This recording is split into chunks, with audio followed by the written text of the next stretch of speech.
Α, α. Α. Ένα, δύο.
επιμελητηριακός θεσμός έχει μια ιστορία τουλάχιστον 2.500 ετών.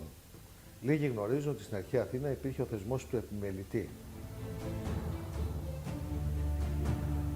Στην Ελλάδα εδώ και περίπου 200 χρόνια έγιναν τα τρία πρώτα επιμελητήρια, δηλαδή στο Ναύπλιο, στη Σύρο και στην Πάτρα. Κορυφαία στιγμή των επαγγελματιών που αργότερα συγκρότησαν το Επαγγελματικό Επιμελητήριο Αθηνών υπήρξε η συμμετοχή τους στο κίνημα του Γουδί το 1909. Η εμπορία είναι κομμάτι της κοινωνίας, άρα είναι παράλογο να θεωρούμε ότι σε οποιαδήποτε στιγμή της ιστορίας δεν συμμετείχαν. Από το 1910 ο Ελευθέριος Βενιζέλος δημιούργησε το θεσμικό πλαίσιο για την οργάνωση των επαγγελματικών συμφερόντων για όλες τις κοινωνικές τάξεις. Η μεσαία κοινωνική τάξη που συγκροτήθηκε από επαγγελματίες και βιοτέχνες χρειαζόταν ένα θεσμικό όργανο για να την υπερασπίζεται.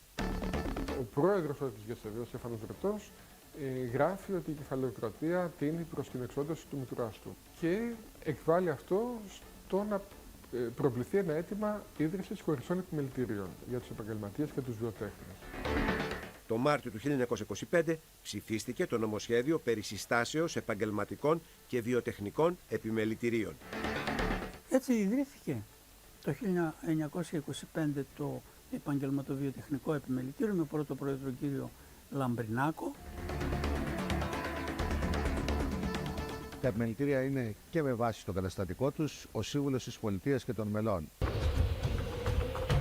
Η απεργία της 10ης Μαρτίου 1927 είναι ένα σημαντικό σταθμό στην ιστορία του επιμελητηρίου. Οι απεργοί διαμαρτύρονταν για την υπερβολική φορολογία και την αύξηση των τιμολογίων στις υπηρεσίες κοινής ωφέλειας. 3 νεκροί και 11 τραυματίες έδωσαν στην κινητοποίηση τον τίτλο «Η ματωμένη Πέμπτη».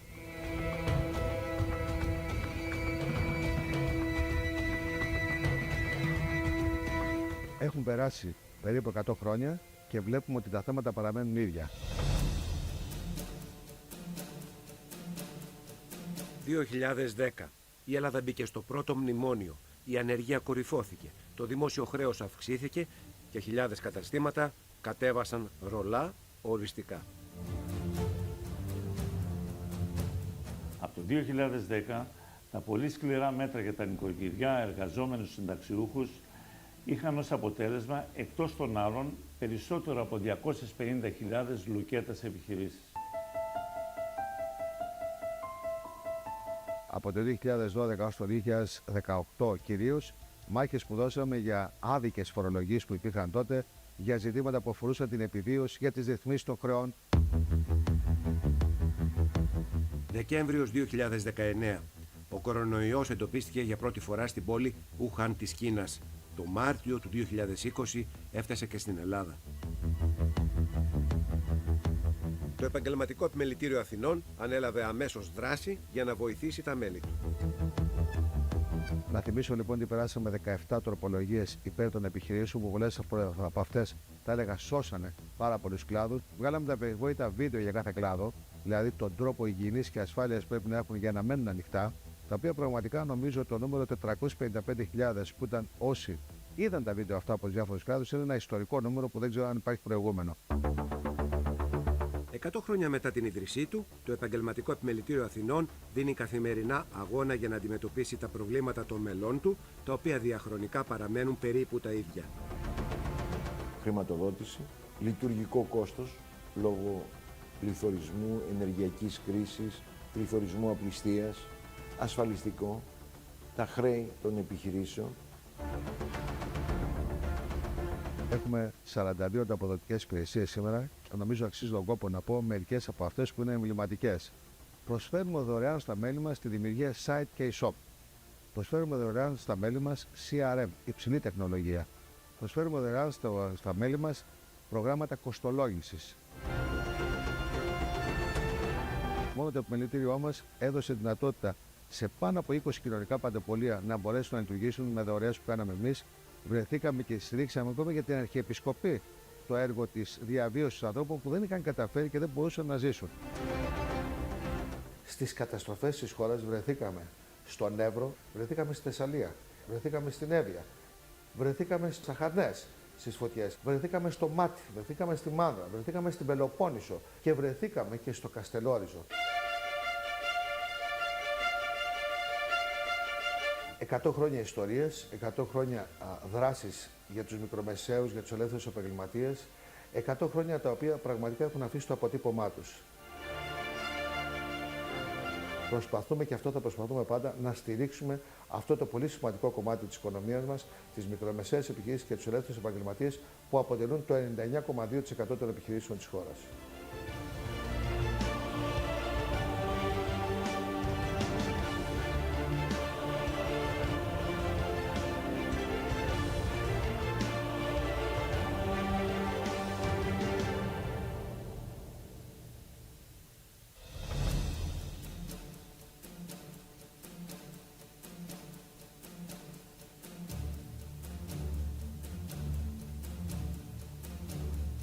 Ο επιμελητηριακός θεσμός έχει μια ιστορία τουλάχιστον 2.500 ετών. Λίγοι γνωρίζουν ότι στην αρχαία Αθήνα υπήρχε ο θεσμός του επιμελητή.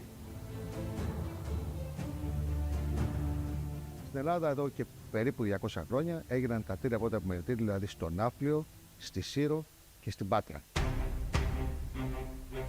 Κορυφαία στιγμή των επαγγελματιών που αργότερα συγκρότησαν το Επαγγελματικό Επιμελητήριο Αθηνών υπήρξε η συμμετοχή τους στο κίνημα του Γουδί το 1909.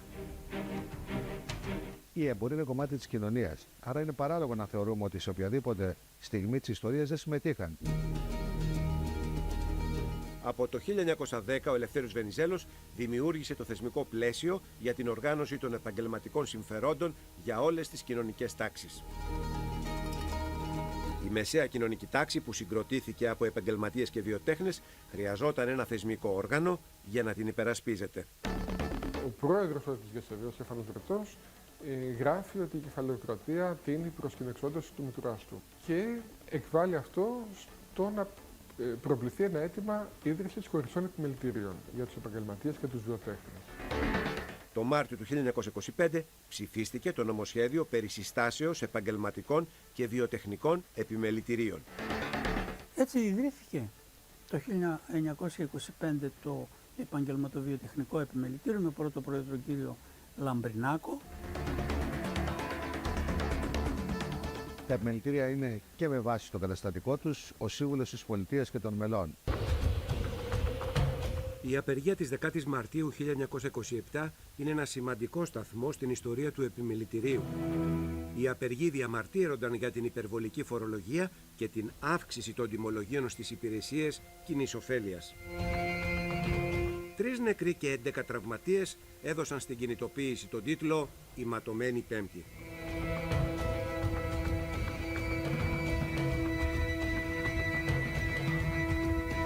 Έχουν περάσει περίπου 100 χρόνια και βλέπουμε ότι τα θέματα παραμένουν ίδια. 2010. Η Ελλάδα μπήκε στο πρώτο μνημόνιο. Η ανεργία κορυφώθηκε. Το δημόσιο χρέος αυξήθηκε και χιλιάδες καταστήματα κατέβασαν ρολά οριστικά. Από το 2010, τα πολύ σκληρά μέτρα για τα νοικοκυριά, εργαζόμενους συνταξιούχους είχαν ως αποτέλεσμα, εκτός των άλλων, περισσότερο από 250.000 λουκέτες επιχειρήσεις. Από το 2012 έως το 2018 κυρίως, μάχες που δώσαμε για άδικες φορολογίες που υπήρχαν τότε, για ζητήματα που αφορούσαν την επιβίωση, για τις ρυθμίσεις των χρεών. Δεκέμβριος 2019. Ο κορονοϊός εντοπίστηκε για πρώτη φορά στην πόλη Ουχάν της Κίνας. Το Μάρτιο του 2020 έφτασε και στην Ελλάδα.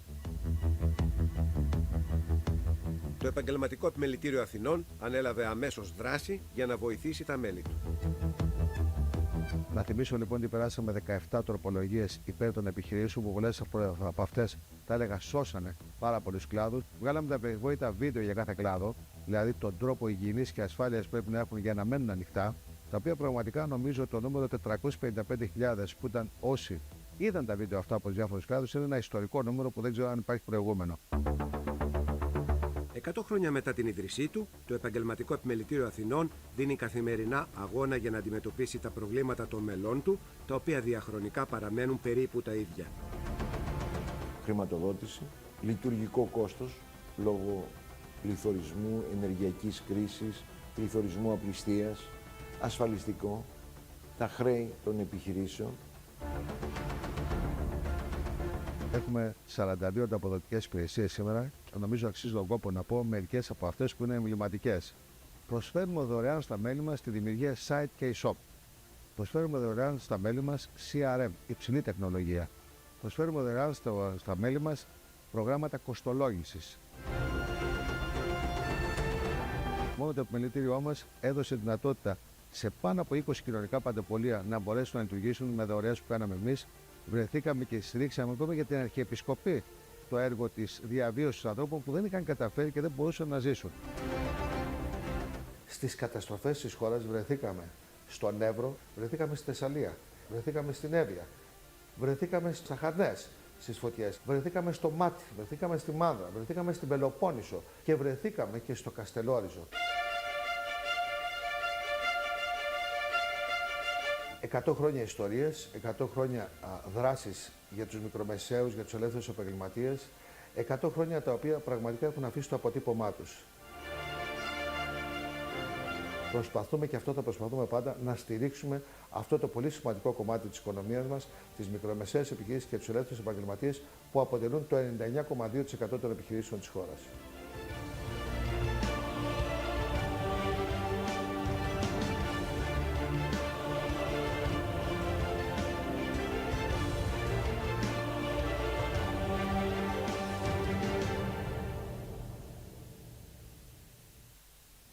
Ευχαριστώ πολύ, παιδιά. Δώστε μου λίγο χρόνο να το σκεφτώ μόνη μου. Τι να κάνω, δεν ξέρω. Να ανοίξω δεύτερη μονάδα. Να το κάνω! Ναι! Φέτος!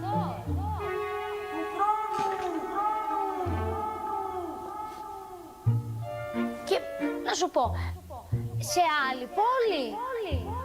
Να έρθω από εκεί να τα πούμε! Ψάχνεις λύσεις για την επιχείρησή σου? Μην ψάχνεις μόνη. Με την νέα υπηρεσία Banking at Your Business από τη Eurobank, ένας επαγγελματικός σύμβουλος σε επισκέπτεται, ακούει τις ανάγκες σου, εκτελείται τραπεζικές εργασίες και μαζί σχεδιάζεται επενδυτικά πλάνα. Και αν προτιμάς μόνο online, έχεις την επιλογή του V-Banking. Eurobank Banking at Your Business και η επιχείρησή σου δεν θα είναι ποτέ μόνη. Σε κάθε μπροστά, Eurobank.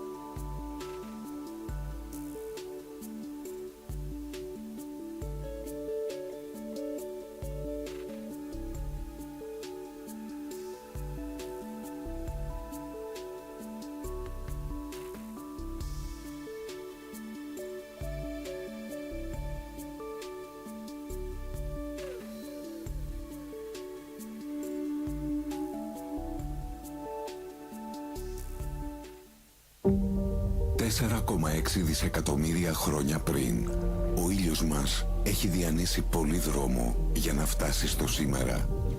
Μας χάρισε φως και θερμότητα.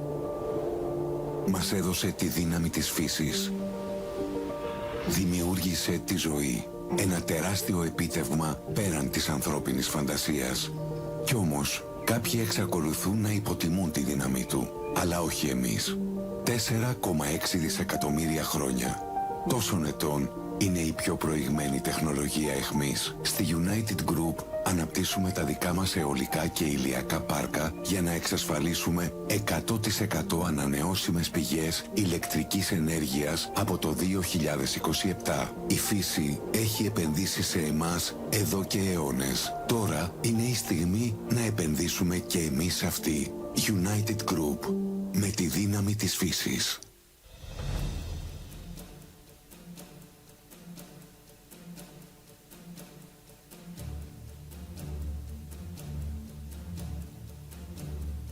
Ο επιμελητηριακός θεσμός έχει μια ιστορία τουλάχιστον 2.500 ετών. Λίγοι γνωρίζουν ότι στην αρχαία Αθήνα υπήρχε ο θεσμός του επιμελητή. Στην Ελλάδα εδώ και περίπου 200 χρόνια έγιναν τα τρία πρώτα επιμελητήρια, δηλαδή στο Ναύπλιο, στη Σύρο και στην Πάτρα. Κορυφαία στιγμή των επαγγελματιών που αργότερα συγκρότησαν το Επαγγελματικό Επιμελητήριο Αθηνών υπήρξε η συμμετοχή τους στο κίνημα του Γουδί το 1909. Η εμπορία είναι κομμάτι της κοινωνίας, άρα είναι παράλογο να θεωρούμε ότι σε οποιαδήποτε στιγμή της ιστορίας δεν συμμετείχαν. Από το 1910 ο Ελευθέριος Βενιζέλος δημιούργησε το θεσμικό πλαίσιο για την οργάνωση των επαγγελματικών συμφερόντων για όλες τις κοινωνικές τάξεις. Η μεσαία κοινωνική τάξη που συγκροτήθηκε από επαγγελματίες και βιοτέχνες χρειαζόταν ένα θεσμικό όργανο για να την υπερασπίζεται. Ο πρόεδρος της ΓΕΣΕΒ, ο Στέφανος Ρετός, γράφει ότι η κεφαλαιοκρατία τείνει προς την εξόντωση του μητουράς του και εκβάλλει αυτό στο να προβληθεί ένα αίτημα ίδρυσης χωριστών επιμελητηρίων για τους επαγγελματίες και τους βιοτέχνες. Το Μάρτιο του 1925 ψηφίστηκε το νομοσχέδιο περί συστάσεως επαγγελματικών και βιοτεχνικών επιμελητηρίων. Έτσι ιδρύθηκε το 1925 το Επαγγελματοβιοτεχνικό Επιμελητήριο με πρώτο πρόεδρο κύριο Λαμπρινάκο.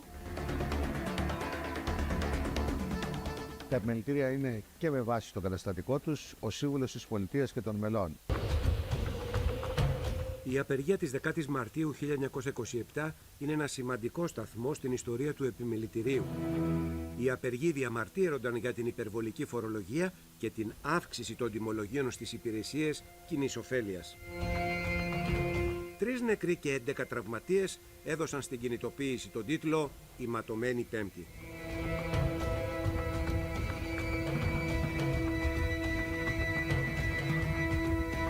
Έχουν περάσει περίπου 100 χρόνια και βλέπουμε ότι τα θέματα παραμένουν ίδια.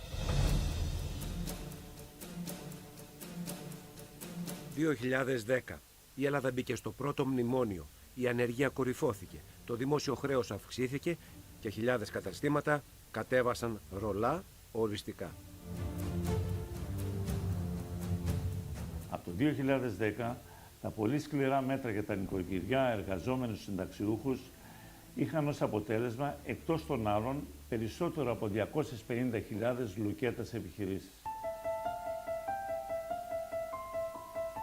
Από το 2012 ως το 2018 κυρίως, μάχες που δώσαμε για άδικες φορολογίες που υπήρχαν τότε, για ζητήματα που αφορούσαν την επιβίωση, για τις ρυθμίσεις των χρεών.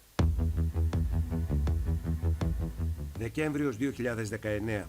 Ο κορονοϊός εντοπίστηκε για πρώτη φορά στην πόλη Ουχάν της Κίνας. Το Μάρτιο του 2020 έφτασε και στην Ελλάδα.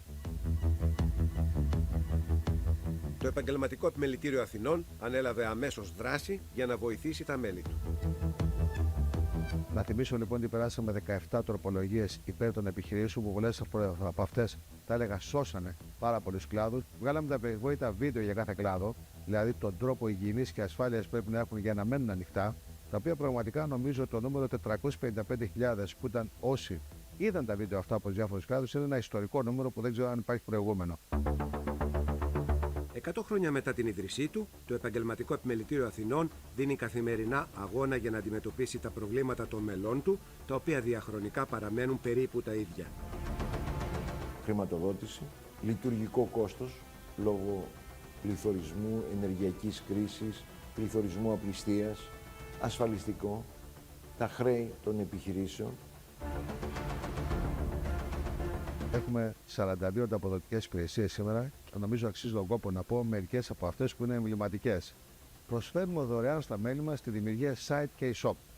Προσφέρουμε δωρεάν στα μέλη μας CRM, υψηλή τεχνολογία. Προσφέρουμε δωρεάν στα μέλη μας προγράμματα κοστολόγησης. Μόνο το επιμελητήριό μας έδωσε δυνατότητα σε πάνω από 20 κοινωνικά παντεπολεία να μπορέσουν να λειτουργήσουν με δωρεές που κάναμε εμείς. Βρεθήκαμε και στηρίξαμε ακόμα για την Αρχιεπισκοπή το έργο της διαβίωσης ανθρώπων που δεν είχαν καταφέρει και δεν μπορούσαν να ζήσουν. Στις καταστροφές της χώρας βρεθήκαμε στον Εύρο, βρεθήκαμε στη Θεσσαλία, βρεθήκαμε στην Εύβοια, βρεθήκαμε στις Αχαρνές, στις φωτιές, βρεθήκαμε στο Μάτι, βρεθήκαμε στη Μάνδρα, βρεθήκαμε στην Πελοπόννησο και βρεθήκαμε και στο Καστελόριζο. 100 χρόνια ιστορίες, 100 χρόνια δράσης για τους μικρομεσαίους, για τους ελεύθερους επαγγελματίες, 100 χρόνια τα οποία πραγματικά έχουν αφήσει το αποτύπωμά τους. Προσπαθούμε και αυτό θα προσπαθούμε πάντα να στηρίξουμε αυτό το πολύ σημαντικό κομμάτι της οικονομίας μας, τις μικρομεσαίες επιχειρήσεις και τους ελεύθερους επαγγελματίες που αποτελούν το 99,2% των επιχειρήσεων της χώρας.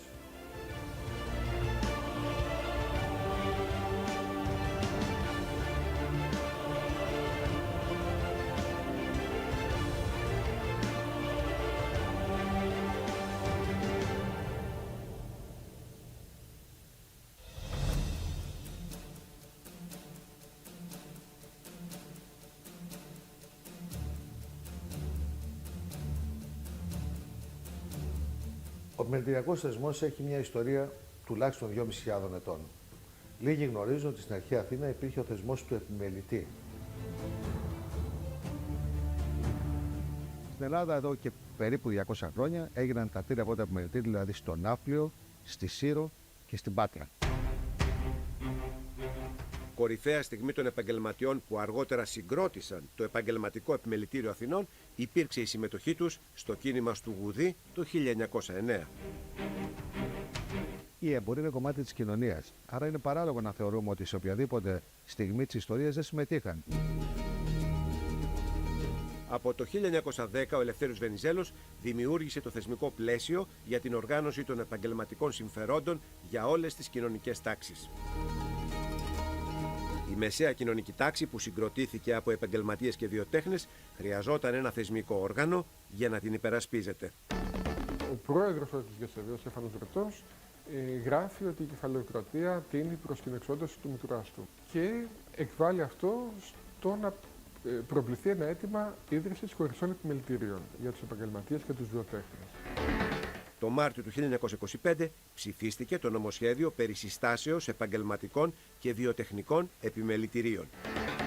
Έτσι ιδρύθηκε το 1925 το Επαγγελματοβιοτεχνικό Επιμελητήριο με πρώτο πρόεδρο κύριο Λαμπρινάκο. Τα επιμελητήρια είναι και με βάση το καταστατικό τους ο σύμβουλος της πολιτείας και των μελών. Η απεργία της 10ης Μαρτίου 1927 είναι ένα σημαντικό σταθμό στην ιστορία του επιμελητηρίου. Οι απεργοί διαμαρτύρονταν για την υπερβολική φορολογία και την αύξηση των τιμολογίων στις υπηρεσίες κοινής ωφέλειας. 3 νεκροί και 11 τραυματίες έδωσαν στην κινητοποίηση τον τίτλο «Η ματωμένη Πέμπτη».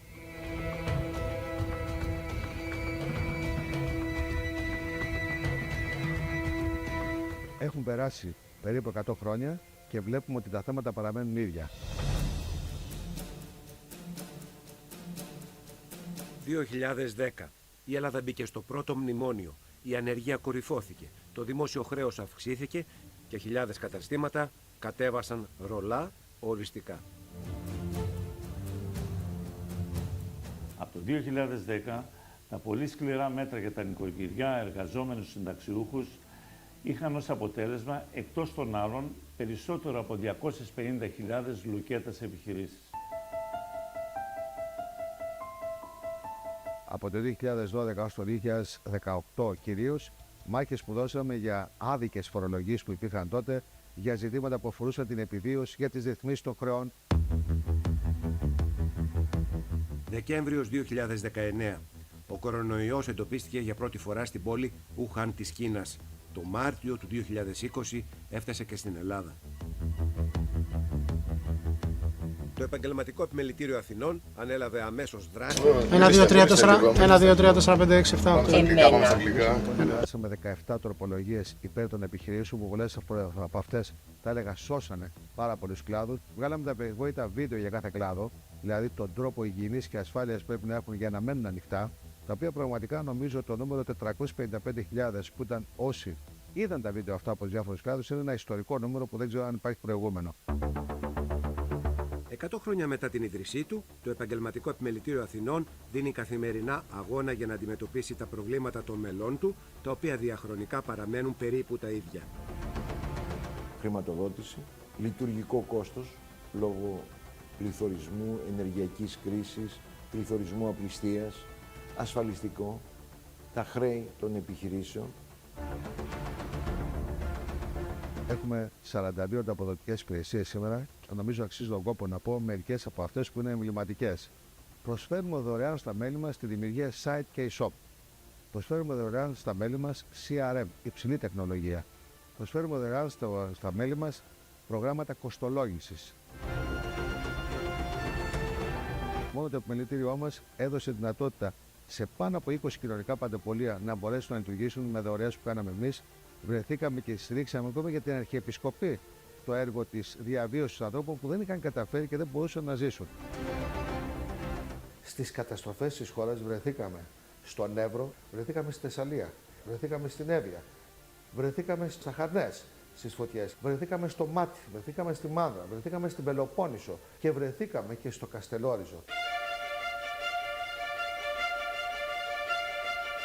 100 χρόνια ιστορίες, 100 χρόνια δράσης για τους μικρομεσαίους, για τους ελεύθερους επαγγελματίες, 100 χρόνια τα οποία πραγματικά έχουν αφήσει το αποτύπωμά τους. Προσπαθούμε και αυτό θα προσπαθούμε πάντα να στηρίξουμε αυτό το πολύ σημαντικό κομμάτι της οικονομίας μας, τις μικρομεσαίες επιχειρήσεις και τους ελεύθερους επαγγελματίες που αποτελούν το 99,2% των επιχειρήσεων της χώρας.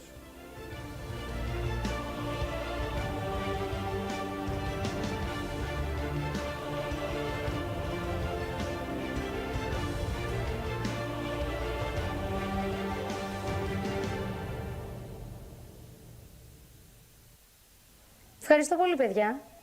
Δώστε μου λίγο χρόνο να το σκεφτώ μόνη μου. Τι να κάνω, δεν ξέρω. Να ανοίξω δεύτερη μονάδα. Να το κάνω! Ναι! Φέτος!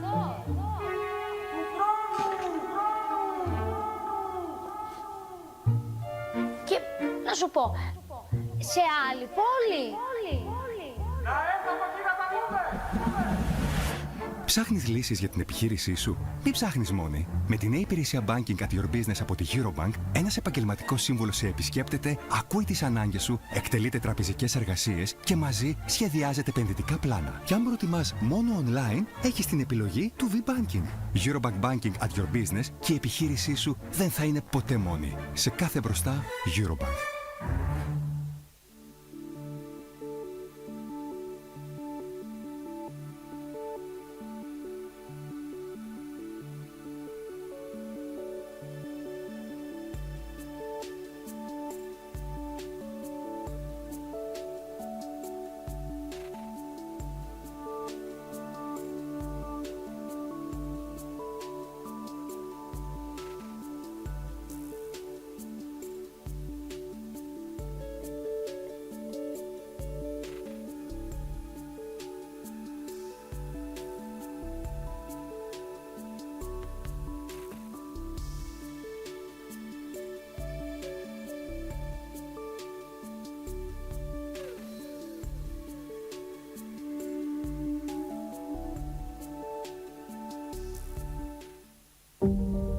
...4,6 δισεκατομμύρια χρόνια πριν, ο ήλιος μας έχει διανύσει πολύ δρόμο για να φτάσει στο σήμερα.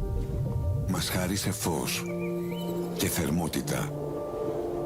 Μας έδωσε τη δύναμη της φύσης. Δημιούργησε τη ζωή. Ένα τεράστιο επίτευγμα πέραν της ανθρώπινης φαντασίας. Κι όμως, κάποιοι εξακολουθούν να υποτιμούν τη δύναμη του. Αλλά όχι εμείς. 4,6 δισεκατομμύρια χρόνια. Τόσων ετών είναι η πιο προηγμένη τεχνολογία εχμής. Στη United Group αναπτύσσουμε τα δικά μας αιωλικά και ηλιακά πάρκα για να εξασφαλίσουμε 100% ανανεώσιμες πηγές ηλεκτρικής ενέργειας από το 2027. Η φύση έχει επενδύσει σε εμάς εδώ και αιώνες. Τώρα είναι η στιγμή να επενδύσουμε και εμείς αυτοί. United Group. Με τη δύναμη της φύσης.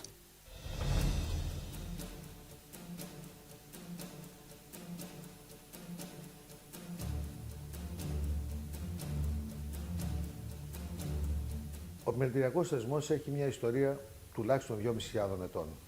Λίγοι γνωρίζουν ότι στην αρχαία Αθήνα υπήρχε ο θεσμός του επιμελητή. Στην Ελλάδα εδώ και περίπου 200 χρόνια έγιναν τα τρία πρώτα επιμελητήρια, δηλαδή στο Ναύπλιο, στη Σύρο και στην Πάτρα. Κορυφαία στιγμή των επαγγελματιών που αργότερα συγκρότησαν το Επαγγελματικό Επιμελητήριο Αθηνών υπήρξε η συμμετοχή τους στο κίνημα του Γουδί το 1909. Η εμπορία είναι κομμάτι της κοινωνίας, άρα είναι παράλογο να θεωρούμε ότι σε οποιαδήποτε στιγμή της ιστορίας δεν συμμετείχαν. Από το 1910 ο Ελευθέριος Βενιζέλος... Ladies and gentlemen, please take your seats. We're about to begin. Please find your seats and sit down. Thank you very much. Παρακαλώ, πάρτε τις θέσεις σας.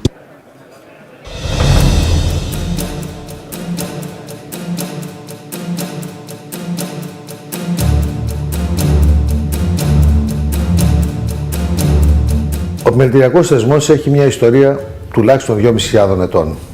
Λίγοι γνωρίζουν ότι στην αρχαία Αθήνα υπήρχε ο θεσμός του επιμελητή. Στην Ελλάδα εδώ και περίπου 200 χρόνια έγιναν τα τρία πρώτα επιμελητήρια, δηλαδή στο Ναύπλιο, στη Σύρο και στην Πάτρα.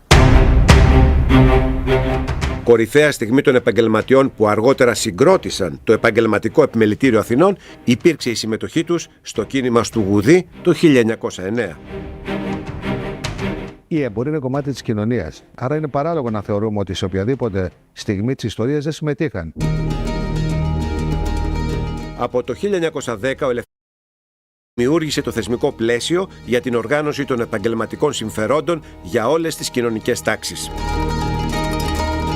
Η μεσαία κοινωνική τάξη που συγκροτήθηκε από επαγγελματίες και βιοτέχνες χρειαζόταν ένα θεσμικό όργανο για να την υπερασπίζεται.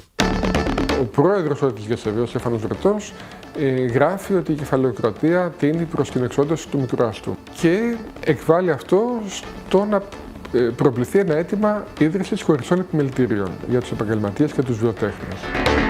Το Μάρτιο του 1925 ψηφίστηκε το νομοσχέδιο περί συστάσεως επαγγελματικών και βιοτεχνικών επιμελητηρίων.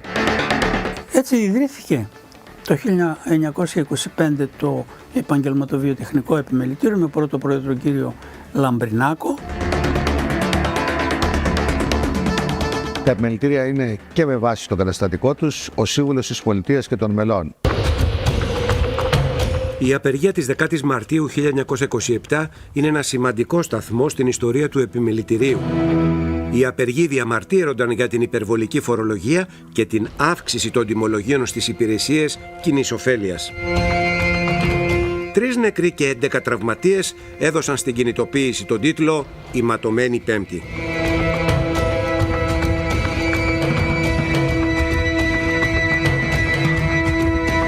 Έχουν περάσει περίπου 100 χρόνια και βλέπουμε ότι τα θέματα παραμένουν ίδια. 2010. Η Ελλάδα μπήκε στο πρώτο μνημόνιο, η ανεργία κορυφώθηκε, το δημόσιο χρέος αυξήθηκε και χιλιάδες καταστήματα κατέβασαν ρολά οριστικά. Από το 2010, τα πολύ σκληρά μέτρα για τα νοικοκυριά, εργαζόμενους συνταξιούχους είχαν ως αποτέλεσμα, εκτός των άλλων, περισσότερο από 250.000 λουκέτας επιχειρήσεις. Από το 2012 ως το 2018 κυρίως, μάχες που δώσαμε για άδικες φορολογίες που υπήρχαν τότε, για ζητήματα που αφορούσαν την επιβίωση, για τις ρυθμίσεις των χρεών. Δεκέμβριος 2019. Ο κορονοϊός εντοπίστηκε για πρώτη φορά στην πόλη Ουχάν της Κίνας. Το Μάρτιο του 2020 έφτασε και στην Ελλάδα. Το Επαγγελματικό Επιμελητήριο Αθηνών ανέλαβε αμέσως δράση για να βοηθήσει τα μέλη του. Να θυμίσω λοιπόν ότι περάσαμε 17 τροπολογίες υπέρ των επιχειρήσεων που πολλές από αυτές, τα έλεγα, σώσανε πάρα πολλούς κλάδους. Βγάλαμε τα περιβόητα βίντεο για κάθε κλάδο, δηλαδή τον τρόπο υγιεινής και ασφάλειας πρέπει να έχουν για να μένουν ανοιχτά, τα οποία πραγματικά νομίζω το νούμερο 455.000 που ήταν όσοι είδαν τα βίντεο αυτά από τους διάφορους κλάδους είναι ένα ιστορικό νούμερο που δεν ξέρω αν υπάρχει προηγούμενο. 100 χρόνια μετά την ίδρυσή του, το Επαγγελματικό Επιμελητήριο Αθηνών δίνει καθημερινά αγώνα για να αντιμετωπίσει τα προβλήματα των μελών του, τα οποία διαχρονικά παραμένουν περίπου τα ίδια. Χρηματοδότηση, λειτουργικό κόστος λόγω πληθωρισμού, ενεργειακής κρίσης, πληθωρισμού απληστίας, ασφαλιστικό, τα χρέη των επιχειρήσεων. Έχουμε 42 ανταποδοτικές υπηρεσίες σήμερα και νομίζω αξίζει τον κόπο να πω μερικές από αυτές που είναι εμβληματικές. Προσφέρουμε δωρεάν στα μέλη μας τη δημιουργία site και e-shop. Προσφέρουμε δωρεάν στα μέλη μας CRM, υψηλή τεχνολογία. Προσφέρουμε δωρεάν στα μέλη μας προγράμματα κοστολόγησης. Μόνο το επιμελητήριό μας έδωσε δυνατότητα σε πάνω από 20 κοινωνικά παντεπολία να μπορέσουν να λειτουργήσουν με δωρεές που κάναμε εμείς. Βρεθήκαμε και στηρίξαμε ακόμα για την Αρχιεπισκοπή στο έργο της διαβίωσης ανθρώπων που δεν είχαν καταφέρει και δεν μπορούσαν να ζήσουν. Στις καταστροφές της χώρας βρεθήκαμε στον Εύρο, βρεθήκαμε στη Θεσσαλία, βρεθήκαμε στην Εύβοια, βρεθήκαμε στις Αχαρνές, στις φωτιές, βρεθήκαμε στο Μάτι, βρεθήκαμε στη Μάνδρα, βρεθήκαμε στην Πελοπόννησο και βρεθήκαμε και στο Καστελόριζο. 100 χρόνια ιστορίες, 100 χρόνια δράσεις για τους μικρομεσαίους, για τους ελεύθερους επαγγελματίες, 100 χρόνια τα οποία πραγματικά έχουν αφήσει το αποτύπωμά τους. Προσπαθούμε και αυτό θα προσπαθούμε πάντα να στηρίξουμε αυτό το πολύ σημαντικό κομμάτι της οικονομίας μας, τις μικρομεσαίες επιχειρήσεις και τους ελεύθερους επαγγελματίες που αποτελούν το 99,2% των επιχειρήσεων της χώρας.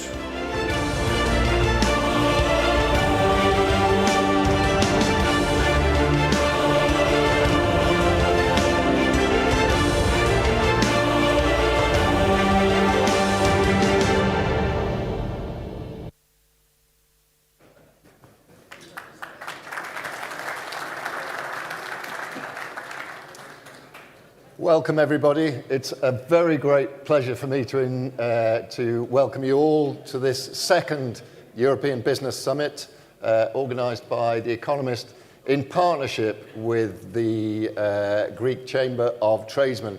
As we've seen, celebrating a wonderful 100 years of existence. So congratulations to the Chamber. That's tremendous. I'm going to speak very, very briefly. I just wanted to remind you, in case you needed reminding, that Europe was forged, the Union of Europe was forged at a time when the nations of Europe had recently been enemies, and part of the point of forming the Union was to ensure that they would remain friends.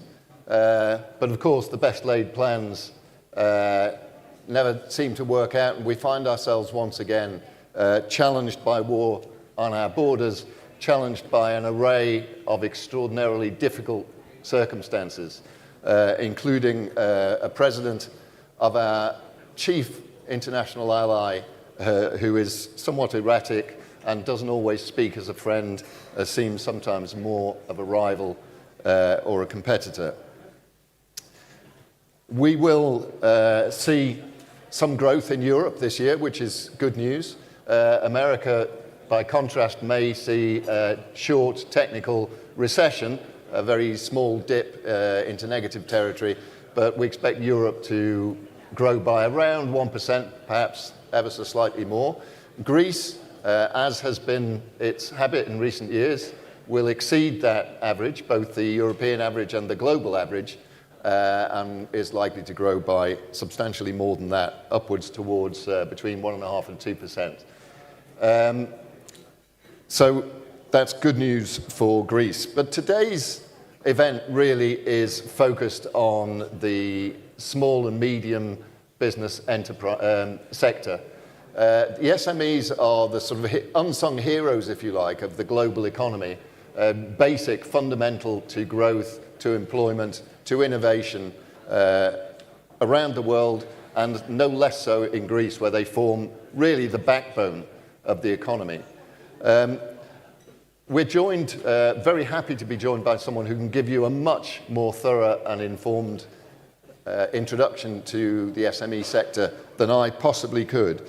Our first guest and our partner in this event, Yannis Chatzitheodosiou, who is the president of the Athens Chamber of Tradesmen. Ioannis, would you like to come up and join me?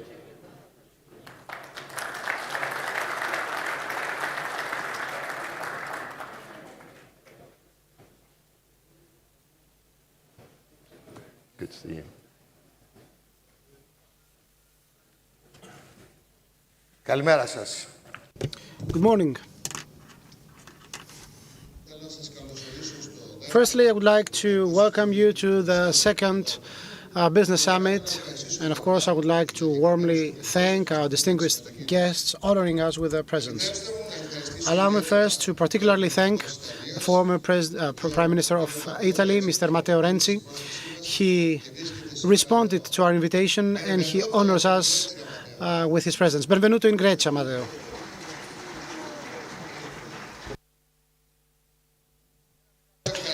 Big thanks goes also to two individuals who have left their imprint on the Greek political landscape. I'm talking about the former Prime Minister, Mr. Kostas Karamanlis, and the former Vice President of the Greek government and former President of the PASOK party, dear Evangelos Venizelos. We've been friends for 15 years. Thank you very, very much for your presence. Would like to thank the representative of the Greek government, Mr. Takis Theodorikakos, representing the government. He's been with us for a long time. He's been supporting us, and following our last meeting, I think we have a great way ahead. Because, you know, when it comes to the economy, it is the minor things that you have to settle in order to give a boost. And, you know, the big ones can be perhaps easily to be solved. We'll discuss about that. We're going to have the heads of political parties honoring us with their presence today. Mr. Androulakis from PASOK, Mr. Famelos from Syriza, Mrs. Konstantopoulou from Plevsi Eleftherias, and Mr. Kasselakis from Kinema Demokratias. You will hear them until 5 p.m. And of course, we're going to hear from Mr. Stavros Papastravrou, Minister of Energy, Mr. Konto Georgis, Minister of Development, and the Minister of Health, Mr. Adonis Georgiadis. I'd like to thank the MPs, European MPs, Secretary Generals, mayors, and other members of the local governments who will attend. And I would like you to put your hands together for the presidents of the fellow chambers who are so willing to take part. Allow me to say that the prefecture of Arcadia, the chamber of Arcadia, brought a big cohort of people with them. Thank you, dear President. So, last but not least, I'd like to make reference to my good friend, to my dear friend, the President of the General Confederation of Merchants, Mr. Kasavas. Currently, so George is member of our council and I'm the member of his council. So we have both capacities, two of us. And one last big thanks goes to the members of the board and the General Assembly of the Chamber, because you cannot go far if you're alone. Both the council, both the steering committee and the General Assembly have supported us a lot to put this event together. Thank you very, very much. This year's event coincides with a very important moment for our chamber. This year we celebrate our centenary, 1 year of supporting the traders, a century of struggle, of interventions, of fight in favor of the SMEs. In this effort, we have had also victims. On March 10th to 1927, the big strike in Athens against the Zaimis government brought the city to a halt because the government provided for a 10% increase in the rental leases.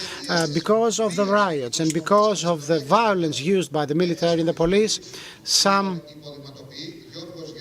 Giorgos Gerardis and Michalis Kontos, shoemakers, and the plumber Giorgos Kondroukas lost their lives. Other merchants and traders who took the streets asked for a better life. To honor them, our chamber has a statue at the entrance following the initiative of our chambers, and it was those riots back then that sent the message that the SMEs will not be sidelined, we will fight. That's what we've been doing for many, many years. This is the reason why YESEVE and our chamber have been so close together. Let me say that many of our presidents have also been presidents of the YESEVE as well. what's being ironic is that back then, in 1927, the issue of leases has triggered the riots. Now we still have the problem once again with the high leases. So our chamber was born 100 years ago in order to give a voice to SMEs and free traders, in order to highlight the needs. Welcome, dear Prime Minister, Mr. Karamanlis.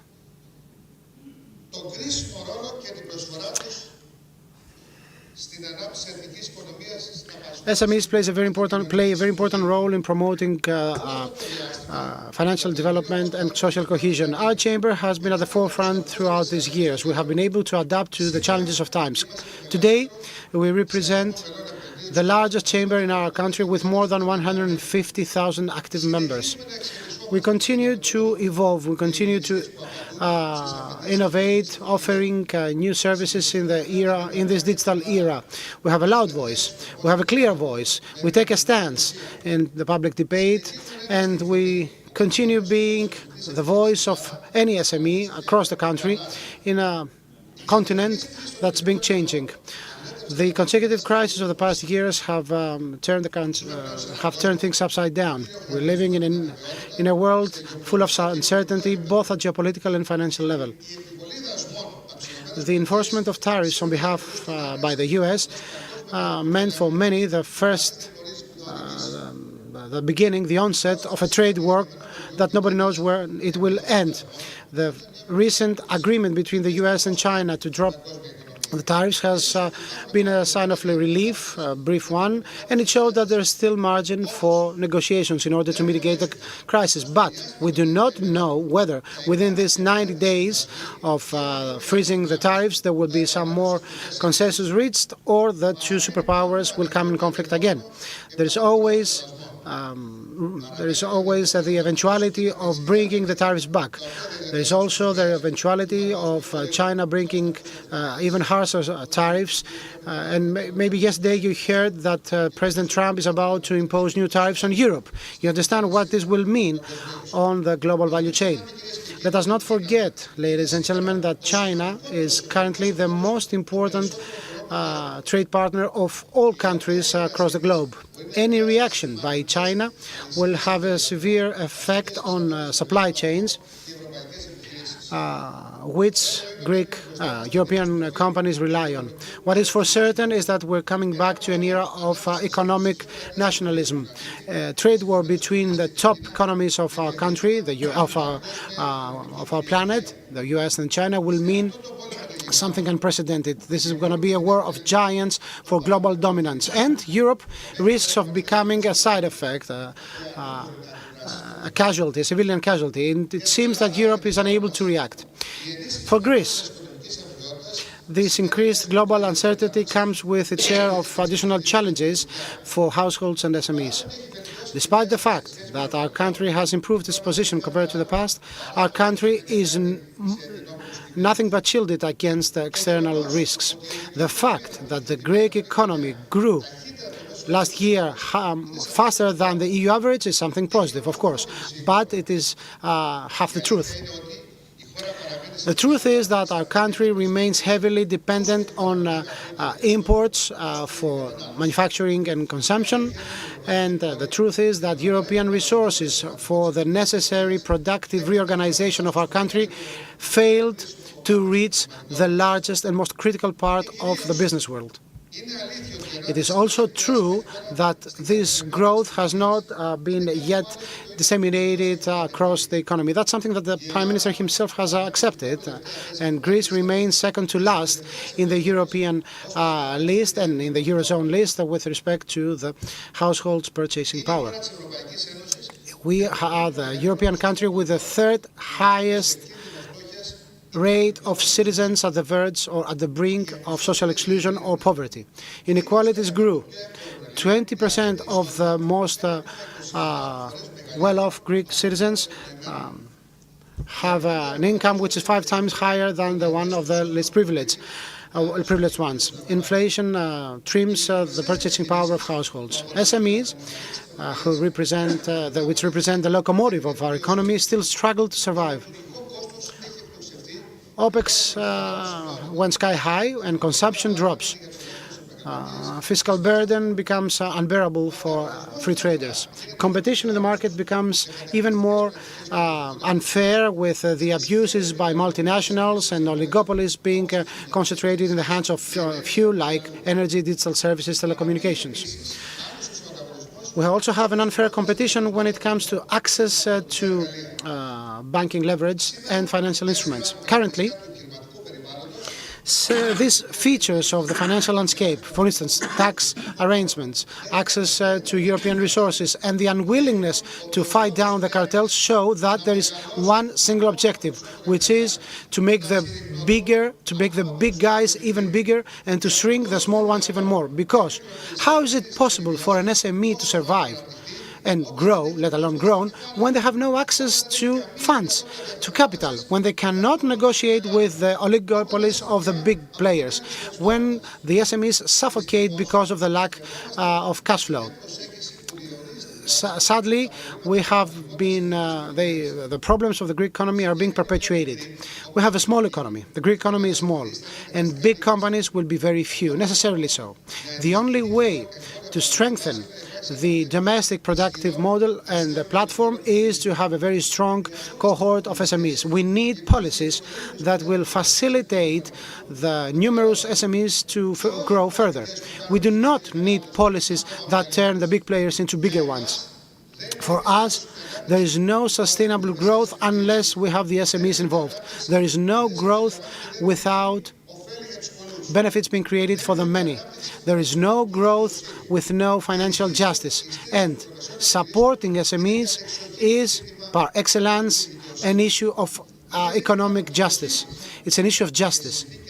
It is a prerequisite for growth to have SMEs eligible to equal access to funds and opportunities so they can invest in their digital and technological upgrade, in order to innovate, in order to increase their involvement and participation and contribution in the domestic GDP and employment. It is also a prerequisite for fair growth to have Greek and European resources reallocated to SMEs, not in theory, but in practice.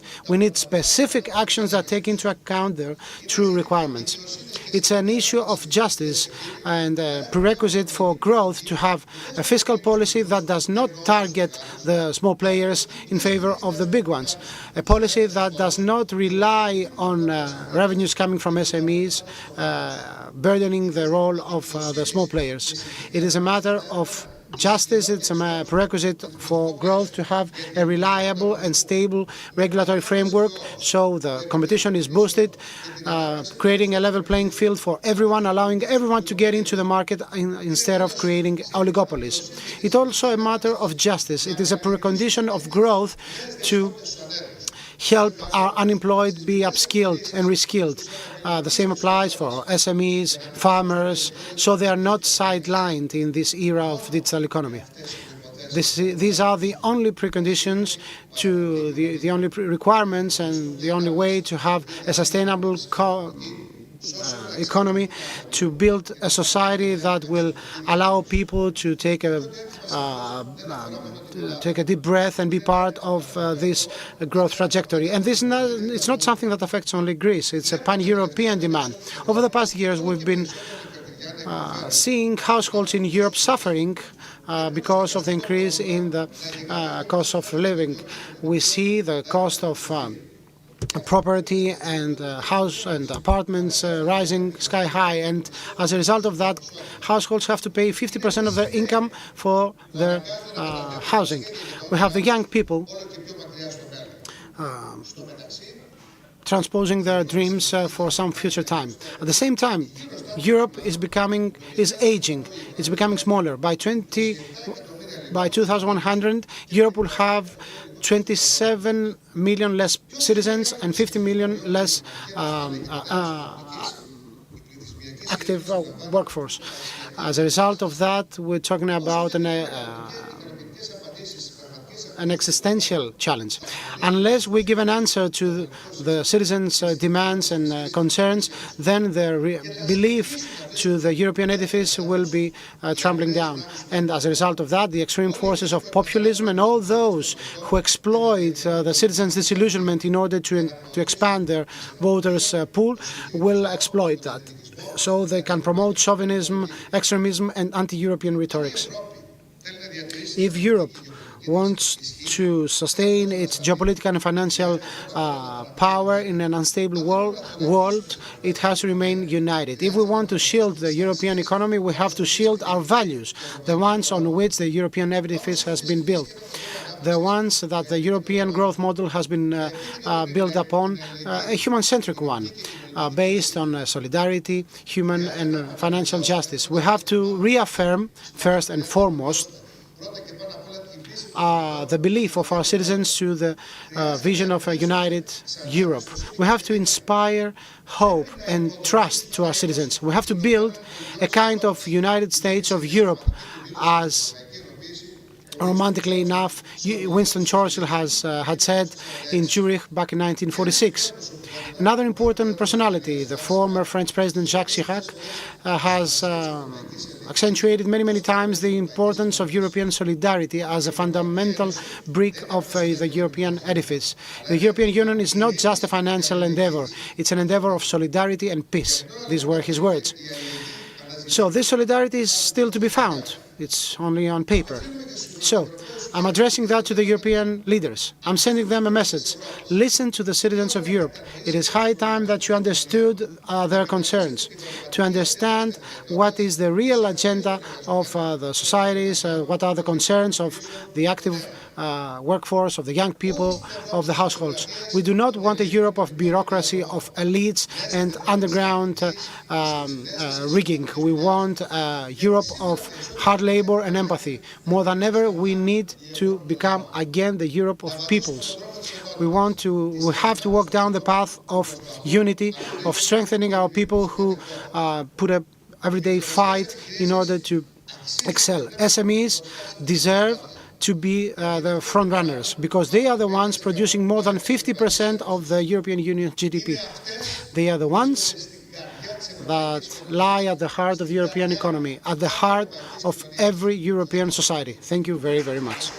Welcome, Mrs. Gerovassili. Thank you very much. Would you like to take a seat here with me while we welcome onto the stage to officially open our conference, Takis Theodorikakos, who's the Minister of Development here in Greece.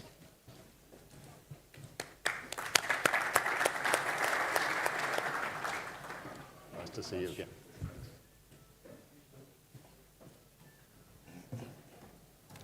That was fascinating.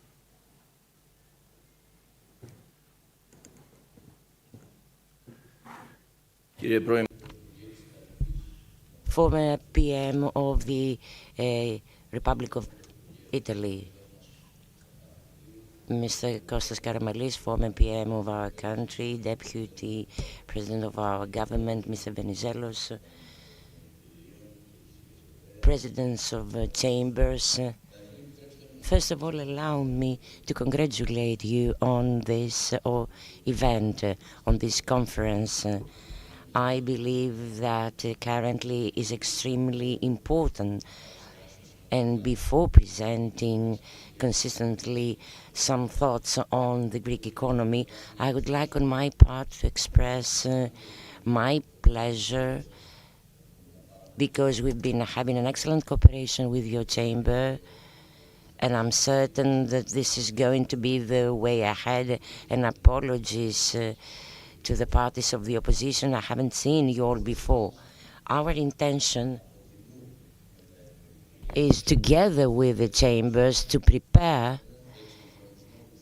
a modernization of the legal framework which regulates all the issues of chambers. It's been years since the last time, so we need to put in place a modern framework as the chambers cooperate directly with the state in different significant sectors. Ladies and gentlemen, undoubtedly we live in an era of enormous uncertainty and restructurings globally. The terms of global competition change rapidly. Unfortunately, they change through conflicts, through wars, against any human concept and any concept of civilization. The superpower of globalization adopts protectionism. This is clear, and we are getting into an era of taxes and limitation in terms of trade, which involves risks of recession in big economies, and particularly in big European economies, which, if in place, will negatively impact the entire world. Our country is in a totally different area compared to what we experienced in the past 10-15 years. What we experienced during the years of the recession, the sovereign debt crisis, which sadly was turned into a political crisis and a crisis of social cohesion. Currently, we have fiscal stability, we have belief in our plan, our country is moving forward, we have regained our trust and the confidence of international markets, we have steady growth rates exceeding 2% annually.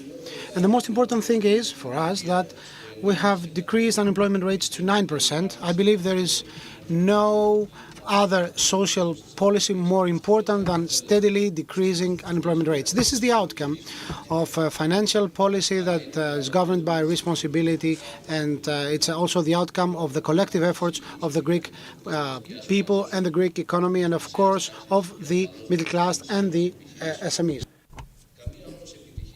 No success, however, does not allow us to be calm, because, and this is the most important point that I'd like to put forward, we have to face a major national challenge to deal effectively with a diachronic high trade deficit, a deficit of productivity and competitiveness of the Greek economy. As despite the increase of exports, it still remains as a rate of the GDP without changing as of the era when we joined the EU. This is a structural problem, and we need something more than what it is in place. We need a different structural transformation so that we become more productive, focusing on being more open and novel.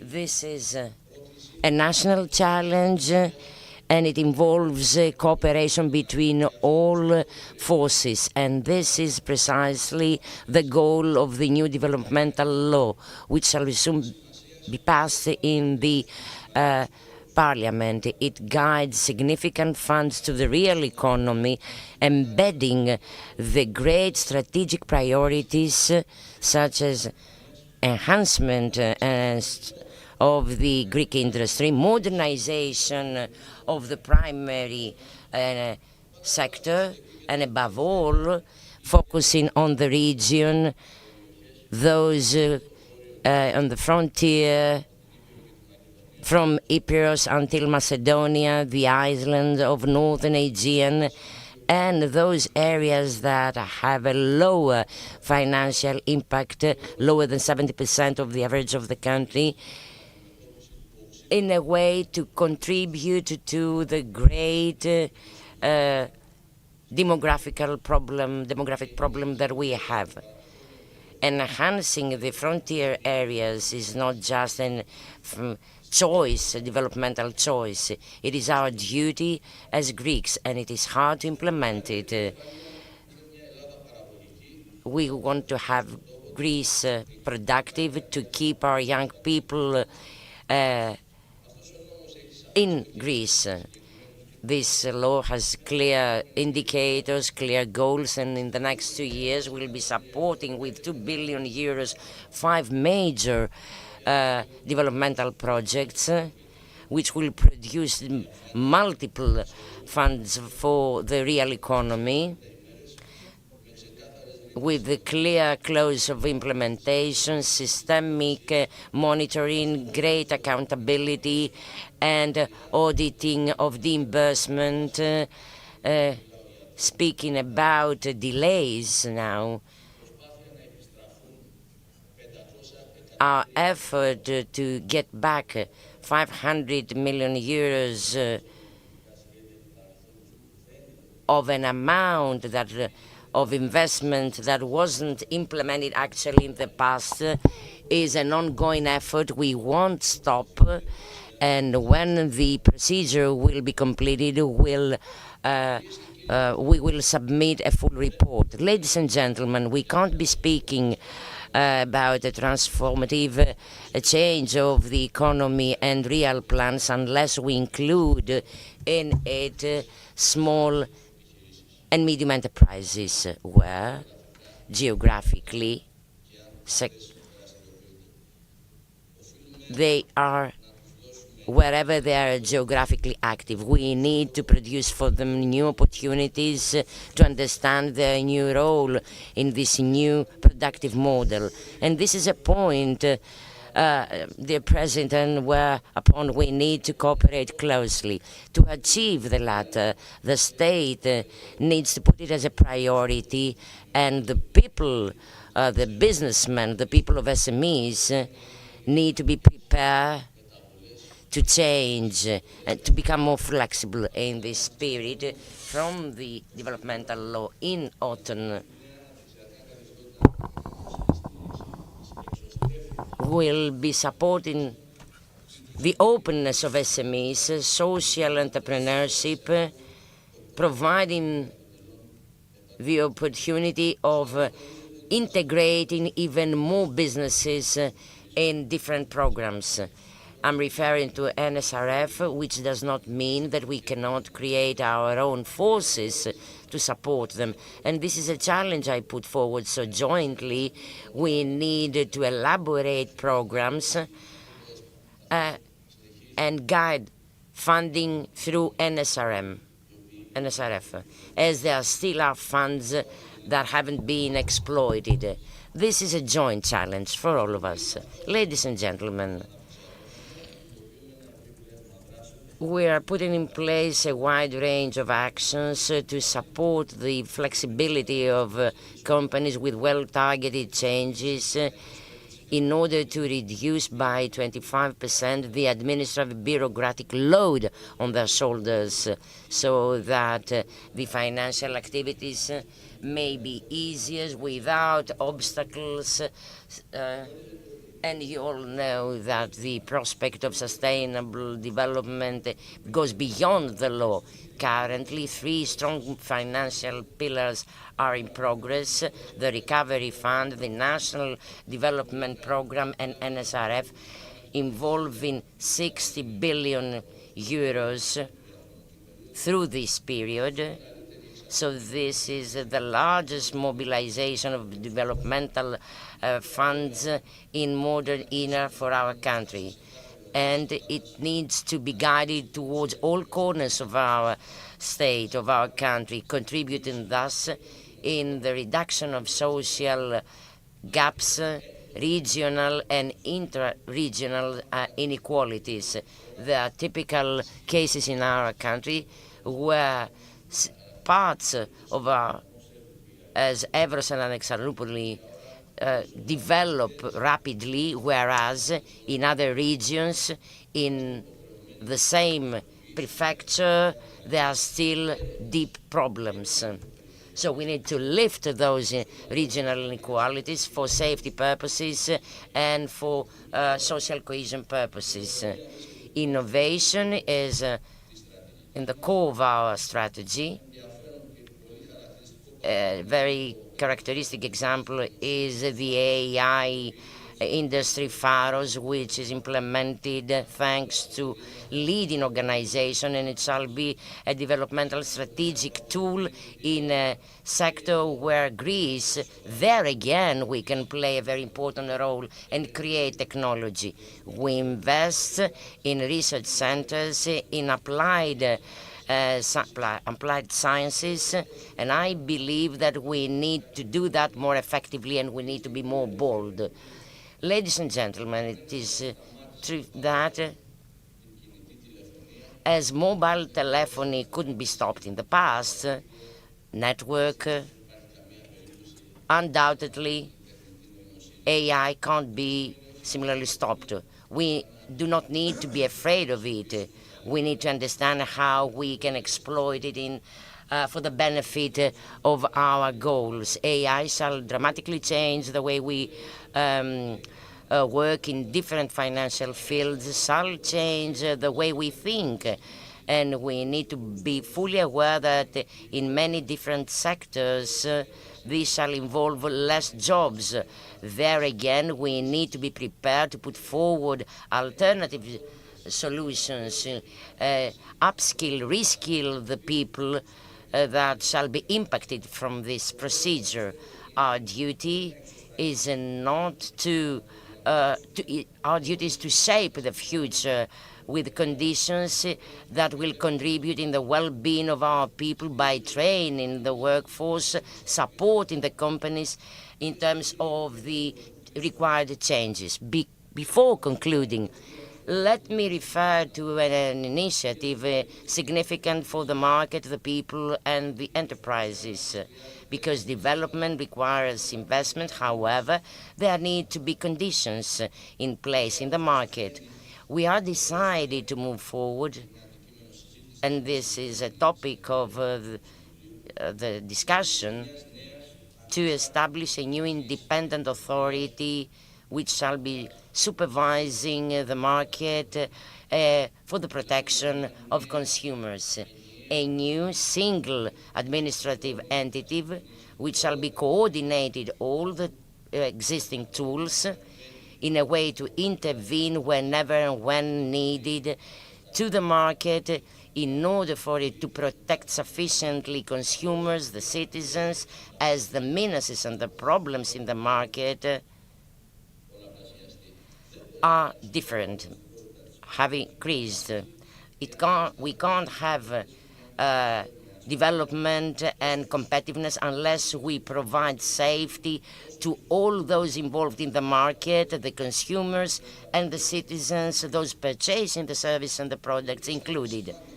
And I would like to stress that in certain cases, as recently in the private insurance, health insurance field, we have demonstrated practically that we will not stop intervening wherever there are abusive and illegal practices against the citizens. We are interested in having insurance credit in place. We need to have reliable transactions, and all people need to be aware that the law is there and is in force for all. No one can use its force in the market against groups of citizens and people that have been consistently serving their liabilities. So those selling the products need to be in line.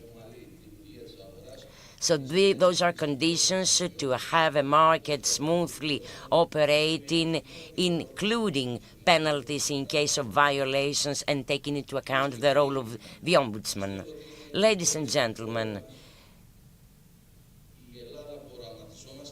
the Greece we want to put forward, the Greece that we wish to have, needs to be the one exporting, producing, progressing, becoming more competitive, more safe and secure, reducing inequalities, a country moving forward strongly in a Europe which needs to redefine its role fully in never-changing world. We've been building this kind of Greece. We are confident that we'll succeed. However, the structural transformation, financial transformation of our country is one way ahead, and will be serving this goal, and I'm fully convinced that this shall be the field of social and political convergence for all Greeks. Thank you very much. Thank you. Well, we're going to broaden the canvas a little now in our keynote speech. We're going to be talking about the context within which all of the planning that the Development Minister has laid out will be taking place. And to do so, I'm delighted to welcome to the stage former Prime Minister of Italy, Matteo Renzi.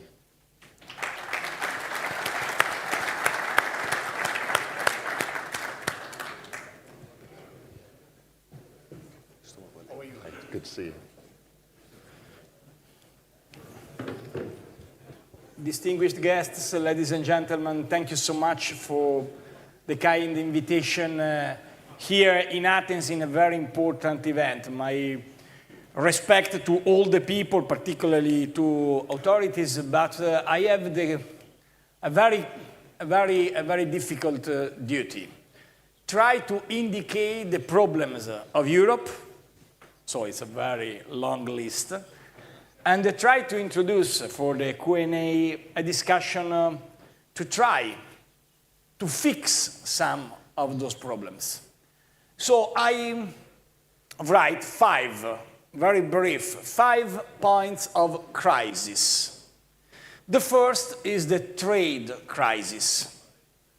If you look at the newspaper of today, you can see President Trump yesterday announced tariffs 50% for Europe.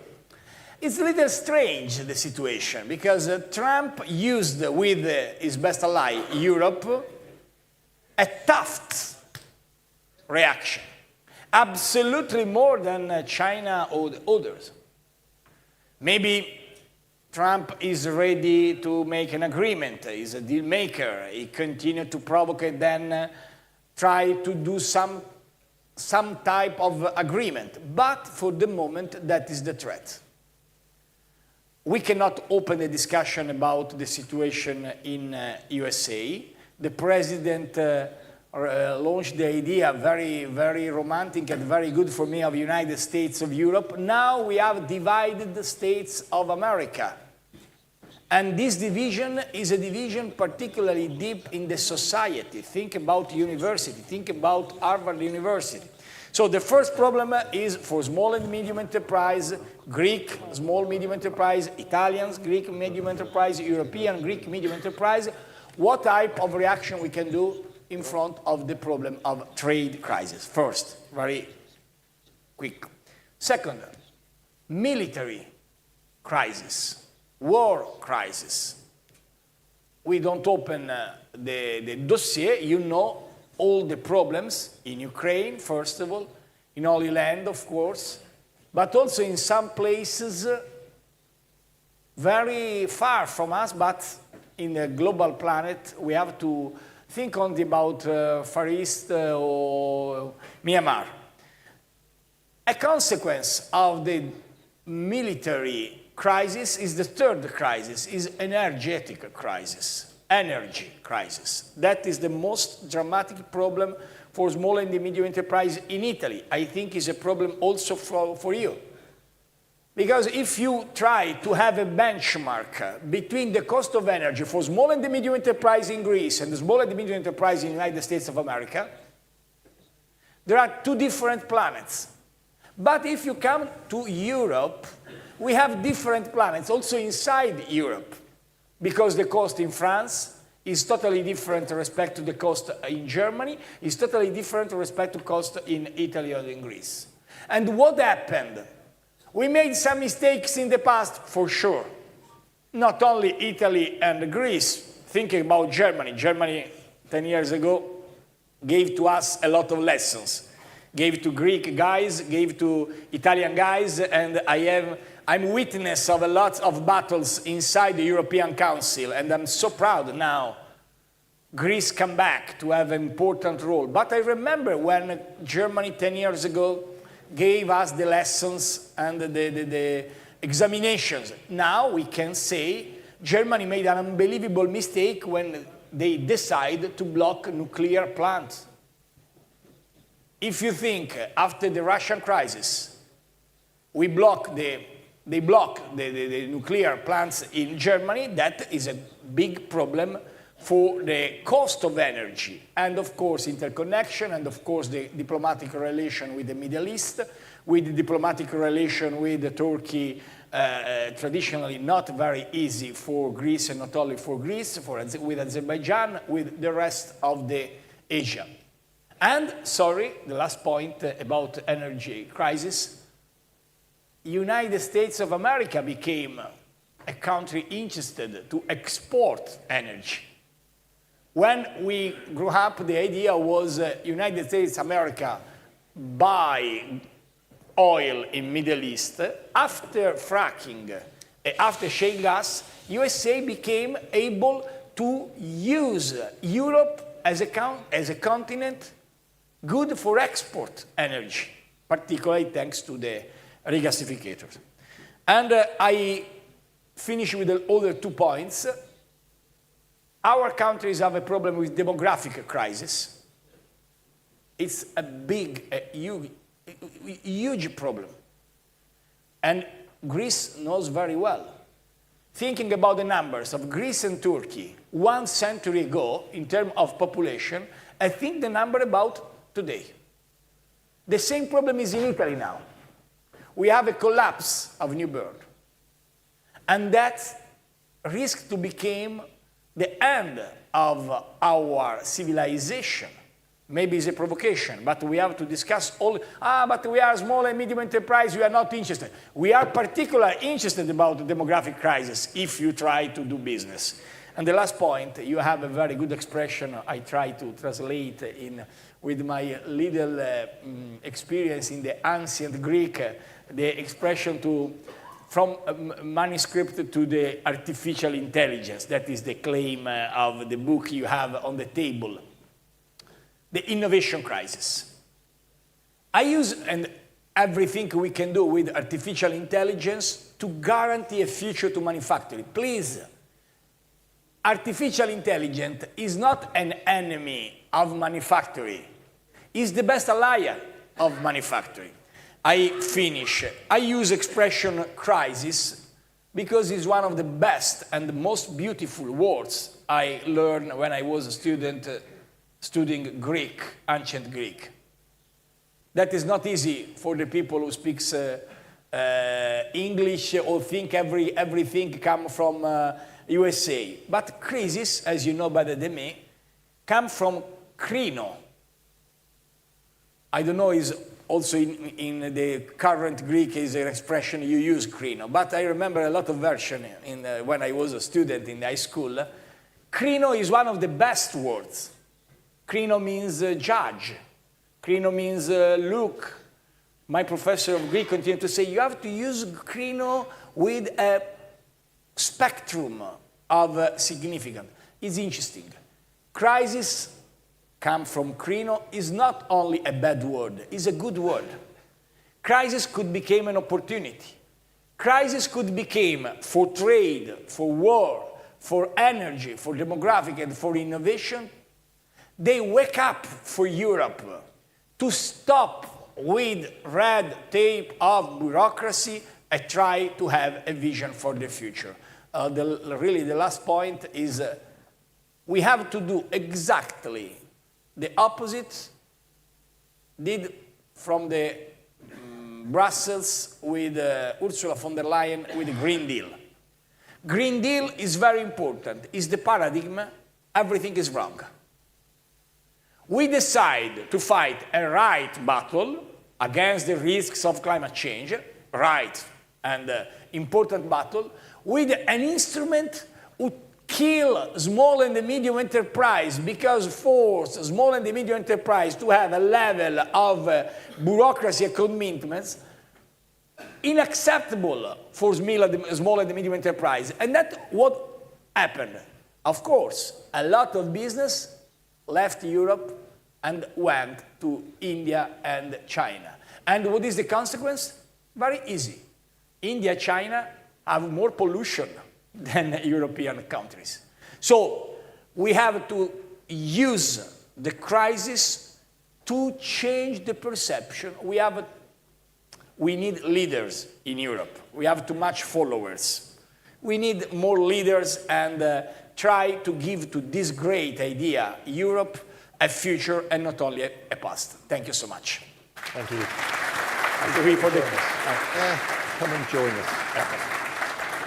Just a moment, please. Perfect. Να έρθουν τα μέλη της Διοικητικής Επιτροπής. Please, let's invite the members of the steering committee of the chamber, right? Συγγνώμη. Apologies. Δεν το κατάλαβα. I spent 5 minutes with him in Q&A. Please, I'm Italian politician. I cannot bring your chair. And, Συγγνώμη. Okay, that little exchange is an example. I'm very pleased that you, not least for the timing of our conference, that you limited the challenges that you mentioned to 5. Because I'm sure, had I asked you to give us 10, you wouldn't have had any struggle finding a few more. One particularly that stands out for me is the challenge of cohesion in Europe, which possibly has been a challenge from the very start of the project. It's certainly a challenge today. How does Europe speak with one voice? How does it set its policies, its responses to the challenges it faces when there's so much diversity in viewpoint, in style? So let me put that to you as a question. How is Europe going to use this crisis to find its missing cohesion? it's but it's the only way to try to implement increased cohesion and try a different way respect to the current situation. Okay, what is the picture? We are 27, and that is good because we changed the history of the last century. A place of civil war, Europe became a place of peace and prosperity. My grandfather came to Greece to do the war, to make war. My children went to Greece to meet some friends, to have... that is the symbol of the radical historical change. But now, in 2025, it's impossible to continue to say, okay, we finished the war. We have to change the rules. You ask me what we can do. First, surpass the vetocracy. What is vetocracy? The veto's power. Today in Europe, if someone is against a decision about some particular issues, he blocks everyone. That is correct if you think about the past. We started in 6 countries in 1957. We were only 6. But with 27, it's impossible. And if we enlarge Europe in the next years, as I hope, we cannot continue with the vetocracy. Second point, we have a problem with the United States of America. United States of America is our best ally, is great country, and we have a great depth of gratitude to American guys. But, first of all, if someone in Greece, in Italy, in France, or in Germany will do what President Trump did with the stock market and information about trade, tariffs, and some friends of President Trump bring a lot of money, million and million, 100 million, some 1 billion in some cases.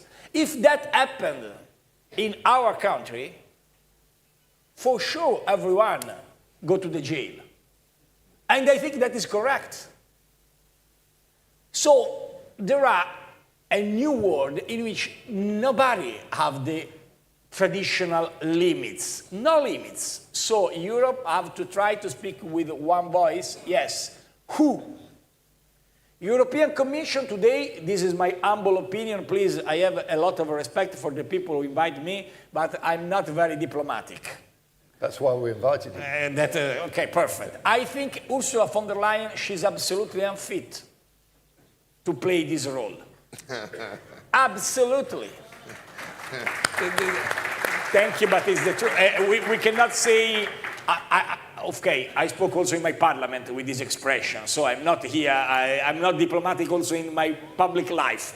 But I think we need someone of the leaders to stay in the European Council, and today we have to understand what will change for Europe with the new Chancellor in Germany. Why? Because I think there is not Europe without a strong alliance between Germany and France. That is the truth. Every time in the history. Remember Mitterrand called Willy Brandt, Willy Brandt, Mitterrand, also Willy Brandt. It's unbelievable.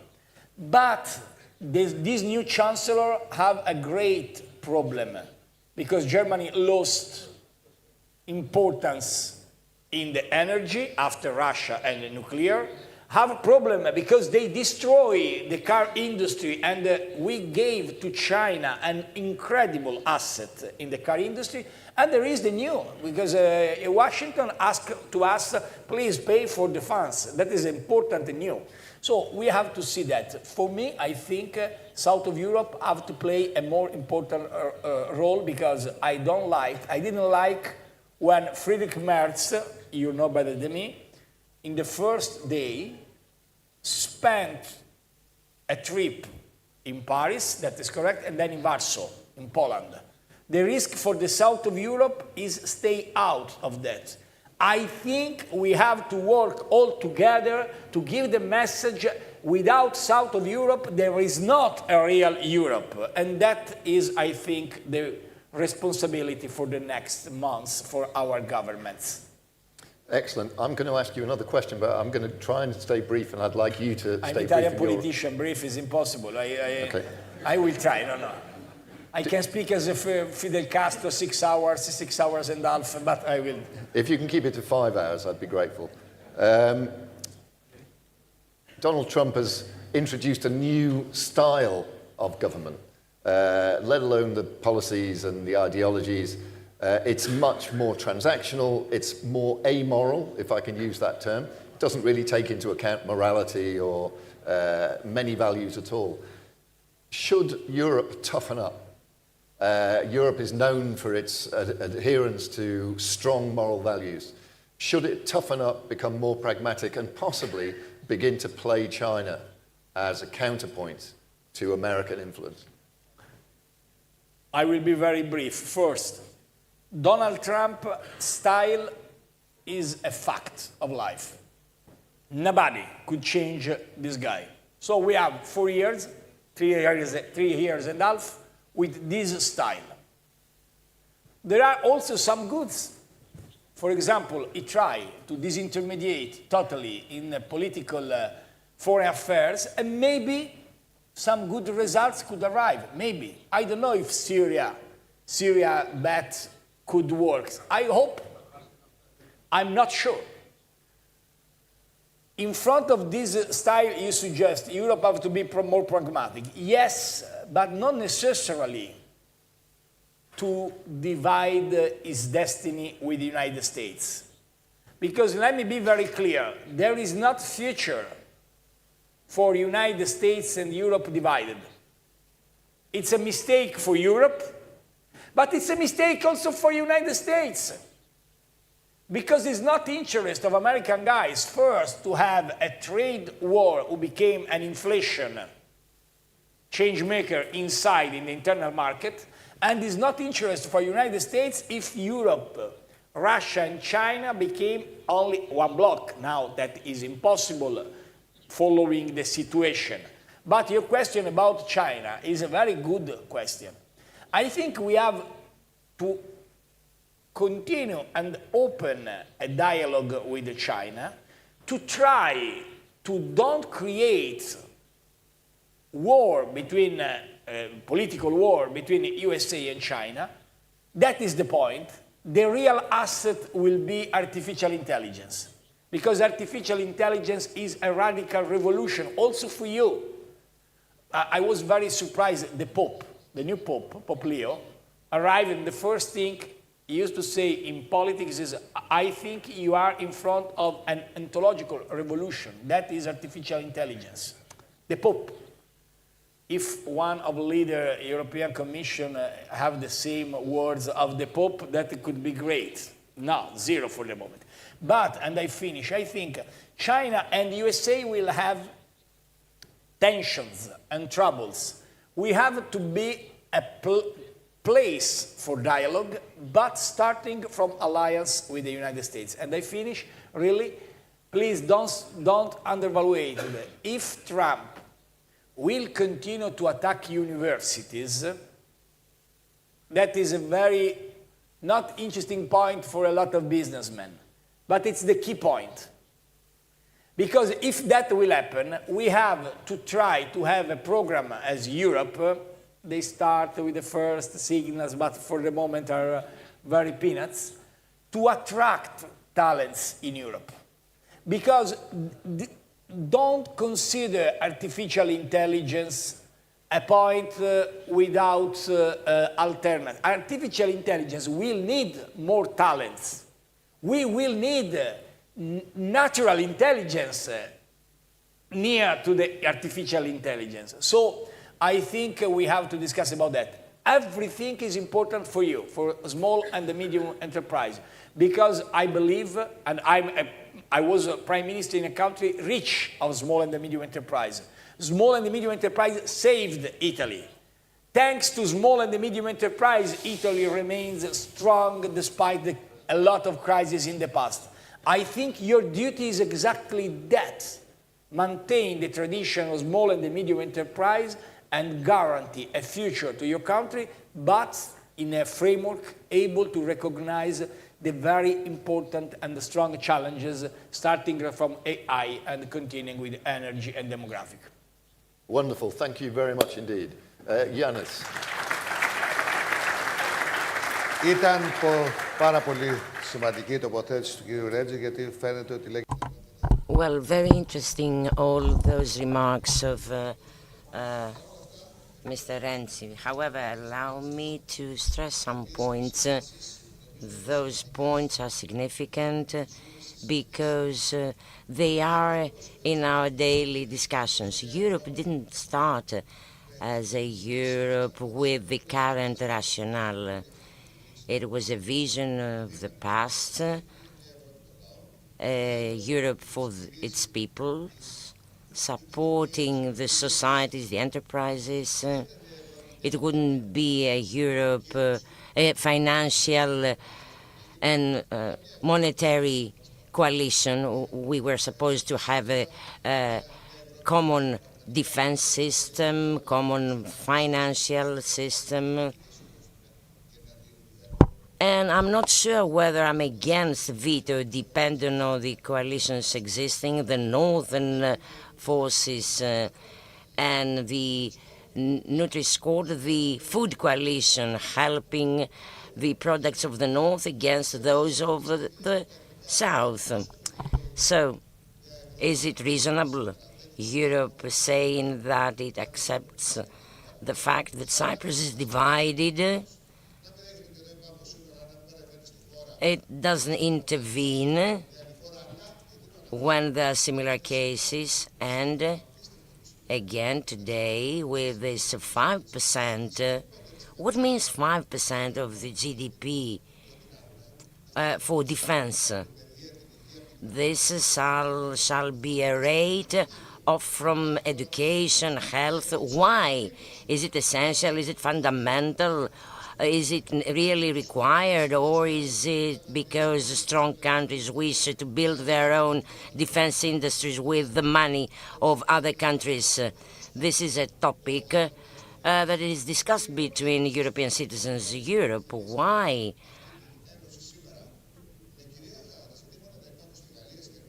Still having problems in France and in Germany, disputing and questioning the way it operates. And I'll tell you the following. Could you ever imagine that there would be tractors in the center of Paris and Berlin protesting? And it is important for you to know, the audience, all Greek farmers, as all Europeans, need to have their products according and in line with some rules, which involves an increase of the cost of production. Okay, correct, indeed, because it's for the good of our health. It's for our health. And when the products are not there, they import products from Chile, Argentina, that are full of pesticides and are imported and sold at lower prices, thus killing European producers. It's irrational. While some multinationals send French and German products and sell them in South America. So this is no future for Europe. It is not a real coalition. We may feel a bit better, we feel that we are more safe, but in terms of finance, defense, there haven't been any steps ahead, any progress. And I believe that you all share my view. All European peoples somehow dispute and question the developments in Europe. And this is why all those extreme right-wing movements exist in Europe, because those are expression of the desperation and anxiety in place.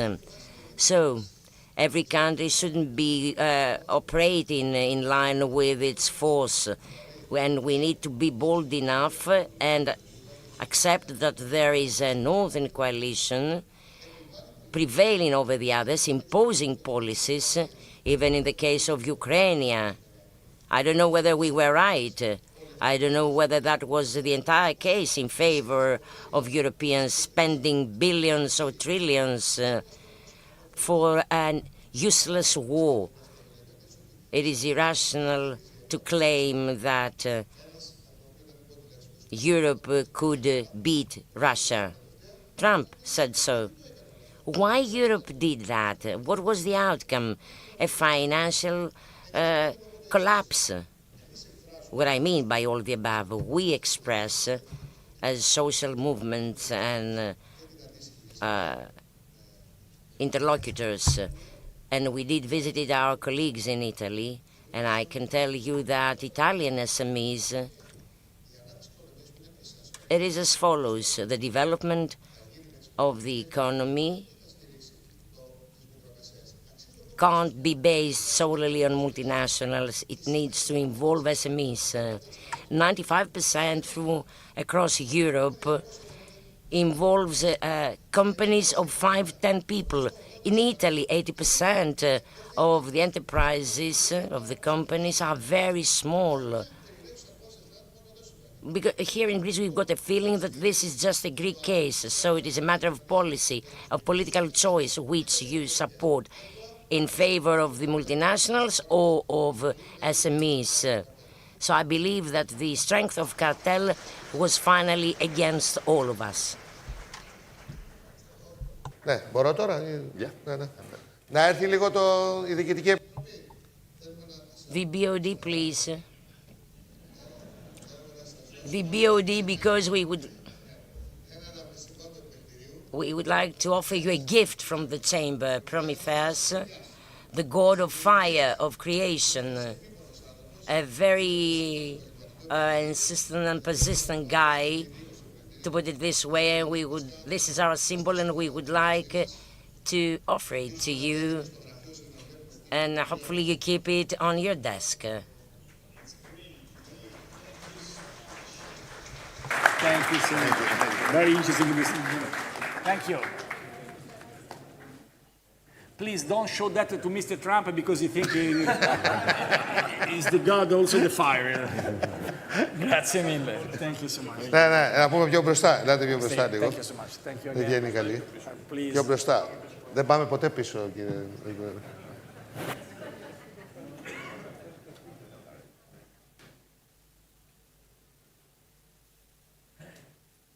Ευχαριστούμε πολύ. Thank you so much. Ευχαριστώ. Άρα καλά. Ευχαριστώ. Thank you so much. You speak Italian absolutely better than my... Ladies and gentlemen, we will move on now. Matteo. Yes. The paparazzi. Yes. Paparazzi, absolutely. Thank you very much for that. That was great. Thank you. Ioannis, you want to come back and join us? Oh, the minister. Who do you want up here? Okay, very quickly. Thank you. Grazie mille. Thanks. Thank you so much. Thanks very much. Okay, we'll move right along. We've been keeping the minister waiting, which we hate to do. So we'll move along to our next speaker, who is Stavros Papastravrou, who is the Minister of Environment and Energy here in Greece. Please come and join us. It's great to see you again. Thank you. Your Excellency, former Prime Minister of Italy, Matteo Renzi, thank you so much for your insightful comments. Αξιότιμε κύριε πρώην Πρωθυπουργέ της Ελλάδας, Κώστα Καραμανλή. Κώστας Καραμανλής, Deputy President, Evangelos Venizelos, President of the Chamber of the Confederation, ladies and gentlemen. I'm very pleased to participate in the second European Entrepreneurship Conference organized by your chamber. As correctly said, SMEs, the backbone of the Greek and European economy and the core of the ideology of our party, New Democracy. The three from previous speakers had something common to share. Mr. Maniatis, they had a common point. They've all referred to volatility, certainty, crisis. They've all recognized somehow a long period of restructurings and volatility, a period where traditional opponents are getting closer, Russia and the US. Traditional enemies sit around the same table, which was the case 3 weeks ago when China, Japan and South Korea sat around the same table to discuss taxes. Traditional allies redefine their relations. In such an uncertainty era, geopolitically wise and financially speaking, the topic of your conference is very important. In this rapidly changing landscape, our country chooses to explore its natural resources, the sea, the sun, and its geopolitical position in our southeastern Europe and the Balkans. And we have decided to focus on what we got, our natural features, our wealth and position, and become independent from very expensive energy resources, exploring resources that might exist, but we need somehow and anyway to explore whether they do exist. This is an energy independence plan focusing on sustainable, social, just development. I know that after all those lectures you might be tired, so I've decided to have a more interactive presentation. Now let us see. It is clear, you can see the lignite production in Greece as of 2005, when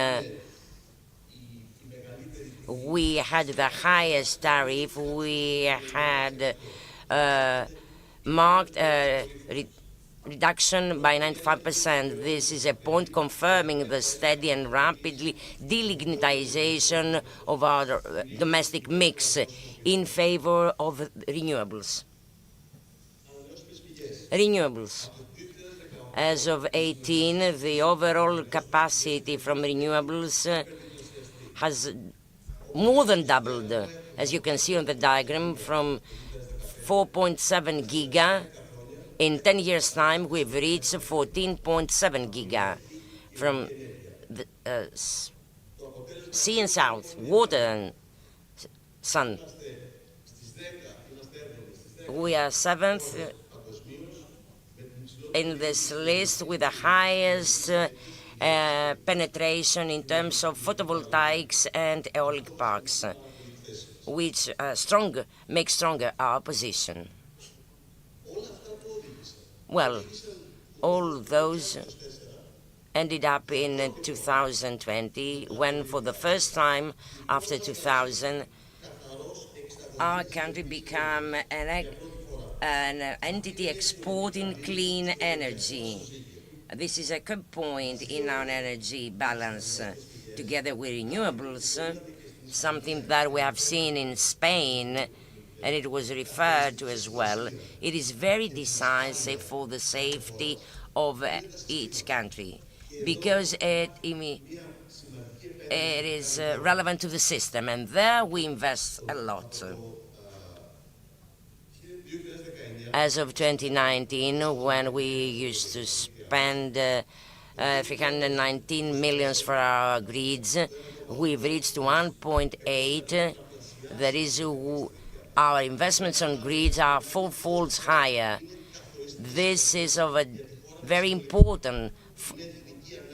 This was a national need and requirement. So, the aeolic parks, the photovoltaics, and again, this slide demonstrates another policy of ours, natural gas, which until some time ago used to be imported. Now, largest part of the imported natural gas is re-guided to regional markets via the interconnections that were put in place, TAC and AGB.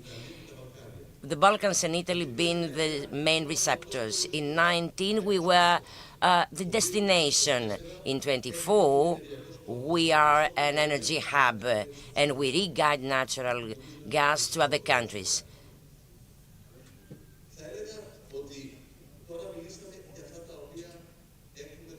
So those are the achievements, what we've managed to develop, to organize. However, there's the dynamic, the momentum of our country as well.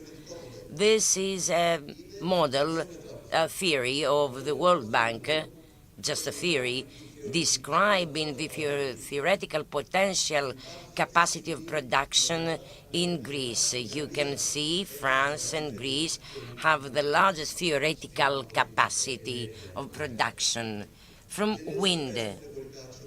Well, it is not clear whether it can be commercialized. Anyway, 5%, if this theory, this approach proves correct, 5%, if it could be explored and exploited correctly, this would mean double energy for compared to what lignite would give us in the past. So it is clear how the energy map changes and how our country needs to keep well focused on developing its natural advantages, respecting, of course, the investments required, the nature, and so on and so forth. I referred earlier to the interconnections in place. This is a very important slide demonstrating our interconnections. A number of governments worked upon this map to achieve this, to put it in place. Bulgaria, Italy, Turkey, Northern Macedonia. So we are indeed a hub. Foreign investors know that Greece can be easy, actually interconnected with all those countries. Mr. Mitsotakis agreed with Mrs. Meloni to investigate the option to for more loads to be guided towards Italy. Greece has achieved to be a hub, whereas other countries just claim to be. And to the south, the Greki with Egypt, the discussion with the interconnection with Israel and Cyprus. So there are future plans for further interconnections, even with Saudi Arabia. Practically, it is clear the geopolitical position of our country And the governments in the past and the government of Mr. Mitsotakis have been developing those plans in a way that we further strengthen our position. However, we need to discuss more than the interconnections and understand what we do domestically. There is a huge cost on our shoulders because of the need of interconnection with the islands. And this is again a great energy planning with Crete, completed, Cyclades, ABC, Skiathos, pending in progress, the interconnection with Cyclades D, Dodecanese and Northern Aegean, the electrical interconnection of our islands with the continental Greece. 150 million euros, the cost of the non-existence practically of such interconnection. Imagine that we'll save those 850 billion euros, of course, correctly in place, correctly spent, because all citizens need to be supplied. This is a national effort, starting back from 11, 12, 13, 14. Mr. Magnatis is there and knows the state and the situation. This involves the need of our country to investigate our natural submerged wealth and understand to what extent it can be commercialized. I was told in Texas that Herodotus, as of the 5th century BC, was referring to a black substance existing in the seas. Ladies and gentlemen, Matteo Renzi put it correctly. The crisis is an opportunity. Is an opportunity for a better quality of life. As of 2015 until today, we have reduced emissions by 48%. It is an opportunity to become pioneers, and we've been doing that. I've shown that earlier.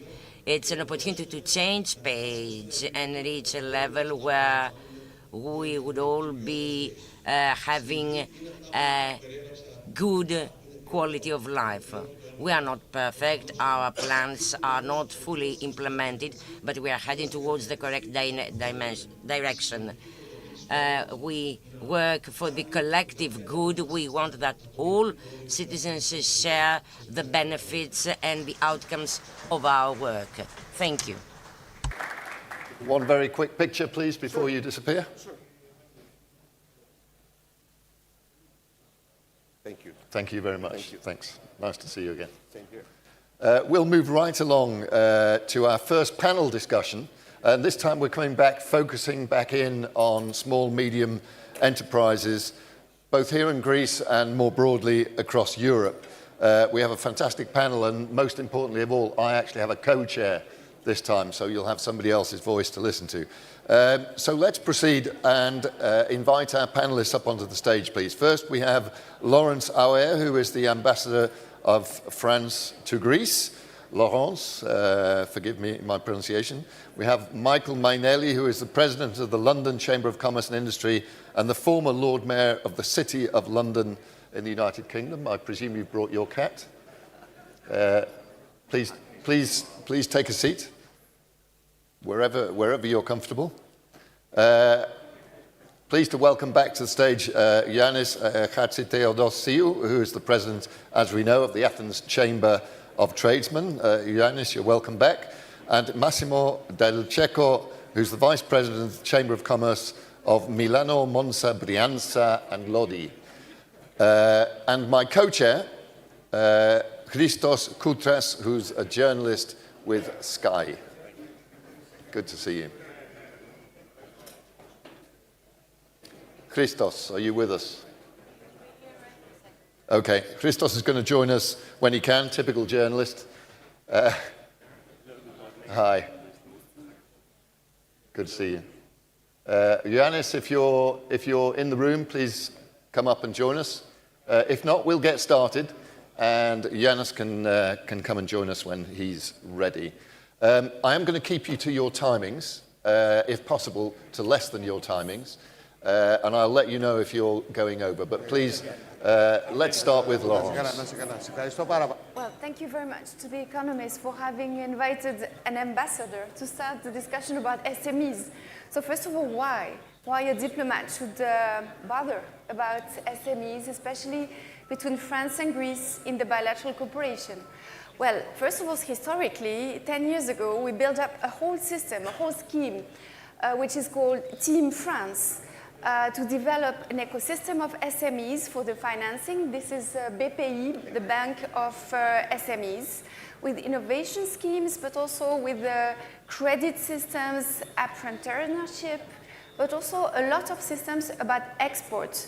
When I was posted in Athens, I was very lucky to have a Business France bureau being reopened, and it is a specific scheme to back French SMEs, today 70, to install themselves in the Greek territory. So why is it important? Because the Greek economy relies even more than any European economy on SMEs. In the EU, 66% of the employment share relies on SMEs. Here in Greece, it's 87. They generate 63 of the total added value, whereas in the average EU, it's 56.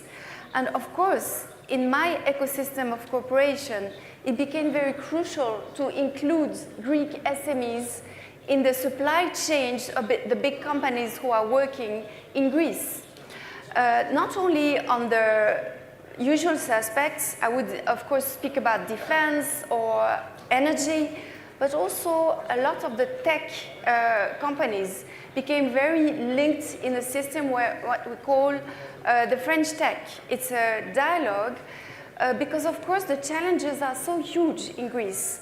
The minister, but also my predecessors talked a lot about the economic crisis and the way of re-engage a European economy to be able to work together.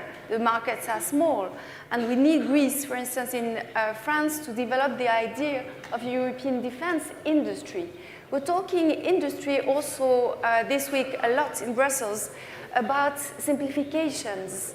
As you know, Commissioner Stéphane Séjourné has presented a whole scheme to alleviate all the administrative rules, especially something which we call the register, to be implemented for the SMEs between 250 and 750 employed people. This is crucial. It is a very huge burden in time, but it's especially more money. It's 400 million euros that we consider that will be alleviated through this sector. Of course, I can also talk about the future. What can we do between France and Greece to put more Greek SMEs in our project?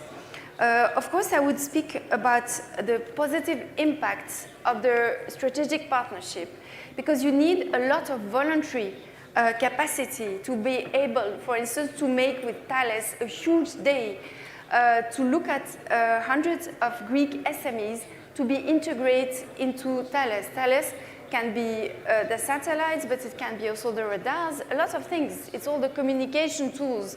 But what is important to say today is that after 4 years of this very committed policy, we managed to have, for instance, 100 SMEs with Naval Group, and the boat you are seeing today doing the essays, the Bellara Kimon, will come with Greek technology. Why is it so important to conclude? It's because now in all our contracts, in all our system, the Greek government has asked us to have 25%, between 10 and 25% of local products and of local industry partnerships. We managed to do it with Naval Group, with 100 local partners in all sectors, including the batteries, and it's so important for the territory. I was yesterday in Thessaloniki, and it's so important to have this territory being taken into account, not only in Athens, but in our strategy. And that's also what my team is doing with the Business France, the tech, and a lot of digital tools as well. Sorry, I hope I was not too long. You've got 20 seconds. Yes, so thanks a lot. Again, a diplomat is not only a person who speaks about what our government is thinking about Trump, or it's also a very concrete post to have concrete action. And at least between France and Greece, we are champions about that today in defense, but also in European economy in all sectors of innovation. Wonderful. Thank you very much indeed. Thank you. Michael, London Chamber of Commerce, give us your thoughts. Right. Well, thank you. Earlier this year in the House of Lords, the 38th Earl of Devon was talking about his ancestry extending back to the time of the Norman invasion. And a Welsh Lord, Kevin Brennan from Labour, got up to point out that he too came from a very long line of parents. Mm-hmm. And the point I'm making is everybody was once an SME. And this is an important point that is often overlooked. In the City of London, which I went to in 1984, and Big Bang was 1986, many of the firms weren't even there, and most of them were SMEs. Morgan Stanley, Goldman Sachs didn't even have an office in the city in 86. Citigroup moved to the city in 86, etc. Over 40% of the NASDAQ is comprised of 6 companies. Microsoft, 50 years old. Apple, 49 years old. NVIDIA, 32 years old. Amazon, 30 years old. Google, 26-year-old. And Meta, 21 years old. And these were all SMEs within that period. In the City of London, we have Shazam, Revolut, Oak North, Darktrace, the unicorns. So my first bit is everyone was once an SME. Second point I'd make is, as Lord Mayor of the City of London, we have an intense interest in SMEs. We have recognized this many, many years ago. 2% of the UK's working population generates 8% of GDP, and it is not just finance. It's about 35% finance. It's about 45 to 50% science, engineering, and technology, and then a raft of other industries. So we are actually an SME engine in the sense that of the 24,000 businesses in the city, 23,750 are SMEs. I myself run an SME. So we're very much an SME engine.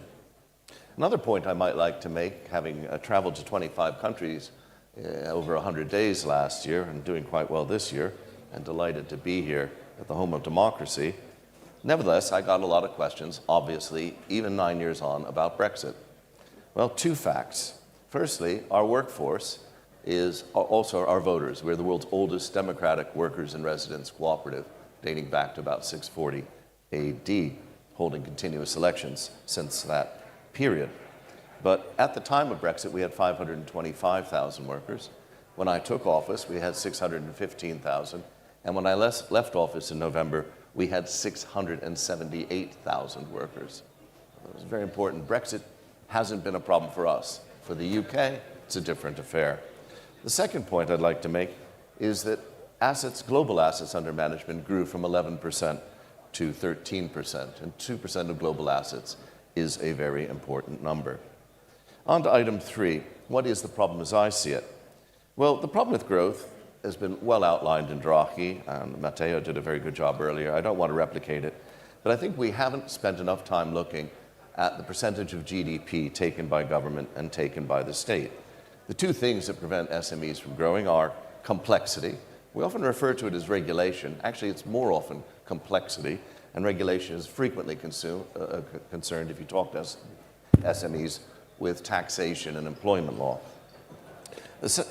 But this is important. If you're dying of thirst, you don't start constricting the faucet. You don't turn off the tap. You try and flow it. But the second one is based around a story. Last year, the Department of Business and Trade wanted me to Glantan, a pharmaceutical firm that had 25 people and just had a $750 million investment, which would grow to 500 people. They came to see me and they said, they're not thinking of setting up in Britain. I said, well, obviously, they'll be setting up in Switzerland or Singapore. They said, how do you know that? Well, they've got the pharma skills there, but Switzerland is 32% of GDP taken by the state. Singapore is 20%. And these are numbers you'll hear from the lips of Singaporean leaders if you talk to them.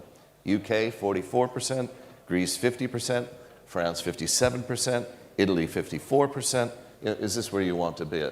So if you want to have a crisis, we have one. And I think we should be focusing very much on that number. Now, this is not to be anti-government, but I'm just trying to point out there are no magic money trees in this area. We really need to improve the product, and that means obtaining extremely good value for government money. Government can do many things to help SMEs, but I would argue it really needs to focus on education, healthcare, the environment, and how we handle the disadvantaged and the elderly. That is the environment that SMEs need. And I would like to thank you for giving me this opportunity to share those prejudices. Thank you very much indeed. Thank you. Let's move on or move back to Italy. Massimo, give us your thoughts. Thank you very much. What I can say is what we are doing in Milano for SMEs, for our enterprise on our territory.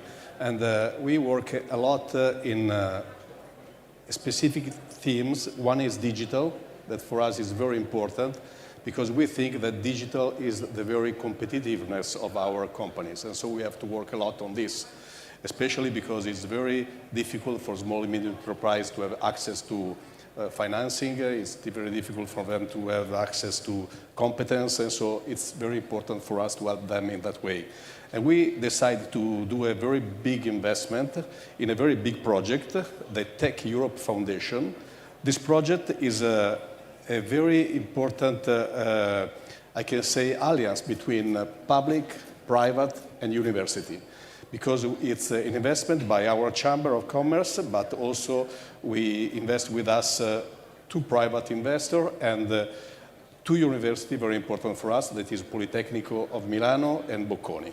And this is, I think, one of the most important things that we are doing on our country. And this park is located in Milano, and we think that is really a strategic hub for deploying AI, cloud computing, cybersecurity, big data, and all the other emerging technology to all the small and medium enterprises. And we would like that this project was not only for Milano, but also for all the small and medium enterprises in all Italy. This is a very big investment because the first step is $500 million. And so it's a very big, a lot of money for our chamber and for the other investor. We start a few years ago with digital enterprise points, and we delivered more than 80,000 services and over 90 million in vouchers for ERP, e-commerce, CRM, and IoT. But now we think that AI is the real changing of the panoramic view for our challenge all over the world. And then for us, it's very important to, especially for Italy, the export for us is now one of our strengths, I can say. And so we work a lot with our company that is Promos Italia, that work with all Italian chambers. And with Promos, we work a lot for training for digital matching and participation in international fairs, and we work a lot with Enterprise Europe Network, especially for the more that I can say internationalization, but for small and medium enterprise, it's easier the export than the first one. And so we work a lot, I can say, in a very important synergy among intermediary bodies. Chamber of Commerce, Business Association of Industry, because it's very important, the supply chain. And so if we want to work with small enterprise, with big company, we have to work a lot also with the Business Association, university, consortia, and tech district. I think that these are our stronger points in which we are working in this moment. Excellent. Thank you very much indeed. Thanks. Very brief question for you from me. A very brief question, Massimo, just out of curiosity. How many individual companies do you represent, and how many individual small, medium enterprises do you not represent in your regions? For me? For you, please. In Italy, I think that in Greece and Spain, it's all the same. The 90% of companies are small and medium enterprises. Yeah. And so this is a big reality. I can say that I don't remember the number because it's very big, but the Italian Milan Chamber is the biggest in all Italy. And we have also, as a business association, Assolombarda, that is the biggest association of Confindustria in Italy. And so I can say that in Milano we are lucky because we have a lot of competence in that way. But really we work all together because I think that or we, as in Europe, we can say yes, right, not right, but or we are Europe or we are dead. Yeah. Okay. USA or China or Russia, we can say whatever we want. But first of all, we must be Europe. And I can say that Europe is the one of the most strengths is small and medium enterprise that a lot of time are family companies. And so I can say that when we speak about family company, we can say about all what now are in Europe compliance, so ecology, live richness on the territory. It's like natural for family company. Yeah. So we don't need too much rules for small and medium enterprise. We need rules for sure, but not too much. Okay. I can say that. All right, brilliant. Thank you very much. Yanis, 5 minutes, please. You have some comments you'd like to make about the... Only 5 minutes, he says. So, I would say that, let me stick to the last bit. I'm really happy that this conference confirms, and allow me also to say that I'm really happy for the great collaboration we have with The Economist, and thank you very much, because what we have presented so far is really beautiful. So I would like to say that in our country we have this comment, you're so small, you can do nothing. You heard the case in Italy or the case in France. In Greece, 93% of Italian companies are up to 10 employees. I saw that when I came to Italy. So size is not always a problem. It might be a strength. We're entering the era of AI, of full digitalization. So in the Athens Chamber, we have 12,000 new enterprises established over the past years, and they only have one PC at home, and they deliver. So in the past, size mattered. It doesn't anymore. So the evolution of technology, AI, changes this mindset, which is, of course, contrary to our beliefs. But the message we emit across Europe is that SMEs that produce more than 50% of the European GDP represent a source of social, cultural life. It's up to Europe to keep this source kicking. You know, we have this dispute, Europe, China, the US, the tariffs. I will give you an example from the recession period in Greece. During the bailout agreement period in Greece, enterprises lost their value. Stock value and other assets have been let's say, lost their value, and as a result of that, many Greek companies have been taken over. If you check the values of those companies back then and today, it was a robbery, to put it like that.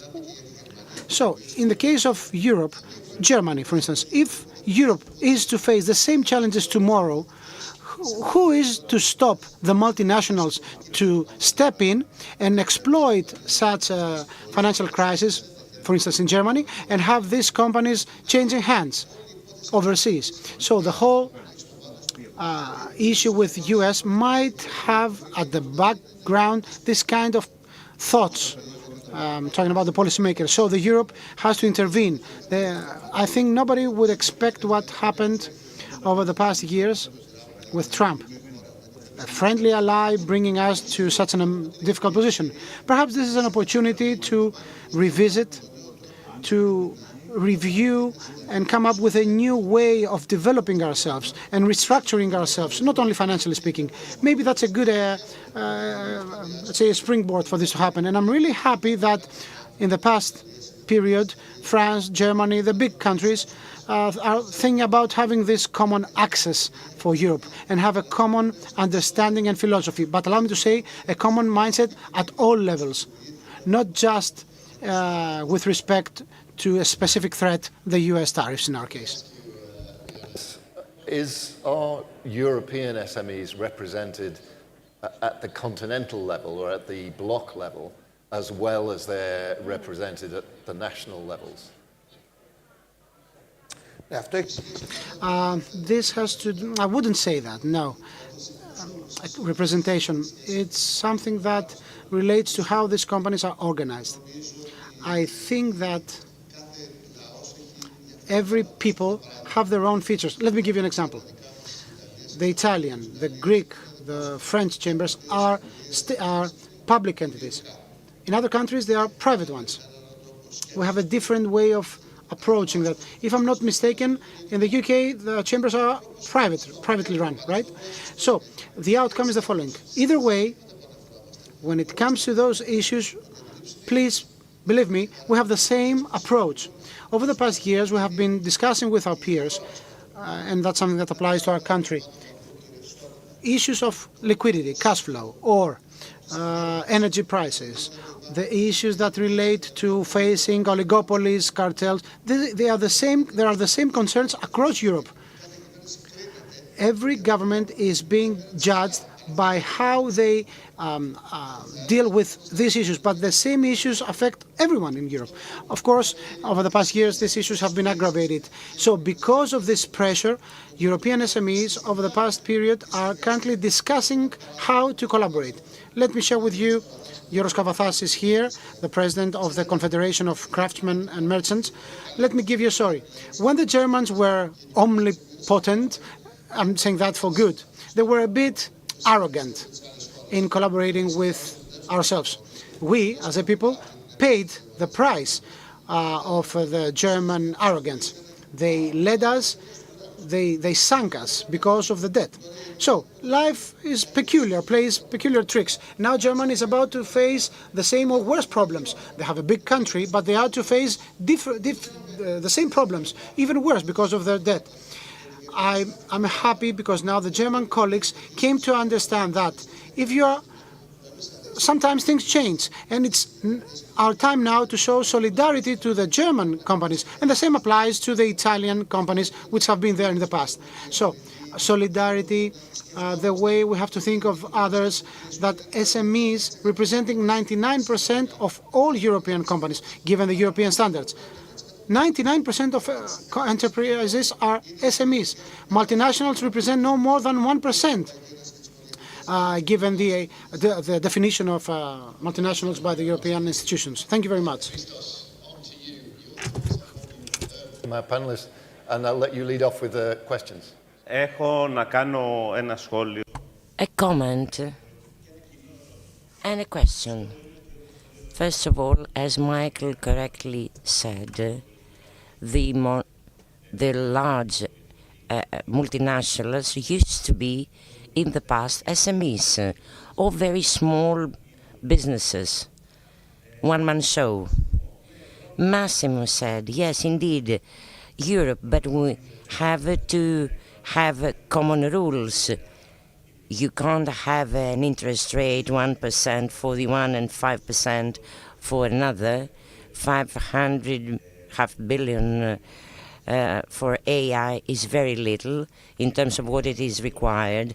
And I assume that all businessmen in multinational and SMEs refer to the human resources, that this is their wealth. So the question is as follows: how an SME can keep its people, its wealth, in other words, that with specific skills and training, and develop, okay, with the financial tools, the loans, the taxes, but unless you've got the talents and the people, you can't grow, you can't develop. So how an SME may retain its people in order for it to develop? Each of you on this one, Yes. but let's keep the answers to 1 minute, please. Where should we start? Who wants to go first? Let's start with Laurence. Yeah, for me today, all the institutional financial systems take into account the SMEs problem. The banks, Hellenic Development Bank, BPI, I was telling that in France, but also EIB, when we had the recovery fund, it was full of SME programs, entries of financing with specific conditions for them. So I fully agree with your question about are you enough represented in Brussels? Because the big discussion takes place in Brussels today about simplification, about taking in the new period of financing as well as we had in the RRF, the SMEs, but at this stage, we don't have to convince, for instance, the Hellenic Development Banks preparing projects for SMEs on innovation and defense. Thank you very much. You were going to add something? No. You're done. Great. Michael. Well, personally, I think the question is an interesting one, but it's phrased in a way that implies that the small business in some way is being denuded of people. Equally, the small business needs to bring new people in. And by definition, SMEs should be changing faster than the larger companies, certainly as a proportion of their business. So in fact, I'd far more worry about access to talent and skills. We have an SME strategy across the corporation for many years: access to finance, access to data, access to space, access to networks, access to talent and skills. And I've always said that within the City of London, over 14 centuries, we have a four-pronged theme: defense and security. Nobody brings money or deals to a war zone. We often forget that, although it's been rising. Secondly, we want to see the rule of law. Everybody's being treated fairly. And that's actually quite important. Biasing things for SMEs or not for SMEs, or for particular sectors or for the home team, actually leads to less business. The third one is very much the idea of open, free, and fair trade. And the last one is access to talent and skills. So I'm interested in the free flow. Our government has moved to tighten things down, but we've equally seen when France freed up the labor markets, the sheer amount of activity that generated. So there's a balancing argument here, but for years and years and years, people have said, that the problem has been the inability to release talent to go off and do new things as much as it is the access to it. My father actually shut down a business in France when we had the first crisis, which was 2000. And it was still shutting it down in 2009 when we hit the second. So that's not a good sign. No, nothing personal. It's just a little factoid. Okay, I won't ask you about your memories of the beginnings of your organization 14 centuries ago. That would be unfair. Massimo, on to you. I can say that your question identifies very well the strategic role of Chamber, because I think that a small and medium enterprise alone don't go anyway. And I think that Chamber of Commerce or Chamber of Trading are one of the most important intermediary bodies. And about the synergy of these intermediary bodies with university, especially for the competence, with also the ecosystem of tech district, it's very important, with business association, with the big company for the supply chain. But if we are all, and the synergy about different chamber all over Europe, this is very important to change our best practice, I can say, on our territory. This is very important because we must be stronger with banks, first of all, because especially in Italy, we are looking at a very big aggregation of big bank. All the little banks are disappearing from our panoramic. It's a very big problem for small and medium enterprise. Yeah, this is a very big problem.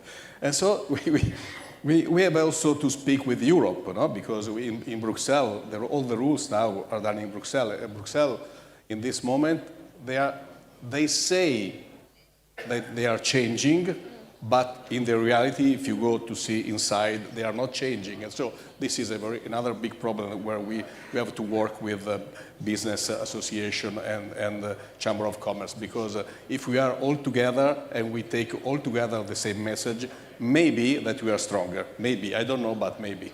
Thank you very much, Massimo. Yanis, we're very nearly out of time, so I'll ask you to be very brief, but your response, please. Ποτέ δεν είμαι πολύ σύντομος. Well, I'm very talkative, but actually I'll try to be brief. The role of chambers is very important, and the cooperation between different chambers in Europe indeed has already started. So the answer now to your question, those SMEs that shall not get into AI with the suitable talents will fail, unfortunately. Time is against them. We as Chamber, we focus greatly on that. In 24, we've trained 35,000 small companies, thanks to the universities, on AI. However, Christos, and business and enterprise, it may recruit talents, but it takes programs, engines, machines, networks, whatever, which involves money. And SMEs don't have such money. And SRF, 6%. And the minister today said we might renegotiate it. Well, this is a very little rate. Imagine if one gets cheap money, recovery fund that is 2%, money with an interest rate 2%. You can't take anything, and if you take a loan from a bank, you need to pay 10 or 12%. NSRF means 50% as a bonus. You don't give it back, and your competitor can take it back full, then you are dead, because your opponent has the NSRF plus all its money back. So, if those problems are not solved, we won't reach a balance, and this is why I'm very pleased. He correctly put forward the example of banks and how they became stronger. Thank you. In the interest of time, but please do join me in thanking fantastic panelists and my fantastic co-chair, Christos. Thank you very much.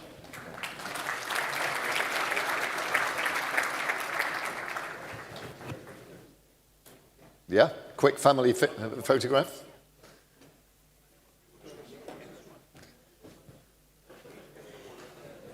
Thank you so much. You're very welcome. Thank you very much.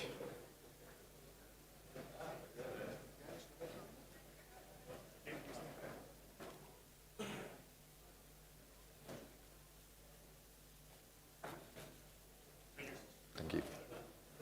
Thank you. Thanks very much. Okay, let's move right along. We're coming back to the Greek government now. We are privileged to have with us Thanasis Kontogoris, something like that, who's the Deputy Minister to the Prime Minister of Greece. Do forgive me. I'm sure that's not how it's pronounced, but it's somewhere close. Thanks.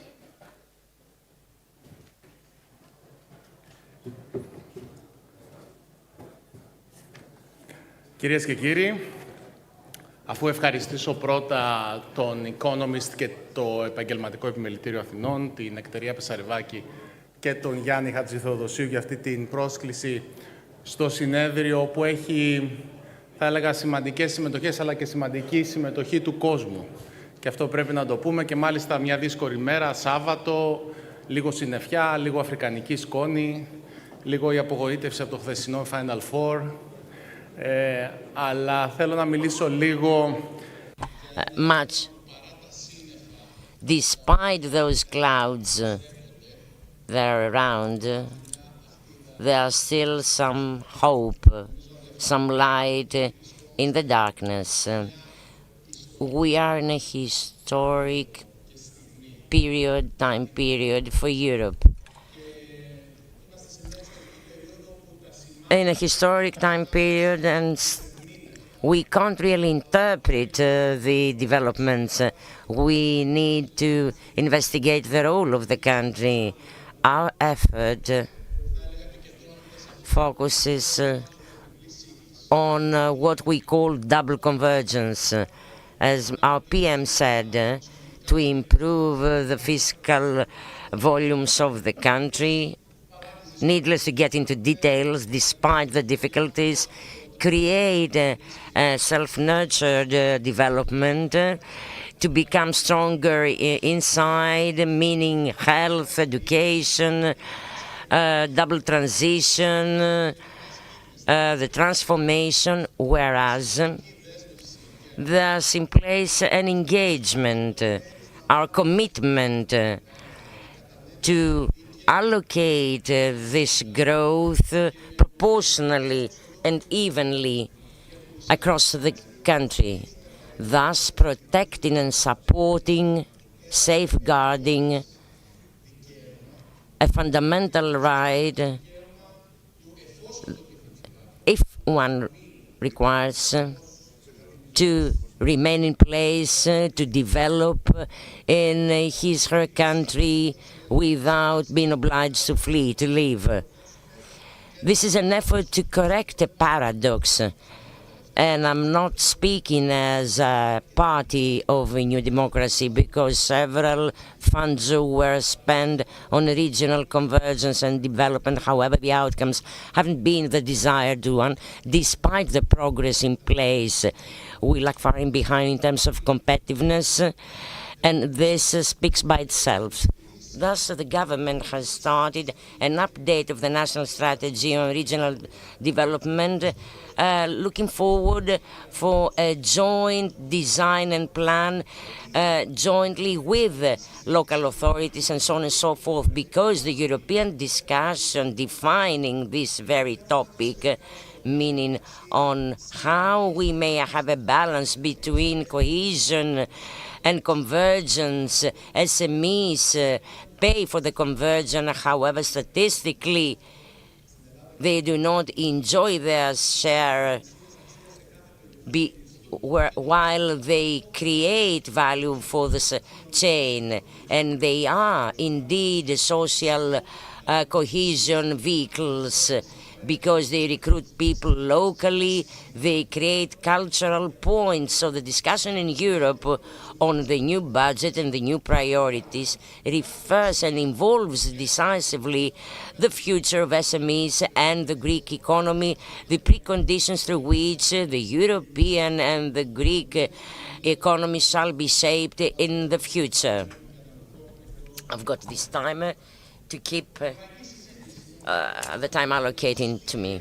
Now, the Draghi report, competitiveness, okay, 800 billions plus 5% in the European GDP, $500 billion for the defense. A parenthesis now, instead of discussing how we'll improve our lives, we are in times that we need to be speaking about the defense, and it is mandatory.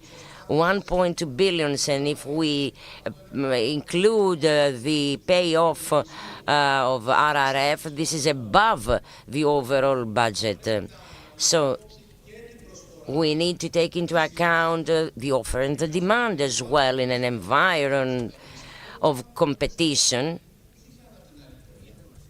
Who shall be the interlocutor in an environment where hopefully, thanks to our efforts, things might change, but we might similarly have several problems. Indeed, we must be competitiveness, but we need to consider the society, how such society shall have a purchasing capacity to meet the increasing demands thanks to the increase of competition, so as to be in a landscape of cohesion.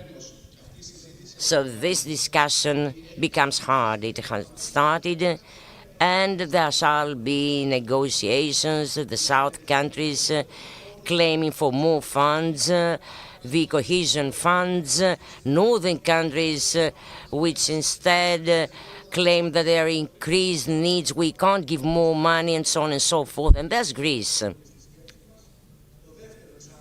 The second semester before closing, having the presidency. So you understand that the negotiations on such a topic involves a synthesis of views, including a Greek position, which coincides actually, and this is very important, because it impacts the discussion on SMEs, coincides with the strategic priorities in Europe.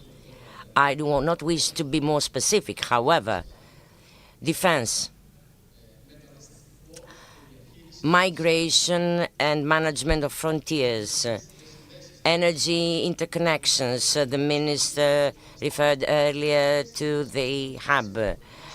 Port facilities, railways, reduction of the transportation costs, public transports, and on top 2 more domestic topics.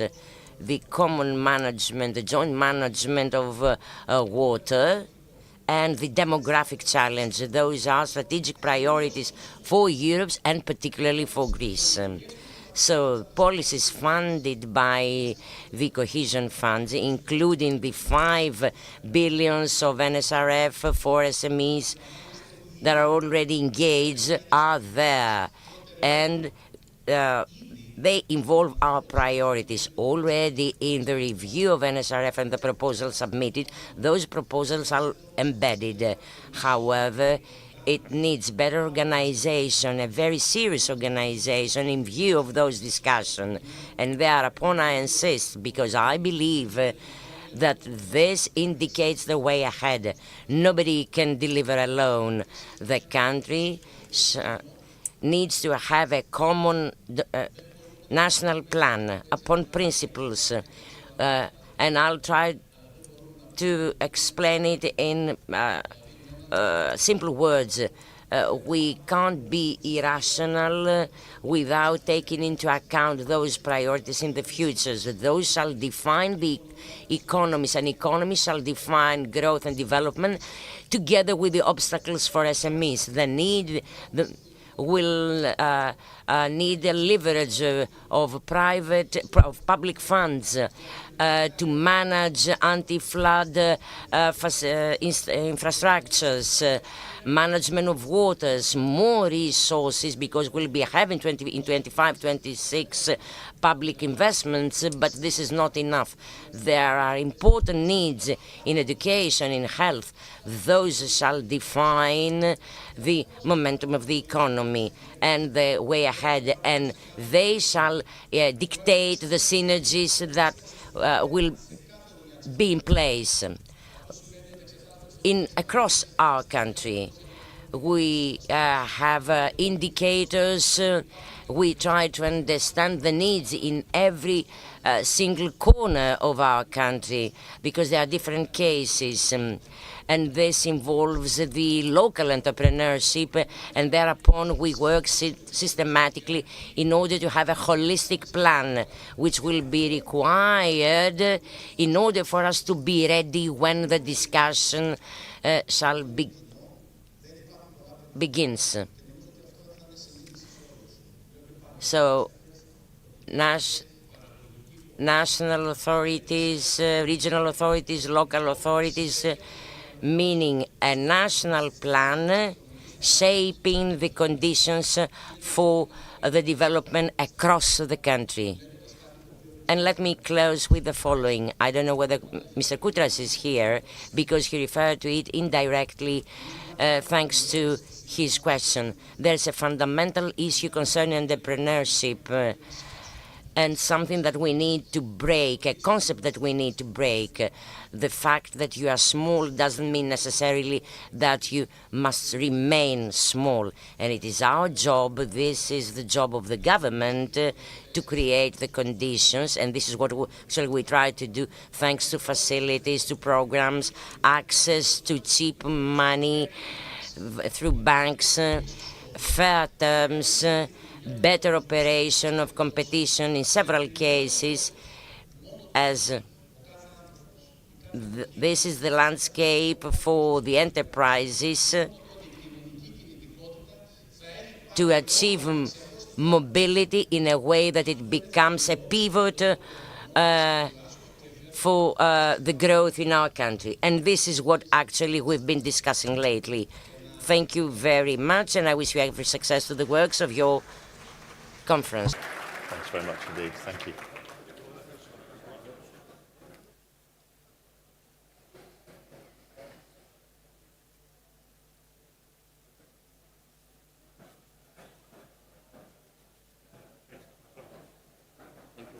Thanks a lot. Okay, well, the Greek government has had it all its own way so far in this conference, but we're about to change that. We have the first of a series of guests through the day from the opposition parties.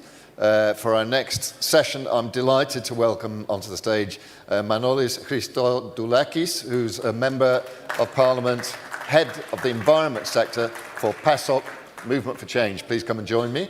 And Haris Mamoulakis, who's a Member of Parliament, Head of Economy and Development Sector for Syriza. Hi, it's good to see you again. Yes, please. Hi. Okay, well, we've heard plenty from government, its ministers and representatives. I assume you're just going to quietly say that they've got everything right and you have nothing to add. So this should be a very short session. Let me hand over to you first of all, please. Firstly, I would like to thank the Chamber and, of course, the economists for this kind invitation and the beautiful discussion. Let us say the following. Sadly, when talking with representatives of the business world, and especially the SMEs, nobody would accept that everything goes fine. I will start by giving you the big picture. Let's take a bird's eye view of what is to be an SME in Greece, and then we will discuss about the issue of green transition. So, the SAFE research asked business people to tell what the challenges they're facing. Top one, finding the right staff, specialized staff in Greece. Second critical problem or challenge, lack of access to external funds and capital, and third, production costs. So we have to add on top of them the challenge set by the structure of Greek business world. 67% of Greek SMEs are single-membered one, which means there is a need in order to promote the proper network of synergies, exchanges, so they can become more resilient and to ensure access to financial instruments. Next topic. There is a contradiction between productivity and the industries. 25% of Greek people are into catering, so 40%, apologies. These industries, catering, accommodation, produce 25% of the GDP. So we have this misalignment between the people involved and the GDP contribution. Next point, the trade deficit remains 15.1 billion euros last year, more than 7% of the GDP, which raises the issue of extroversion and competitiveness of Greek SMEs. And the fourth point, according to the figures by the Governor of the Bank of Greece and the Fair Competition Committee, Greece, in critical industries such as fuels, foodstuff, banks, telcos, energy, construction, we have strong oligopolies in place. So, inadequate mechanisms to ensure fair competition in Greece. That's the big picture. Let's break it down. Let's now bring it to the present of climate change and green transition. What does this mean? There is a question. Concerns everyone. Climate crisis. Is it here? Is it to come? Or green transition? Is it to happen? Is it good? Is it bad? By principle, climate crisis has been here for a long time. Green transition is necessary. What changes is whether we will perceive it as a threat that we have to fight back and only suffer the negative consequences, or as an opportunity. For me, this is an opportunity. An opportunity in the sense that we have to set goals, 3 goals, through the process of green transition. The first goal is to change our production paradigm. Lower CO2 emissions, but at the same time strengthening the countryside and decentralization of financial activities. B, or second, the evolution of new scales and technical specialization of the existing staff. And third, bridging the gap between SMEs and large enterprises. The gap is big in Greece. So what does the government do? The government can do three things. One, use the strengths and opportunities in order to change this production paradigm, as mentioned before, the model.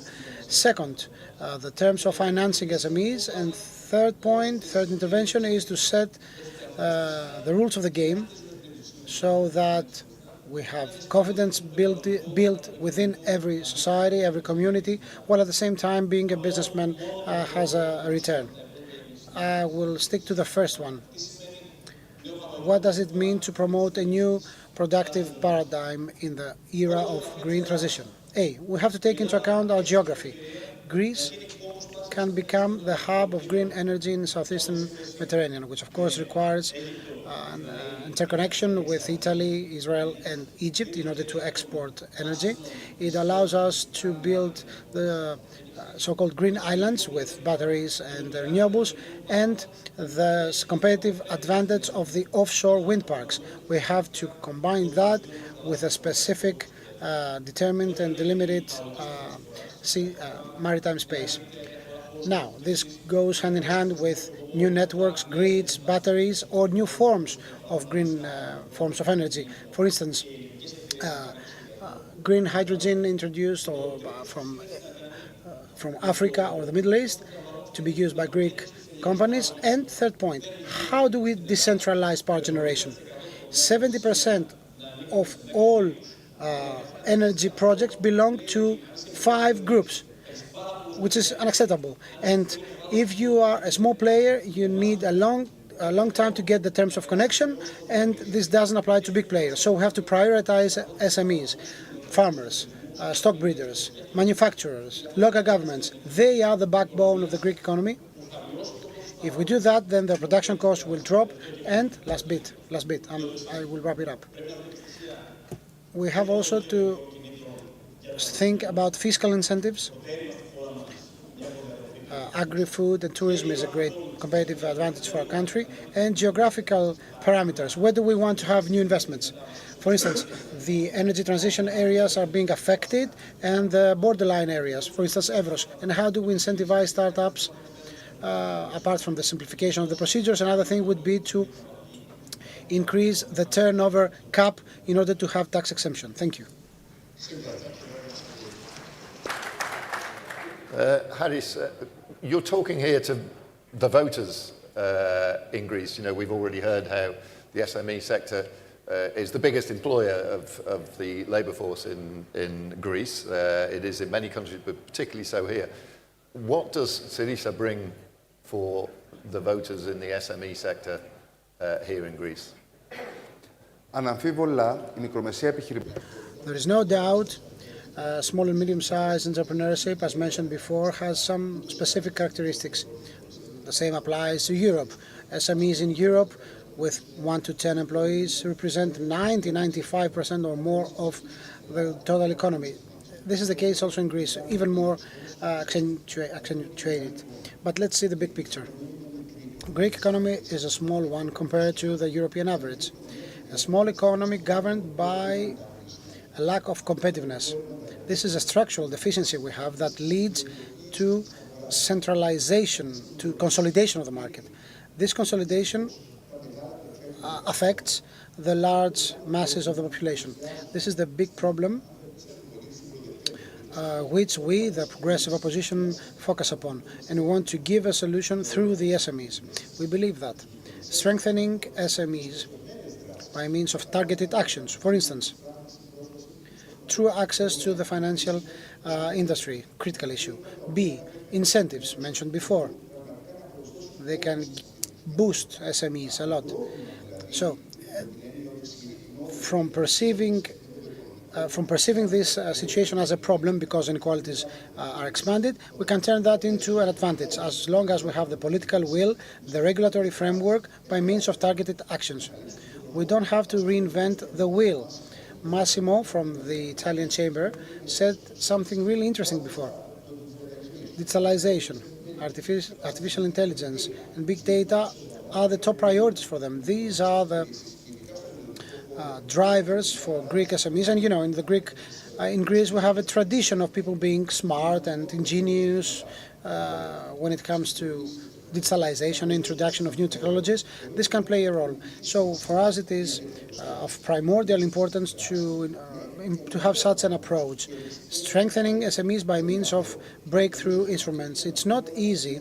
It requires a very brave political approach and initiative. Sadly, for the time being, there is no such thing. As a result of that, we have huge inequalities. I think the word inequality dominates the public debate over the last years. We have regional inequalities. Manolis mentioned the issue of Thrace or Macedonia suffering because of energy transition. We have regional inequalities. Even worse, it's becoming worse and worse. We have to be concerned with that. It's a concern for Europe as well, but especially in our country, we see that the problem, the gap is widening. So I think that the issues that relate to how we can strengthen SMEs have to be supported by us. SMEs have to do with people, and we know very well that it is people who build organizations. So what do we need? We need that these people, the small and medium businessmen or business people, feel that they can truly grow. The unicorns, the big companies of today used to be an SME some 20 years ago, yesterday. Maybe they were nothing than a micro company some years ago. So in order for this vision, for this dream to remain alive, you have to have the tools in order to fight and claim a strong future for your company. So to wrap it up and to give you a generic, an overall reply, I think that we, Syriza, Progressive Alliance, have a priority, which is to focus on SMEs, and we try through the SME representatives, for instance, the Chamber, and allow me to use the opportunity to congratulate the Athens Chamber and the economists for this great initiative, because you have to establish that on an annual basis. That's the second installment, and you can leave your footprint on the Greek economic landscape. Why? Because in the EU of 27 member states, Greece have specific characteristics with respect to its SMEs. So it's a pity to lose this opportunity. For instance, a huge opportunity is represented by the RRF, Resilience and Recovery Fund. Let us not forget that. We can see that the funds are not allocated fairly, but in a very unorthodox way, which means that we are losing an opportunity here. So ending. Your initiative is very important. We, the opposition, will continue recommending solutions with respect to strengthening SMEs in Greece. We've established the importance of SMEs to Greece, the foundation, the backbone of activity, social cohesion, so many things that they contribute. But also, SMEs are reliant on the Greek economy as a whole. In turn, they need stability, they need predictability, they need growth. To be fair, the New Democracy government has brought a degree of stability, I think, and a degree of sustained growth. Can Syriza offer the same? How do you ensure that while you're taking care of the people who are employed by SMEs, you're also taking care of the national economy and ensuring they have a context in which to grow?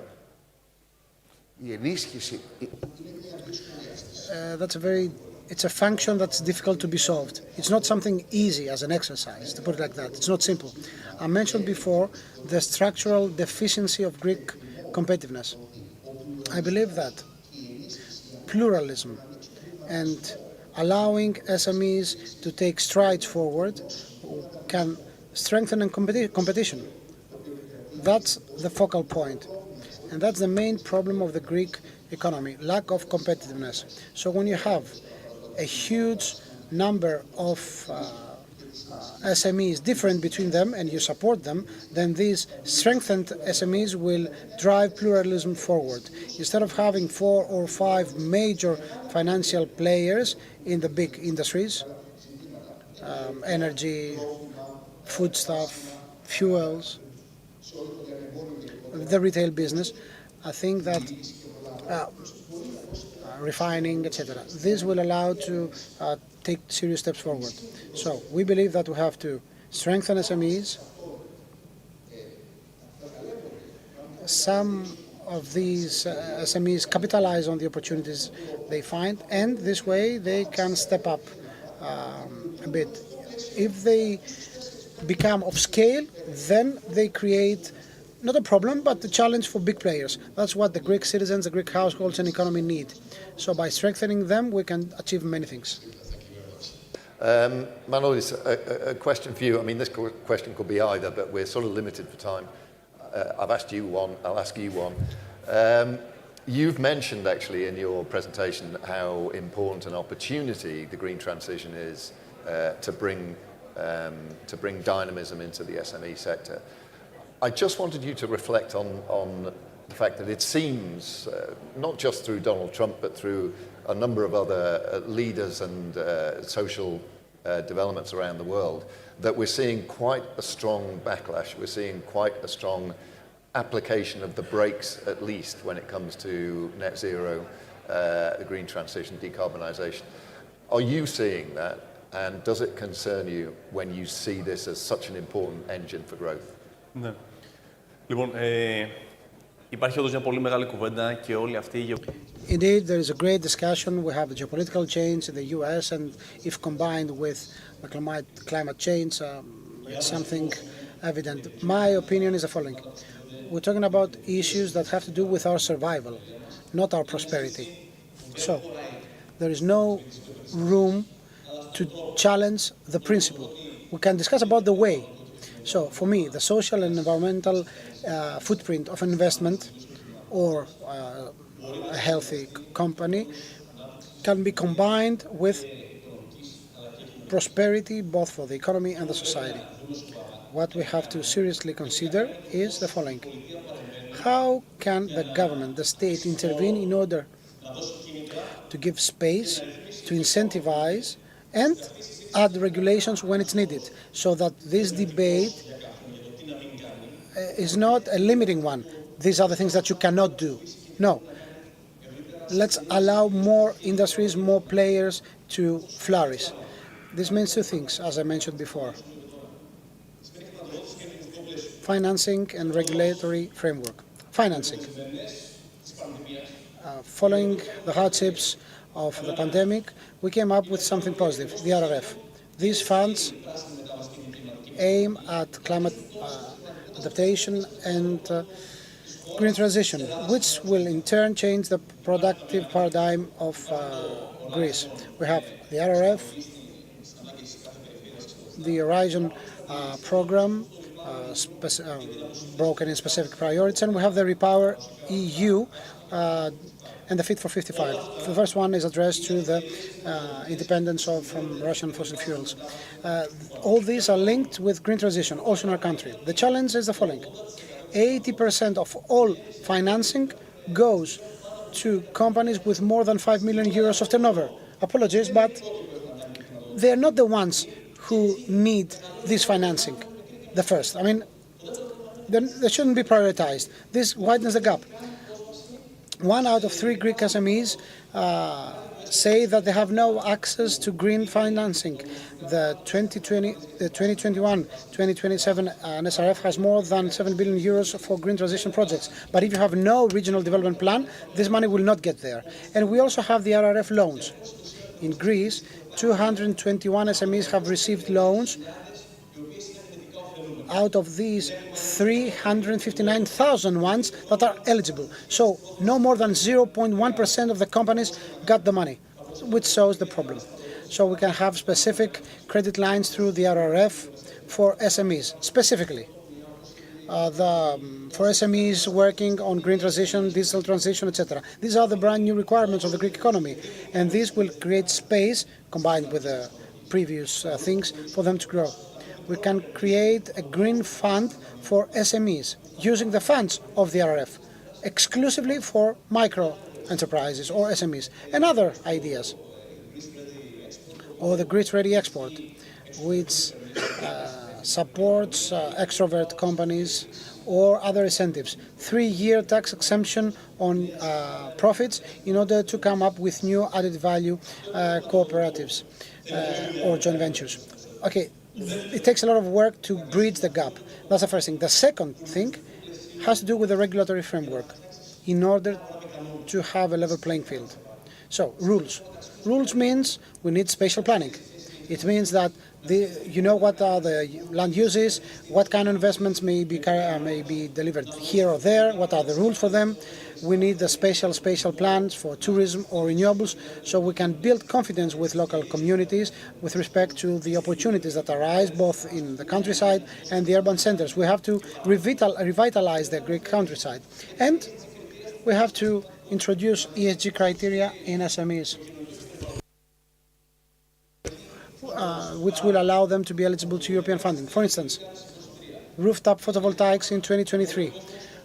This program would give money to households to have their solar panels at the rooftop, but there was no provision for this scheme to be activated in underprivileged areas.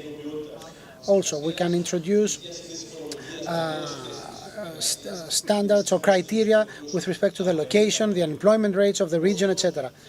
And other things that can do with the specialization of the people involved. So, ending. If climatic change is perceived as a problem, we will keep on trying to dodge it or to fight it back. And of course, we will keep on suffering the consequences. The reply is to change the production model, to bridge the gap between SMEs and large enterprises, and change the productive model of over-concentration. Cheers. Brevity. One more picture. Somewhere there's an archive full of these photographs. I have no idea where it is.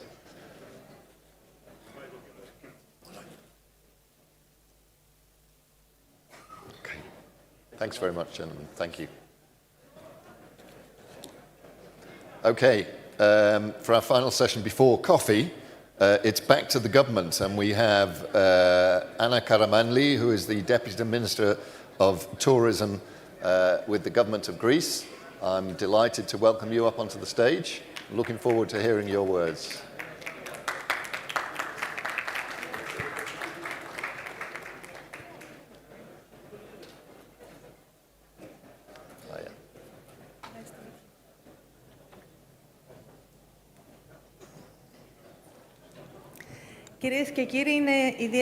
Ladies and gentlemen, it is a great pleasure for me to represent the Ministry of Tourism in this event. I would like to thank Economist Impact and the Professional Chamber for the invitation and congratulate all those involved in the organization of this conference.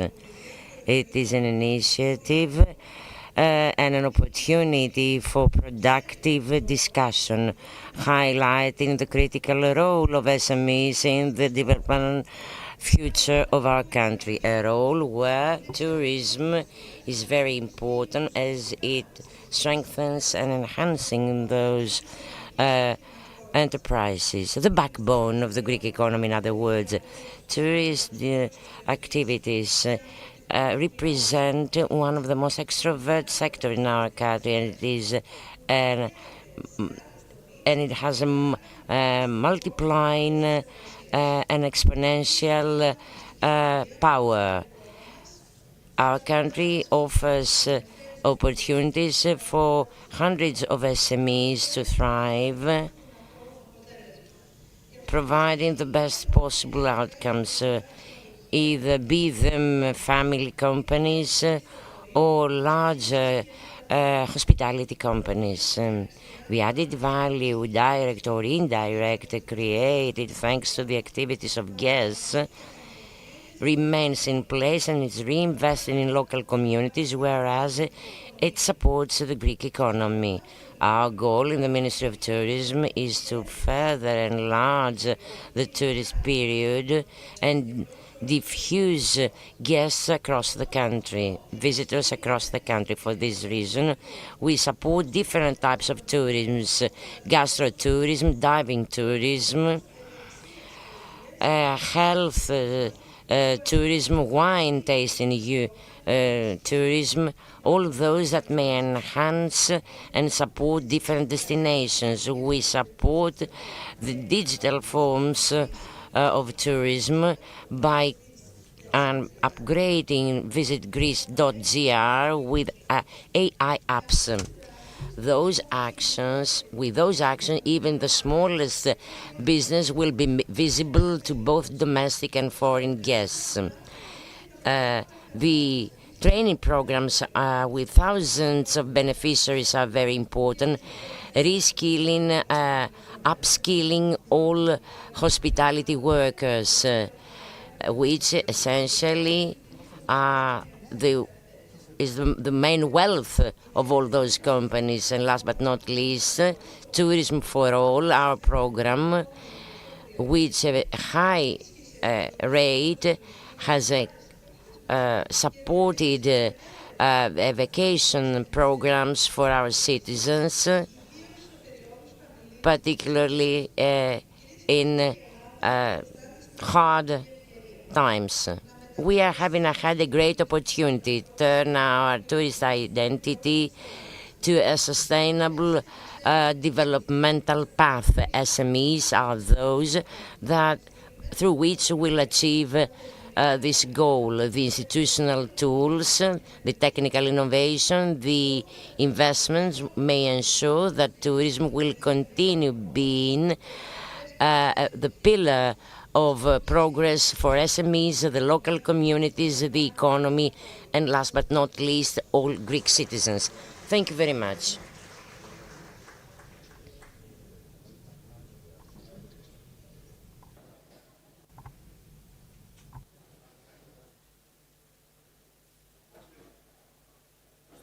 Thank you. Excellent, thank you.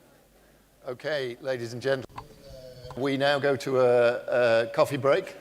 15 minutes, please. So if you can be back here at about 25 to. Don't make us come out there and hunt you down. Thanks very much. We'll speak to you later.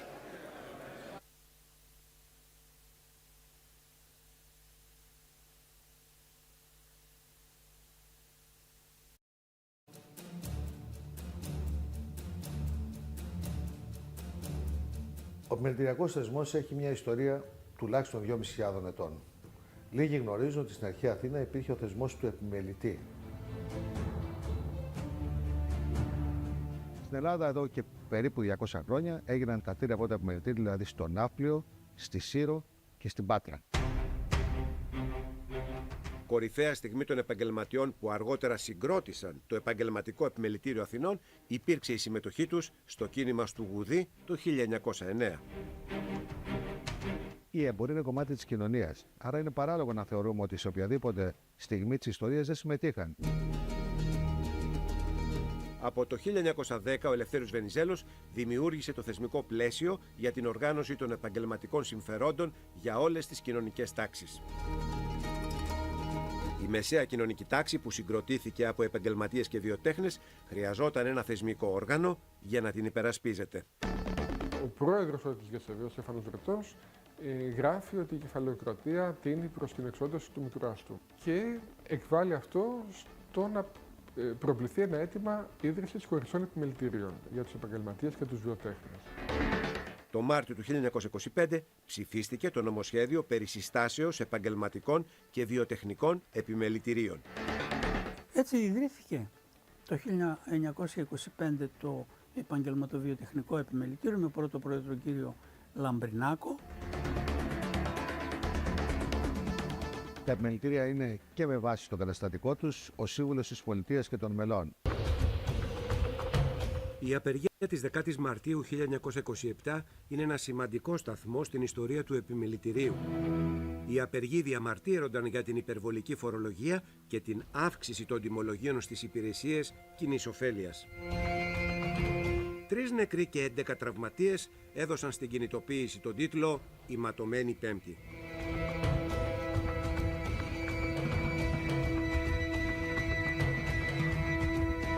Έχουν περάσει περίπου 100 χρόνια και βλέπουμε ότι τα θέματα παραμένουν ίδια. 2010. Η Ελλάδα μπήκε στο πρώτο μνημόνιο. Η ανεργία κορυφώθηκε. Το δημόσιο χρέος αυξήθηκε και χιλιάδες καταστήματα κατέβασαν ρολά οριστικά. Από το 2010, τα πολύ σκληρά μέτρα για τα νοικοκυριά, εργαζόμενους συνταξιούχους είχαν ως αποτέλεσμα, εκτός των άλλων, περισσότερο από 250.000 λουκέτες επιχειρήσεις. Από το 2012 ως το 2018 κυρίως, μάχες που δώσαμε για άδικες φορολογίες που υπήρχαν τότε, για ζητήματα που αφορούσαν την επιβίωση, για τις ρυθμίσεις των χρεών. Δεκέμβριος 2019. Ο κορονοϊός εντοπίστηκε για πρώτη φορά στην πόλη Ουχάν της Κίνας. Το Μάρτιο του 2020 έφτασε και στην Ελλάδα. Το Επαγγελματικό Επιμελητήριο Αθηνών ανέλαβε αμέσως δράση για να βοηθήσει τα μέλη του. Να θυμίσω λοιπόν ότι περάσαμε 17 τροπολογίες υπέρ των επιχειρήσεων που πολλές από αυτές, τα έλεγα, σώσανε πάρα πολλούς κλάδους. Βγάλαμε τα περιβόητα βίντεο για κάθε κλάδο, δηλαδή τον τρόπο υγιεινής και ασφάλειας πρέπει να έχουν για να μένουν ανοιχτά, τα οποία πραγματικά νομίζω το νούμερο 455.000 που ήταν όσοι είδαν τα βίντεο αυτά από τους διάφορους κλάδους είναι ένα ιστορικό νούμερο που δεν ξέρω αν υπάρχει προηγούμενο. 100 χρόνια μετά την ίδρυσή του, το Επαγγελματικό Επιμελητήριο Αθηνών δίνει καθημερινά αγώνα για να αντιμετωπίσει τα προβλήματα των μελών του, τα οποία διαχρονικά παραμένουν περίπου τα ίδια. Χρηματοδότηση, λειτουργικό κόστος λόγω πληθωρισμού, ενεργειακής κρίσης, πληθωρισμού απληστίας, ασφαλιστικό, τα χρέη των επιχειρήσεων. Έχουμε 42 ανταποδοτικές υπηρεσίες σήμερα και νομίζω αξίζει τον κόπο να πω μερικές από αυτές που είναι εμβληματικές. Προσφέρουμε δωρεάν στα μέλη μας τη δημιουργία site και e-shop. Προσφέρουμε δωρεάν στα μέλη μας CRM, υψηλή τεχνολογία. Προσφέρουμε δωρεάν στα μέλη μας προγράμματα κοστολόγησης. Μόνο το επιμελητήριό μας έδωσε δυνατότητα σε πάνω από 20 κοινωνικά παντεπολεία να μπορέσουν να λειτουργήσουν με δωρεές που κάναμε εμείς. Βρεθήκαμε και στηρίξαμε ακόμα για την Αρχιεπισκοπή στο έργο της διαβίωσης ανθρώπων που δεν είχαν καταφέρει και δεν μπορούσαν να ζήσουν. Στις καταστροφές της χώρας βρεθήκαμε στον Εύρο, βρεθήκαμε στη Θεσσαλία, βρεθήκαμε στην Εύβοια, βρεθήκαμε στις Αχαρνές, στις φωτιές, βρεθήκαμε στο Μάτι, βρεθήκαμε στη Μάνδρα, βρεθήκαμε στην Πελοπόννησο και βρεθήκαμε και στο Καστελόριζο. 100 χρόνια ιστορίες, 100 χρόνια δράσεις για τους μικρομεσαίους, για τους ελεύθερους επαγγελματίες, 100 χρόνια τα οποία πραγματικά έχουν αφήσει το αποτύπωμά τους. Προσπαθούμε και αυτό θα προσπαθούμε πάντα να στηρίξουμε αυτό το πολύ σημαντικό κομμάτι της οικονομίας μας, τις μικρομεσαίες επιχειρήσεις και τους ελεύθερους επαγγελματίες που αποτελούν το 99,2% των επιχειρήσεων της χώρας.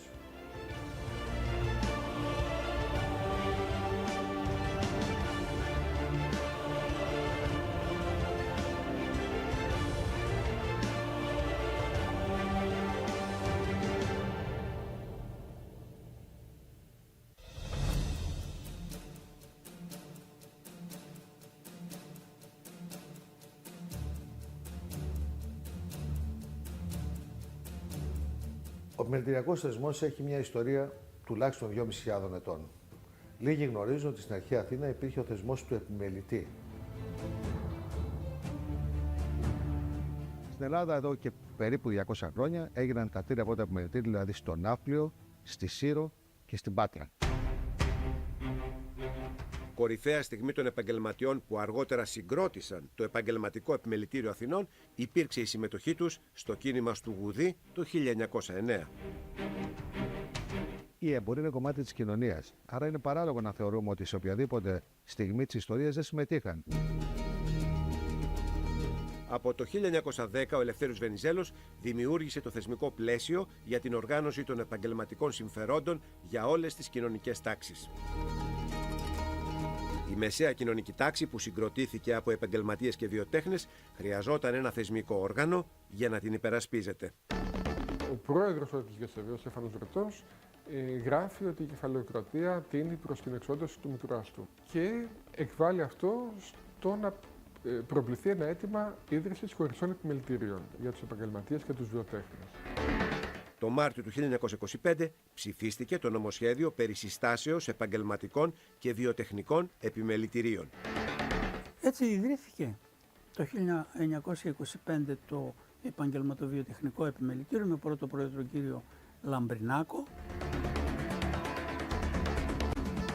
Τα επιμελητήρια είναι και με βάση το καταστατικό τους ο σύμβουλος της πολιτείας και των μελών. Η απεργία της 10ης Μαρτίου 1927 είναι ένα σημαντικό σταθμό στην ιστορία του επιμελητηρίου. Οι απεργοί διαμαρτύρονταν για την υπερβολική φορολογία και την αύξηση των τιμολογίων στις υπηρεσίες κοινής ωφέλειας. 3 νεκροί και 11 τραυματίες έδωσαν στην κινητοποίηση τον τίτλο «Η ματωμένη Πέμπτη».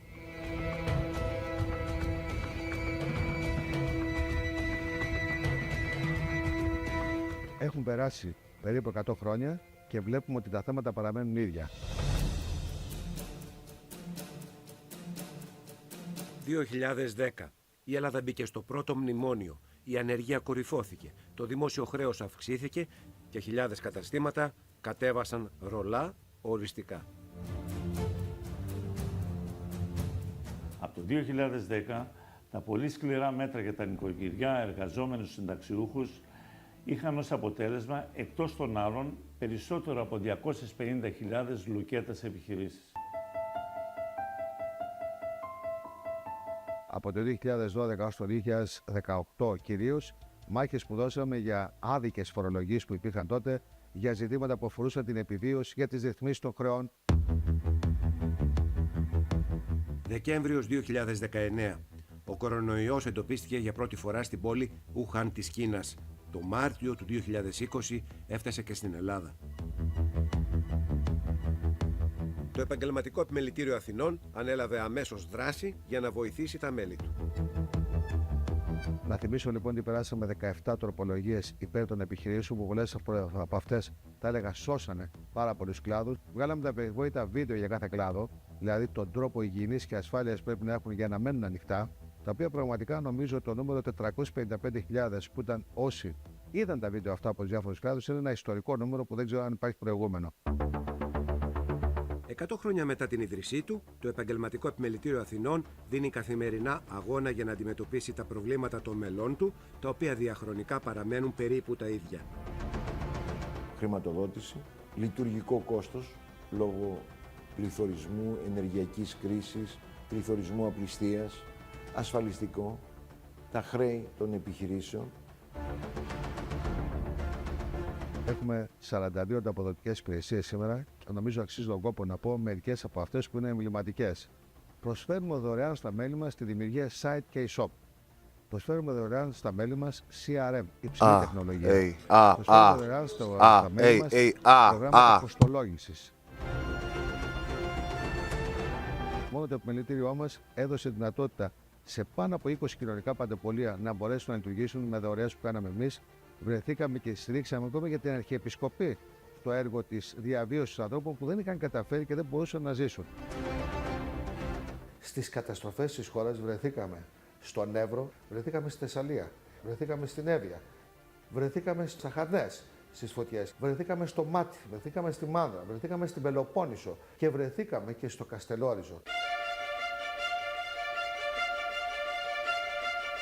100 χρόνια ιστορίες, 100 χρόνια δράσεις για τους μικρομεσαίους, για τους ελεύθερους επαγγελματίες, 100 χρόνια τα οποία πραγματικά έχουν αφήσει το αποτύπωμά τους. Προσπαθούμε και αυτό θα προσπαθούμε πάντα να στηρίξουμε αυτό το πολύ σημαντικό κομμάτι της οικονομίας μας, τις μικρομεσαίες επιχειρήσεις και τους ελεύθερους επαγγελματίες που αποτελούν το 99,2% των επιχειρήσεων της χώρας.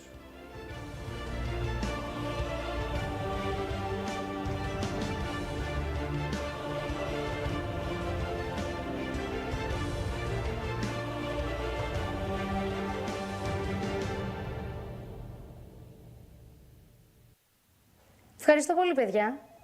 Δώστε μου λίγο χρόνο να το σκεφτώ μόνη μου. Τι να κάνω, δεν ξέρω. Να ανοίξω δεύτερη μονάδα. Να το κάνω! Ναι! Φέτος!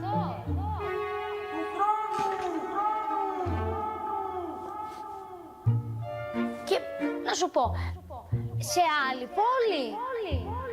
Να έρθουμε εκεί να τα πούμε!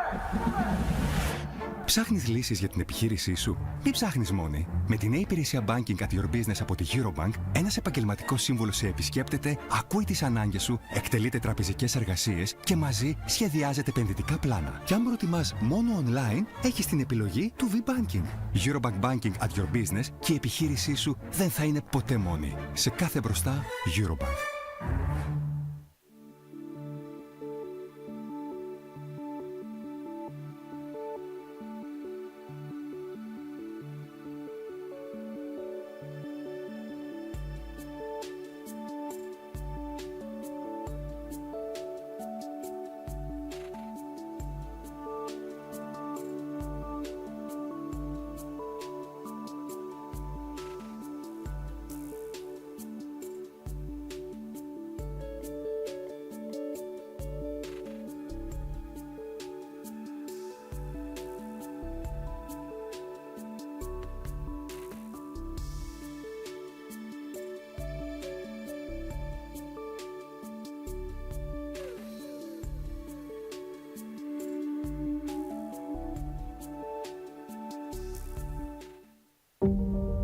...4,6 δισεκατομμύρια χρόνια πριν, ο ήλιος μας έχει διανύσει πολύ δρόμο για να φτάσει στο σήμερα. Μας χάρισε φως και θερμότητα. Μας έδωσε τη δύναμη της φύσης. Δημιούργησε τη ζωή, ένα τεράστιο επίτευγμα πέραν της ανθρώπινης φαντασίας. Κι όμως, κάποιοι εξακολουθούν να υποτιμούν τη δύναμη του, αλλά όχι εμείς. 4,6 δισεκατομμύρια χρόνια. Τόσων ετών είναι η πιο προηγμένη τεχνολογία εχμής. Στη United Group αναπτύσσουμε τα δικά μας αιωλικά και ηλιακά πάρκα για να εξασφαλίσουμε 100% ανανεώσιμες πηγές ηλεκτρικής ενέργειας από το 2027. Η φύση έχει επενδύσει σε εμάς εδώ και αιώνες. Τώρα είναι η στιγμή να επενδύσουμε και εμείς σε αυτή. United Group. Με τη δύναμη της φύσης.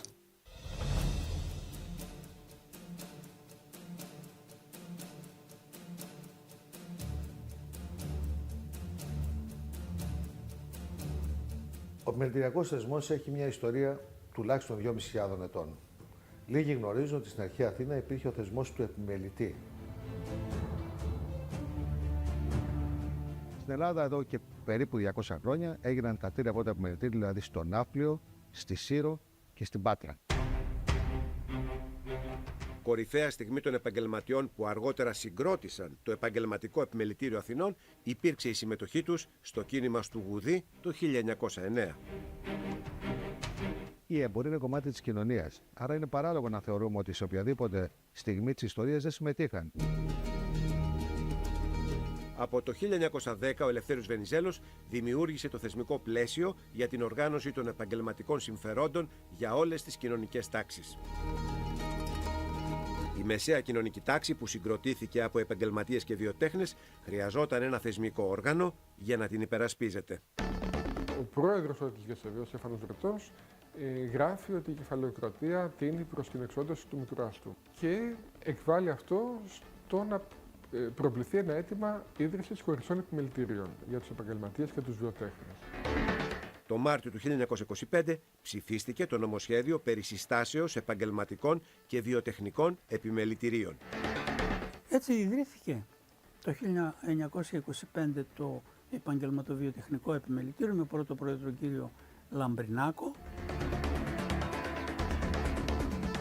Τα επιμελητήρια είναι και με βάση το καταστατικό τους ο σύμβουλος της πολιτείας και των μελών. Η απεργία της 10ης Μαρτίου 1927 είναι ένα σημαντικό σταθμό στην ιστορία του επιμελητηρίου. Οι απεργοί διαμαρτύρονταν για την υπερβολική φορολογία και την αύξηση των τιμολογίων στις υπηρεσίες κοινής ωφέλειας. 3 νεκροί και 11 τραυματίες έδωσαν στην κινητοποίηση τον τίτλο «Η ματωμένη Πέμπτη».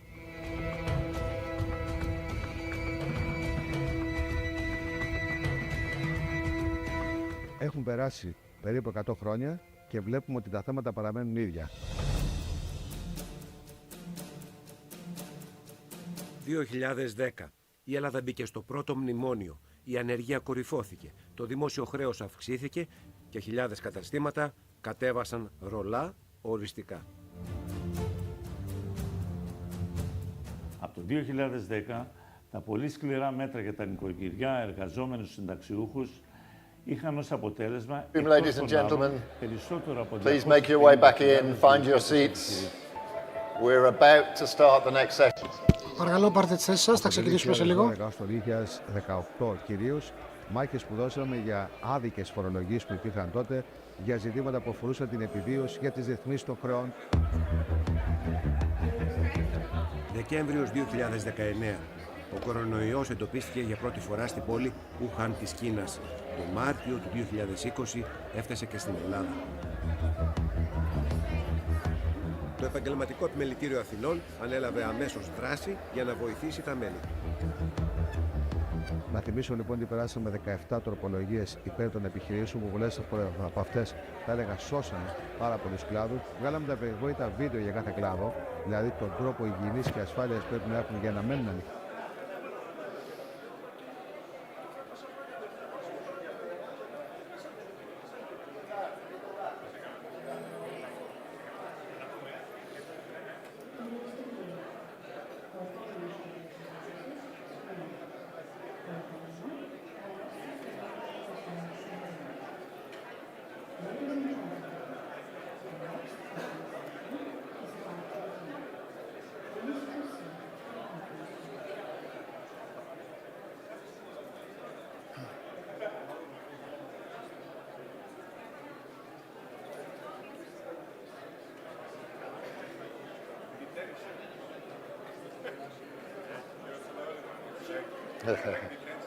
Like detention, exactly. I have plenty of experience.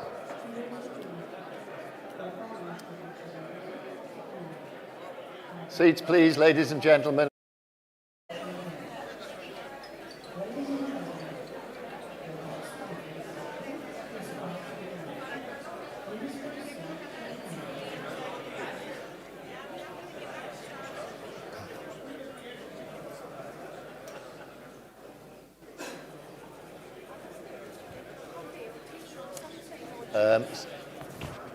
Someone's letting me.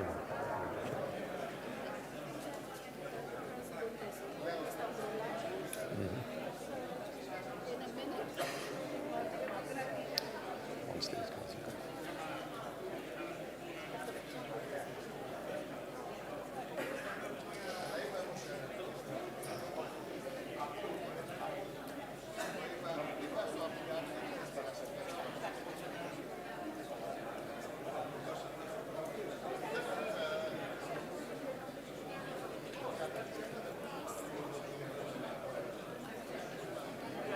Okay, everybody, welcome back.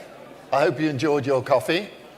I'm waiting for some decaf because if I have caffeine, I'll be dancing out among you and none of us want to see that. So let's get on with the first of our next sessions. We're going back to the opposition for this one.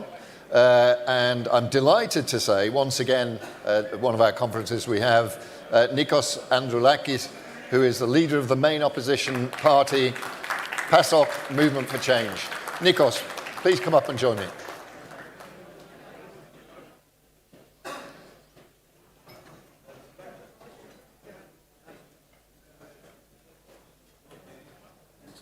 Good to see you again.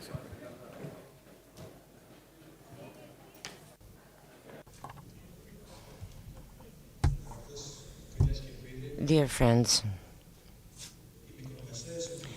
SMEs are not just a financial volume, but they are deeply rooted in the tissue of our society, the backbone, as we call it, of the Greek economy. The overwhelming majority of those enterprises have difficulties currently. So let us see the situation. The employee more than 80% of the total labor force, and they produce more than 57% of the added value. In other words, workers, self-employed people, creative entrepreneurs that essentially keep the society alive. However, such backbone is suffering for years, has been suffering for years, not due to the austerity policies that have closed their cycle. Problems and challenges are still there. According to the Confederation, SMEs have a serious cash flow challenges and problems. 1 out of 2 declare that its cash flow is not enough for a month, 44% for the second trimester, and they are unable to invest, and they are unable to acquire loans, the non-served loans of SMEs represent 5.5%, double of the average of all business loans, and 3 times higher of the delays in terms of loans relevant to large enterprises. The non-served loans of large enterprises represent 1.5 instead of, as opposed to 5.5 of small enterprises, and the working costs are higher. 4 out of 10 SMEs are unable to cover the energy costs. Many enterprises can't have access to skilled workforce, and on top of that, the taxes. 8 of 10 SMEs believe that taxes is one of their main problems. All of the above are confirmed by the Chamber of Athens, according to which 85% of SMEs remain has no access to banking loans. And again, the lack of space planning for the development of small entrepreneurship. Our country is one of the few countries in the EU that has no well-organized industrial parks. Thus, enterprises operate in unsuitable spaces without specific infrastructure, without access to energy, transportation, and networks. So how can you develop in such an environment?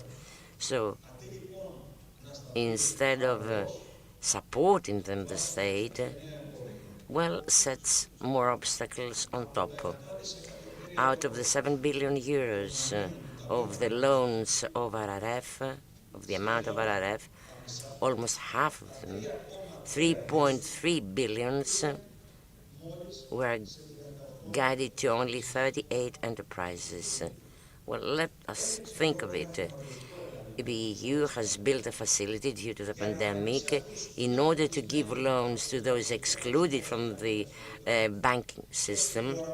And in our country, more than half were given to 38 large companies. Essentially, the overall majority of those SMEs are excluded from one of the most important funding tools.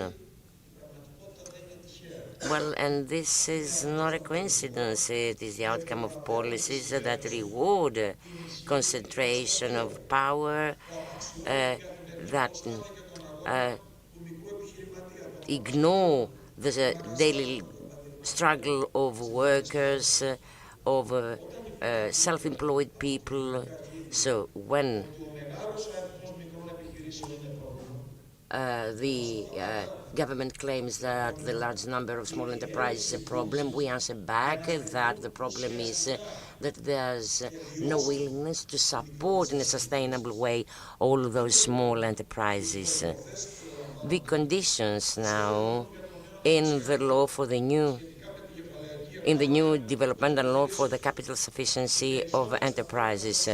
Most of them need to take loans from the official system for amounts equal to 50% of the overall investment, which means an enormous cost.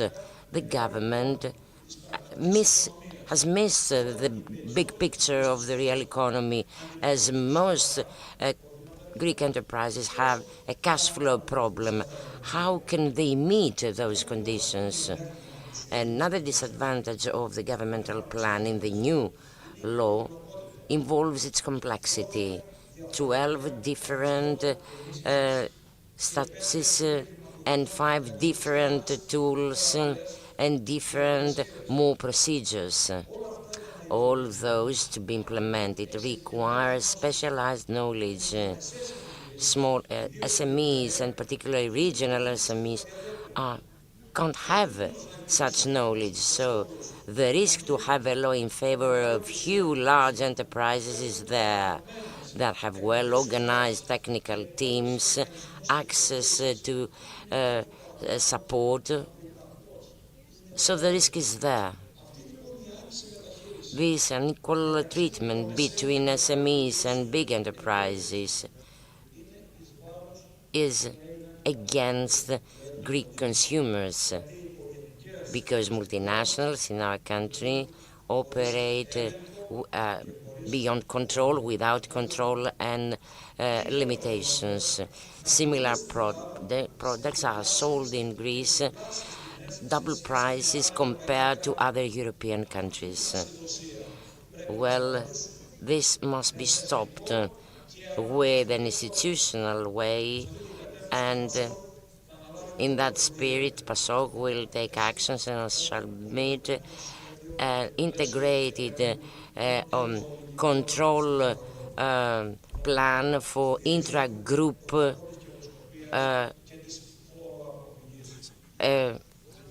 taxation, so that there are no tax evasions.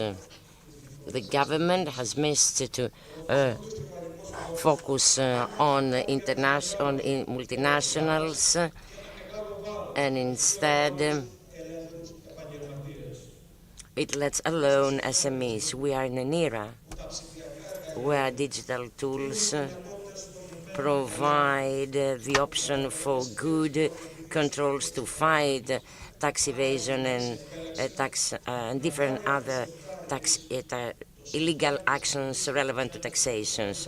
And there's a hidden agenda where we have obsolete tools. Why I say obsolete, I remind you, June 23, New Democracy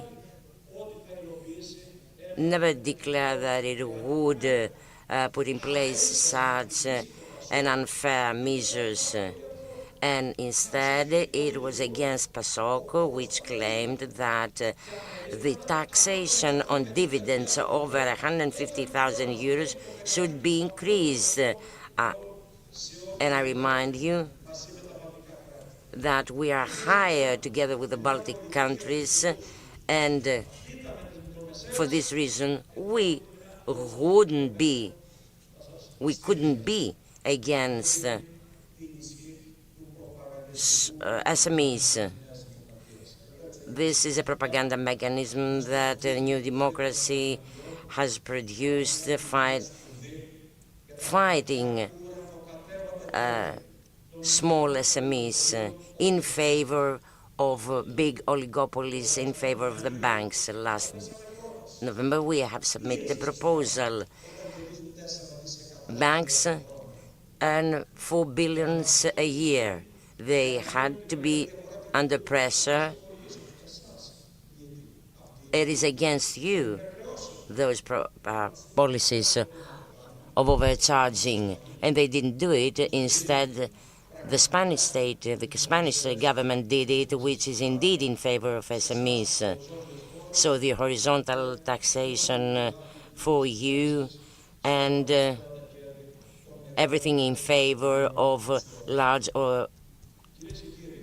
oligopolies of Greece, Greek oligopolies. The core question today is not if small enterprises being small is an obstacle for growth. The problem is that they are trying to annihilate and eliminate all small entrepreneurial actions. So there are different policies required for the transformation of the SMEs and their engagement and involvement in the productive reform of the country. The current landscape provides opportunities for those enterprises to become more active, of higher productivity. So, what is this new landscape which reversed the priorities of the previous decade? Things are very simple. The protectionist measures become more as of the pandemic. Those protectionist measures, get us into a new era of globalization. The great supply chains become more regional.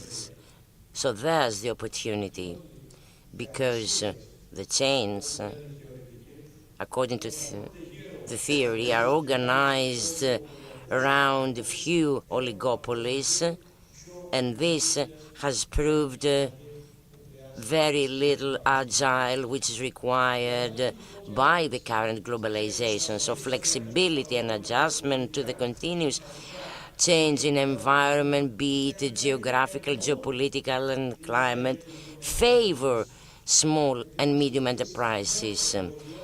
With the use of new tools, we may make a small size, turn it into a competitive edge for our national economy. So if you want to be proposing something essential in terms of social cohesion, sustainable growth, fair transition, just transition, and digital economy, we need to focus more on SMEs, have them on the core of our policies by putting forward clear political choices. For us, for PASOK, it is a national goal to have a national plan, developmental plan made in Greece by utilizing all the advantages we have and promoting them according to national and European facilities. For SMEs, maintaining our competitiveness, it is not an easy task, it is a very demanding one, and this is why we propose significant policy pillars. First, a fair measure, immediate implementation of regulation for the accumulated debts to the tax offices, the insurance funds, 120 installments for all, but on the basis of incentives for those that serve them up until the end of the period, 30% cut. Second, period of respect, I would put it this way, for those that can't serve their housing loans, and have the PASOK law back, a law which is connected with the funds that blackmails SMEs. Such framework, our proposal, in other words, is a solution for SMEs that would let them some space to breathe instead of giving them a sudden death.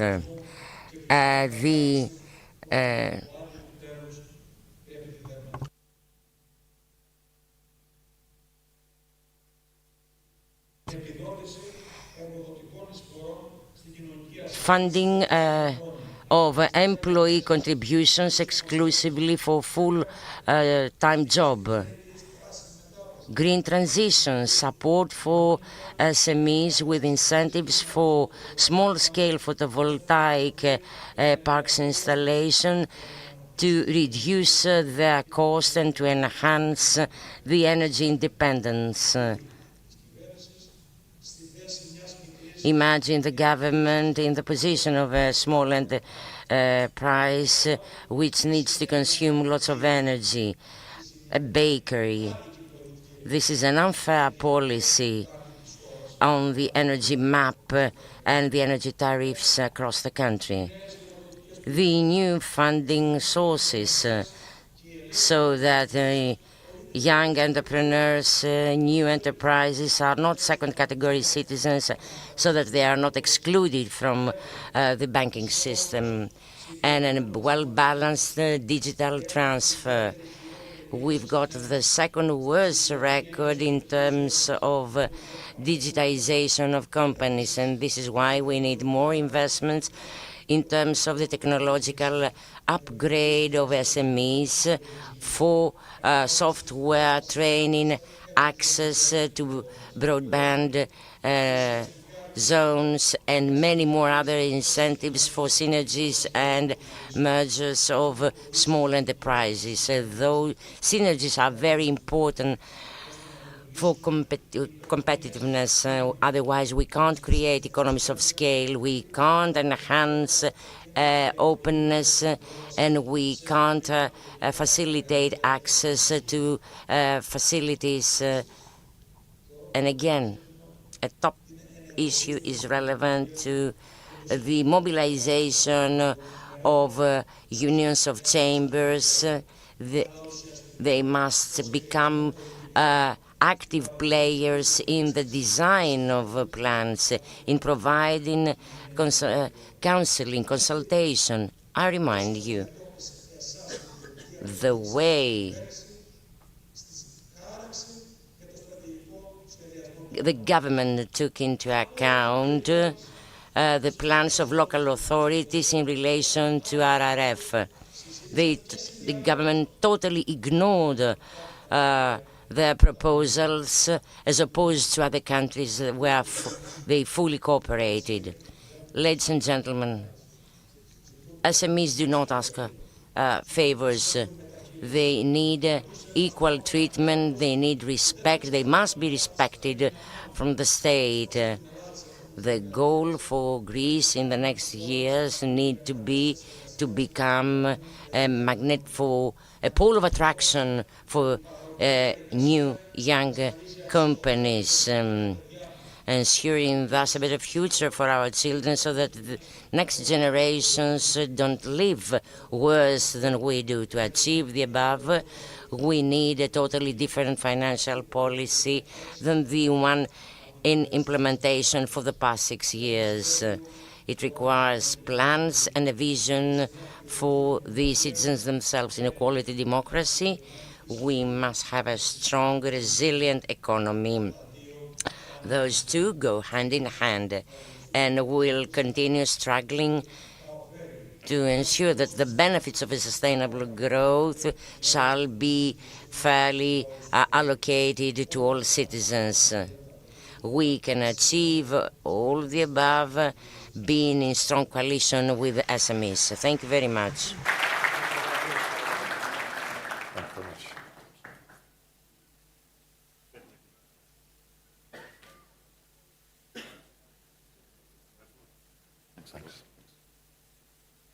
Okay, let's move straight along. The next session on financing the growth of SMEs is going to be moderated by Nina Casimati, who's a journalist with ERT, who I'm delighted to hand over to. Good luck. You've got 4 excellent panelists. I'll leave you to introduce them and to carry out this panel. Please join me.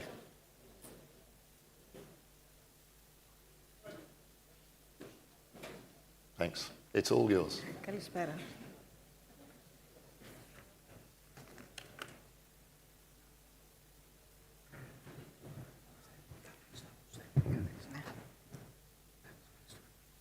Και εγώ.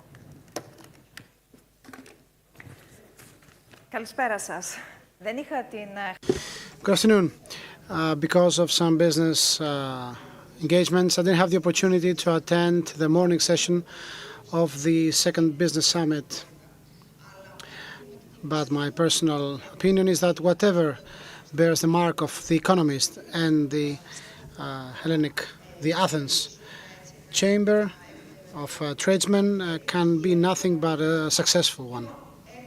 So, in this panel discussion, we will discuss about the issue of financing the growth of SMEs. We will discuss about what will happen in the period to come. Let's start with the panelists. Please stick to your time. You understand that we are under pressure, so we have to be laconic, brief, and to the point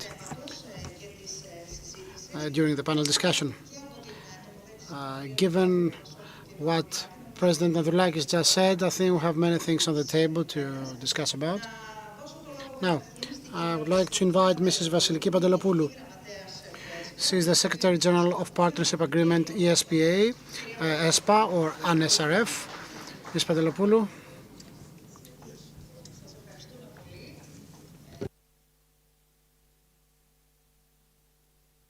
Of course, there will be some questions addressed to you, but first maybe you would like to have a brief introduction. Thank you for the invitation. It's really important to have the opportunity and discuss the issue of strengthening SMEs in Greece. I will give you the NSRF viewpoint and the financial instruments we apply.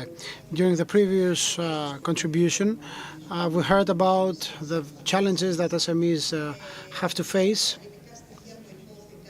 The statistics were correct, indeed.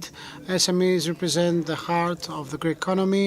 They employ 85% of the labor force in the private sector, and indeed they face challenges which the government and the 21-27 NSRF plan has been taken into account, and I will give you some figures, some data, and I will tell you more things about the financing instruments, which we believe will be able to tackle the problem. Allow me to pause here because you will give us some details. So maybe it would be good to have also the other panelists on stage so they can follow from close your contribution. So without further ado, I would like to invite Mr. Giorgos Kavathas. He's the president of the Hellenic Confederation of Professionals, Craftsmen and Merchants. Mr. Peter Sanfei, he's the Deputy Director of EBRD, and Mr. Pavlos Geroulanos, Member of the Hellenic Parliament and Head of Economy and Development Sector from PASOK Movement for Change. Καλησπέρα σας, τι κάνετε. Τι κάνετε, είστε. Λοιπόν, νομίζω ότι είμαστε... I think now we have a full house. Now, you have the floor. The major challenge has been access to finance on behalf of SMEs. This is the first concern for us, for the NSRF people. So the 21-27 NSRF has a budget of 26.3 billion euros, 4.3 billion euros of which go directly to SMEs. We have the program Competitiveness, endowed with 3.9 billion euros. 2.3 billion of them, 60% that is, goes directly to SMEs. So we have given 860 million euros from the competitiveness program through the Hellenic Development Bank. And they were used in order to tackle the difficulties. For instance, access, speed, strict banking criteria. So TEPIH, which is the entrepreneurship fund, granting loans and offering guarantees for interest rates, comes with a very high budget. So the loans have been absorbed by 100%. And we're talking about a very successful program that will be strengthened even more with more funds coming from the competitiveness program and the inflows. What's the difference with other ones? The The difference is that we're leveraging both public and private investments. We have money coming back and funds are being reallocated. And this money are used for in the long run. We also have the PEP, the regional operational programs affecting SMEs in the countryside. There's some criticism that we keep on supporting the same enterprises, especially in Attica. No, it's not like that. According to the Hellenic Development Bank's data, shows that 43% of enterprises receiving grants are brand new ones. So we're not talking about the same enterprises getting the grants. Also, talking about the regional, the NSRF-sponsored regional operational programs. We have given 8 billion euros by now, more than in the previous period. 800 million euros of them are directly channeled to SMEs. We also have the Just Transition program for the areas affected by the lignite phasing off. West Macedonia, the municipality of Megalopoli, Halia, etc. Very sensitive ones, areas of high unemployment rates. And the government has done many things in order to change their production paradigm. We have already launched invitations for amounting to almost €500 million. So the NSRF does the following: supports SMEs to grow, to innovate, and to find their place in this brand new market. We help SMEs have access to beneficial financing without strict criteria. For instance, the TEPIH, the Entrepreneurship Fund, gives lots of consulting services with no cost, because many people say, we have a small company, we have no money to pay for consultants. Yes, but we do have the financial instrument in order to get some money with no guarantees, immediately, with no mortgage, in order to cover this gap. That's one thing. You can use this money to buy equipment. You have a grace period for the repayment. Because of the fact that we work with systemic banks, these enterprises have direct access to financing very quickly. So I believe that from the NSRF-sponsored financial instruments viewpoint, we can say that there is some serious support to SMEs. SMEs are being supported almost exclusively by the NSRF and the cohesion funds. And of course, access to new opportunities, fighting the challenge of the past are the concern, represent the concern, and what NSRF is successful about when it comes to SMEs. Thank you very much. Thank you for keeping the time. Let me come back because we have many questions to be clarified, because we keep on listening to what people say. We're trying to find what's real about it. So, Mr. Kavathas, what's the real image? Firstly, I'd like to thank you for the invitation.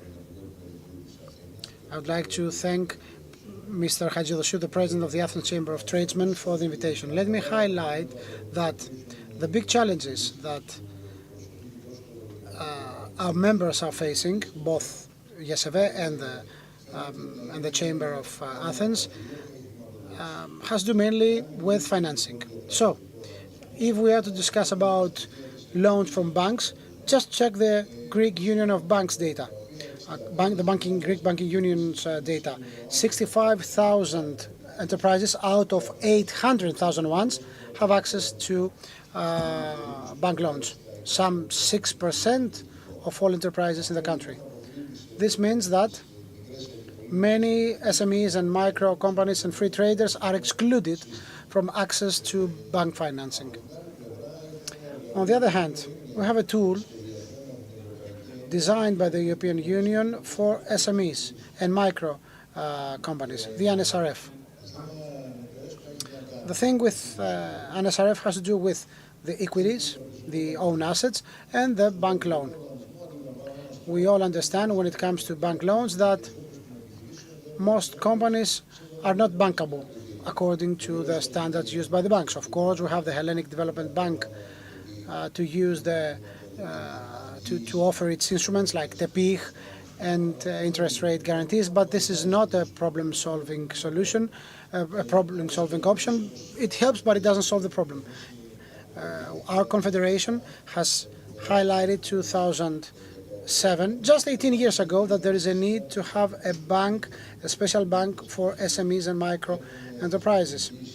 We have, as a country, we have now the Hellenic Development Bank as an important institution, but so far it doesn't operate the way it should as we want.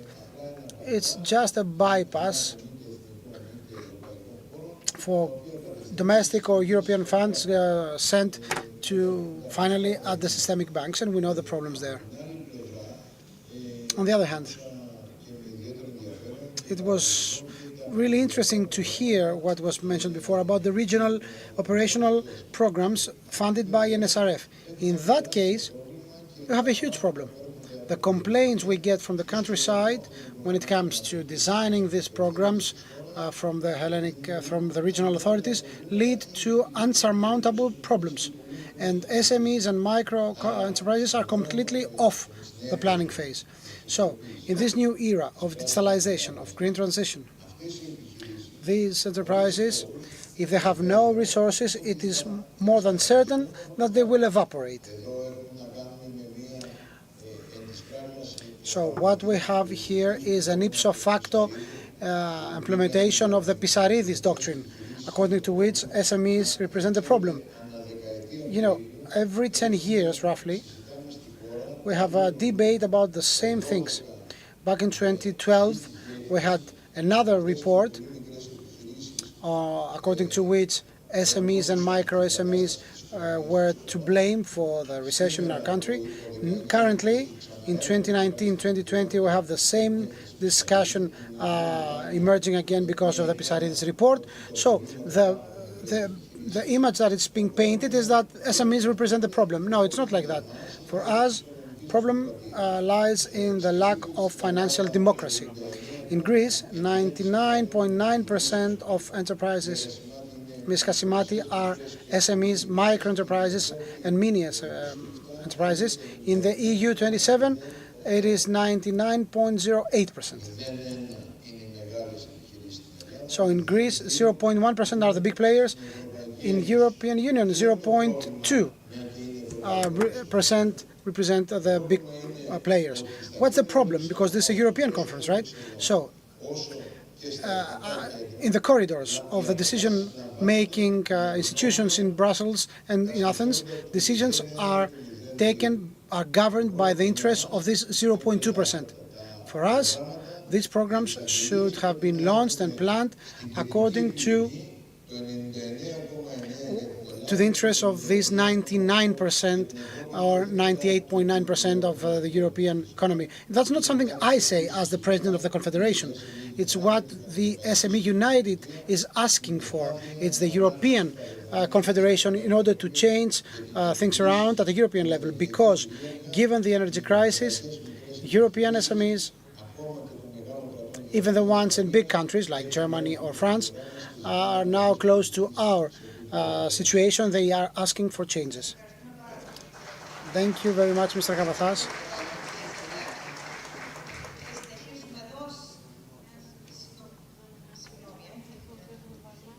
So, let's now give the floor to Mr.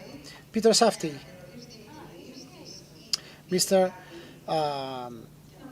Sanfei is the Deputy Director of the EBRD. Please, you have the floor.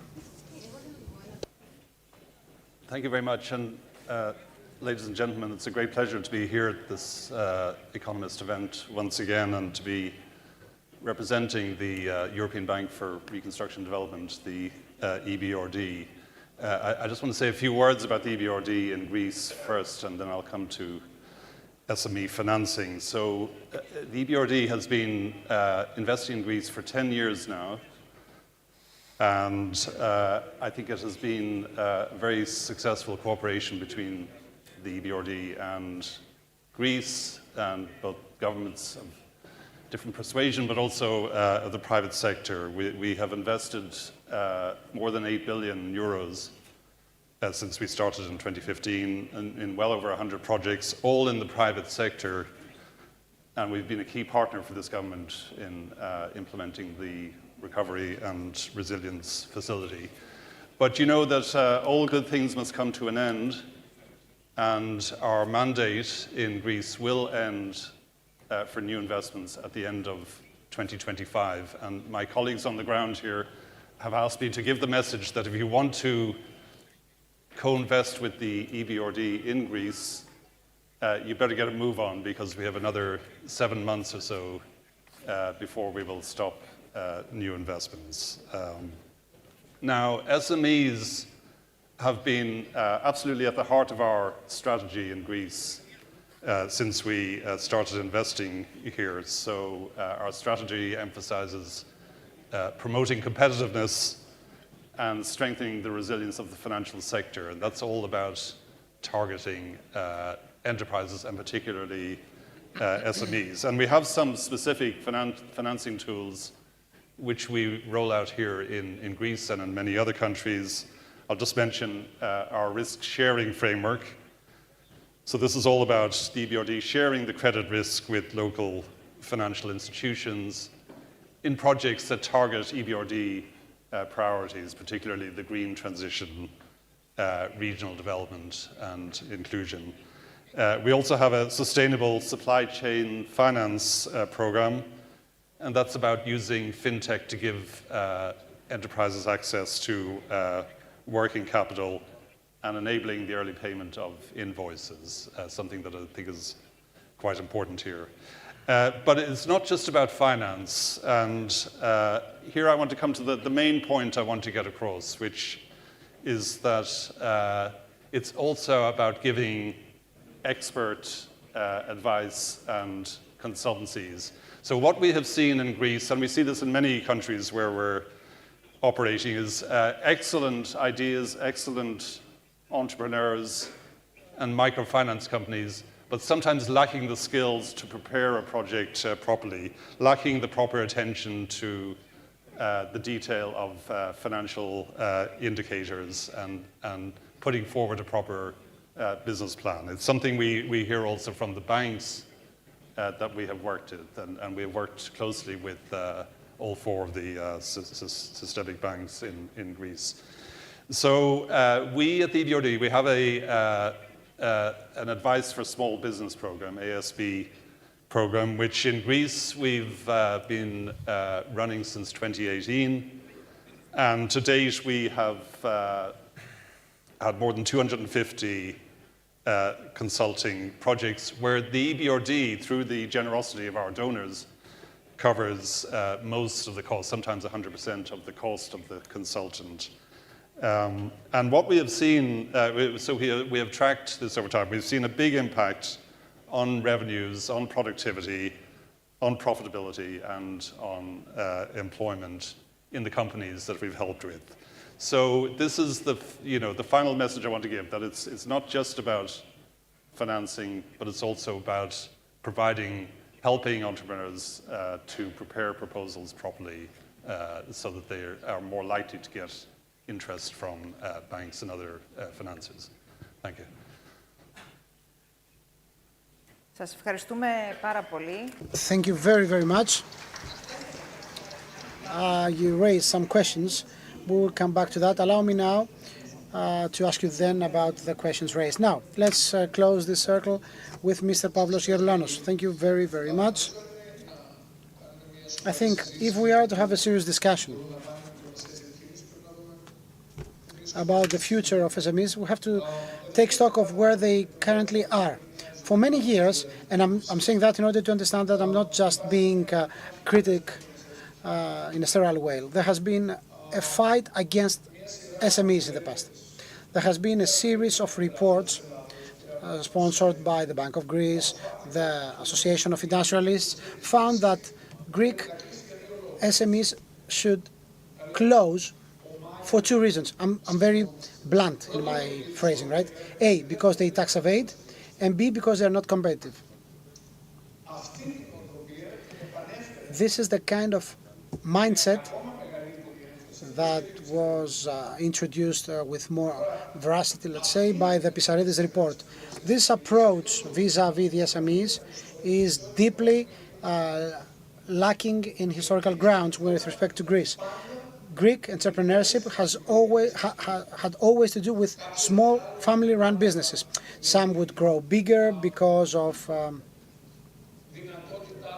their capability to export, mainly,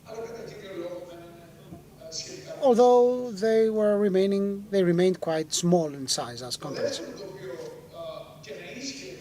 Even if this was the case in the past, it's not right now. And I'm talking about the fact that we can... No, before I say anything about competitiveness, let me say something about tax evasion. Let me ask you something. Is there any single country where a businessman is anxious to pay his taxes? I'm a businessman myself. No. Tax evasion is the responsibility of the state, clearly. In the past, we didn't have the tools to do that. The tools we have right now allow us to hand down tax evasion. So this argument under the Pisaridis report is not valid.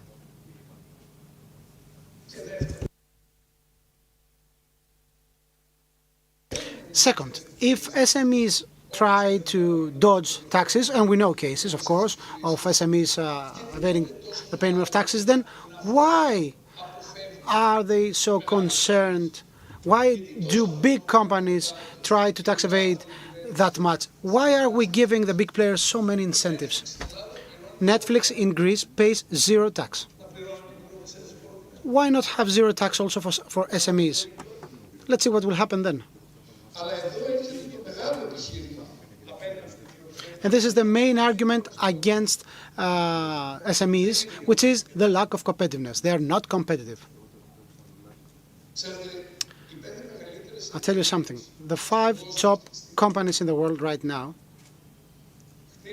were built 40 years or 50 years ago in a private garage, in the parking lot of someone. We're talking about companies that are now worth billions of dollars. Second, efforts to near-shore production in Greece has brought nothing spectacular, because I'm talking by experience especially in the fish culture.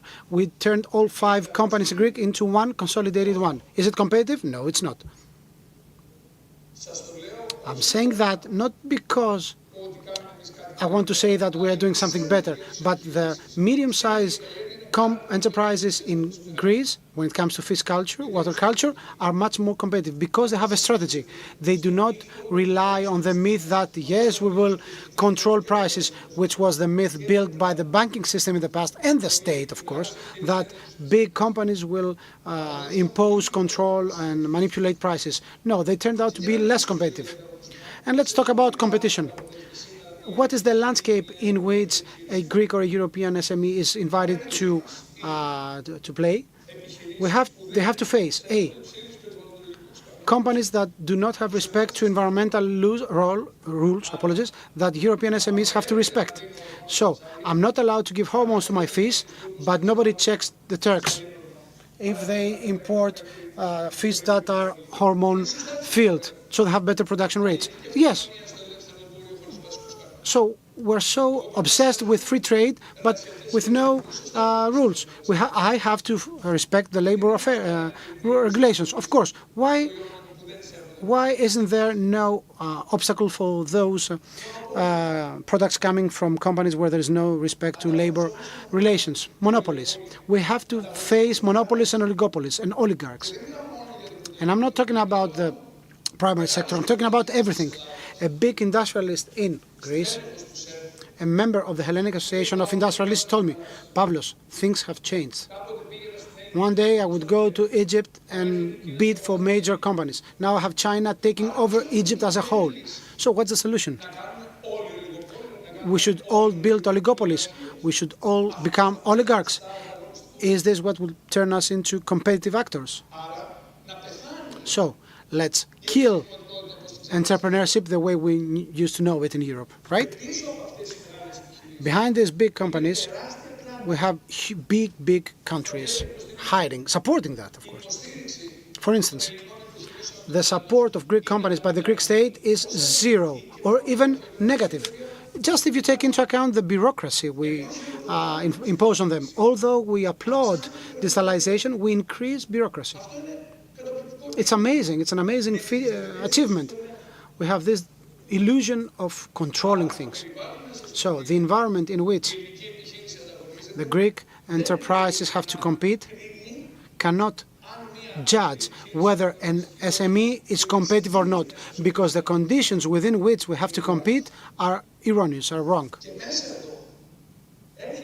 And here comes the European Commission report, according to which Greece is not the worst. We have 10 more countries with more SMEs than we have.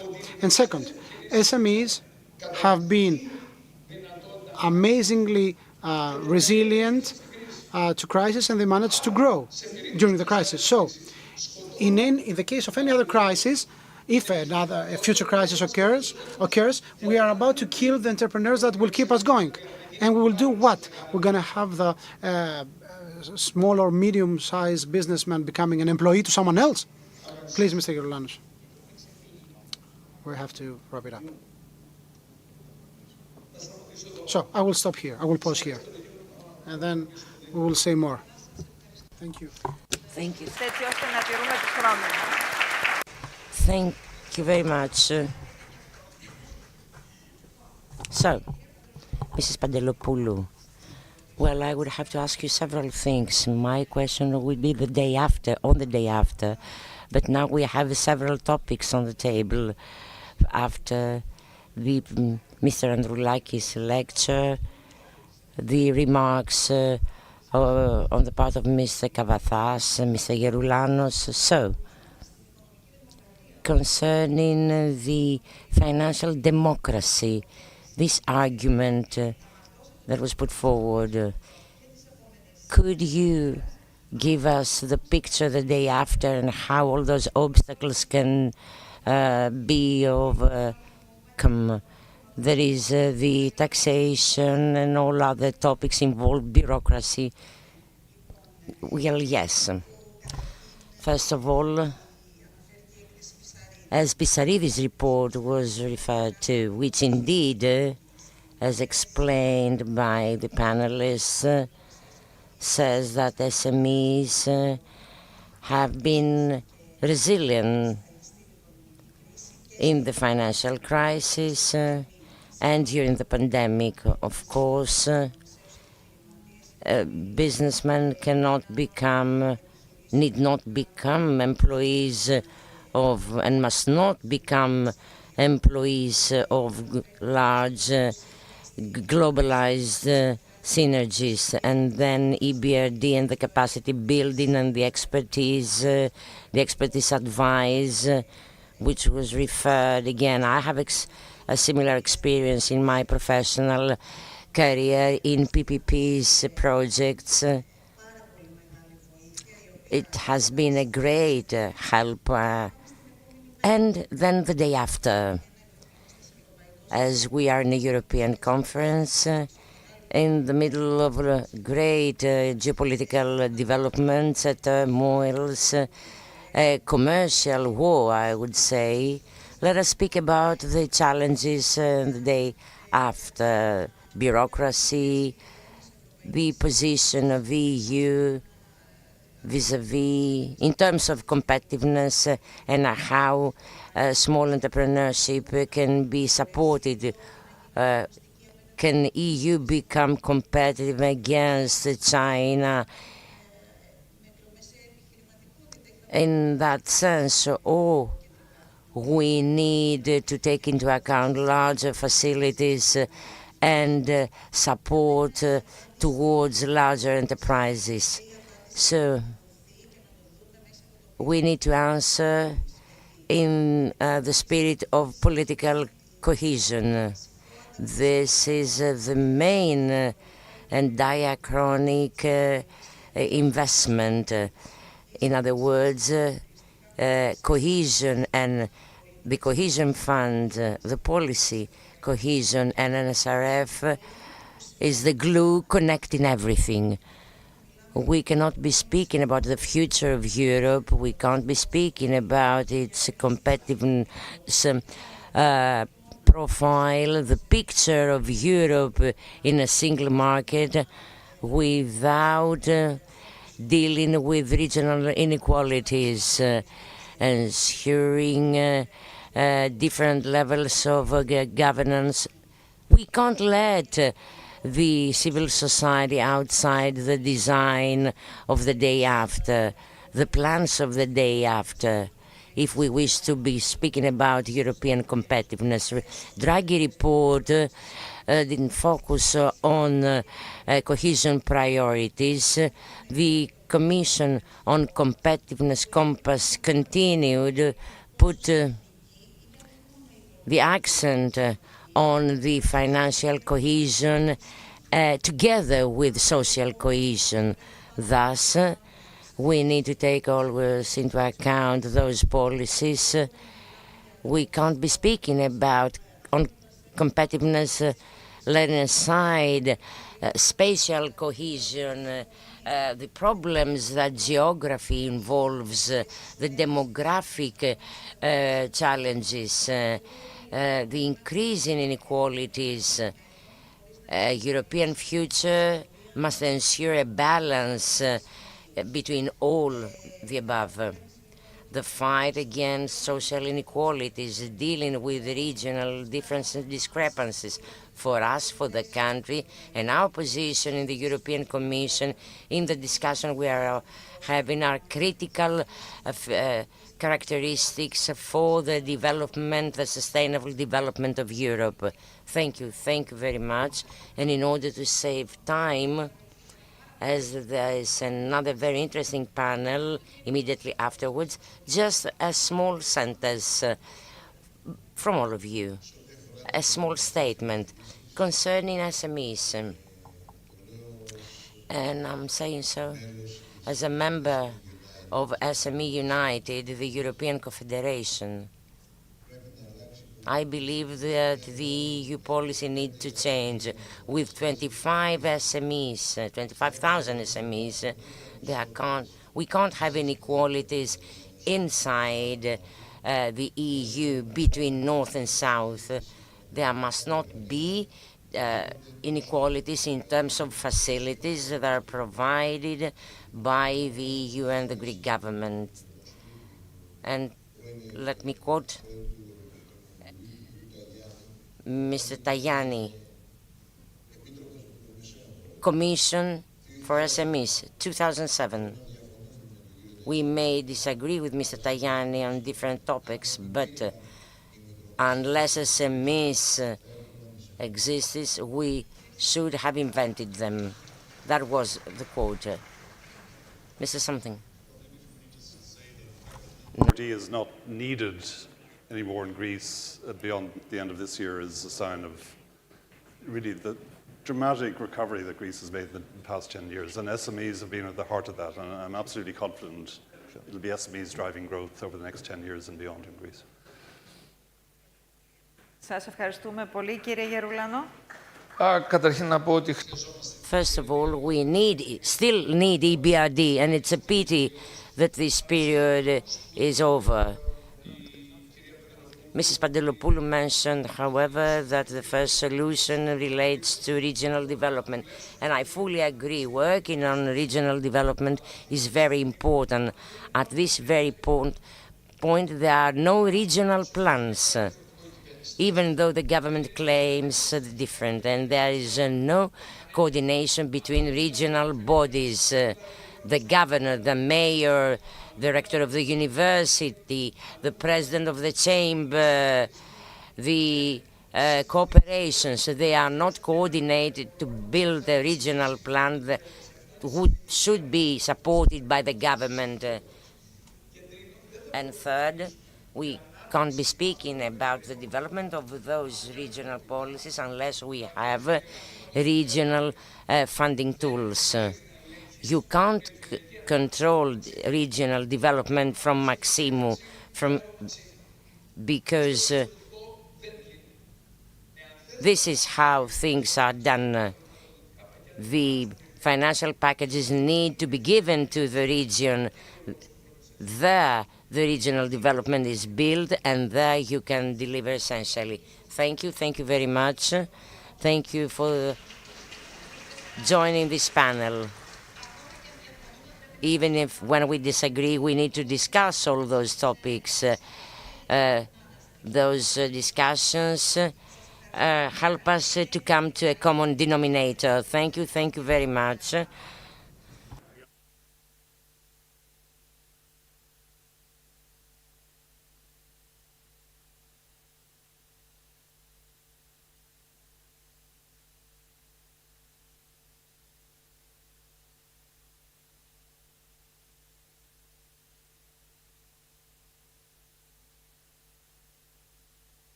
What a super panel. Thank you very much for that.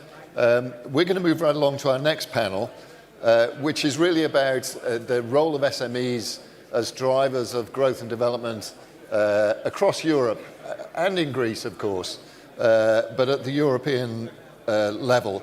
And it's clear from what we've already heard so far this morning that we lean very heavily on SMEs to provide this backbone of growth, but maybe they don't always get all the support that they need or deserve. So to discuss that, I'm delighted to welcome up our next panel. We have Dimitris Skalkos, who is the Secretary General for International Economic Affairs, the Ministry of Foreign Affairs here in Greece.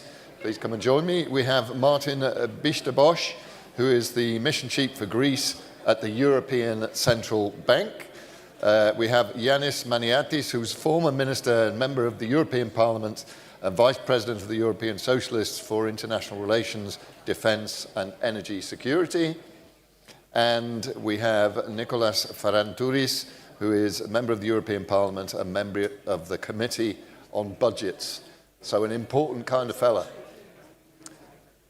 Would you, if you want to sit here, we're all nice and close. Excellent, good. Okay, let's get straight on with it, and let me start off with an appeal I would normally make in private, but now I'm going to make it in public to keep you all honest.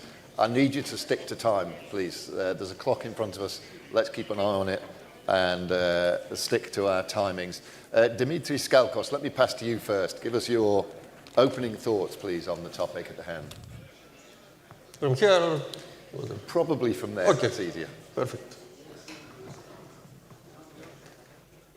Καλημέρα. Θα μιλήσω βρισκόμαστε και στην. Good morning. I would like to thank the organizers for the invitation. I'm very pleased to be discussing with excellent other speakers. We live in an era of great uncertainty, in an era where the global trade is totally destructured.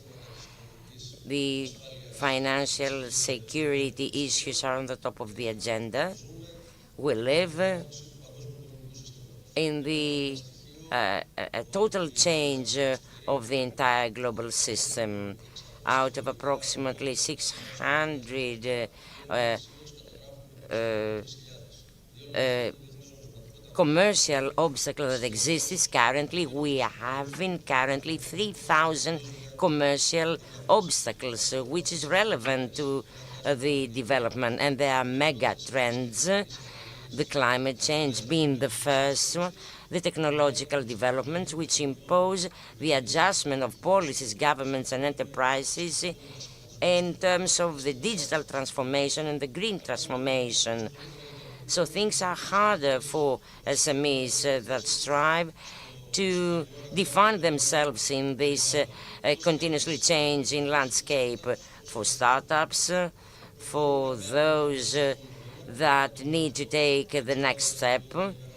I do not defend the approach of the Commission, but it's significant to make them larger, those SMEs. Not necessarily they need to continue to exist, but we must not put obstacles to those that wish to become bigger and exploit the potential in place, particularly for SMEs. In Europe, across Europe, they represent 52% of the European GDP, 62% of employment in the EU. What we can do? First of all, at the European level, European community becomes all the more less competitive vis-à-vis the US one and the Chinese one. We need to accept that and start boosting, going deeper, enlarging the single European market, internationalize our companies. Letta and Draghi reports are significant, very significant, in the light of the latest international developments with the new US administration are urgent, and for this reason we need to work towards this direction in line with 5 axes: simplification, unification of the regulatory framework within which we operate at a European level, all SMEs. In a recent research of the European Developmental Bank, that was the first factor as defined for the next years. Second, we need to look into the regulatory framework for SMEs at a micro level, at a national level. There's the trap of the small enterprises, all those regulatory issues that do not allow to SMEs to draft, to develop strong plans in order for them to expand, and they are obliged to remain small. Third, working for many years on NSRF, we needed to consider once again the funding, the financing of SMEs, because they are essentially excluded and they have not easy access, particularly in the first stages when they begin. Fourth, participation of SMEs in sectors where practically were excluded until recently, defense, as an example, and the procurements, which represents 14% of the GDP, and it's hard for the SMEs to get in. And the last axis, the last pillar, which involves the following: all our policies need to support the innovation at an SMEs level. Thank you. For that. Let me now say hello and welcome to Yanis Foskolos, and profound apologies for not introducing you in the initial round. My co-chair, and you're very welcome, particularly from me. Let's move along then to Martin Bishtabosh. Feel free to correct me on my pronunciation. I feel it's due.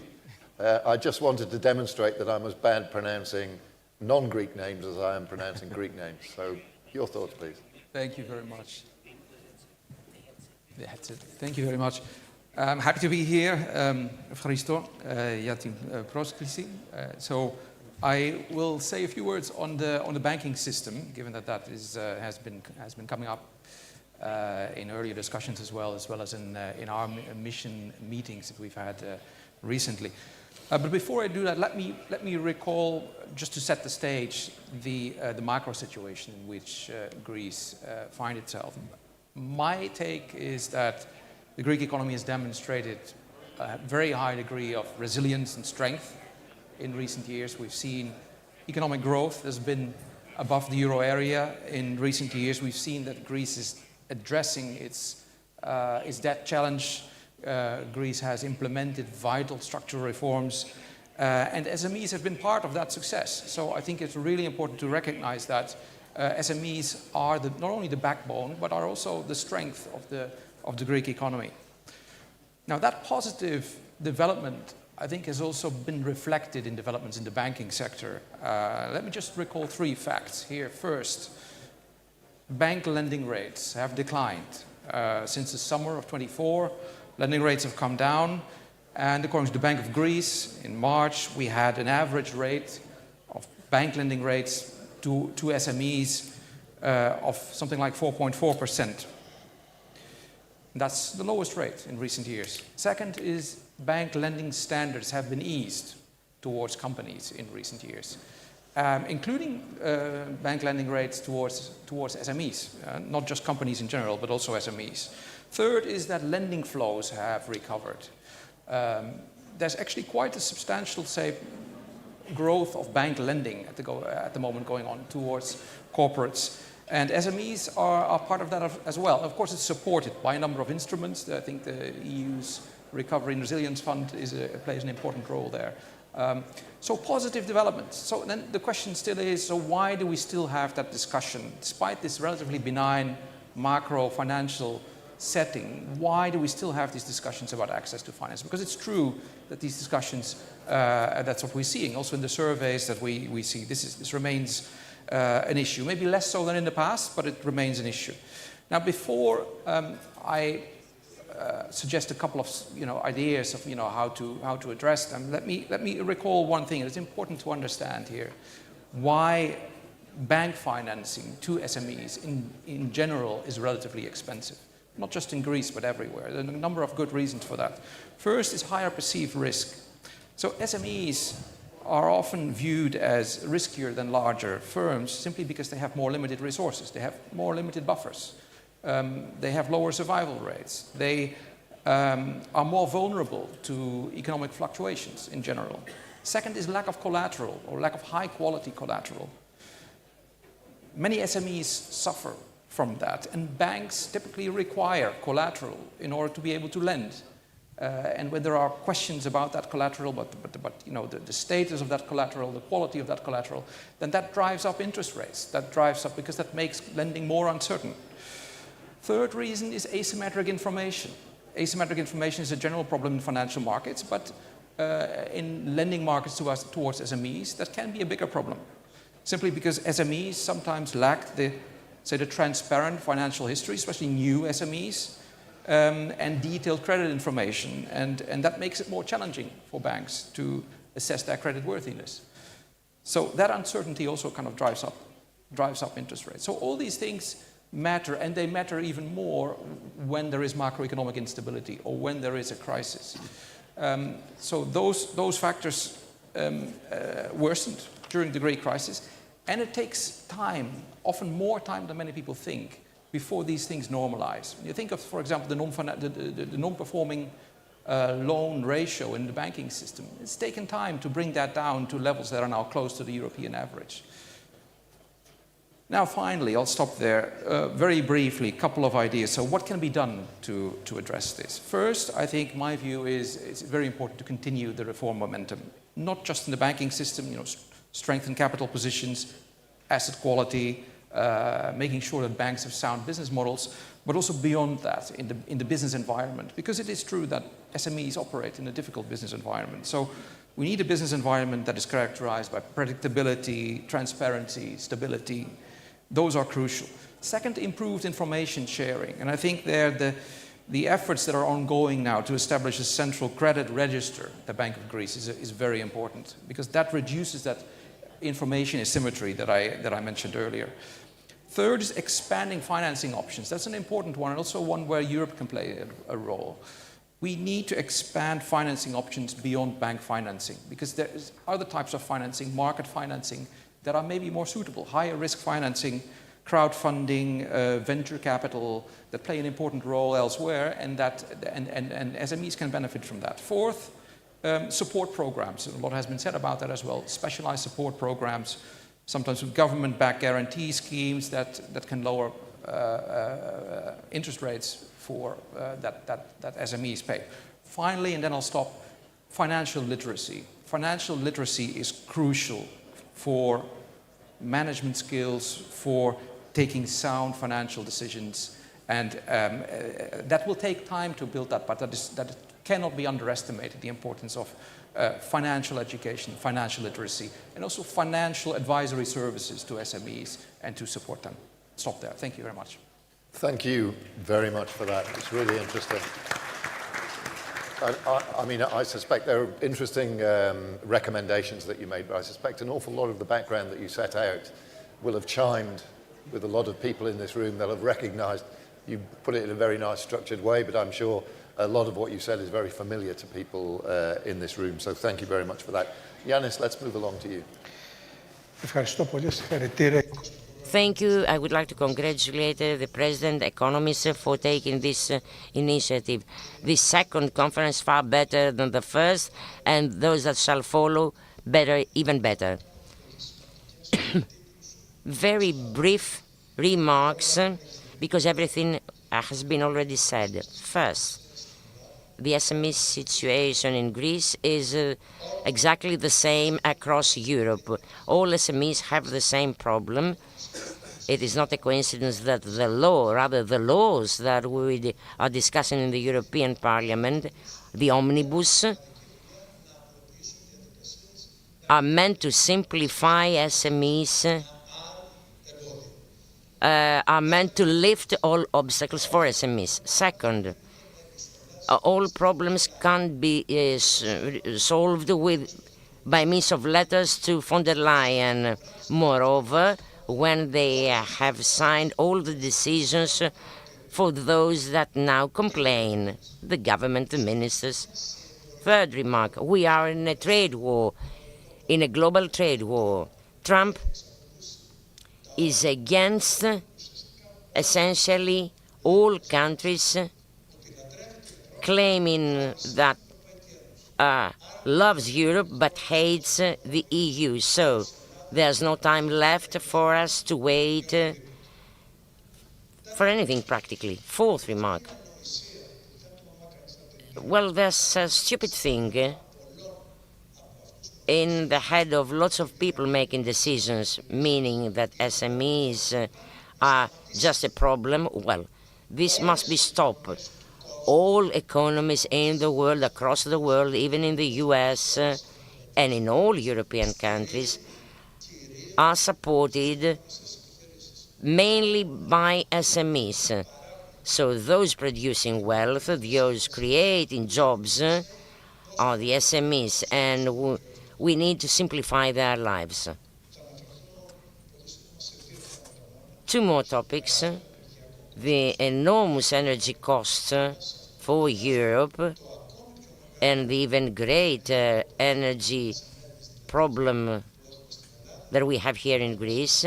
And just a word on the defense and the 800 billions. Sixth remark.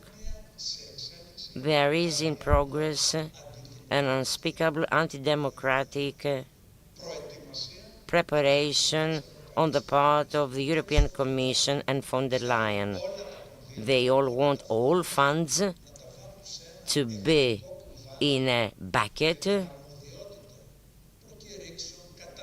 and the allocation of funds, everything, be on the national governments, which means cohesion funds, the role of regional and local authorities, the role of social partners, and many more others, shall be minimized. We, as European Socialists and Democrats, to put it clear, well, this is a red line for us. Against this choice. This is a decision of the European Council. In other words, this is a decision of the Greek government as well, and we are against. Seventh remark. The tools that we've had until now and are totally unsuitable to deal with the current situation, and of course they can't deal with what is expecting us. So, apologies, but we need to think out of the box. Small steps are not enough. Europe and Greece need to take a leap ahead, not in communication terms, but essential productive steps ahead. And the last one, and a last remark, concerning energy. In the past 8 years, there have been enormous mistakes. One of the consequences was the blackout in Spain and Portugal. That was expected. We were all expecting it. We knew that. And it might happen in other countries as well. Why? Simply because the governments has put the accent on providing incentives for photovoltaics and so on and so forth, abandoning the upgrade and expansion of grids, and they have forgotten totally that renewables without storing and batteries, it's a black hole. So there again, there we are today. What must be done?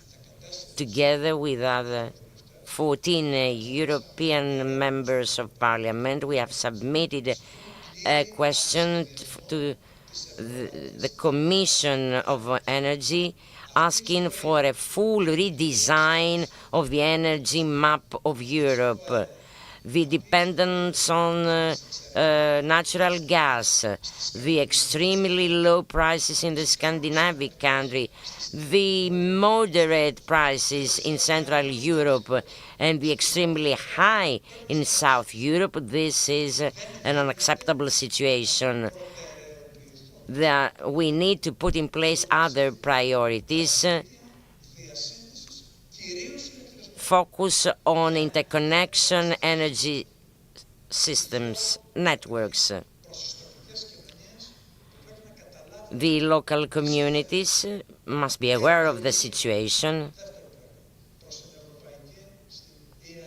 EIB, the commercial banks as well, must be told, because possibly private funds might be required in order to expand and upgrade, modernize and digitize the transmission grids. So, ladies and gentlemen, dear colleagues, otherwise we'll be having unspeakable, unimaginable problems. And to conclude, whoever has the idea to submit a report on an interconnection, well, he'll be given back the answer that there is no space, because this public asset, the electric spike, was made available only to the big investors, letting aside the energy communities, striving to create something different, the local authorities, local associations, and SMEs, which was the case in Greece. So our proposal is whoever new electric energy space is created be given by priority to SMEs, the local authorities, and rural associations. Thank you very much. Nicholas. Thank you. Good afternoon, everyone. Thank you very much for this honoring invitation. Let's make some things clear, dear friends. Financing SMEs in Greece is actually made in two ways. It happens through Brussels, either via the RRF or via the multi-annual fiscal framework currently in place, the 2021-2027. In the first case, the RRF, you all know very well,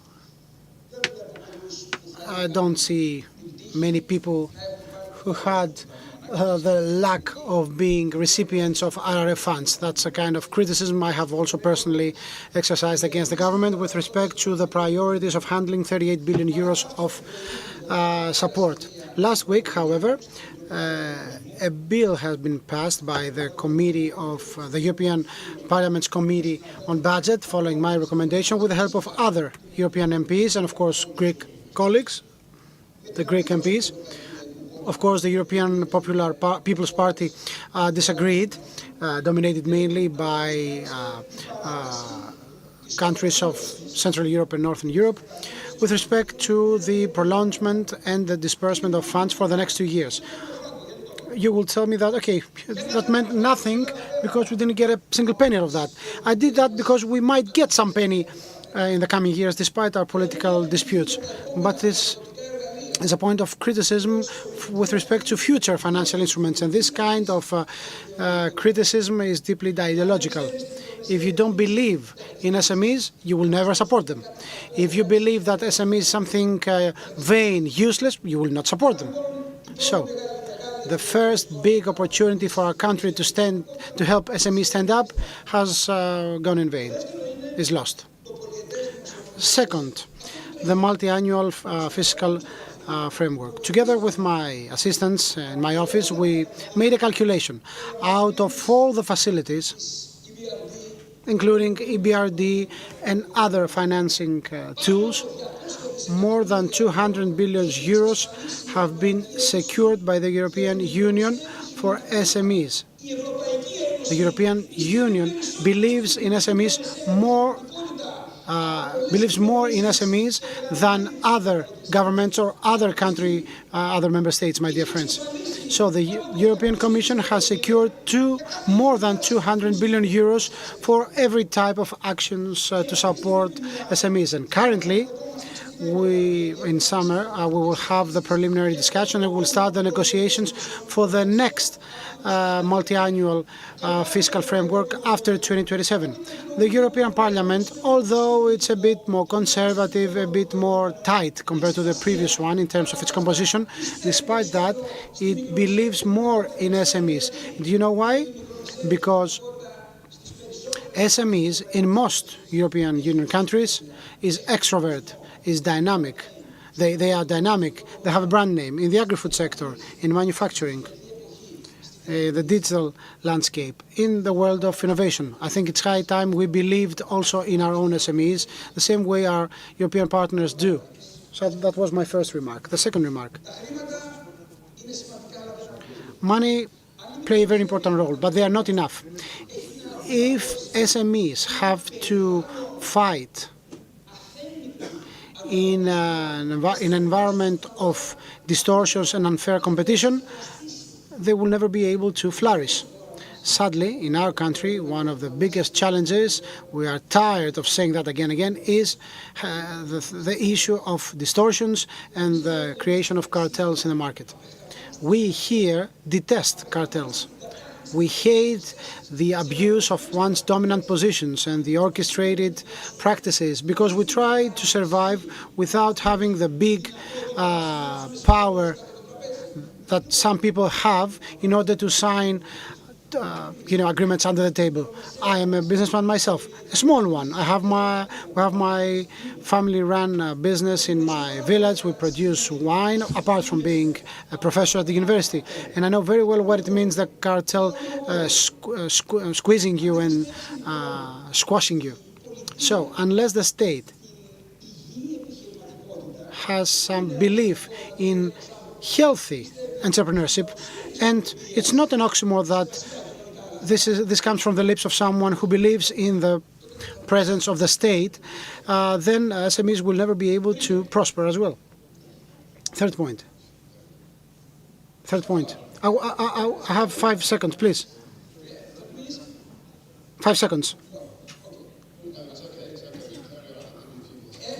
So, last bit. We have an amazing opportunity. I'm talking about the European Union. In the form of regional partnerships. We can and we have to conclude them. I'm talking about free trade areas. SMEs can become part of these schemes and can be part of these negotiations in order to lift distortions and unfair competition in labor and environmental issues. Mr. Gerogiannis mentioned them before, which generate competitive disadvantage for European SMEs, now more than ever. Thank you. Well, Yanis, we've heard a lot of points that overlap, a lot of points of view that are contrasting. Thankfully, I'm going to hand over to you to give your reflections on what you've heard and maybe kick us off with some questions. Thank you very much. Ευχαριστώ και εγώ πολύ για αυτή την τιμητική πρόταση. Thank you very much for this invitation to be part of the discussion. I think that a very critical point that has been raised early enough has to do with, of course, the financing of SMEs. The SMEs are the blood vessels of entrepreneurship, and we have a major issue there. Many SMEs are not bankable, as we say, and they do not have access to bank loans. That's something we've been talking about in Greece for many, many years. We haven't found a solution yet. As far as I can understand, it's also a pan-European challenge, but we heard Mr. Bijsterbos saying, talking about alternative ways of financing. So, I would like to hear more about that. And perhaps what can Europe do in order to help and give more incentives in order to underpin these alternative ways of financing? Perhaps we need a second RRF. Perhaps we need another facility similar to the RRF, emphasizing on SMEs more. Apart from that, one more thing. Over the past period, we've been discussing very intensely about how we should try and lift the barriers within Europe. Draghi report was clear about that. Yesterday, the Minister of Finance, Mr. Psirrakakis, met with the European Commissioner on savings, and he said that within European Union, the barriers that we have internally have a cost of 100 billion euros. Amazing. And on the other hand, we have Donald Trump, the President Trump, saying that I will impose 50% tariffs on Europe. So this environment is an environment in which SMEs, unless they have access to cash flow, will find it difficult to survive. Let's start with you, Mr. Bijsterbos. A big issue. I think there's a lot of scope there for improvement. So I think that the key issue here is the EU Savings and Investment Union, formerly called the Capital Markets Union. That's a way through which additional financing can be mobilized, equity financing, so private financing. And it's also a way through which barriers, cross-border barriers, can be reduced, and in a way in which the single market can really be turned into a real single market. That has been around for 10 years. It hasn't really moved enough, but maybe the sense of urgency wasn't there, and I think it's evident now that it is there. And I think there is. My sense of, when I hear discussions is there is agreement that we really need to move on this now. And maybe we should also kind of change our perspective a little bit from that, because this CMU, this Savings and Investment Union, has been a very broad range of different things, where the aim was always to make small steps on a large number of things. Maybe we should change that. We should change it into turning that into making large steps for a small number of things, realistically. And I think, for example, say one of the elements there is the convergence of insolvency frameworks. We know how difficult it is to change an insolvent framework here from discussions in this country. Converging gradually is very ambitious, very difficult. If that turns out to be too difficult, maybe we should think about a special regime, a so-called 28th regime, for companies that are active within Europe and so that are subject to the same set of rules and legal provisions. very much along the lines of what the United States actually did, because also the United States, up until the mid-90s, was fragmented in terms of, say, private equity markets, for example. They were fragmented, and also the US, at some point, introduced a new law there that unified that, introduced a new regime, and that boosted the development of private equity in the United States, which is the main way through which SMEs are financed there, but also here. Actually, we go to the US to finance, to get this finance. And of course, these savings are available in Europe. They're available in many countries. The challenge is to convert those savings into, say, other instruments, to channel them and to make them available for other companies elsewhere in Europe, including SMEs. Ευχαριστώ πάρα πολύ. Κρατώ αυτό που είπατε ότι... Thank you very much. The take-out message is that we live in an era of emergency. Mr. Maniatis said before that there is no time. We have to move very, very fast. So, I'd like to tap on the experience of you and Mr. Faradouris, European MP. So, the speed in which the European Union is moving right now, is it adequate to make it into the future, given the geopolitical challenges and the challenges that SMEs and entrepreneurs face in Europe?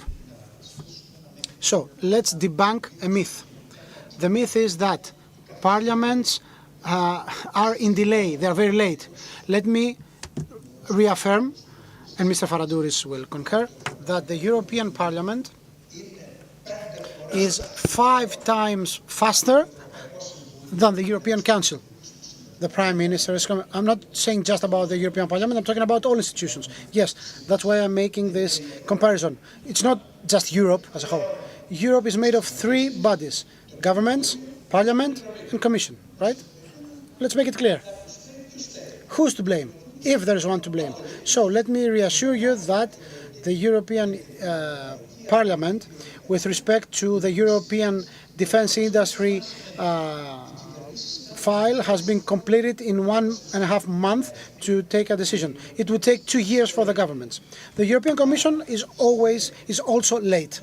So because currently we have a peculiar atmosphere, and I will explain what I mean. This 150 billion euros under the SAFE program for defense, which is being discussed, there has been a decision taken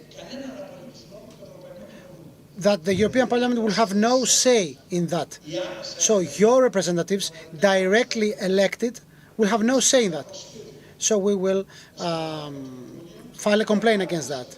We will object this decision, because for me it's unthinkable that, given that the Parliament has proven, despite its adequately conservative approach, because we have the right wing in the European Parliament, we have proven that there is an alliance, in inverted commas, EPP, Socialists, Greens, Renew, and the left in some topics, in which, because of the fact that we are pro-European, we speed things up.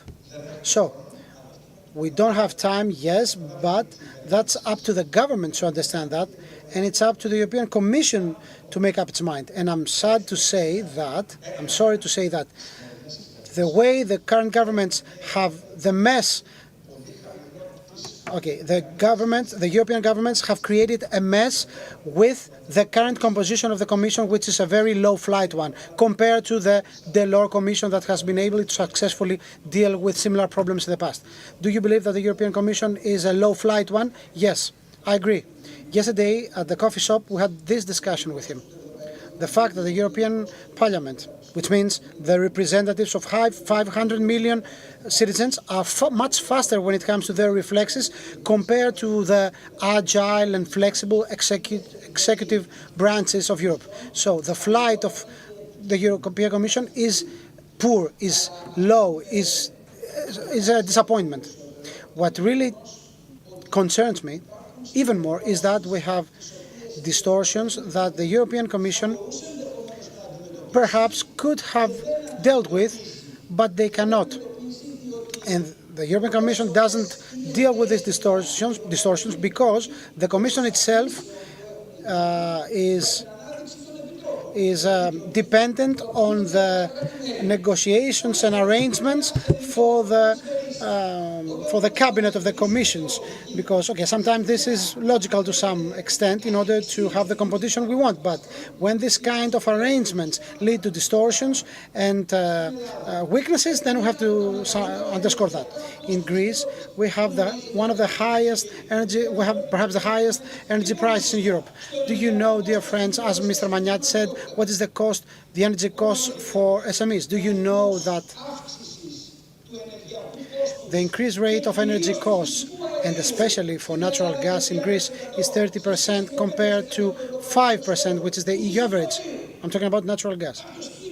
There's someone 4 years ago in the operator of the natural gas system decided that there will be no procurement of natural gas from Gazprom without sanctions being in place. There was no American, international or European legal obligation to discontinue the provision. And now this entity, DEPA, owes €500 million to Gazprom, take or pay. And we also have the highest natural gas prices.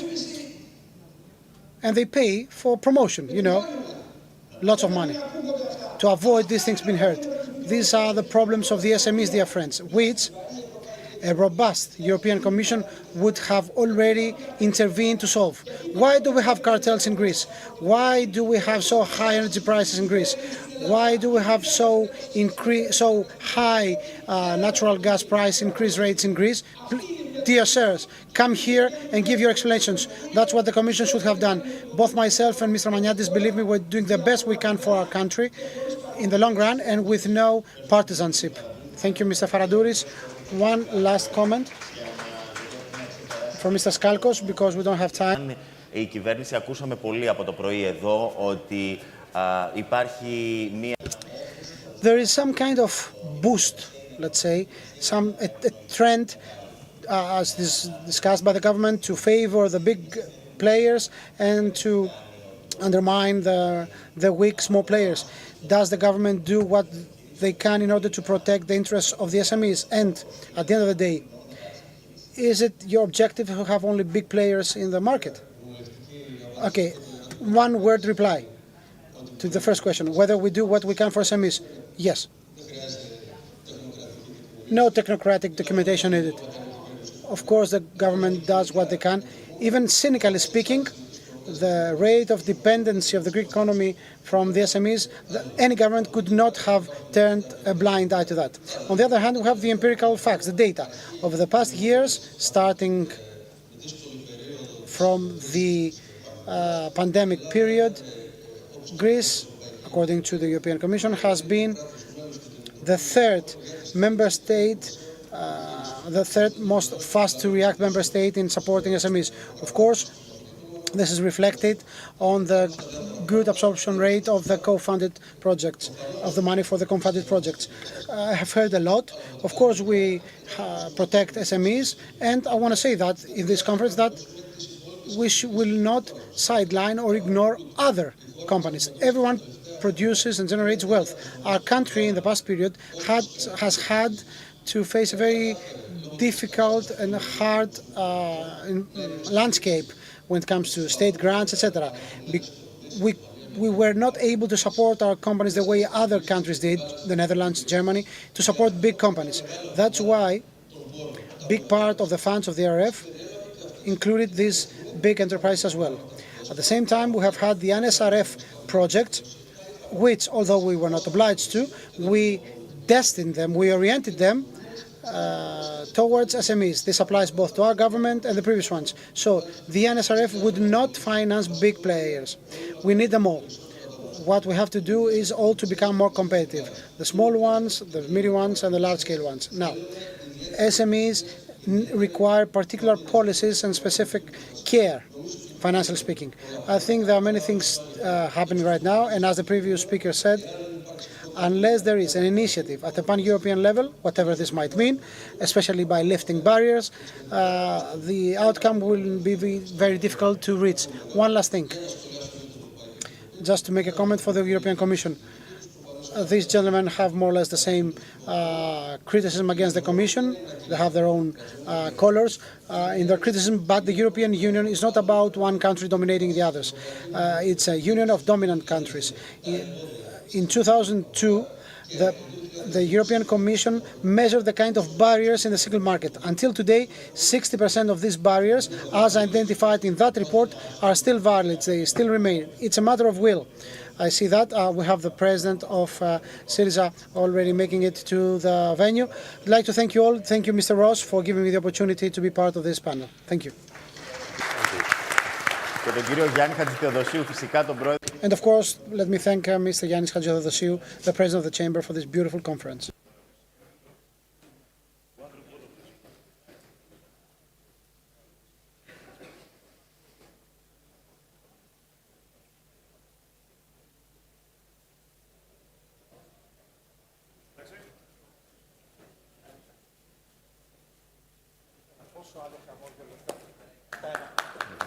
Thank you. Thanks very much. Good to see you. Okay, let's move straight along.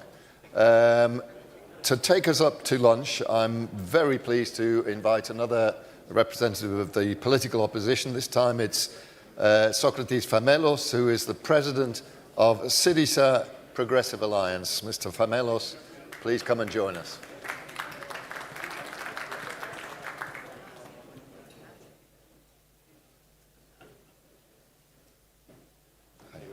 Nice to see you again. Thank you.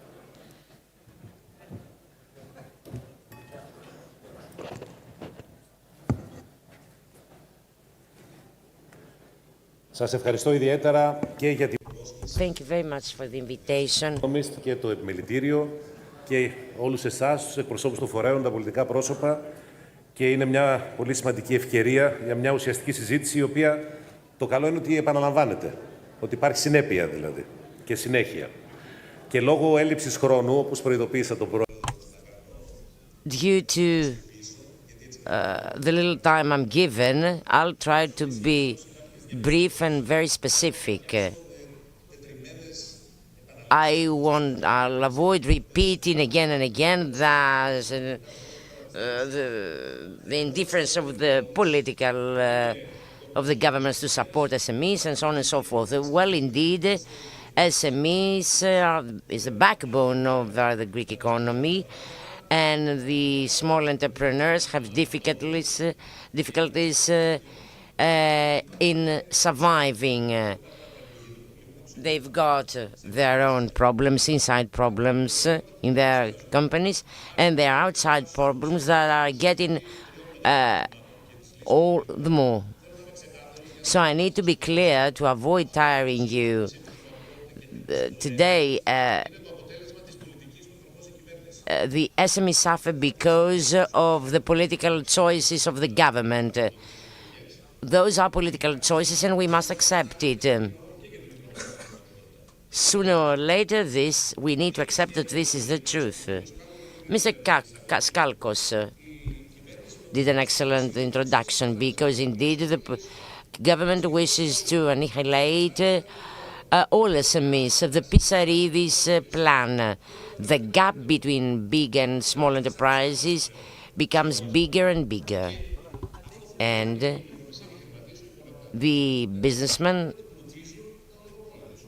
well, it's clear for them that the large companies make fortunes, enormous amounts on their financial statements every year. So the framework, an unfair, dangerous financial plan in place on the part of the government, and it can't be corrected. It takes totally different plan. So, 2 points. Why the market has the lowest purchasing capacity in Europe. Mr. Mitsotakis has decided to have an enormous surplus coming from the taxation on companies, because we do have an increase by 20-24% of indirect and indirect taxes, and VAT higher than the average in the EU. those represent 2.6 billions that are deprived from the purchasing power of consumers. And on the other hand, the benefits, the profits of oligopolies. 1.8 billions the EBITDA of PPC. So reduction of salaries, last position, last rank in terms of purchasing capacity. And the state collecting more and more, 6.5 billions more.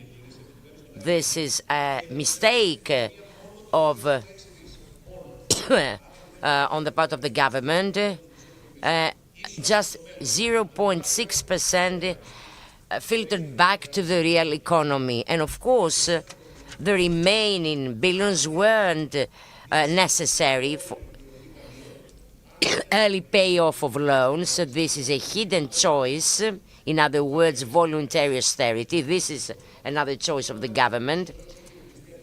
Whereas the sovereign debt was regulated by the government Syriza.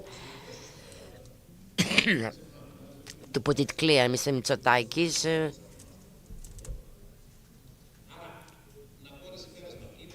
did different things. It is a crime to impose unnecessary austerity, whereas there is scope and space for more. Why the state is against and blocks SMEs? Speaking about digitization, the government digitizes bureaucracy. My data, without the required support and infrastructure, digital employee card in form of punishment and penalty, non-operable systems between themselves, and a fake profile of digitation. So the surface is digitized and then all other procedures in paper. And no recruitments, of course. And we know that banks, post offices, and many other procedures, many other entities that are required in the region disappear from the region, even in the capitals of regions. Those are necessary for businessmen. And the number of limited contract recruitments in the public sector increase, and all of a sudden there's the fathom of permanent jobs, the recent discussion. If the situation is so, why do we discuss temporary employee contracts? Everything somehow to make the situation from Tempe until Gaza non-visible. All the above intend to hide the obstacles in place and the actual reality. And again, why there are no facilities in place, and then why the RRF goes to very few companies, because otherwise those few people couldn't be the bigger players. Let me tell you that the major beneficiary of RRF 1.3 billion is the oligopoly of energy PPC following government's order. And again, in the 2.9 billion of RRF, only 41 companies had a share, which means that the healthy entrepreneurship is deprived. Is anybody here who disputes the fact that in order to facilitate the licensing of anything needs to pull the strings, to put it indirectly, And I believe we all agree that in the financing of bankings there's a huge corruption on the part of the government. Loans from the RRF, low interest rates, got back to very good customers through the banks, depriving thus more loans from SMEs, and all of a sudden purchasing red loans is currently considered an investment. Banks have become some kind of cartel. SMEs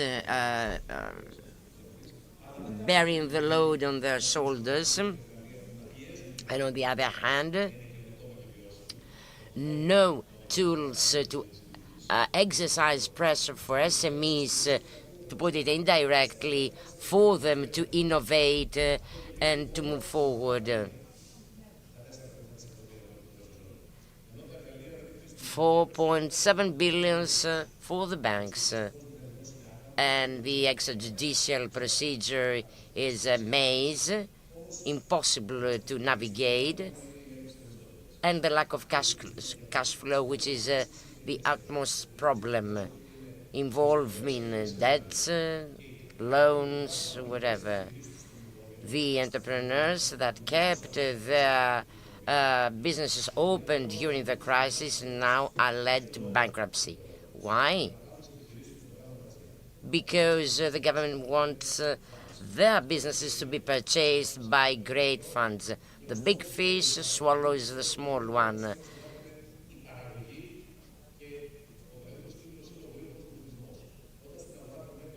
This is the message to the market. That is, make money overnight and switch to another sector. And the small enterprise and the small investments in renewables. Mr. Mitsotakis invited small investors to invest in photovoltaics, and now all of a sudden he tells them that necessarily 40% cuts on the energy production, which is a cheap energy that it is thrown away. Practically, it isn't guided to the grid, and when they lose 40% of their revenue, simply they do not pay, they can't pay their loan, and the crows are there, and they sell off the investments that haven't been able to pay off. So that was a trap set by Mr. Hatzidakis himself.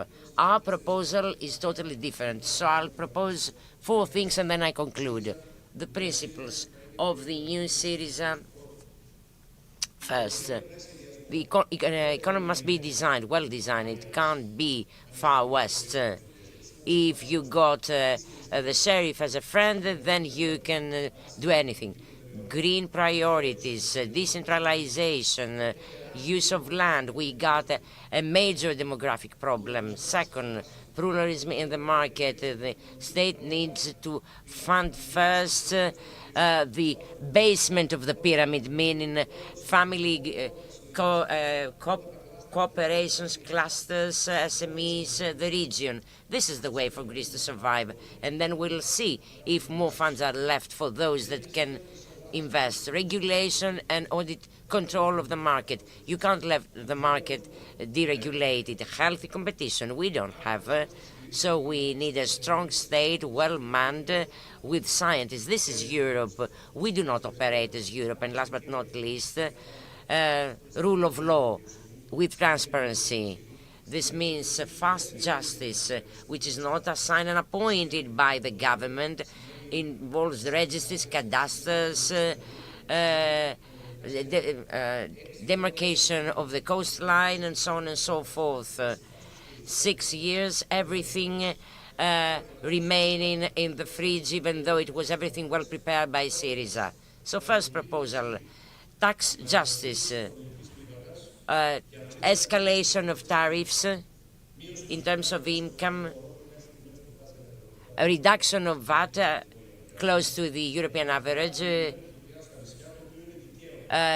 previous VAT on the islands, increase of tax exemptions and alleviation according to the European standards, energy costs, cheaper energy by regulating the market, and necessary giving back the over profits of companies, which of course Mr. Mitsotakis tries to deliver in form of aids and helps.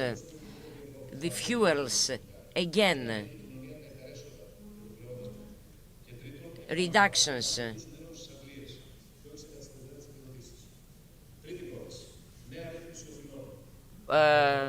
new regulation and standards for loans and debts, and an extrajudicial procedure without costs, protection of first house, entrepreneurship can't be menaced by red loans, which was the case with Mr.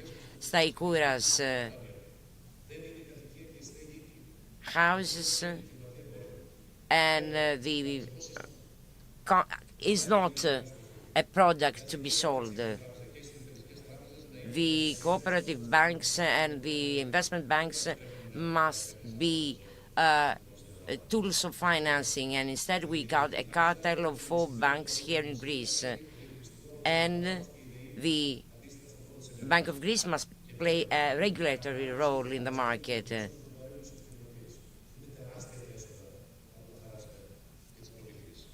And commissions must be eliminated, which are enormous on the shoulders of the entrepreneurs. And having in place banking tools, such money need to be given back to innovative entrepreneurship.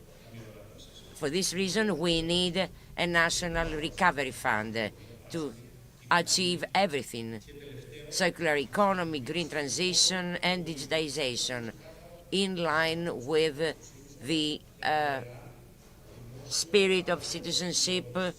And for this reason, we need a public provider of energy. In Syriza, we do have a plan to avoid the costs of intermediaries. By and large, it is well understandable that we put forward a question. The citizens, the businessmen, need to decide whether they are with the oligopolies or with those that support progress, which is democracy, for us at least, and this is Europe. And I believe that we are all looking for the same thing: healthy competition, having access to all opportunities. In the Greece of Mitsotakis, this does not exist. We have planned everything. We have kept the footprint of all the above, and of course we'll be targeting to decentralization and reallocation of wealth. This shall be the connecting link of social cohesion, starting from the neighborhood level and while providing local and regional growth. Otherwise, we'll continue having a deeply unfair policy, and which we do not deserve. Syriza is fighting to reverse this unjust situation in Greece.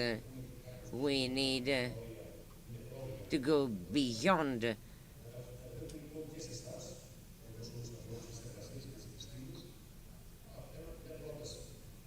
our limits, the limits of our party, and work with you together to ensure a better future. Oops. Thanks very much. Thank you.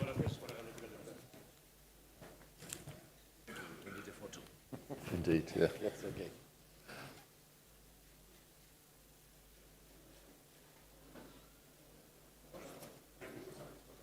Thanks very much. So next year we will join you in a conversation. I hope so. That would be nice. Yeah. Because we did it in the past, but now. Indeed, yeah. It's okay. Not this time. To have something. Yeah. Okay. Brilliant. Bye. Thank you. Thanks very much. All right, everybody. Thanks very much for that, Mr. Famelos. I'm going to let you go to lunch now. I hope you enjoy it. I hope you enjoy it and come back and enjoy the rest of the day with me. Thanks very much and see you later.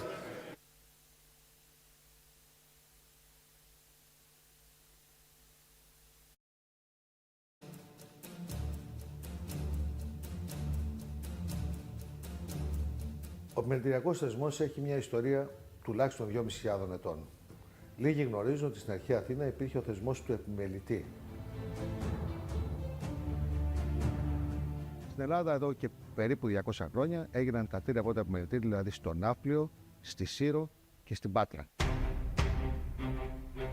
Κορυφαία στιγμή των επαγγελματιών που αργότερα συγκρότησαν το Επαγγελματικό Επιμελητήριο Αθηνών υπήρξε η συμμετοχή τους στο κίνημα Στουγουδή το 1909.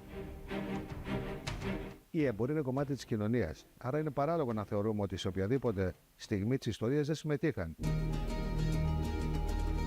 Από το 1910 ο Ελευθέριος Βενιζέλος δημιούργησε το θεσμικό πλαίσιο για την οργάνωση των επαγγελματικών συμφερόντων για όλες τις κοινωνικές τάξεις. Η μεσαία κοινωνική τάξη που συγκροτήθηκε από επαγγελματίες και βιοτέχνες χρειαζόταν ένα θεσμικό όργανο για να την υπερασπίζεται. Ο πρόεδρος της Γεσεβείας, Στέφανος Ρετός, γράφει ότι η κεφαλαιοκρατία τίνει προς την εξόντωση του μητουράς του και εκβάλλει αυτό στο να προβληθεί ένα αίτημα ίδρυσης χωριστών επιμελητηρίων για τους επαγγελματίες και τους βιοτέχνες. Το Μάρτιο του 1925 ψηφίστηκε το νομοσχέδιο περί συστάσεως επαγγελματικών και βιοτεχνικών επιμελητηρίων. Έτσι ιδρύθηκε το 1925 το Επαγγελματοβιοτεχνικό Επιμελητήριο με πρώτο πρόεδρο κύριο Λαμπρινάκο. Τα επιμελητήρια είναι και με βάση το καταστατικό τους ο σύμβουλος της πολιτείας και των μελών. Η απεργία της 10ης Μαρτίου 1927 είναι ένα σημαντικό σταθμό στην ιστορία του επιμελητηρίου. Οι απεργοί διαμαρτύρονταν για την υπερβολική φορολογία και την αύξηση των τιμολογίων στις υπηρεσίες κοινής ωφέλειας. 3 νεκροί και 11 τραυματίες έδωσαν στην κινητοποίηση τον τίτλο «Η ματωμένη Πέμπτη».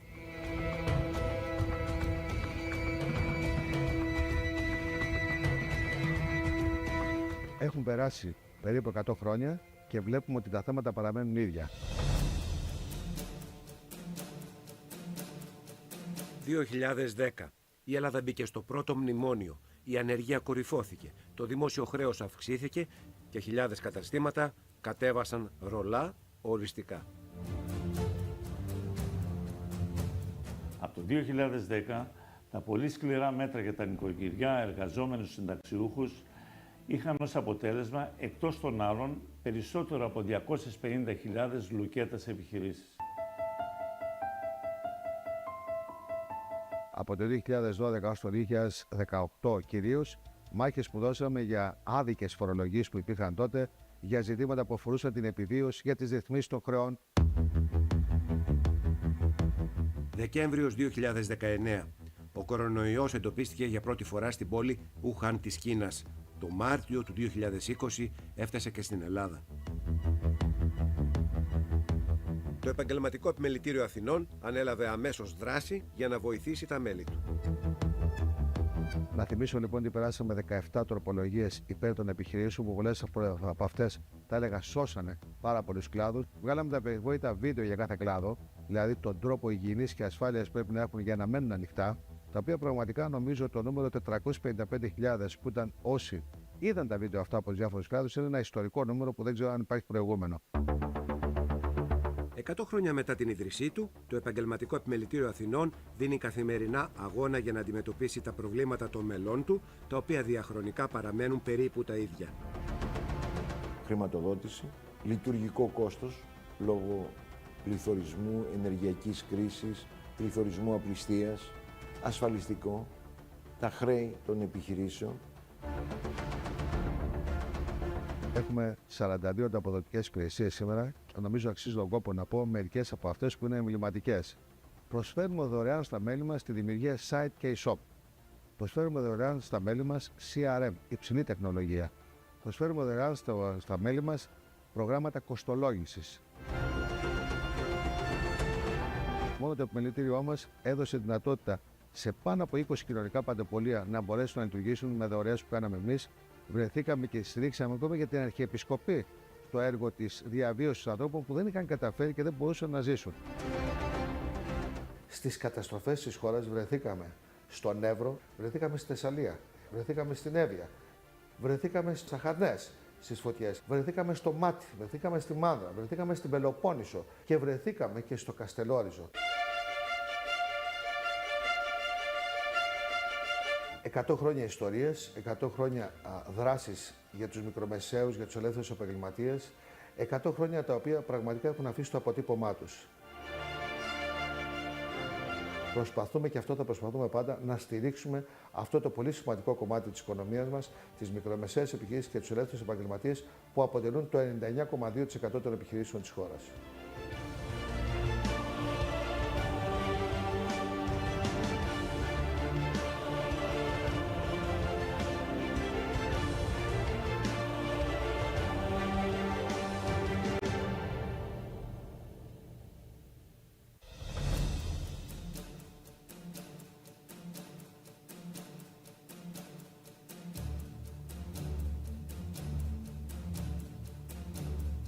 Ο επιμελητηριακός θεσμός έχει μια ιστορία τουλάχιστον 2.500 ετών. Λίγοι γνωρίζουν ότι στην αρχαία Αθήνα υπήρχε ο θεσμός του επιμελητή. Στην Ελλάδα εδώ και περίπου 200 χρόνια έγιναν τα τρία πρώτα επιμελητήρια, δηλαδή στο Ναύπλιο, στη Σύρο και στην Πάτρα. Κορυφαία στιγμή των επαγγελματιών που αργότερα συγκρότησαν το Επαγγελματικό Επιμελητήριο Αθηνών υπήρξε η συμμετοχή τους στο κίνημα του Γουδί το 1909. Η εμπορία είναι κομμάτι της κοινωνίας, άρα είναι παράλογο να θεωρούμε ότι σε οποιαδήποτε στιγμή της ιστορίας δεν συμμετείχαν. Από το 1910 ο Ελευθέριος Βενιζέλος δημιούργησε το θεσμικό πλαίσιο για την οργάνωση των επαγγελματικών συμφερόντων για όλες τις κοινωνικές τάξεις. Η μεσαία κοινωνική τάξη που συγκροτήθηκε από επαγγελματίες και βιοτέχνες χρειαζόταν ένα θεσμικό όργανο για να την υπερασπίζεται. Ο πρόεδρος της ΓΕΣΕΒ, ο Στέφανος Βρετός, γράφει ότι η κεφαλαιοκρατία τίνει προς την εξόντωση του μητουράς του και εκβάλλει αυτό στο να προβληθεί ένα αίτημα ίδρυσης χωριστών επιμελητηρίων για τους επαγγελματίες και τους βιοτέχνες. Το Μάρτιο του 1925 ψηφίστηκε το νομοσχέδιο περί συστάσεως επαγγελματικών και βιοτεχνικών επιμελητηρίων. Έτσι ιδρύθηκε το 1925 το Επαγγελματοβιοτεχνικό Επιμελητήριο με πρώτο πρόεδρο κύριο Λαμπρινάκο. Τα επιμελητήρια είναι και με βάση το καταστατικό τους ο σύμβουλος της πολιτείας και των μελών. Η απεργία της 10ης Μαρτίου 1927 είναι ένα σημαντικό σταθμό στην ιστορία του επιμελητηρίου. Οι απεργοί διαμαρτύρονταν για την υπερβολική φορολογία και την αύξηση των τιμολογίων στις υπηρεσίες κοινής ωφέλειας.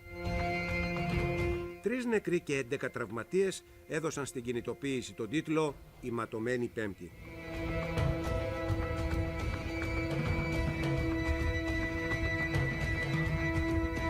Έχουν περάσει περίπου 100 χρόνια και βλέπουμε ότι τα θέματα παραμένουν ίδια.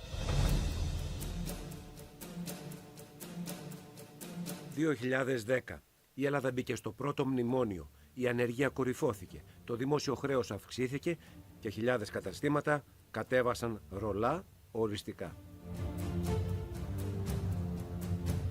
Από το 2010, τα πολύ σκληρά μέτρα για τα νοικοκυριά, εργαζόμενους συνταξιούχους είχαν ως αποτέλεσμα, εκτός των άλλων, περισσότερο από 250.000 λουκέτας επιχειρήσεις.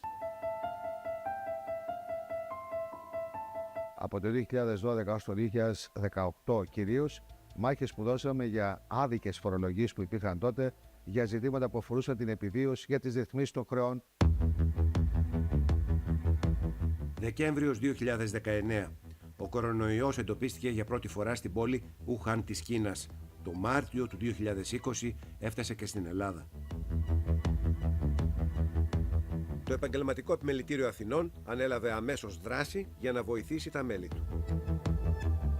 Να θυμίσω λοιπόν ότι περάσαμε 17 τροπολογίες υπέρ των επιχειρήσεων που πολλές από αυτές, τα έλεγα, σώσανε πάρα πολλούς κλάδους. Βγάλαμε τα περιβόητα βίντεο για κάθε κλάδο, δηλαδή τον τρόπο υγιεινής και ασφάλειας πρέπει να έχουν για να μένουν ανοιχτά, τα οποία πραγματικά νομίζω το νούμερο 455.000 που ήταν όσοι είδαν τα βίντεο αυτά από τους διάφορους κλάδους είναι ένα ιστορικό νούμερο που δεν ξέρω αν υπάρχει προηγούμενο.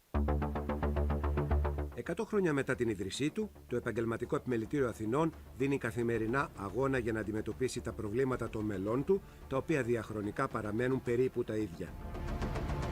Χρηματοδότηση, λειτουργικό κόστος λόγω πληθωρισμού, ενεργειακής κρίσης, πληθωρισμού απληστίας, ασφαλιστικό, τα χρέη των επιχειρήσεων.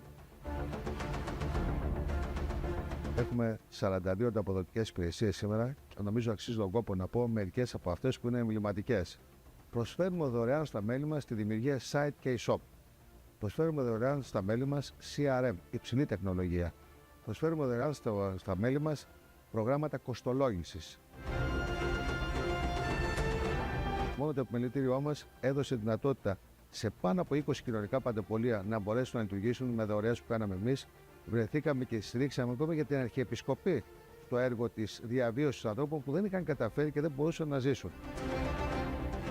Στις καταστροφές της χώρας βρεθήκαμε στον Εύρο, βρεθήκαμε στη Θεσσαλία, βρεθήκαμε στην Εύβοια, βρεθήκαμε στις Αχαρνές, στις φωτιές, βρεθήκαμε στο Μάτι, βρεθήκαμε στη Μάνδρα, βρεθήκαμε στην Πελοπόννησο και βρεθήκαμε και στο Καστελόριζο. 100 χρόνια ιστορίες, 100 χρόνια δράσεις για τους μικρομεσαίους, για τους ελεύθερους επαγγελματίες, 100 χρόνια τα οποία πραγματικά έχουν αφήσει το αποτύπωμά τους. Προσπαθούμε και αυτό θα προσπαθούμε πάντα να στηρίξουμε αυτό το πολύ σημαντικό κομμάτι της οικονομίας μας, τις μικρομεσαίες επιχειρήσεις και τους ελεύθερους επαγγελματίες που αποτελούν το 99,2% των επιχειρήσεων της χώρας.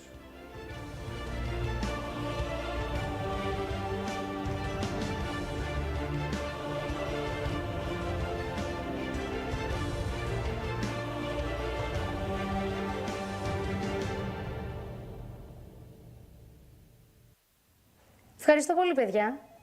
Δώστε μου λίγο χρόνο να το σκεφτώ μόνη μου. Τι να κάνω, δεν ξέρω.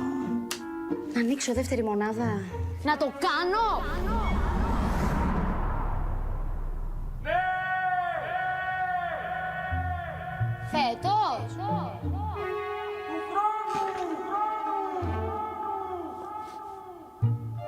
Και να σου πω, σε άλλη πόλη. Να έρθουμε εκεί να τα πούμε. Ψάχνεις λύσεις για την επιχείρησή σου? Μην ψάχνεις μόνη. Με την νέα υπηρεσία Banking at Your Business από τη Eurobank, ένας επαγγελματικός σύμβουλος σε επισκέπτεται, ακούει τις ανάγκες σου, εκτελείται τραπεζικές εργασίες και μαζί σχεδιάζεται επενδυτικά πλάνα. Και αν προτιμάς μόνο online, έχεις την επιλογή του V-Banking. Eurobank Banking at Your Business και η επιχείρησή σου δεν θα είναι ποτέ μόνη. Σε κάθε μπροστά, Eurobank.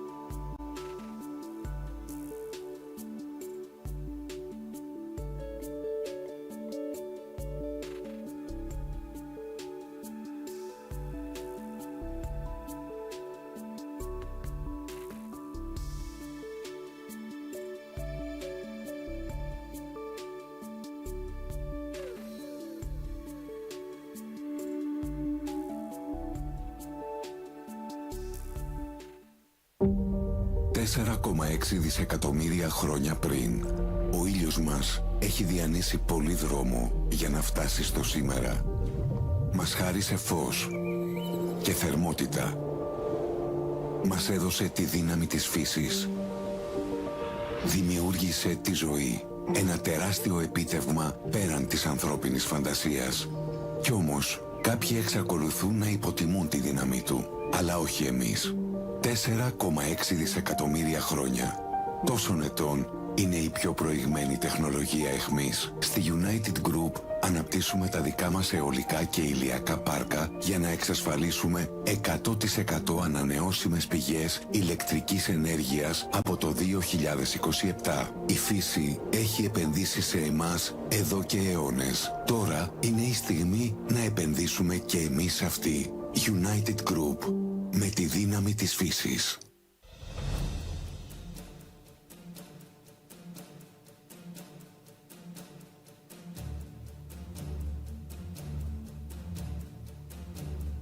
Ο επιμελητηριακός θεσμός έχει μια ιστορία τουλάχιστον 2.500 ετών. Λίγοι γνωρίζουν ότι στην αρχαία Αθήνα υπήρχε ο θεσμός του επιμελητή. Στην Ελλάδα εδώ και περίπου 200 χρόνια έγιναν τα τρία πρώτα επιμελητήρια, δηλαδή στο Ναύπλιο, στη Σύρο και στην Πάτρα. Κορυφαία στιγμή των επαγγελματιών που αργότερα συγκρότησαν το Επαγγελματικό Επιμελητήριο Αθηνών υπήρξε η συμμετοχή τους στο κίνημα του Γουδί το 1909. Η εμπορία είναι κομμάτι της κοινωνίας, άρα είναι παράλογο να θεωρούμε ότι σε οποιαδήποτε στιγμή της ιστορίας δεν συμμετείχαν. Από το 1910 ο Ελευθέριος Βενιζέλος δημιούργησε το θεσμικό πλαίσιο για την οργάνωση των επαγγελματικών συμφερόντων για όλες τις κοινωνικές τάξεις. Η μεσαία κοινωνική τάξη που συγκροτήθηκε από επαγγελματίες και βιοτέχνες χρειαζόταν ένα θεσμικό όργανο για να την υπερασπίζεται. Ο πρόεδρος της ΓΕΣΕΒ, Στέφανος Ρετός, γράφει ότι η κεφαλαιοκρατία τείνει προς την εξόντωση του μητουράς του και εκβάλλει αυτό στο να προβληθεί ένα αίτημα ίδρυσης χωριστών επιμελητηρίων για τους επαγγελματίες και τους βιοτέχνες. Το Μάρτιο του 1925 ψηφίστηκε το νομοσχέδιο περί συστάσεως επαγγελματικών και βιοτεχνικών επιμελητηρίων. Έτσι ιδρύθηκε το 1925 το Επαγγελματοβιοτεχνικό Επιμελητήριο με πρώτο πρόεδρο κύριο Λαμπρινάκο. Τα επιμελητήρια είναι και με βάση το καταστατικό τους ο σύμβουλος της πολιτείας και των μελών. Η απεργία της 10ης Μαρτίου 1927 είναι ένα σημαντικό σταθμό στην ιστορία του επιμελητηρίου. Οι απεργοί διαμαρτύρονταν για την υπερβολική φορολογία και την αύξηση των τιμολογίων στις υπηρεσίες κοινής ωφέλειας. 3 νεκροί και 11 τραυματίες έδωσαν στην κινητοποίηση τον τίτλο «Η ματωμένη Πέμπτη».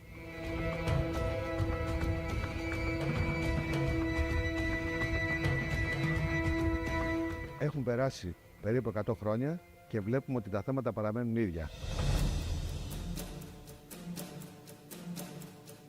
2010.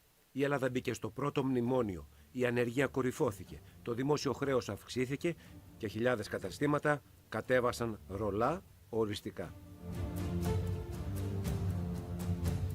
Από το 2010, τα πολύ σκληρά μέτρα για τα νοικοκυριά, εργαζόμενους συνταξιούχους είχαν ως αποτέλεσμα, εκτός των άλλων, περισσότερο από 250.000 λουκέτας επιχειρήσεις. Από το 2012 έως το 2018 κυρίως, μάχες που δώσαμε για άδικες φορολογίες που υπήρχαν τότε, για ζητήματα που αφορούσαν την επιβίωση, για τις ρυθμίσεις των χρεών. Δεκέμβριος 2019. Ο κορονοϊός εντοπίστηκε για πρώτη φορά στην πόλη Ουχάν της Κίνας. Το Μάρτιο του 2020 έφτασε και στην Ελλάδα. Το Επαγγελματικό Επιμελητήριο Αθηνών ανέλαβε αμέσως δράση για να βοηθήσει τα μέλη του. Να θυμίσω λοιπόν ότι περάσαμε 17 τροπολογίες υπέρ των επιχειρήσεων που πολλές από αυτές, τα έλεγα, σώσανε πάρα πολλούς κλάδους. Βγάλαμε τα περιβόητα βίντεο για κάθε κλάδο, δηλαδή τον τρόπο υγιεινής και ασφάλειας πρέπει να έχουν για να μένουν ανοιχτά, τα οποία πραγματικά νομίζω το νούμερο 455.000 που ήταν όσοι είδαν τα βίντεο αυτά από τους διάφορους κλάδους είναι ένα ιστορικό νούμερο που δεν ξέρω αν υπάρχει προηγούμενο. 100 χρόνια μετά την ίδρυσή του, το Επαγγελματικό Επιμελητήριο Αθηνών δίνει καθημερινά αγώνα για να αντιμετωπίσει τα προβλήματα των μελών του, τα οποία διαχρονικά παραμένουν περίπου τα ίδια. Χρηματοδότηση, λειτουργικό κόστος λόγω πληθωρισμού, ενεργειακής κρίσης, πληθωρισμού απληστίας, ασφαλιστικό, τα χρέη των επιχειρήσεων. Έχουμε 42 ανταποδοτικές υπηρεσίες σήμερα και νομίζω αξίζει τον κόπο να πω μερικές από αυτές που είναι εμβληματικές. Προσφέρουμε δωρεάν στα μέλη μας τη δημιουργία site και e-shop. Προσφέρουμε δωρεάν στα μέλη μας CRM, υψηλή τεχνολογία. Προσφέρουμε δωρεάν στα μέλη μας προγράμματα κοστολόγησης. Μόνο το επιμελητήριό μας έδωσε δυνατότητα σε πάνω από 20 κοινωνικά παντεπολεία να μπορέσουν να λειτουργήσουν με δωρεές που κάναμε εμείς. Βρεθήκαμε και στηρίξαμε ακόμα για την Αρχιεπισκοπή στο έργο της διαβίωσης ανθρώπων που δεν είχαν καταφέρει και δεν μπορούσαν να ζήσουν. Στις καταστροφές της χώρας βρεθήκαμε στον Εύρο, βρεθήκαμε στη Θεσσαλία, βρεθήκαμε στην Εύβοια, βρεθήκαμε στις Αχαρνές, στις φωτιές, βρεθήκαμε στο Μάτι, βρεθήκαμε στη Μάνδρα, βρεθήκαμε στην Πελοπόννησο και βρεθήκαμε και στο Καστελόριζο. 100 χρόνια ιστορίες, 100 χρόνια δράσεις για τους μικρομεσαίους, για τους ελεύθερους επαγγελματίες, 100 χρόνια τα οποία πραγματικά έχουν αφήσει το αποτύπωμά τους. Προσπαθούμε και αυτό θα προσπαθούμε πάντα να στηρίξουμε αυτό το πολύ σημαντικό κομμάτι της οικονομίας μας, τις μικρομεσαίες επιχειρήσεις και τους ελεύθερους επαγγελματίες που αποτελούν το 99,2% των επιχειρήσεων της χώρας.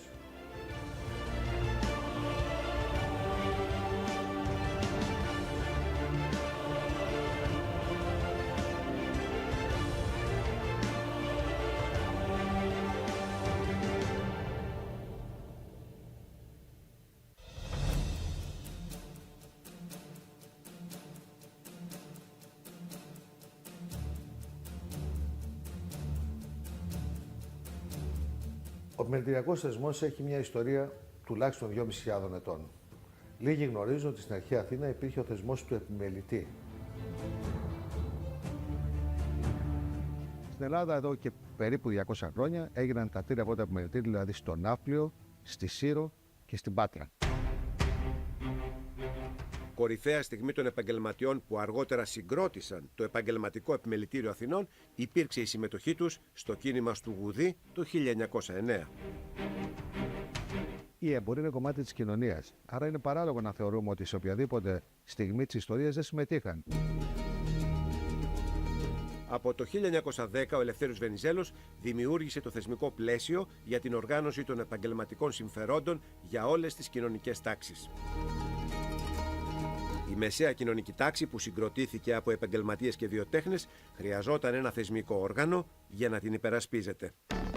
Ο πρόεδρος της ΓΕΣΕΒ, ο Στέφανος Βρετός, γράφει ότι η κεφαλαιοκρατία τίνει προς την εξόντωση του μητράστου και εκβάλλει αυτό στο να προβληθεί ένα αίτημα ίδρυσης χωριστών επιμελητηρίων για τους επαγγελματίες και τους βιοτέχνες. Το Μάρτιο του 1925 ψηφίστηκε το νομοσχέδιο περί συστάσεως επαγγελματικών και βιοτεχνικών επιμελητηρίων. Έτσι ιδρύθηκε το 1925 το Επαγγελματοβιοτεχνικό Επιμελητήριο με πρώτο πρόεδρο κύριο Λαμπρινάκο. Τα επιμελητήρια είναι και με βάση το καταστατικό τους ο σύμβουλος της πολιτείας και των μελών. Η απεργία της 10ης Μαρτίου 1927 είναι ένα σημαντικό σταθμό στην ιστορία του επιμελητηρίου. Οι απεργοί διαμαρτύρονταν για την υπερβολική φορολογία και την αύξηση των τιμολογίων στις υπηρεσίες κοινής ωφέλειας. 3 νεκροί και 11 τραυματίες έδωσαν στην κινητοποίηση τον τίτλο «Η ματωμένη Πέμπτη».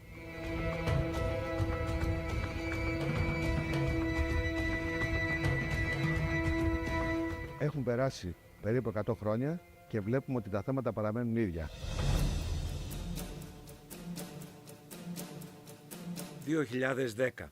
Η Ελλάδα μπήκε στο πρώτο μνημόνιο. Η ανεργία κορυφώθηκε. Το δημόσιο χρέος αυξήθηκε και χιλιάδες καταστήματα κατέβασαν ρολά οριστικά. Από το 2010, τα πολύ σκληρά μέτρα για τα νοικοκυριά, εργαζόμενους συνταξιούχους είχαν ως αποτέλεσμα, εκτός των άλλων, περισσότερο από 250.000 λουκέτας επιχειρήσεις. Από το 2012 ως το 2018 κυρίως, μάχες που δώσαμε για άδικες φορολογίες που υπήρχαν τότε, για ζητήματα που αφορούσαν την επιβίωση, για τις ρυθμίσεις των χρεών. Δεκέμβριος 2019. Ο κορονοϊός εντοπίστηκε για πρώτη φορά στην πόλη Ουχάν της Κίνας. Το Μάρτιο του 2020 έφτασε και στην Ελλάδα. Το Επαγγελματικό Επιμελητήριο Αθηνών ανέλαβε αμέσως δράση για να βοηθήσει τα μέλη του. Να θυμίσω λοιπόν ότι περάσαμε 17 τροπολογίες υπέρ των επιχειρήσεων που πολλές από αυτές, τα έλεγα, σώσανε πάρα πολλούς κλάδους. Βγάλαμε τα περιβόητα βίντεο για κάθε κλάδο, δηλαδή τον τρόπο υγιεινής και ασφάλειας πρέπει να έχουν για να μένουν ανοιχτά, τα οποία πραγματικά νομίζω το νούμερο 455.000 που ήταν όσοι είδαν τα βίντεο αυτά από τους διάφορους κλάδους είναι ένα ιστορικό νούμερο που δεν ξέρω αν υπάρχει προηγούμενο. 100 χρόνια μετά την ίδρυσή του, το Επαγγελματικό Επιμελητήριο Αθηνών δίνει καθημερινά αγώνα για να αντιμετωπίσει τα προβλήματα των μελών του, τα οποία διαχρονικά παραμένουν περίπου τα ίδια. Χρηματοδότηση, λειτουργικό κόστος λόγω πληθωρισμού, ενεργειακής κρίσης, πληθωρισμού απληστίας, ασφαλιστικό, τα χρέη των επιχειρήσεων. Έχουμε 42 ανταποδοτικές υπηρεσίες σήμερα και νομίζω αξίζει τον κόπο να πω μερικές από αυτές που είναι εμβληματικές. Προσφέρουμε δωρεάν στα μέλη μας τη δημιουργία site και e-shop. Προσφέρουμε δωρεάν στα μέλη μας CRM, υψηλή τεχνολογία. Προσφέρουμε δωρεάν στα μέλη μας προγράμματα κοστολόγησης. Μόνο το επιμελητήριό μας έδωσε δυνατότητα σε πάνω από 20 κοινωνικά παντεπολεία να μπορέσουν να λειτουργήσουν με δωρεές που κάναμε εμείς. Βρεθήκαμε και στηρίξαμε ακόμα για την Αρχιεπισκοπή στο έργο της διαβίωσης ανθρώπων που δεν είχαν καταφέρει και δεν μπορούσαν να ζήσουν. Στις καταστροφές της χώρας βρεθήκαμε στον Εύρο, βρεθήκαμε στη Θεσσαλία, βρεθήκαμε στην Εύβοια, βρεθήκαμε στις Αχαρνές, στις φωτιές, βρεθήκαμε στο Μάτι, βρεθήκαμε στη Μάνδρα, βρεθήκαμε στην Πελοπόννησο και βρεθήκαμε και στο Καστελόριζο.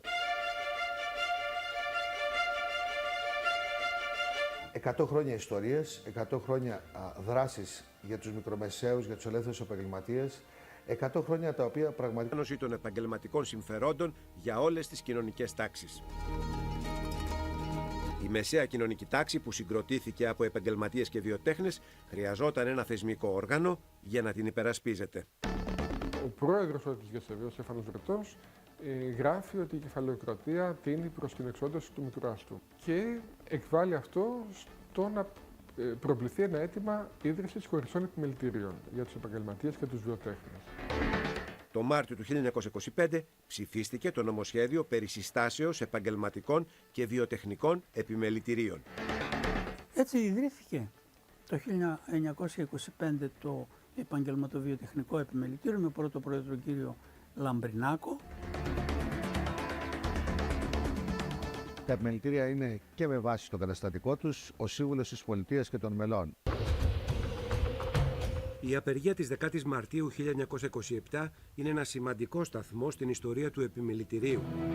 Οι απεργοί διαμαρτύρονταν για την υπερβολική φορολογία και την αύξηση των τιμολογίων στις υπηρεσίες κοινής ωφέλειας. 3 νεκροί και 11 τραυματίες έδωσαν στην κινητοποίηση τον τίτλο «Η ματωμένη Πέμπτη».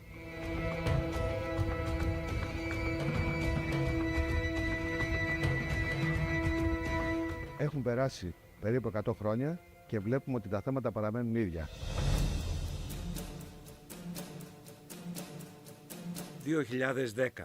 Η Ελλάδα μπήκε στο πρώτο μνημόνιο. Η ανεργία κορυφώθηκε. Το δημόσιο χρέος αυξήθηκε και χιλιάδες καταστήματα κατέβασαν ρολά οριστικά.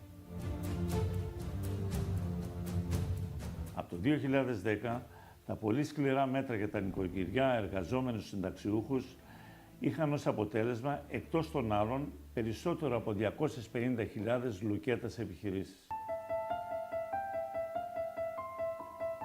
Από το 2012 ως το 2018 κυρίως, μάχες που δώσαμε για άδικες φορολογίες που υπήρχαν τότε, για ζητήματα που αφορούσαν την επιβίωση, για τις ρυθμίσεις των χρεών. Δεκέμβριος 2019. Ο κορονοϊός εντοπίστηκε για πρώτη φορά στην πόλη Ουχάν της Κίνας. Το Μάρτιο του 2020 έφτασε και στην Ελλάδα. Το Επαγγελματικό Επιμελητήριο Αθηνών ανέλαβε αμέσως δράση για να βοηθήσει τα μέλη του. Να θυμίσω λοιπόν ότι περάσαμε 17 τροπολογίες υπέρ των επιχειρήσεων που πολλές από αυτές, τα έλεγα, σώσανε πάρα πολλούς κλάδους. Βγάλαμε τα περιβόητα βίντεο για κάθε κλάδο, δηλαδή τον τρόπο υγιεινής και ασφάλειας πρέπει να έχουν για να μένουν ανοιχτά, τα οποία πραγματικά νομίζω το νούμερο 455.000 που ήταν όσοι είδαν τα βίντεο αυτά από τους διάφορους κλάδους είναι ένα ιστορικό νούμερο που δεν ξέρω αν υπάρχει προηγούμενο. 100 χρόνια μετά την ίδρυσή του, το Επαγγελματικό Επιμελητήριο Αθηνών δίνει καθημερινά αγώνα για να αντιμετωπίσει τα προβλήματα των μελών του, τα οποία διαχρονικά παραμένουν περίπου τα ίδια. Χρηματοδότηση, λειτουργικό κόστος λόγω πληθωρισμού, ενεργειακής κρίσης, πληθωρισμού απληστίας, ασφαλιστικό, τα χρέη των επιχειρήσεων. Έχουμε 42 ανταποδοτικές υπηρεσίες σήμερα και νομίζω αξίζει τον κόπο να πω μερικές από αυτές που είναι εμβληματικές. Προσφέρουμε δωρεάν στα μέλη μας τη δημιουργία site και e-shop. Προσφέρουμε δωρεάν στα μέλη μας CRM, υψηλή τεχνολογία. Προσφέρουμε δωρεάν στα μέλη μας προγράμματα κοστολόγησης. Μόνο το επιμελητήριό μας έδωσε δυνατότητα σε πάνω από 20 κοινωνικά παντεπολεία να μπορέσουν να λειτουργήσουν με δωρεές που κάναμε εμείς. Βρεθήκαμε και στηρίξαμε ακόμα για την Αρχιεπισκοπή στο έργο της διαβίωσης ανθρώπων που δεν είχαν καταφέρει και δεν μπορούσαν να ζήσουν. Στις καταστροφές της χώρας βρεθήκαμε στον Εύρο, βρεθήκαμε στη Θεσσαλία, βρεθήκαμε στην Εύβοια, βρεθήκαμε στις Αχαρνές, στις φωτιές, βρεθήκαμε στο Μάτι, βρεθήκαμε στη Μάνδρα, βρεθήκαμε στην Πελοπόννησο και βρεθήκαμε και στο Καστελόριζο. 100 χρόνια ιστορίες, 100 χρόνια δράσεις για τους μικρομεσαίους, για τους ελεύθερους επαγγελματίες, 100 χρόνια τα οποία πραγματικά έχουν αφήσει το αποτύπωμά τους. Προσπαθούμε και αυτό θα προσπαθούμε πάντα να στηρίξουμε αυτό το πολύ σημαντικό κομμάτι της οικονομίας μας, τις μικρομεσαίες επιχειρήσεις και τους ελεύθερους επαγγελματίες που αποτελούν το 99,2% των επιχειρήσεων της χώρας.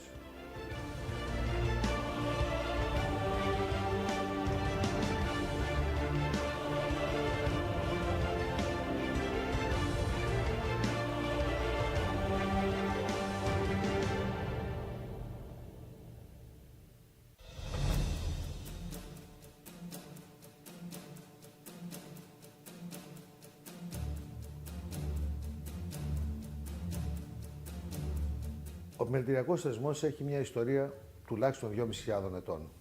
Λίγοι γνωρίζουν ότι στην αρχαία Αθήνα υπήρχε ο θεσμός του επιμελητή. Στην Ελλάδα εδώ και περίπου 200 χρόνια έγιναν τα τρία πρώτα επιμελητήρια, δηλαδή στο Ναύπλιο, στη Σύρο και στην Πάτρα. Κορυφαία στιγμή των επαγγελματιών που αργότερα συγκρότησαν το Επαγγελματικό Επιμελητήριο Αθηνών υπήρξε η συμμετοχή τους στο κίνημα του Γουδί το 1909. Η εμπορία είναι κομμάτι της κοινωνίας, άρα είναι παράλογο να θεωρούμε ότι σε οποιαδήποτε στιγμή της ιστορίας δεν συμμετείχαν. Από το 1910 ο Ελευθέριος Βενιζέλος δημιούργησε το θεσμικό πλαίσιο για την οργάνωση των επαγγελματικών συμφερόντων για όλες τις κοινωνικές τάξεις. Η μεσαία κοινωνική τάξη που συγκροτήθηκε από επαγγελματίες και βιοτέχνες χρειαζόταν ένα θεσμικό όργανο για να την υπερασπίζεται. Ο πρόεδρος της ΓΕΣΕΒ, ο Στέφανος Βρετός, γράφει ότι η κεφαλαιοκρατία τίνει προς την εξόντωση του μητράς του και εκβάλλει αυτό στο να προβληθεί ένα αίτημα ίδρυσης χωριστών επιμελητηρίων για τους επαγγελματίες και τους βιοτέχνες.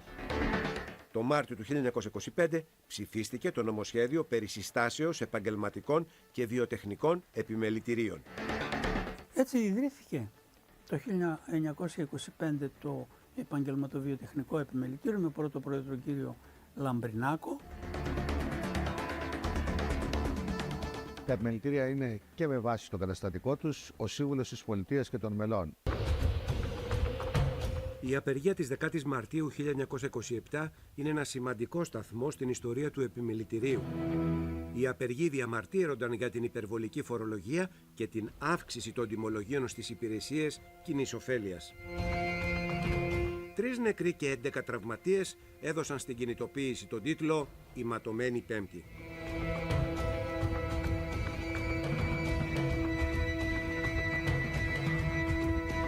Έχουν περάσει περίπου 100 χρόνια και βλέπουμε ότι τα θέματα παραμένουν ίδια. 2010. Η Ελλάδα μπήκε στο πρώτο μνημόνιο. Η ανεργία κορυφώθηκε. Το δημόσιο χρέος αυξήθηκε και χιλιάδες καταστήματα κατέβασαν ρολά οριστικά. Από το 2010, τα πολύ σκληρά μέτρα για τα νοικοκυριά, εργαζόμενους συνταξιούχους είχαν ως αποτέλεσμα, εκτός των άλλων, περισσότερο από 250.000 λουκέτας επιχειρήσεις. Από το 2012 έως το 2018 κυρίως, μάχες που δώσαμε για άδικες φορολογίες που υπήρχαν τότε, για ζητήματα που αφορούσαν την επιβίωση, για τις ρυθμίσεις των χρεών. Δεκέμβριος 2019. Ο κορονοϊός εντοπίστηκε για πρώτη φορά στην πόλη Ουχάν της Κίνας. Το Μάρτιο του 2020 έφτασε και στην Ελλάδα. Το Επαγγελματικό Επιμελητήριο Αθηνών ανέλαβε αμέσως δράση για να βοηθήσει τα μέλη του. Να θυμίσω λοιπόν ότι περάσαμε 17 τροπολογίες υπέρ των επιχειρήσεων, που πολλές από αυτές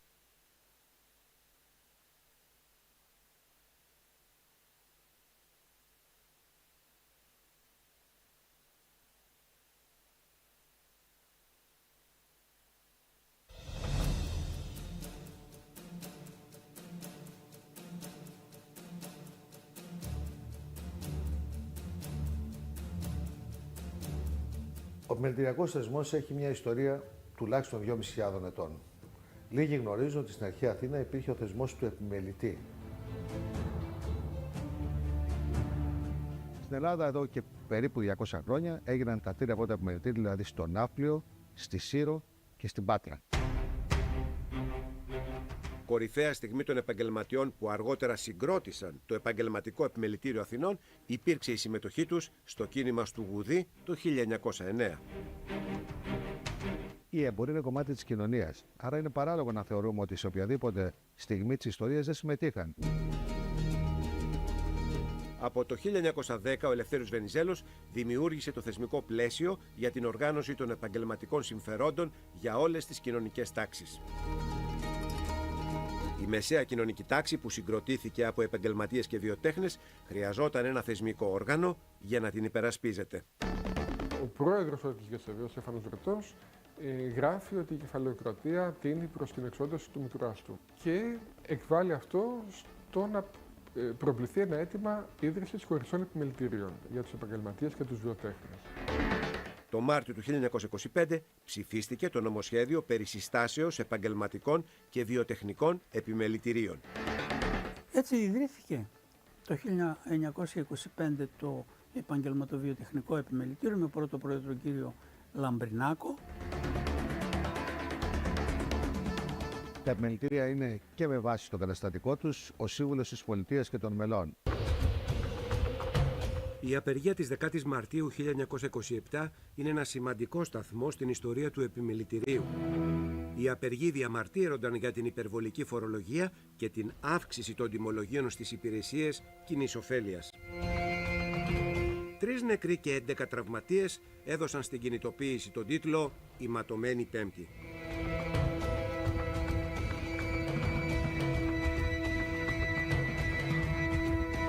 Έχουν περάσει περίπου 100 χρόνια και βλέπουμε ότι τα θέματα παραμένουν ίδια.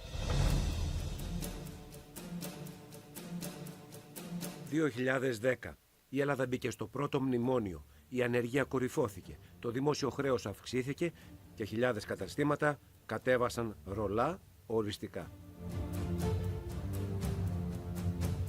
Από το 2010, τα πολύ σκληρά μέτρα για τα νοικοκυριά, εργαζόμενους συνταξιούχους είχαν ως αποτέλεσμα, εκτός των άλλων, περισσότερο από 250.000 λουκέτας επιχειρήσεις.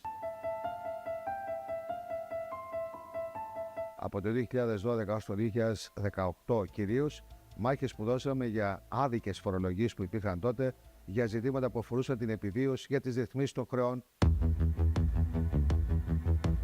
Δεκέμβριος 2019. Ο κορονοϊός εντοπίστηκε για πρώτη φορά στην πόλη Ουχάν της Κίνας. Το Μάρτιο του 2020 έφτασε και στην Ελλάδα. Το Επαγγελματικό Επιμελητήριο Αθηνών ανέλαβε αμέσως δράση για να βοηθήσει τα μέλη του. Να θυμίσω λοιπόν ότι περάσαμε 17 τροπολογίες υπέρ των επιχειρήσεων, που πολλές από αυτές, τα έλεγα, σώσανε πάρα πολλούς κλάδους. Βγάλαμε τα περιβόητα βίντεο για κάθε κλάδο, δηλαδή τον τρόπο υγιεινής και ασφάλειας πρέπει να έχουν για να μένουν ανοιχτά, τα οποία πραγματικά νομίζω το νούμερο 455.000 που ήταν όσοι είδαν τα βίντεο αυτά από τους διάφορους κλάδους είναι ένα ιστορικό νούμερο που δεν ξέρω αν υπάρχει προηγούμενο. 100 χρόνια μετά την ίδρυσή του, το Επαγγελματικό Επιμελητήριο Αθηνών δίνει καθημερινά αγώνα για να αντιμετωπίσει τα προβλήματα των μελών του, τα οποία διαχρονικά παραμένουν περίπου τα ίδια.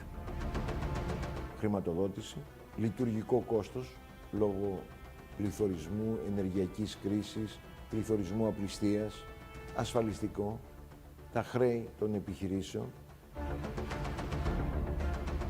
Έχουμε 42 ανταποδοτικές υπηρεσίες σήμερα. Νομίζω αξίζει τον κόπο να πω μερικές από αυτές που είναι εμβληματικές.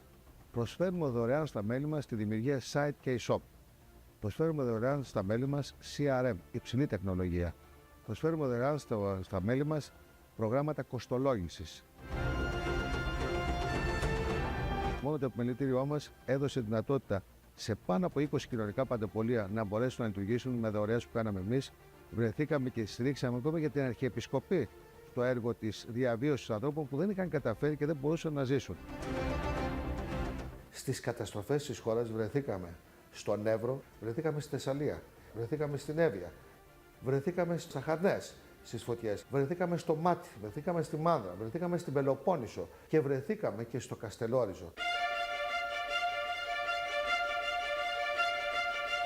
100 χρόνια ιστορίες, 100 χρόνια δράσεις για τους μικρομεσαίους, για τους ελεύθερους επαγγελματίες, 100 χρόνια τα οποία πραγματικά έχουν αφήσει το αποτύπωμά τους.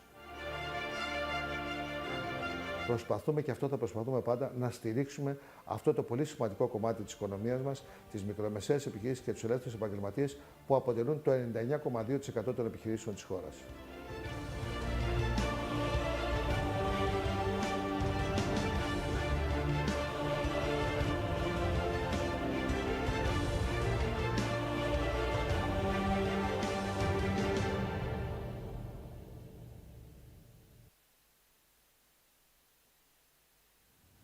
Ευχαριστώ πολύ, παιδιά. Δώστε μου λίγο χρόνο να το σκεφτώ μόνη μου. Τι να κάνω, δεν ξέρω. Να ανοίξω δεύτερη μονάδα. Να το κάνω!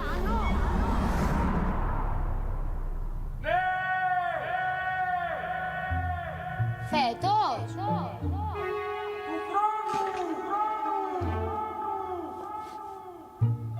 Και να σου πω, σε άλλη πόλη. Να έρθουμε εκεί να τα πούμε!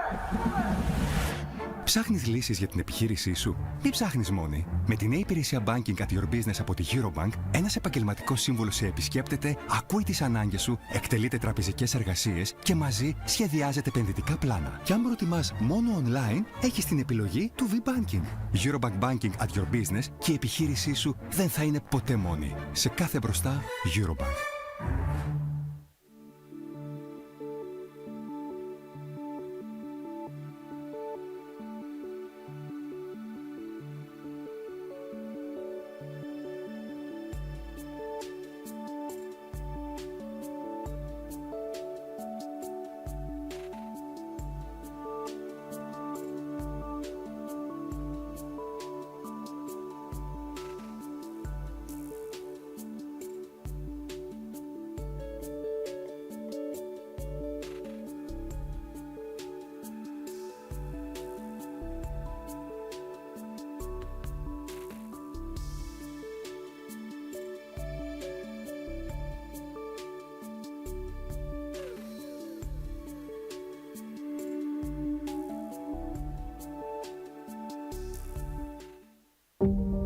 ...4,6 δισεκατομμύρια χρόνια πριν, ο ήλιος μας έχει διανύσει πολύ δρόμο για να φτάσει στο σήμερα.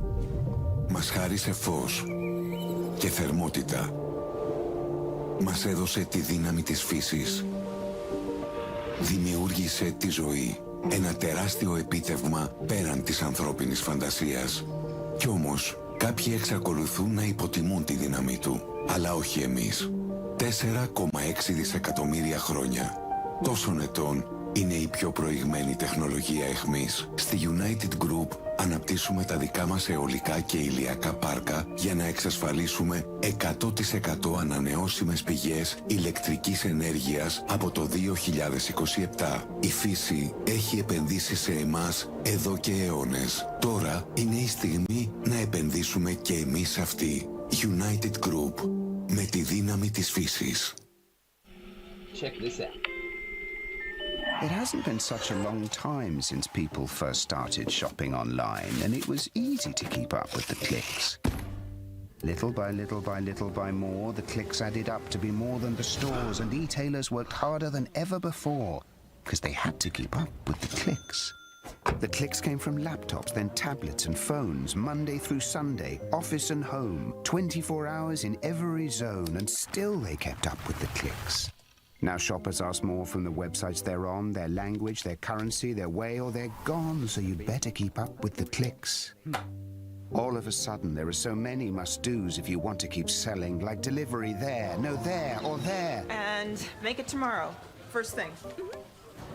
No time for borders. Gotta stay in control, to stay in the flow and continue to grow. But we'll help you. Keep up with the clicks.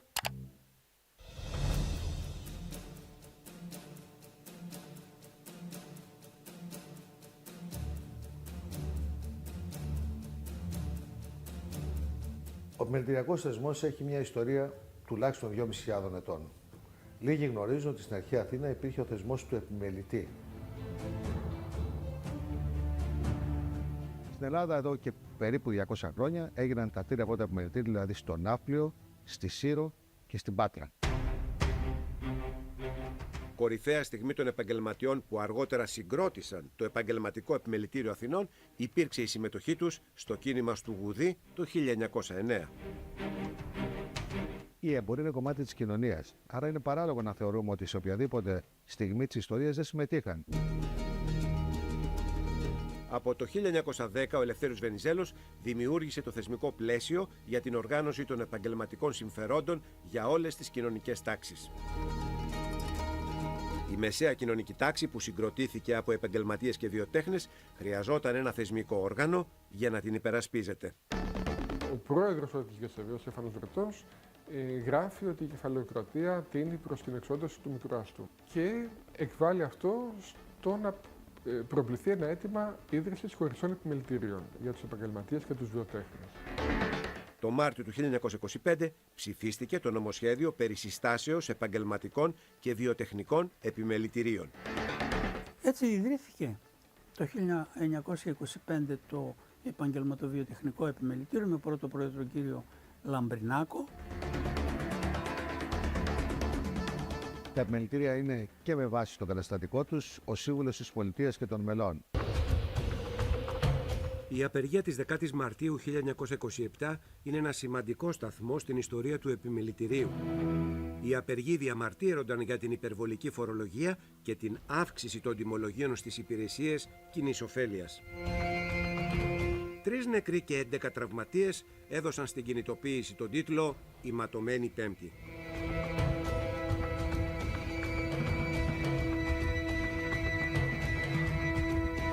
Έχουν περάσει περίπου 100 χρόνια και βλέπουμε ότι τα θέματα παραμένουν ίδια. 2010. Η Ελλάδα μπήκε στο πρώτο μνημόνιο. Η ανεργία κορυφώθηκε. Το δημόσιο χρέος αυξήθηκε και χιλιάδες καταστήματα κατέβασαν ρολά οριστικά. Από το 2010, τα πολύ σκληρά μέτρα για τα νοικοκυριά, εργαζόμενους συνταξιούχους είχαν ως αποτέλεσμα, εκτός των άλλων, περισσότερο από 250.000 λουκέτας επιχειρήσεις. Από το 2012 ως το 2018 κυρίως, μάχες που δώσαμε για άδικες φορολογίες που υπήρχαν τότε, για ζητήματα που αφορούσαν την επιβίωση, για τις ρυθμίσεις των χρεών. Δεκέμβριος 2019. Ο κορονοϊός εντοπίστηκε για πρώτη φορά στην πόλη Ουχάν της Κίνας. Το Μάρτιο του 2020 έφτασε και στην Ελλάδα.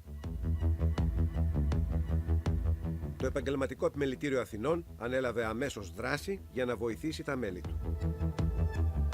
Να θυμίσω λοιπόν ότι περάσαμε 17 τροπολογίες υπέρ των επιχειρήσεων που πολλές από αυτές, τα έλεγα, σώσανε πάρα πολλούς κλάδους. Βγάλαμε τα περιβόητα βίντεο για κάθε κλάδο, δηλαδή τον τρόπο υγιεινής και ασφάλειας που πρέπει να έχουν για να μένουν ανοιχτά, τα οποία πραγματικά νομίζω το νούμερο 455.000 που ήταν όσοι είδαν τα βίντεο αυτά από τους διάφορους κλάδους είναι ένα ιστορικό νούμερο που δεν ξέρω αν υπάρχει προηγούμενο. 100 χρόνια μετά την ίδρυσή του, το Επαγγελματικό Επιμελητήριο Αθηνών δίνει καθημερινά αγώνα για να αντιμετωπίσει τα προβλήματα των μελών του, τα οποία διαχρονικά παραμένουν περίπου τα ίδια. Χρηματοδότηση, λειτουργικό κόστος, λόγω πληθωρισμού, ενεργειακής κρίσης, πληθωρισμού απληστίας, ασφαλιστικό, τα χρέη των επιχειρήσεων. Έχουμε 42 ανταποδοτικές υπηρεσίες σήμερα. Νομίζω αξίζει τον κόπο να πω μερικές από αυτές που είναι εμβληματικές. Προσφέρουμε δωρεάν στα μέλη μας τη δημιουργία site και e-shop. Προσφέρουμε δωρεάν στα μέλη μας CRM, υψηλή τεχνολογία. Προσφέρουμε δωρεάν στα μέλη μας προγράμματα κοστολόγησης. Μόνο το επιμελητήριό μας έδωσε δυνατότητα σε πάνω από 20 κοινωνικά παντεπολεία να μπορέσουν να λειτουργήσουν με δωρεές που κάναμε εμείς. Βρεθήκαμε και στηρίξαμε ακόμα για την Αρχιεπισκοπή στο έργο της διαβίωσης ανθρώπων που δεν είχαν καταφέρει και δεν μπορούσαν να ζήσουν. Στις καταστροφές της χώρας βρεθήκαμε στον Εύρο, βρεθήκαμε στη Θεσσαλία, βρεθήκαμε στην Εύβοια, βρεθήκαμε στις Αχαρνές, στις φωτιές, βρεθήκαμε στο Μάτι, βρεθήκαμε στη Μάνδρα, βρεθήκαμε στην Πελοπόννησο και βρεθήκαμε και στο Καστελόριζο. 100 χρόνια ιστορίες, 100 χρόνια δράσης για τους μικρομεσαίους, για τους ελεύθερους επαγγελματίες, 100 χρόνια τα οποία πραγματικά έχουν αφήσει το αποτύπωμά τους. Προσπαθούμε και αυτό θα προσπαθούμε πάντα να στηρίξουμε αυτό το πολύ σημαντικό κομμάτι της οικονομίας μας, τις μικρομεσαίες επιχειρήσεις και τους ελεύθερους επαγγελματίες που αποτελούν το 99,2% των επιχειρήσεων της χώρας.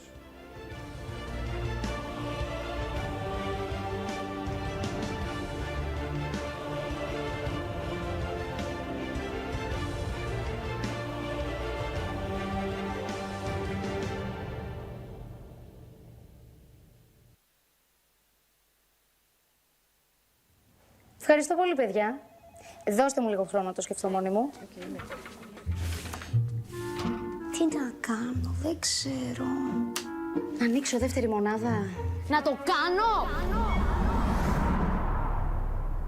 Ναι! Φέτος!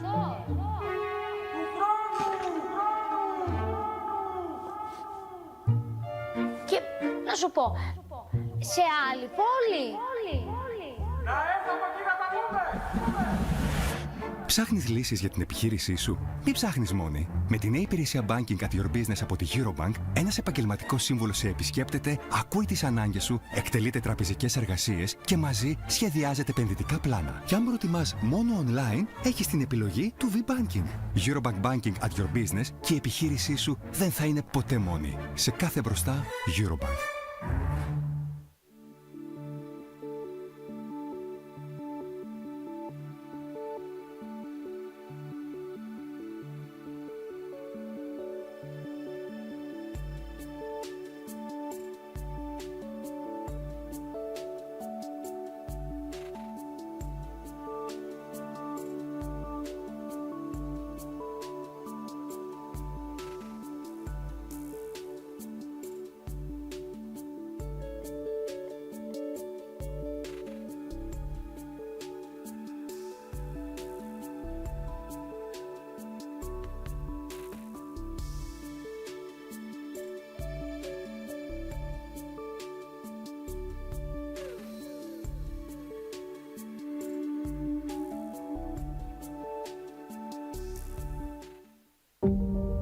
...4,6 δισεκατομμύρια χρόνια πριν, ο ήλιος μας έχει διανύσει πολύ δρόμο για να φτάσει στο σήμερα. Μας χάρισε φως και θερμότητα. Μας έδωσε τη δύναμη της φύσης. Δημιούργησε τη ζωή. Ένα τεράστιο επίτευγμα πέραν της ανθρώπινης φαντασίας. Κι όμως, κάποιοι εξακολουθούν να υποτιμούν τη δύναμή του. Αλλά όχι εμείς. 4,6 δισεκατομμύρια χρόνια. Τόσων ετών είναι η πιο προηγμένη τεχνολογία εχμής. Στη United Group αναπτύσσουμε τα δικά μας αιωλικά και ηλιακά πάρκα για να εξασφαλίσουμε 100% ανανεώσιμες πηγές ηλεκτρικής ενέργειας από το 2027. Η φύση έχει επενδύσει σε εμάς εδώ και αιώνες. Τώρα είναι η στιγμή να επενδύσουμε και εμείς αυτή. United Group. Με τη δύναμη της φύσης. Check this out. It hasn't been such a long time since people first started shopping online, and it was easy to keep up with the clicks. Little by little by little by more, the clicks added up to be more than the stores and e-tailers worked hard.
We take our seats, please, ladies and gentlemen. Let's all take our seats and we'll move on with the next session. Thank you.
Not yet.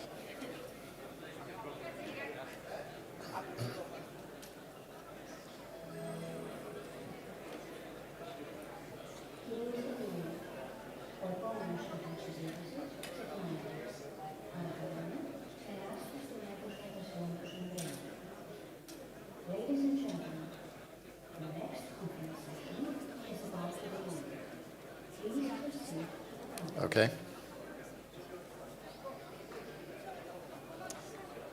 Okay, welcome back, everybody. I hope you enjoyed your lunch as much as I did. At home, I get tarama salata from the supermarket, and I enjoy it with crackers and some fresh bread. I just had some here, and honestly, it made me weep. It was so good. So I'll definitely be back if that reason, if for no other. So we're going to move on straight away for a very important session. Another keynote address to kick us off this afternoon. And I'm really privileged, delighted to welcome back the Minister for Health here in Greece, Adonis Georgiadis. Please come and join us.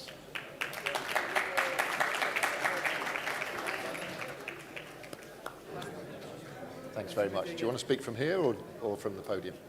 Where do you prefer? Okay.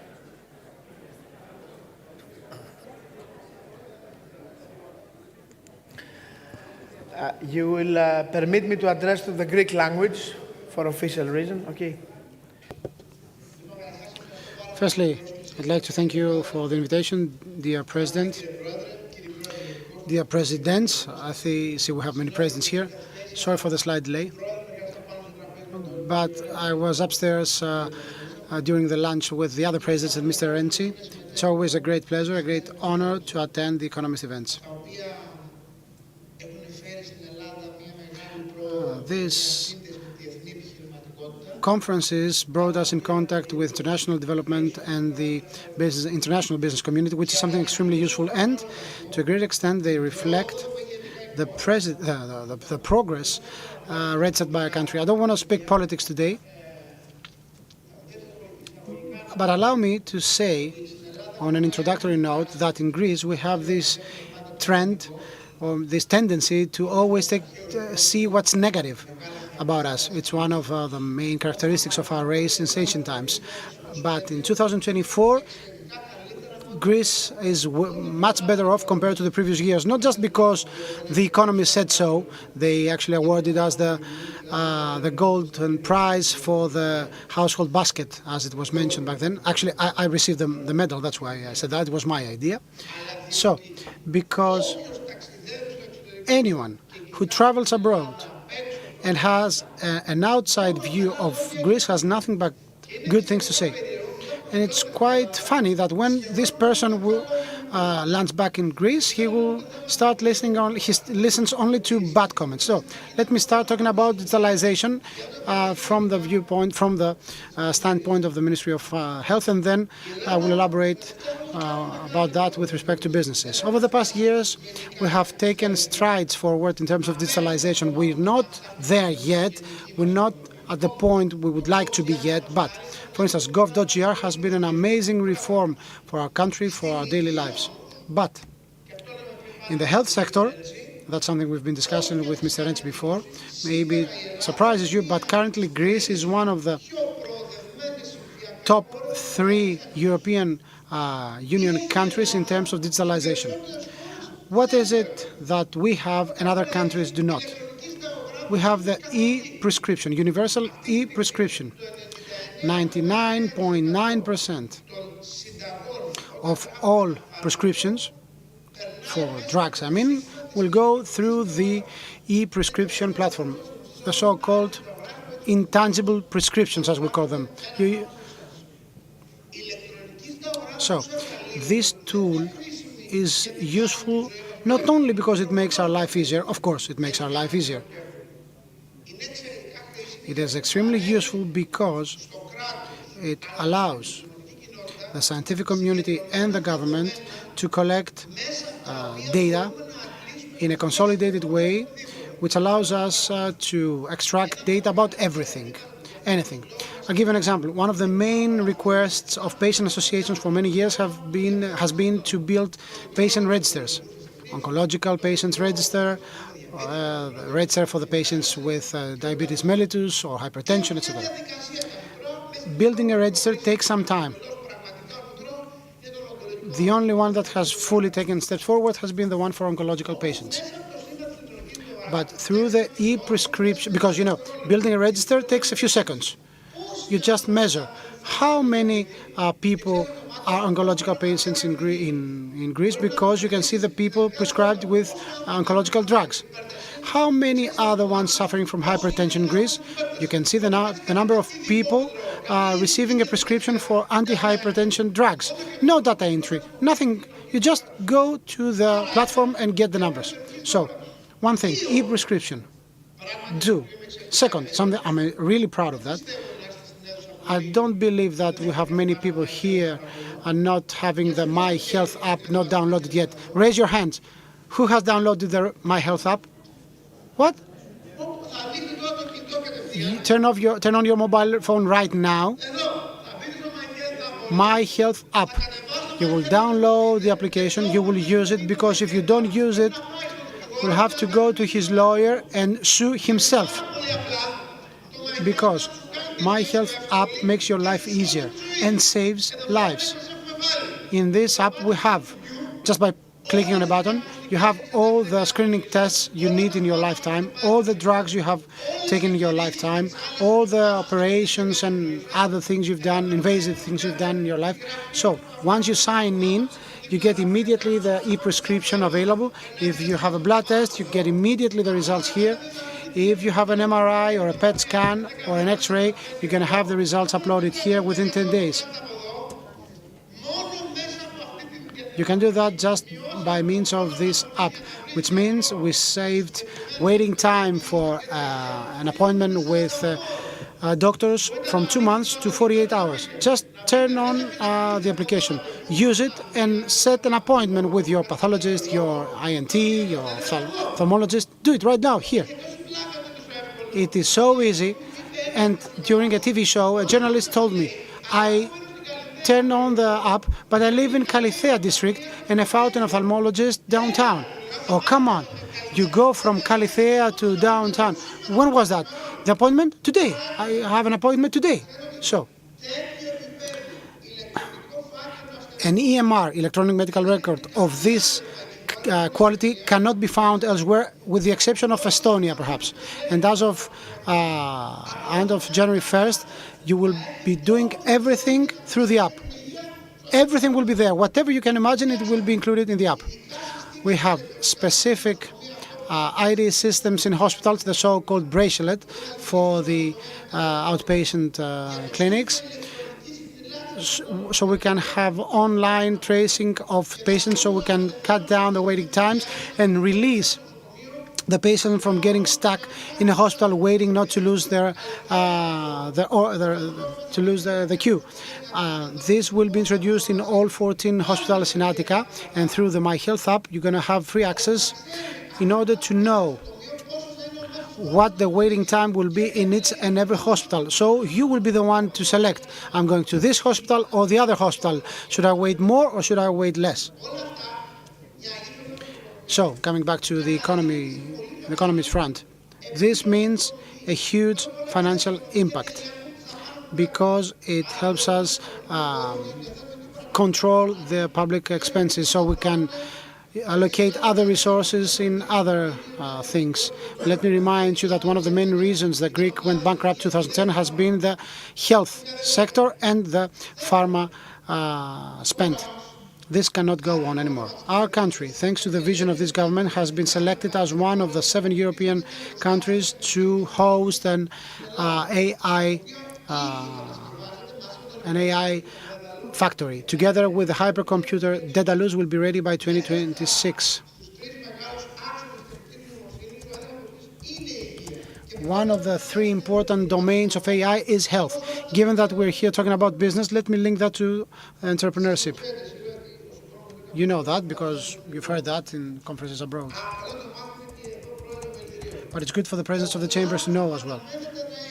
So, the sector that will grow the most in the coming years thanks to AI compared to any other sector of human activities will be health. Why? Because through the AI-enabled systems we will be able to control each one's genome and come up with personalized medical treatments and drugs tailor-made to the genome and the physical condition of each one of us, not non-generic ones. Maybe you've read, maybe it was a bit exaggerated, but Bill Gates said during an interview that in 2030 we will be able practically to cure any disease and we will be immortal. Okay, I don't know if we will reach this point. I don't know what it would mean for the social security contributions to have an immortal active labor force. So the life expectancy will rise because of AI through the research centers, the universities, the research teams and private companies working together on an AI-enabled platform in order to carry out, to perform this revolution in the sector of health. We also have the doctor assistant, the patient assistant. All these will be AI enabled. I don't want to tell you more, but we live in in times of breakthrough. I know that in Greece we love being miserable, but Greece is starring for the very first time. We're not at the bottom of the list. We are at the forefront, and I'm really proud of that. Now, dear presidents, what it is at stake now is to pass down this digitalization to every single household and to the SMEs. It's not easy. It's not simple. Although during the COVID pandemic we took leaps forward, let me remind you that it was December 2020 to January 2021. It was when everything was closed. Remember the malls? I was then the Minister of Development.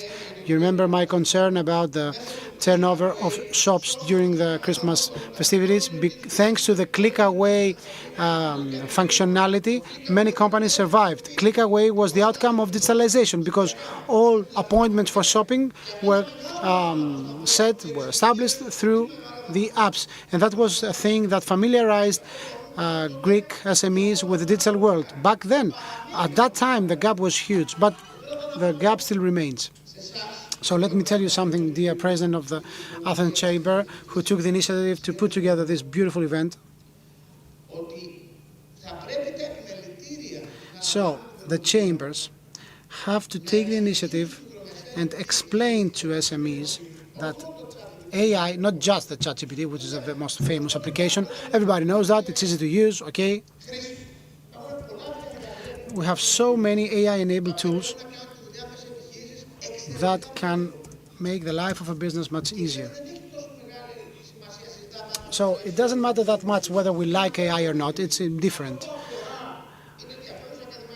Maybe it's important to the members of the academia, but for us, the people, the business people, having a company, having an organization not using AI-enabled tools might be a precondition for its survival in the future, because there will be a competitor who will be using these AI-enabled tools and will be able to increase their productivity exponentially.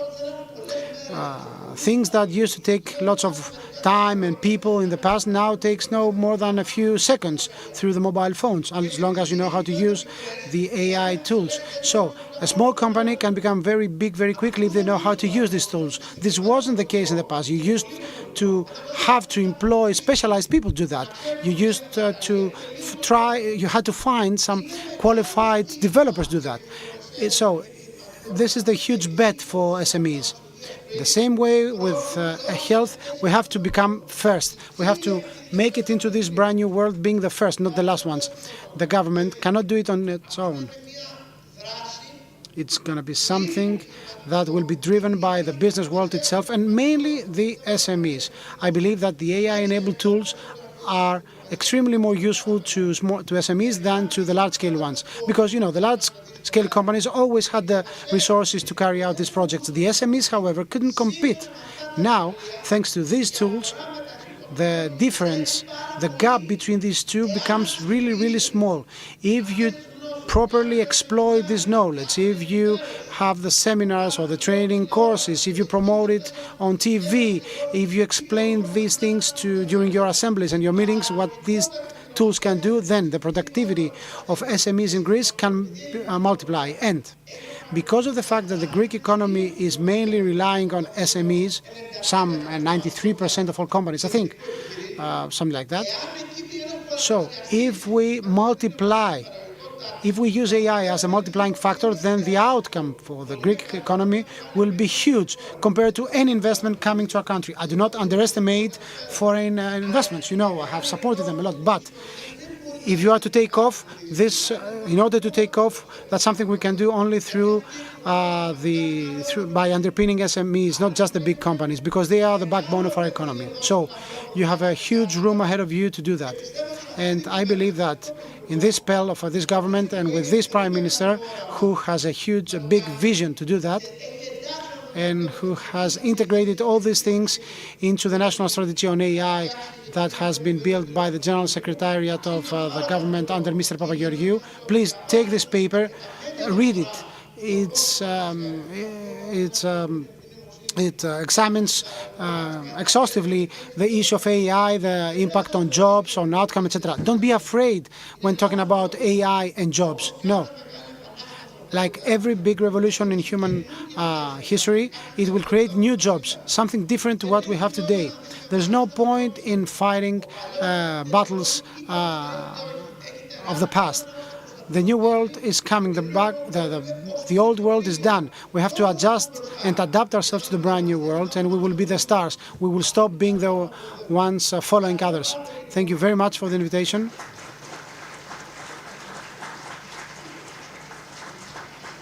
And before I rest my case, let me repeat myself. The next time I come here, you will all raise your hand having the My App application installed, okay? Thank you. I feel like installing it myself. Oh, it's fantastic. It's a fantastic tool. You don't have the United Kingdom yet. It's a fantastic tool. Excellent. I'll check it out. Very, very useful. You see, you have it here. You have it here. You just open it, and you have all your health records. You can just have an appointment with a doctor here, wherever you want. I need to become Greek. It's the only explanation. Okay. Thanks very much for that very positive, very upbeat presentation there from the Minister. He focused a lot on AI and on technology, and that's where we're going to stay for our next session, which is the first of two panel discussions we're going to be having this afternoon. We're going to be looking specifically at how technology is already transforming Greece's economy, and more particularly perhaps the potential for it to do so to take the Greek economy further and faster. And to do that, I'm delighted to welcome to the stage our panel. We have Demosthenes Anagностopoulos, who is Secretary General for Information Systems and Digital Governments at the Ministry of Digital Governments here in Greece. Please come and join me. We have Michalis Katrinis, Member of the Hellenic Parliament and PASOK Movement for Change. Please join me and sit down. Thank you. And we have Itai Green, who's Founder and Chief Executive of Innovate Israel. Hi, Itai. It's good to see you again. Please come and join us. We're missing someone.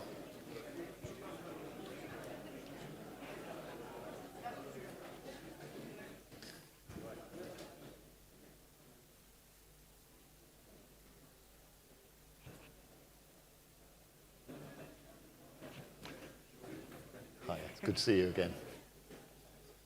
Please come and join us. Okay, this is a fascinating topic, and a lot of what we've talked about today has been about the challenges that SMEs face, the difficulties of getting access to finance, over-regulation, bureaucracy, so on and so forth. But that's, hopefully the tone of this panel will be a little different from that, because what we're really talking about is an opportunity. And what I'm particularly interested in is how it interacts with the SME sector specifically. So I'm not going to try and answer that question because I've got you here. Let's start with you. Give us your thoughts, please. Okay, thank you very much for the invitation. Should we speak in English or in Greek? It's up to you. Greek? I was asked to speak in Greek. Yeah, Greek is fine. Ελληνικά. Ελληνικά. In Greek. Okay, if you don't mind, θα μιλήσουμε. Okay, I continue in Greek. So it is very difficult to continue the discussion from the point the minister left it, covering a wide range of our digital apps in the public field. However, let us do it and add something more that needs to be heard. First of all, it is true that globally it is accepted that the digital transformation contributes significantly in terms of the growth of the economy and SMEs, and it is great to discuss it in this conference. However, concerning the digital technology itself, we have to put forward some magnitudes that are interesting to understand. The benefit will be huge for the Greek economy, first of all, because we are referring to a subject of national importance, of national targeting, meaning it is not strictly political. It is a national objective, it involves all of us, and as a result it is worth pulling our efforts together. And this has been the case until now. Second, it is something that facilitated our country in a way that the public is even ahead of the private sector. Let me give you an example. Technologies such as the cloud-first policy, the opportunity to have a G-Cloud, the government cloud, where all public systems are there, all entities are there connected without need for each one to have different systems and infrastructures. An economy of scale in the way big companies work, Amazon, Google, Microsoft, they collect their data together, they bring them together. Second, central platforms for the provision of services, GovGR, where the citizen has a single way to have access to the public, and at the backstage we are having interoperability of systems so that the citizens, once it has a file, everything is connected, and there is no need for an employee to check whether the file is full, correct, legal or not. So we save time. It saves time both for the citizen and the public sector. The benefit as measured back in 2021 with GovGR was 1.2 billion euros in a 5 years time for GovGR and 1.7 billion euros for the interoperability. That is the fact that data could be exchanged.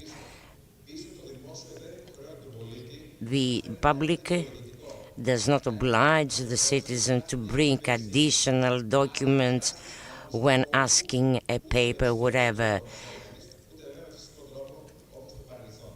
which was the case in the past. During the vaccination period, we've achieved in delivering everything better. It helped us to process the registries of the public and improve them, and now this shall be used as a basis for the personal number that we'll be producing. Other countries pioneered and followed Germany, and now they ask us how we've managed to have to become a model, and this is important for the country. Now, it is not just the public sector. Everything was filtered in the private sector. When one would visit a bank and in need of documents, he had to present all documents from the very beginning. And now, with the citizen can avoid all this bureaucratic load because everything is there. Recently, this practice, now your customer, both for banks and citizens, is available for all businesses in Greece. Now you have the Know Your Business, and all data are automatically updated. All the data of enterprises are updated via GEMI. They are forwarded to the banks, and it is done digitally. Otherwise, it required hours, and now we are moving to the private sector, and we are having the digital signature so that businessmen can proceed with fast transactions, and according to law, banks to serve people, they need to do that in a digital way without any other involvement. Energy, insurances, everything. When the citizens are customers there, they do not have to present anything, because thanks to the interoperability with the public registries and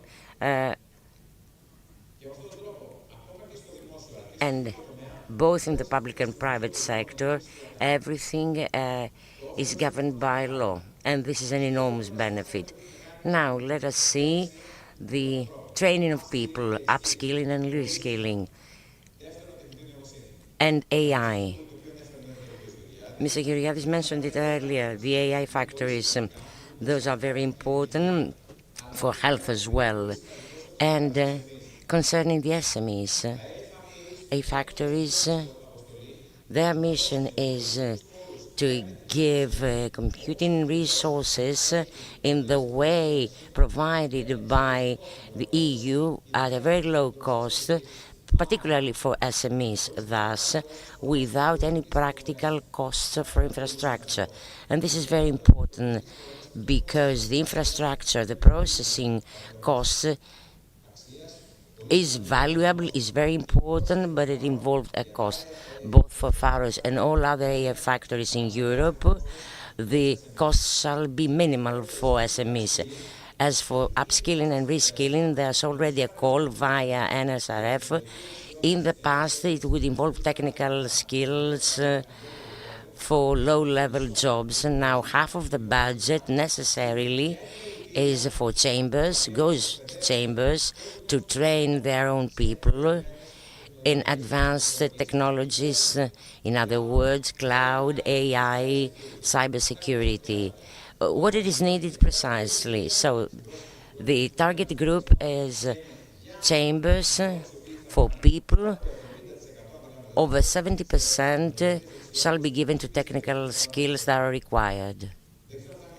I don't know whether we'll have some time more in the past. However, I would like to discuss as well more the priorities, the national goals and the national successes, of course, those that we have already achieved. Michali.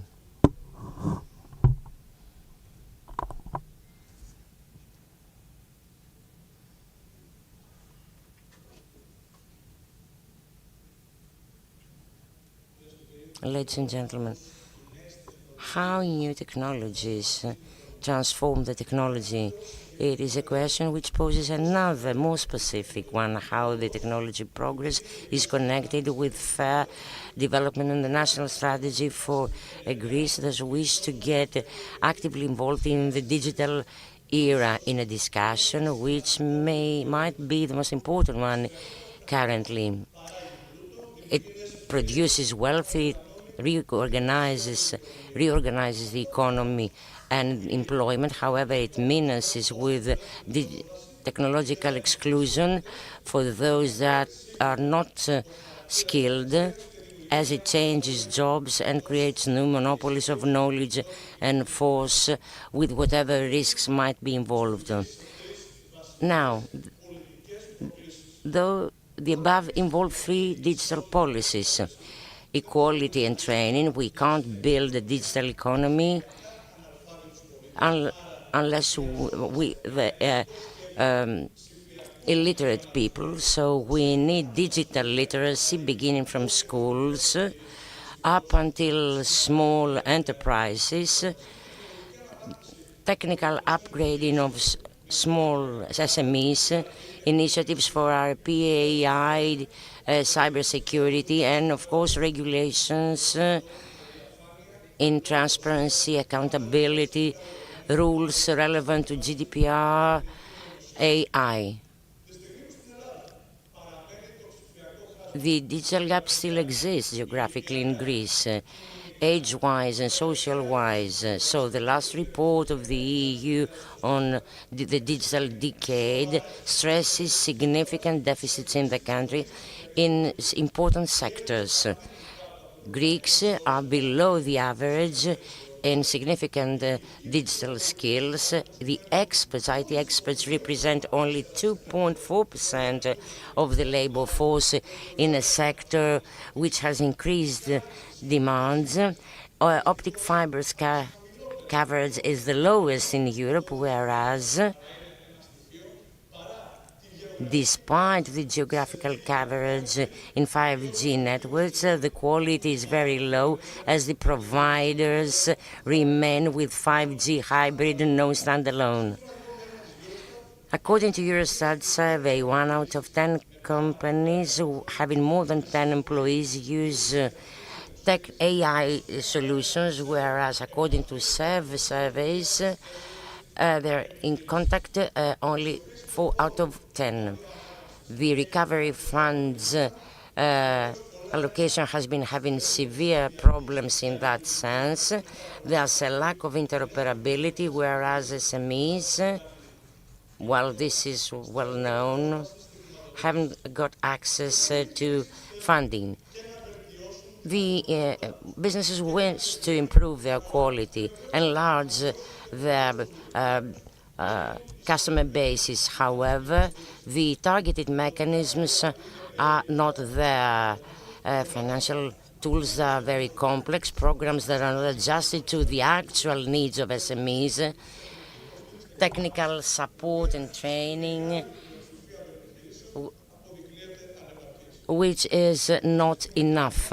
The industrial sector, and particularly in the defense sector and in the rural and tourism sector, all those can enjoy the benefits of technology. However, until now, there hasn't been a horizontal framework involving such policies for farming of accurate farming and other specialized fields. Thus, regional inequalities shall become larger, small producers and businessmen shall be marginalized, and the country shall be losing opportunities to exploit its competitive edges in sectors where it could success. The changes of digitization, of AI are already there. Hundreds of jobs, thousands of jobs shall change, others shall disappear. Technology is indeed a locomotive of growth. However, it is not politically neutral, and the decisions regarding the directions of digital transitions can't be so technocratic, they need to be essentially political.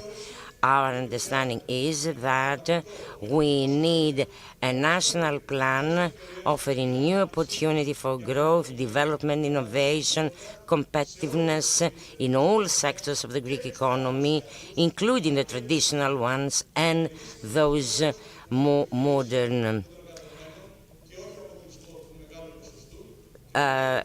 Nobody must be excluded, as the added value of human intervention, creativity, and empathy can't be replaced by any benefit of AI and of new technologies.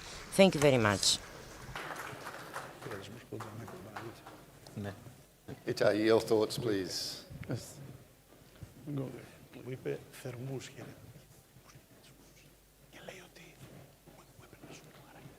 Kalispera. So, I would like to speak with you about innovation or elimination. We are living in a time of crisis, but a crisis is always an opportunity. During a time of crisis, new startups, new ventures are being created. These are the brands that have been created during the recession time of 2008. Who could imagine that a startup, an SMB, OpenAI, would challenge Google 2.5 years back, only 2.5 years back? Technology used to be an obstacle, but not anymore. Technology these days allows us to move very, very fast.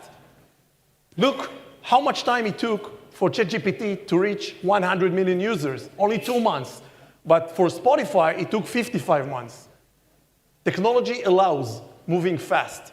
And AI has a huge impact everywhere, on every industry, as you can see on the slide.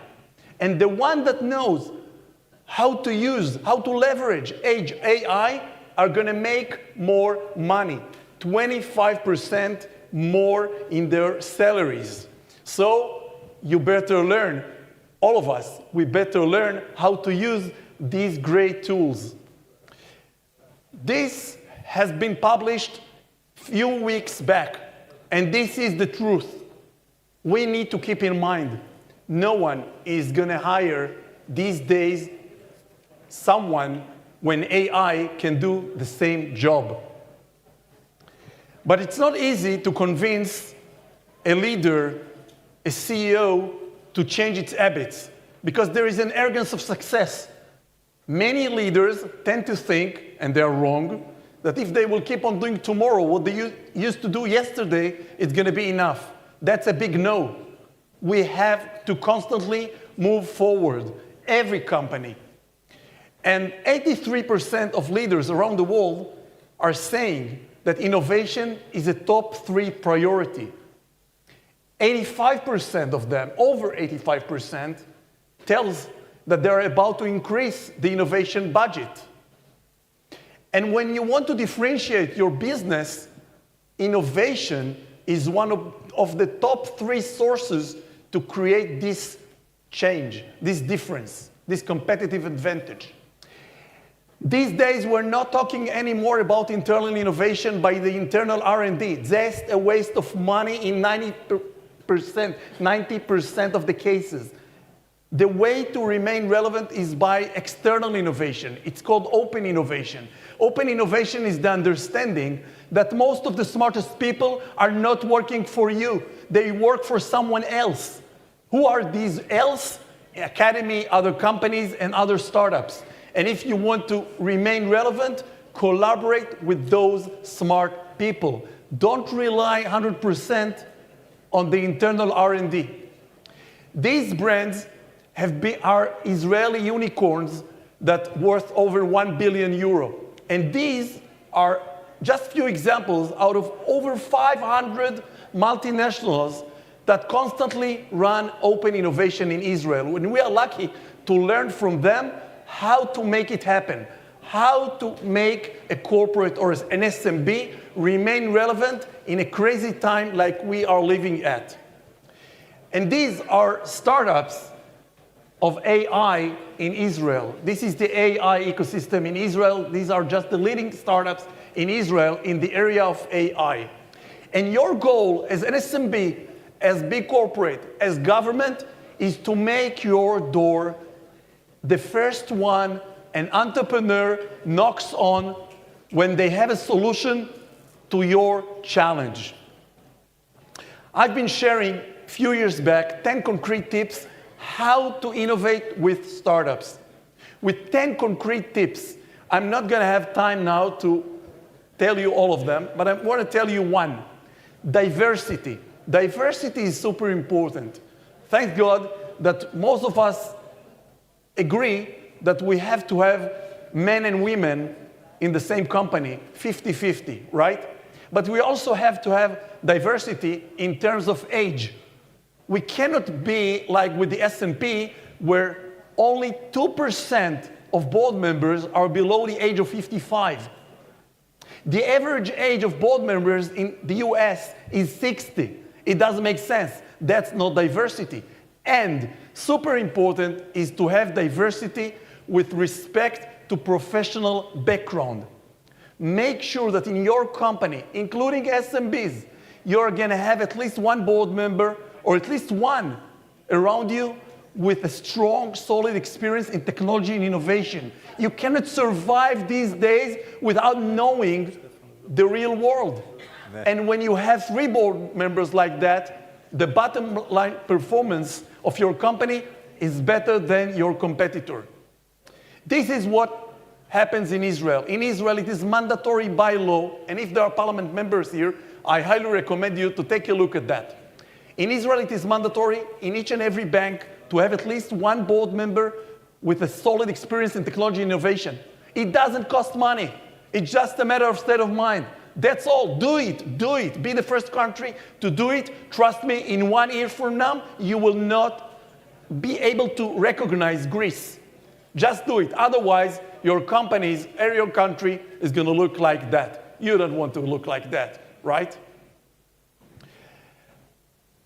My tip for you is to publish your challenges to the ecosystem. Tell them what bothers you. What are the pain points? You'll be surprised that entrepreneurs are going to come with solutions. You'll meet them. You'll meet the best ones. And if you'll do it according to the methodology, 70% of the pilots with startups, with new technology, will be a success. I want to end up by bringing you a present, a gift from Israel.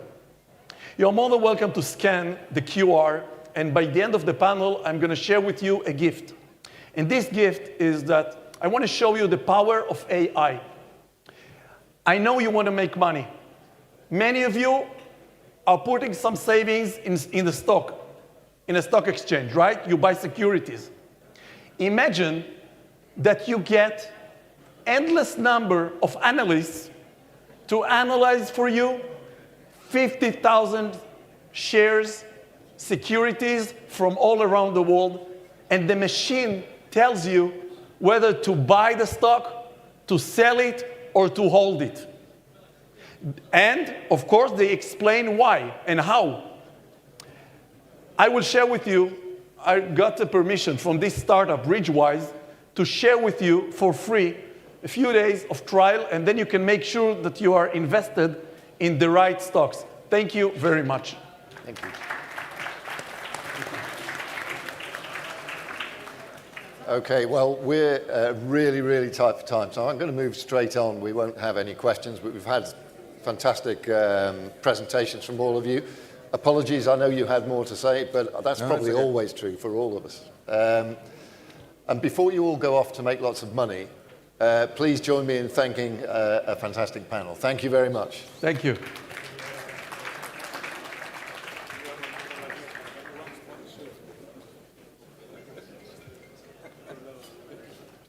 Thanks very much. Thank you.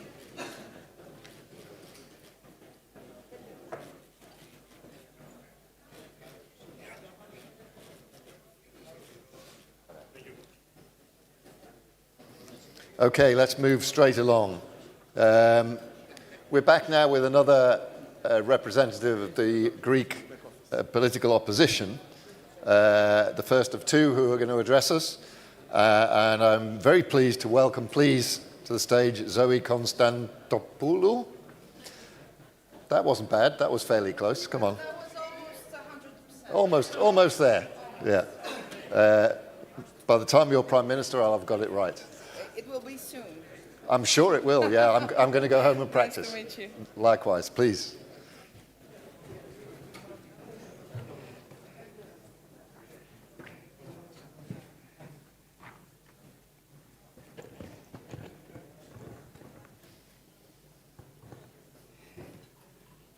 Ευχαριστώ πολύ.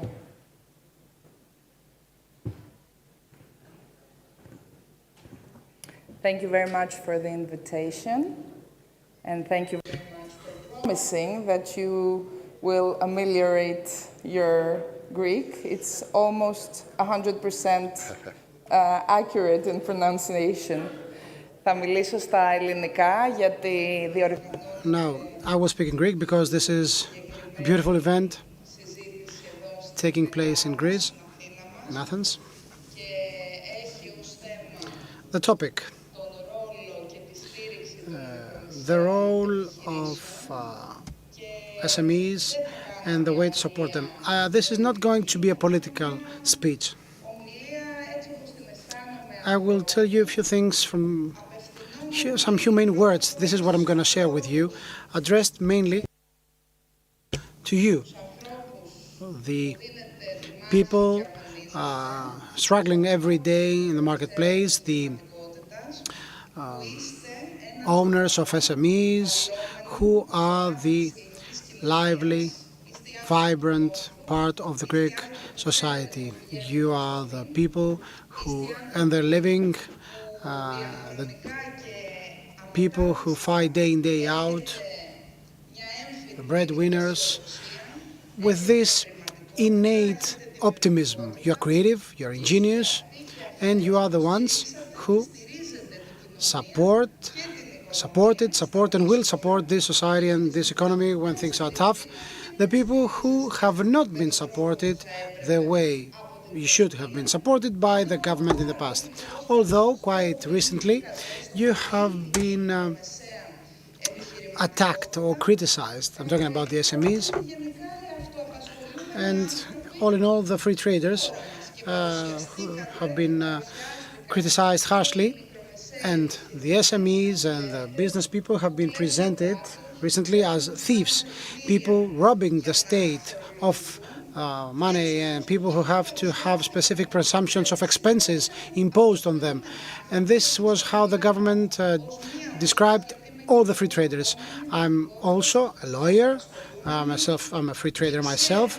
I'm self-employed, so I know very well that, the way you know it, that the government's finances and the finances under the previous governments do not add up, and nobody could run an SME or a mini enterprise if he or she were to apply the government's tactics. And that's why some guys, some really slick guys, after leading this country into bankruptcy, they are now asking the people of labor to pay the bill. The small and medium size business people and the SMEs, and they are the same people who dare to call you, the breadwinners, as thieves. So it is important to highlight these things, because whenever we have such an opportunity to discuss, what we hear is some great words empty of meaning, and we also listen to some people sharing declarations that are void of meaning. The same people who declare that they are in favor of the liberal economy, they are the ones who are fed by the state. They are the same people who intervene in this in the business freedom and the financial freedom they evangelize, and they're the ones who place obstacles, impediments on the path of the most vibrant and creative part of the Greek society. I don't think that I should tell you that we have to have a completely different approach in terms of taxation, in terms of bankability, and in terms of overall approach to the Greek financial policy. I was asked to be brief, so I will only mention some proposals, some recommendations or proposals by our party, Plεύση Ελευθερίας, on the tax system, on the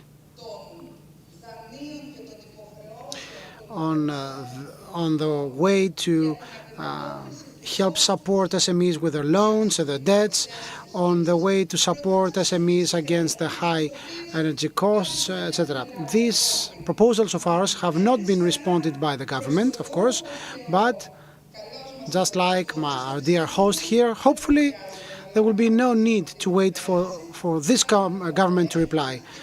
Hopefully we will be able to have a different policy in place. So, tax system.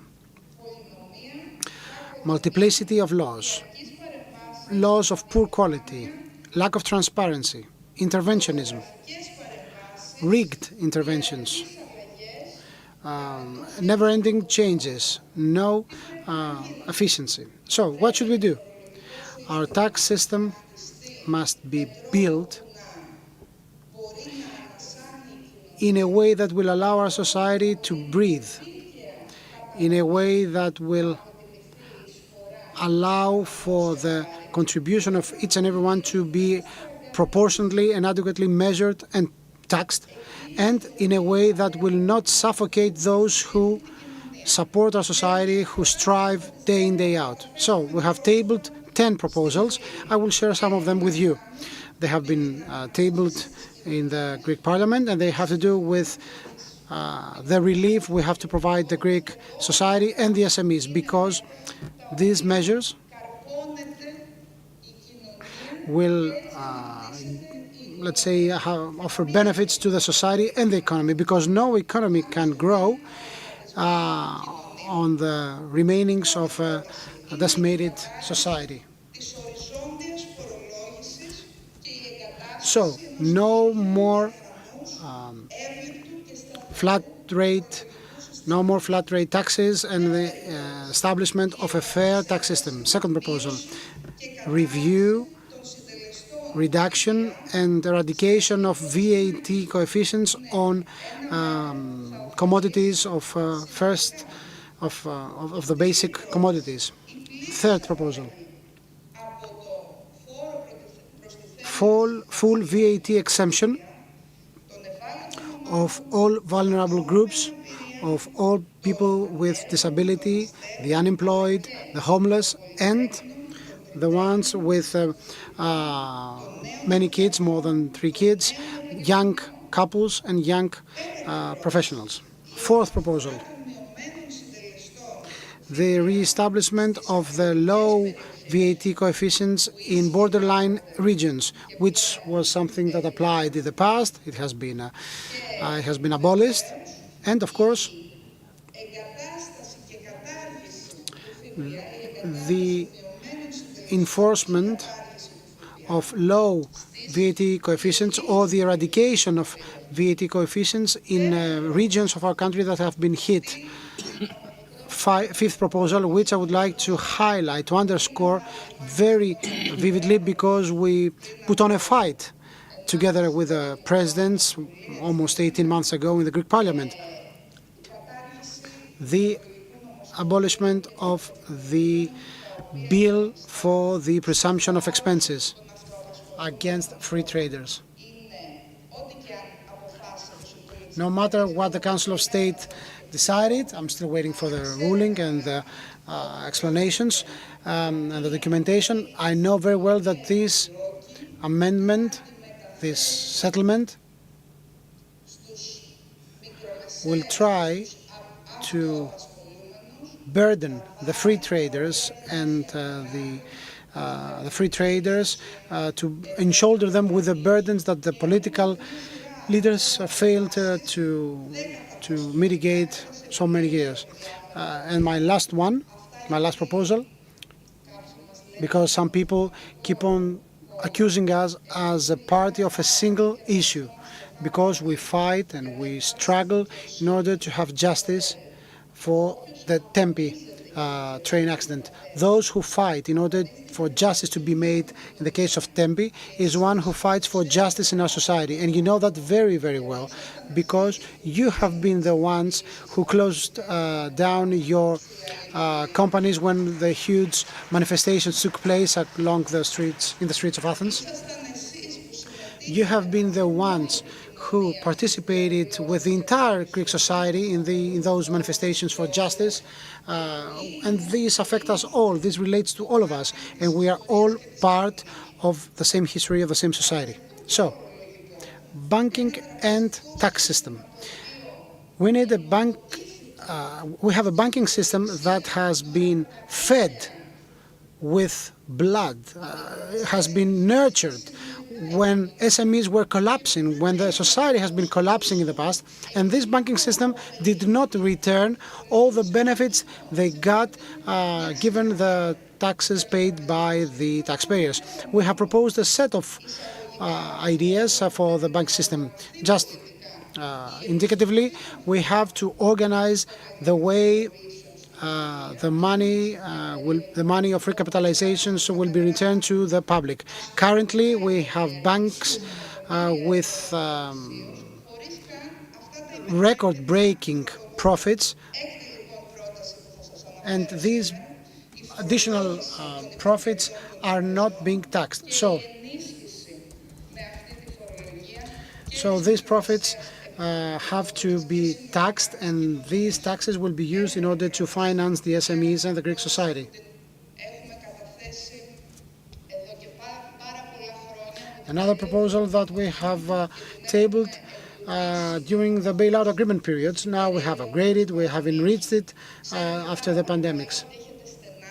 You know very well that you suffered from loans to banks or other debts that have been generated without your, let's say, responsibility. Debts that have been accumulated with none of your fault. It wasn't your fault during the bailout agreement periods and during the pandemic. We're talking about debts that have to be written off. And this is what we are currently supporting. It's fair, it is necessary to happen. And eighth apologies, the abolition of funds. These monstrous entities with no legalization, no constitutional grounds to operate, that hand down the citizens, the free traders, the SMEs, and the professionals, the craftsmen, for loans which the funds have purchased for a tiny fraction of the cost, and which they keep on, let's say, turning into huge burdens for them. This is a practice that started back in 2015, 2017. Now it's still tormenting you. We think we have to stop that. As a lawyer, I believe that we lawyers have also to say that no lawyer will take part in any kind of process for the confiscation of houses or other assets of citizens because of legal actions taken by funds, and we have proposed officially to ban the confiscation, seizures and mandatory auctions against all citizens, and especially the SMEs, in our case, against the funds. Ninth proposal. A contribution for a grant actually in order for young traders, young professionals to pay the professional lease. And the last proposal, the 10th one, which affects everyone and has to do with the abolition of surcharges, VAT driven or not, on legal services.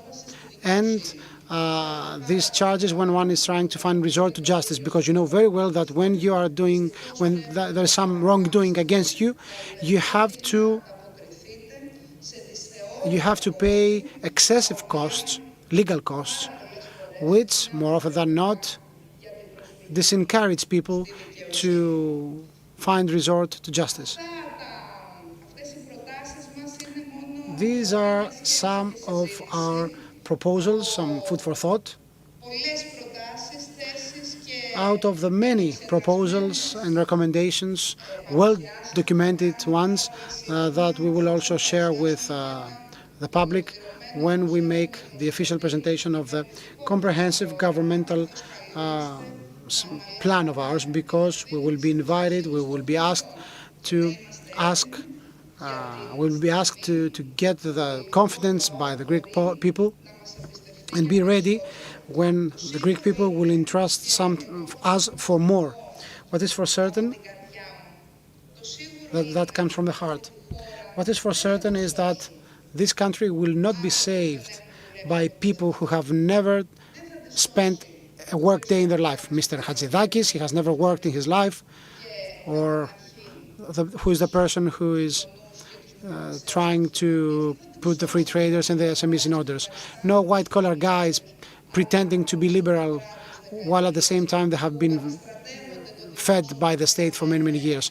Those who fight against the public sector, but they are the ones with but they're the ones who always get the bread from the state. This country will be saved by those who work hard on a daily basis, people like you who fall down and they stand up again. Those who navigate through turbulent waters and they always make it ashore. This country will be lifted high by us. So, my message is the following. When planning what will be the future for SMEs, I believe that we have to emphasize on 3 areas.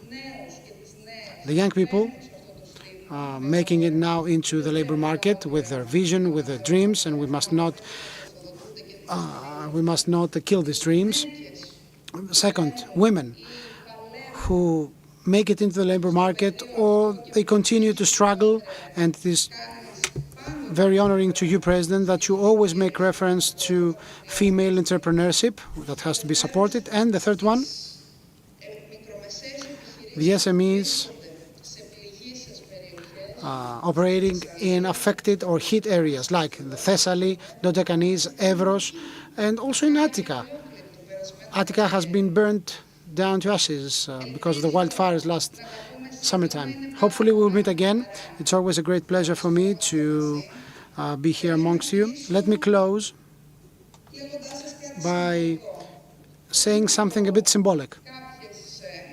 A few days ago in the Greek Parliament, we had an event for the volunteering blood donors from across the country.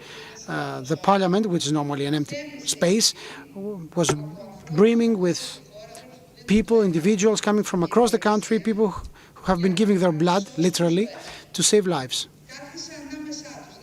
I was there amongst them. I didn't want to take, the VIP seat or something. I was so happy that I saw the Parliament filled with people.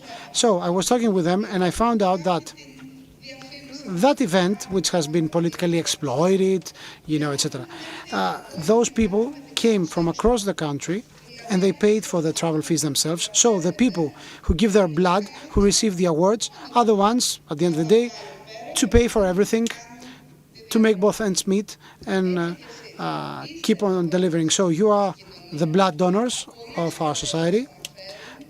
More often than not, people make reference to you. More often than not, people show off on your behalf, but they do not support you. And that's something that has to be overturned, something that has to be changed. Our party, Plevs Eleftherias, and me personally will fight to change things around, and we will always be here in direct communication with you, having this frank, let's say, relationship in order to build a better world, the way you very well know to build, and this is something that we can do. Thank you very much. Thank you.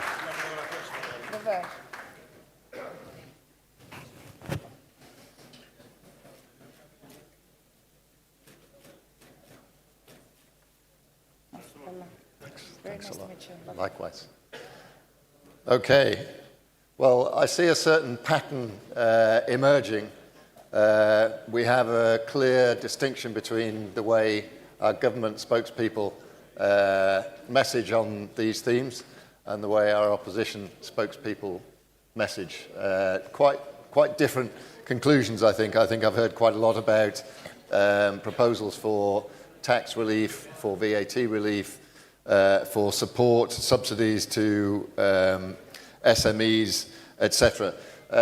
So we're going to move on now to the last of our political representatives. Once again, a leading figure from the opposition, who I'm very pleased to welcome back to our Economist stage. Stefanos Kasselakis is now the leader of the Movement for Democracy. Please come and join us.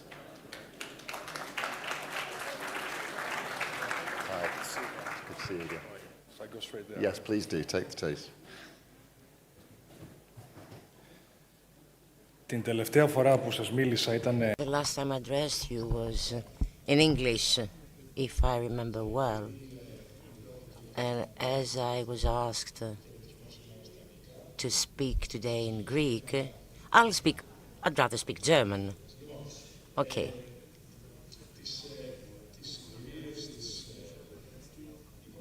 The financial, geopolitical, commercial trade conditions and situation is well known, so needless to discuss all the above more. I won't elaborate on that further on, but let me refer to the title of the topic, which says how the Greek SMEs may promote competitiveness, well-being and innovation in a changing global economy. I'll put forward a way in which they cannot, and this is with having 63 ministers. We do not need so many politicians in the daily activities of businessmen. All those things changing every day due to politicians. We need continuity, clear terms, and the politicians delivering as they have to.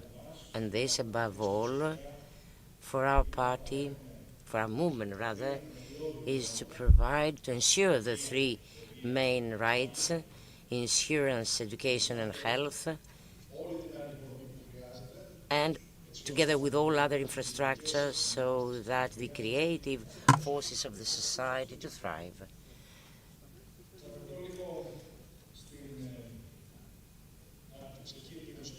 The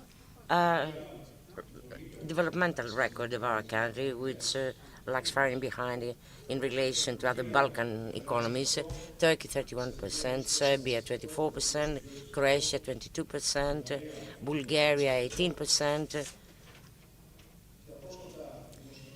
The recent fiscal data demonstrate a significant excess of the surplus, 4.8 of GDP as opposed to 1 point something. In other words, a difference of 6 billion euros. And I ask you, so imagine yourselves in the position of the Minister of Economy, of Finance, the PM. Wouldn't you consider yourself responsible to and accountable vis-à-vis the Greek peoples, that there might be a different political way ahead.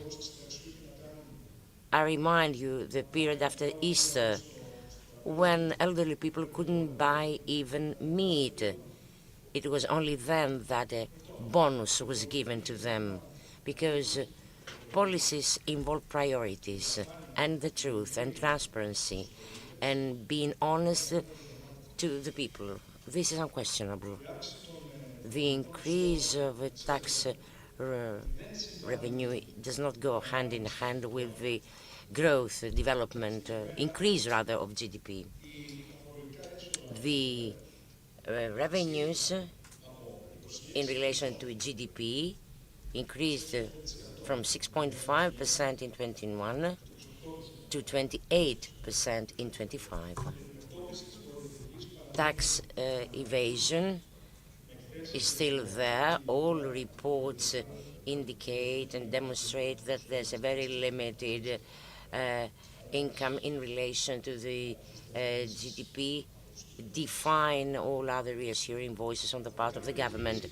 Concerning the management of the surplus, the governmental policies pose some questions, need to be questions rather. The recent agreement for an early payoff involved 5.5 billion. Those transactions will burden 2.5 billion the Greek public. According to the late spring provisions of Commission, there shall be a significant deviation from the European average. Primary surpluses are expected to go over 6 points compared to the average European, in the top 5 among the EU countries. Meanwhile, we lag far behind in terms of increases for real salaries, which remain at 50% of the European, whereas savings are at the lowest levels in Europe. So our movement proposes an integrated tax program to support enterprises, which involves the following well-targeted interventions. First, elimination of the advance of taxes. I believe, as a businessman in my career, giving an advance tax on income is immoral. Doing business involves a risk and anxiety, and having a state which takes it for granted that it will make a profit, this is immoral. Full dot. We propose the reduction of tax impact for legal entities from 22% to 17% for companies having profits up until 220,000 euros, a measure which touches upon 90 and above % of companies. From 22, it could go as high as 24 for larger enterprises.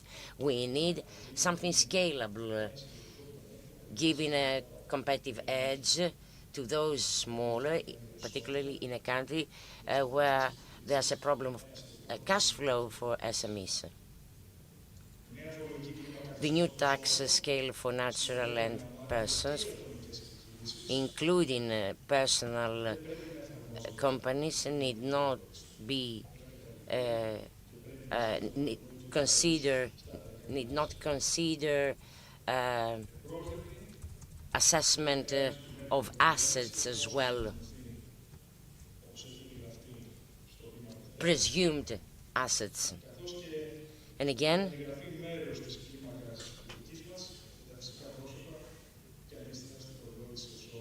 those scales need to adopt the main spirit for rents from 15 to 5% for incomes higher than 12,000 euros.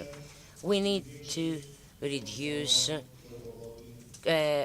employers' contributions, employees' contribution by 4.5% in the next 3 years. This alone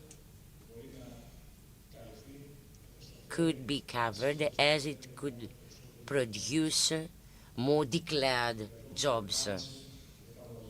And of course, all EU directives to become immediately in force, lower VAT indicators in specific categories: food,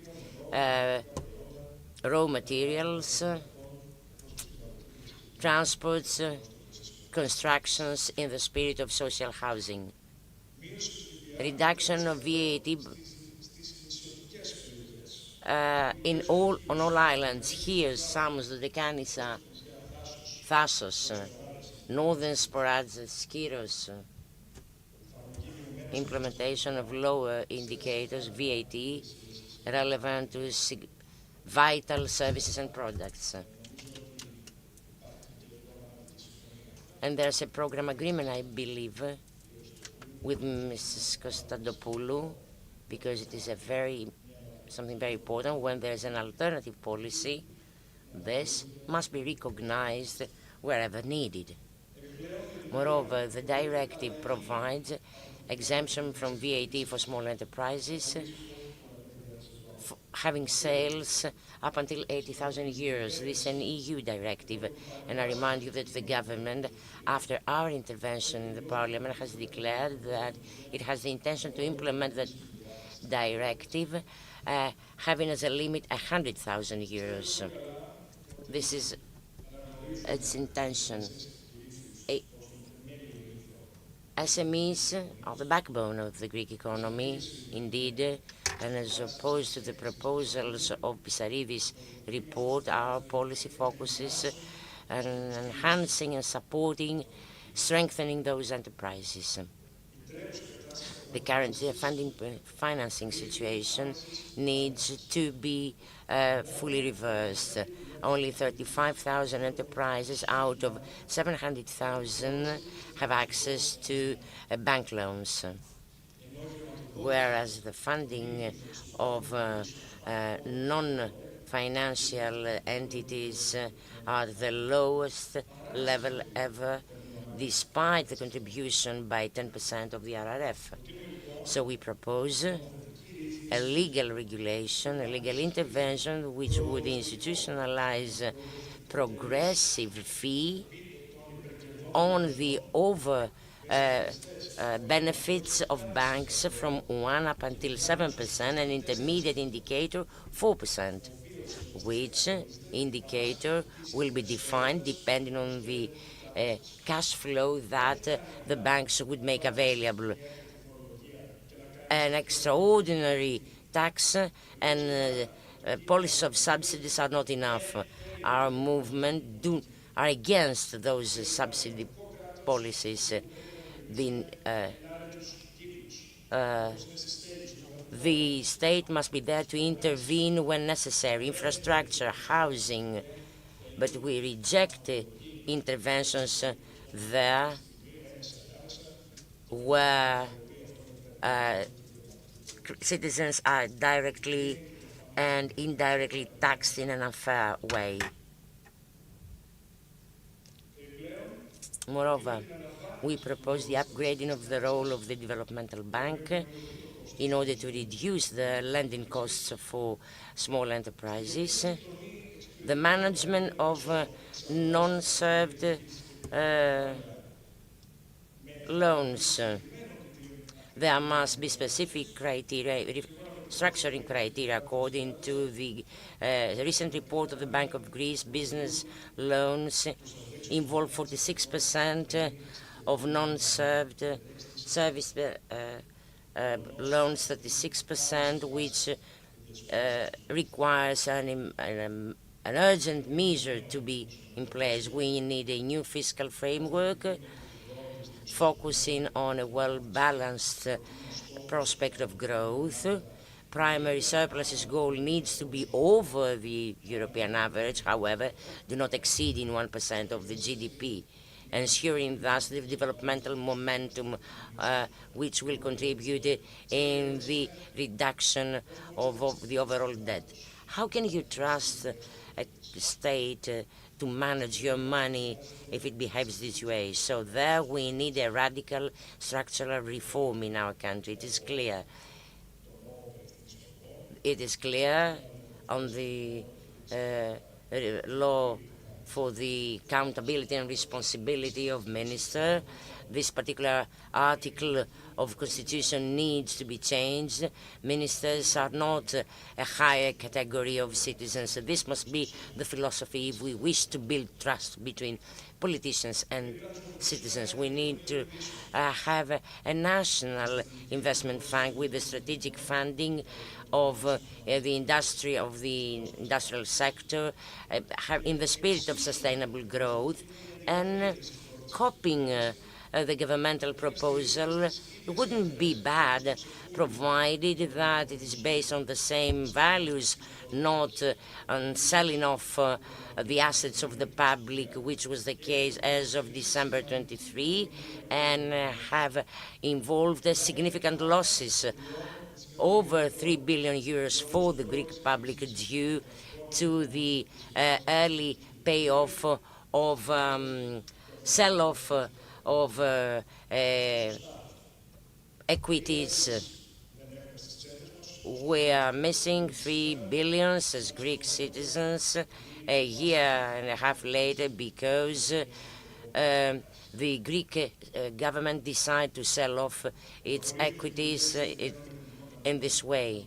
Investment banks, under the auspices of the bank, following the successful European models of Austria, Norway, establishment of a Ministry for Industrial Development under the Ministry of Development to enhance and support the industrial field, modernization of the developmental law, putting the emphasis on new technologies and innovation, while reorienting NSRF towards dynamic small enterprises, procurements according to the European standards, blockchain technologies to enhance the landscape of procurements, and acceleration of procedures to achieve convergence with the European average.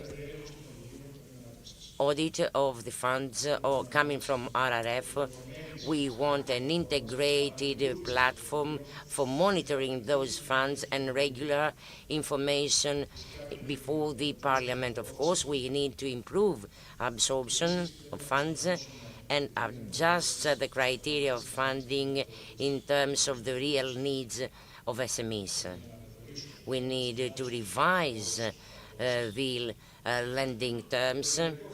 As for the energy costs, there are different things that we have proposed. Re-evaluation of the target model, as the existing model is on the shoulders of the consumers, and activation of the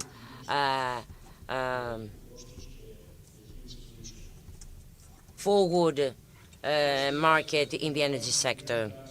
Specific actions for upgrading the grid, including the investment commitments of the EVE, and anything relevant to storing of energy which might involve significant infrastructure. The current renewables production is over what it is needed. However, there are significant losses because there's no similar demand. Banking system, telecommunications, coastlines, food trade.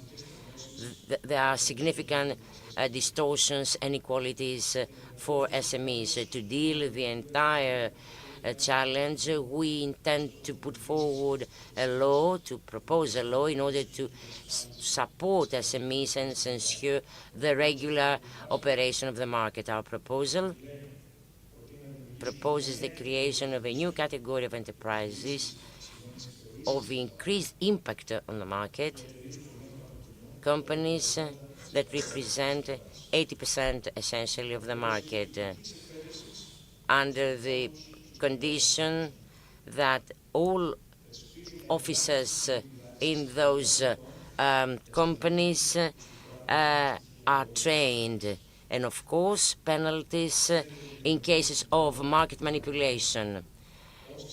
For all those violating the free competition and free tenders conditions, together with 2-year exclusions for violators and of 5 years if this happens twice. Exclusion of officers violating those standards. The Competition Council President must be chosen with the participation of workers and so on and so forth. Ladies and gentlemen, and I conclude, SMEs, it's not just numbers. There are people, families, dreams, the power that keeps Greece alive. In our movement, Kínημα Δημοκρατίας, we are committed to support them in order with measures that will produce wealth and reduce costs in transparency and accountability in a way that we build economy that will embrace all. Proposals and solutions are there. The citizens must decide who is going to implement them. Thank you very much. Thanks very much. Thank you.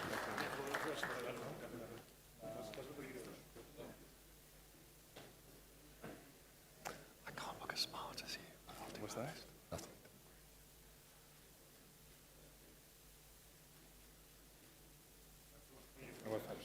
Thank you.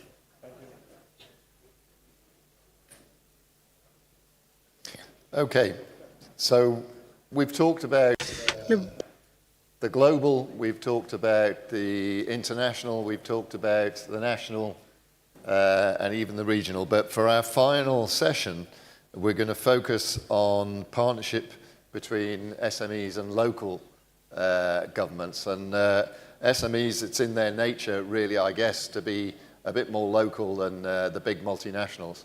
So this is a critical relationship, and I'm very pleased that we have a great panel to help us finish off the day in strong fashion. Vasileios Spanakis isn't here yet, but when he does arrive, he'll come straight up and join us. But in the meantime, please do join me, Dimitrios Ptokas, who is the regional governor of the Peloponnese, and Christodoulos Topsidis, who is the regional governor of Eastern Macedonia and Thrace. Please come up and join me here on the stage. And also, I have a co-chair again for this session, Ntinos Siomopoulos, who's a journalist. Please come and join me. Hi. Hi. Good to see you. Hi. Have a difficult name. Yeah, it's not my pronunciation, it's the difficult names. That's the problem. No worries. Okay. I'm not sure if you're expecting particularly difficult questions, but you've left this chair empty. But I promise you, it's all going to be very straightforward and simple. So let me start, if I may, with Mr. Ptokas. Ptochos. Means poor. Means poor in Greek. What does it mean? Poor. Poor. Ooh. Okay. Well, Ross, which is my name, means great king. So, you know, swings and roundabouts. Yes. Let me hand over to you then. You take us away with your thoughts on this theme. So, πρώτα απ' όλα θα ήθελα να ευχαριστήσω. Firstly, I would like to warmly thank The Economist for the kind invitation. I would like to thank the Athens Chamber of Tradesmen. It's a great pleasure to be here with you in order to discuss something that truly lies at the core of our economy, not just the local or national economy or regional economy, but it's at the core of our national economy. Growth and strengthening enterprises is something that in the region of the Peloponnese is considered as our top priority. That's what we have decided upon, because it's a priority that if implemented can give answers to many of the problems that torment us. The demographics, the new jobs, growth, things that concern us all, but if resolved, these problems directly or indirectly can really boost regional growth. Let me start now by saying that I believe strongly that all of us, regardless of our standpoint, we have to find a way and complement each other so we can put things on track, in the sense that the local governments, especially the regional authorities, but also the municipalities, can contribute at three levels. The first one is something you have already discussed exhaustively. We have discussed about that exhaustively, is the way we can strengthen or enhance financial incentives towards SMEs. That's something we've been doing already, but I'd like to stress the following. There has to be some complementarity with the schemes or facilities introduced by the government. That's why the region of the Peloponnese has already launched this type of financial instruments. We try to leverage them to expand their footprint and also to launch synergies across the board. For instance, community funds through the NSRF or the Just Transition program, which we happily manage in our region, or national resources or other financial other facilities that may apply. Another level in which we can do many things is the kind of structures that we can put in place in order to help entrepreneurship. Of course, we have to collaborate with the universities, with many stakeholders, and anyone else who would like to help with that. And to this direction, we try to invigorate entrepreneurship. We have business centers installed in all the prefecture capitals of our region. We have had many initiatives launched together with the University of the Peloponnese in order to persuade, or to put it in another way, to make Greek businesses of our region more open to the adoption of new practices, new techniques, to innovation, more open to a new way of doing business. We strongly believe that culture is something that has to change in order to integrate more innovation. Third level, and that will be my last point, we believe that the regions have to create the context, all the foundations, which means spatial planning, licensing procedures, simplification of all processes in order to encourage entrepreneurship and the business world. To this direction, we also try to digitize our procedures, to simplify things, to cut down on the costs for enterprises to become eligible for funding or for financing, from local, regional or national financing schemes in order to become more efficient. Ending, I would like to say that our main intention is to create synergies amongst enterprises operating in industries where we do have a competitive advantage, so that we can expand our footprint and give solutions to the problems that torment us. Thank you very much. Super. Mr. Topsidis, your turn.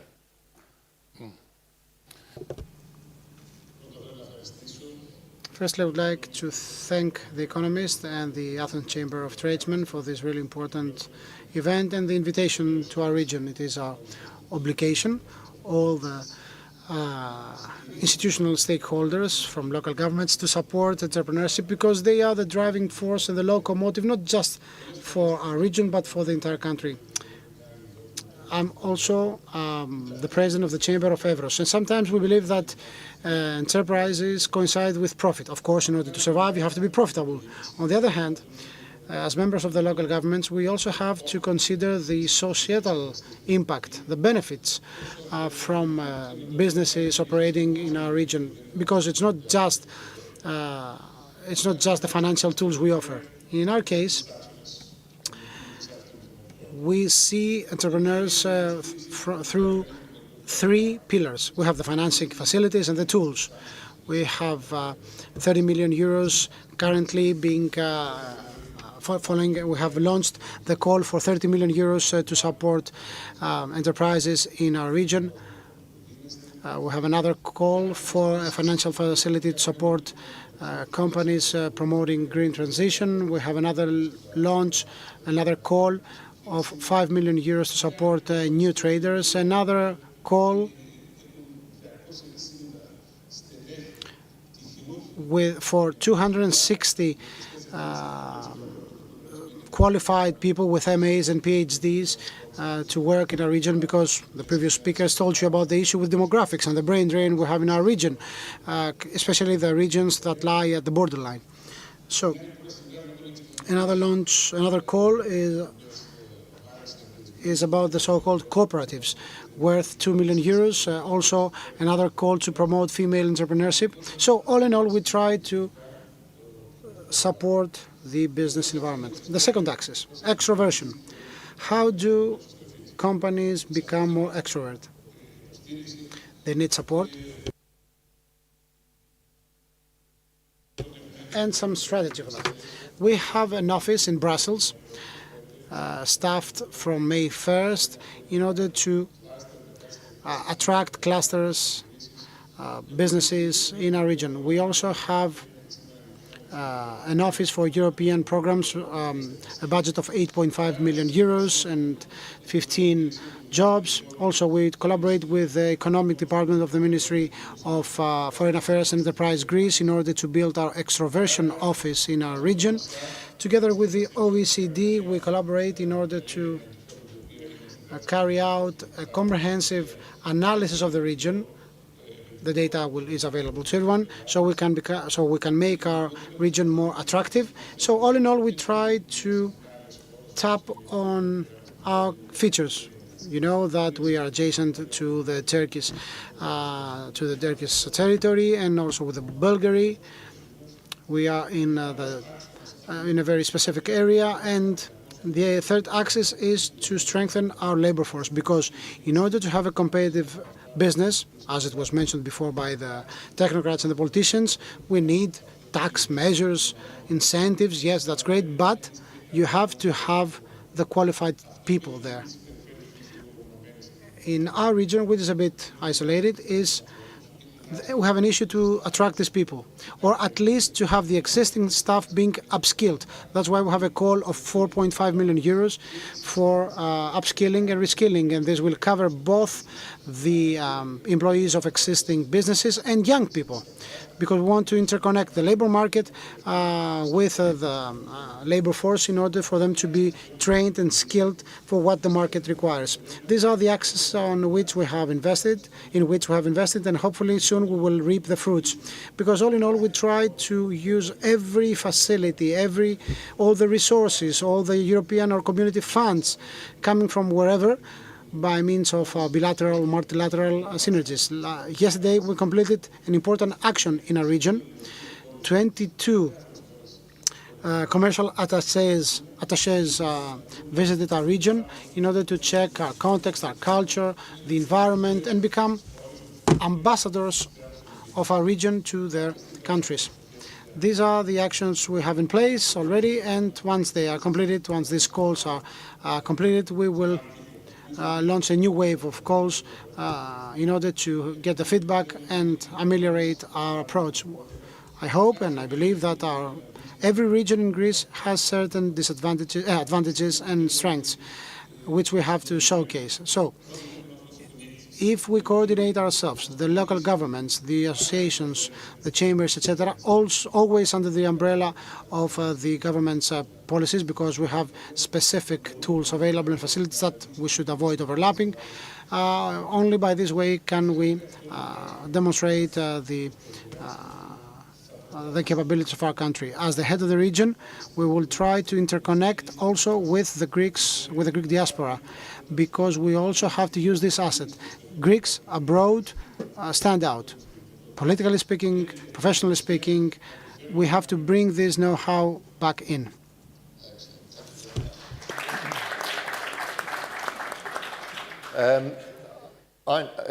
He's right, isn't he, about the role that SMEs play on a social level. You know, we very focused, it says business in the title, and we're very focused on the profitability of SMEs, the challenges they face in raising capital, etc. But they play a uniquely social role because they're right down at the grassroots of Greek society and every society. That's an important point, isn't it? Firstly, as a journalist, and given my experience as a financial journalist, allow me to welcome you all. It's a great pleasure to participate in this Economist event, one of the top conferences in Greece and Europe. I'm really glad to be next to regional governors who have both something to say and something also to show following in their spell. After 30 years in the business, SMEs are truly the backbone of the Greek economy. SMEs are actually family-run businesses, businesses that support the local community and the local economy. It doesn't, let's say, induce urbanization because it keeps people at their place of birth as long as they have the incentives and the prerequisites, the conditions, so that they don't feel like they are not supported or they are left alone, so they have to move to their capital. Another important bit which concerned me as a journalist in the past, and I will, because now it's just my comment, but then I will moderate that discussion and ask the governors, given that they are in contact with the government. The question is, one of the main problems for SMEs has to do with taxation. Taxation puts the brakes on their growth. SMEs try to survive and they don't know what kind of tax coefficients will have to suffer in the coming year, and sometimes there are changes in the tax system even within the year. Mr. Spanakis just joined us. Mr. Spanakis, your seat is here waiting, of course. Our Deputy Minister of Internal Affairs. So, Alistair, I was saying that SMEs have many problems, many challenges to face. So unless the government, the state and the local governments, like the regional authorities or the municipalities, support SMEs, if they are not supported, then people running SMEs will think about, closing down their business if they cannot make it. So all these things relate to the central government and the regional authorities, as I said.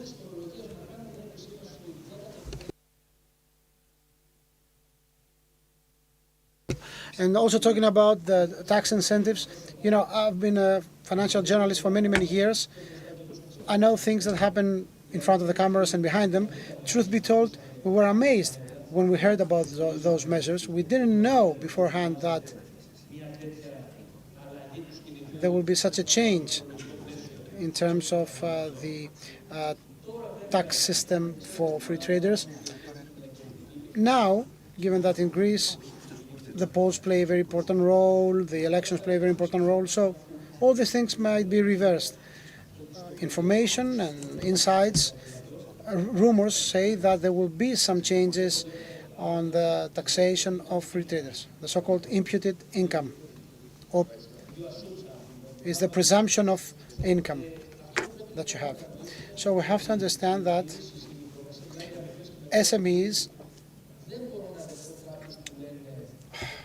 he opens a parenthesis saying that some people say consolidate or you're going to get lost. No, I don't accept that. I don't know if it's true. We will see that at the end. But for me, it's a bit exaggerated.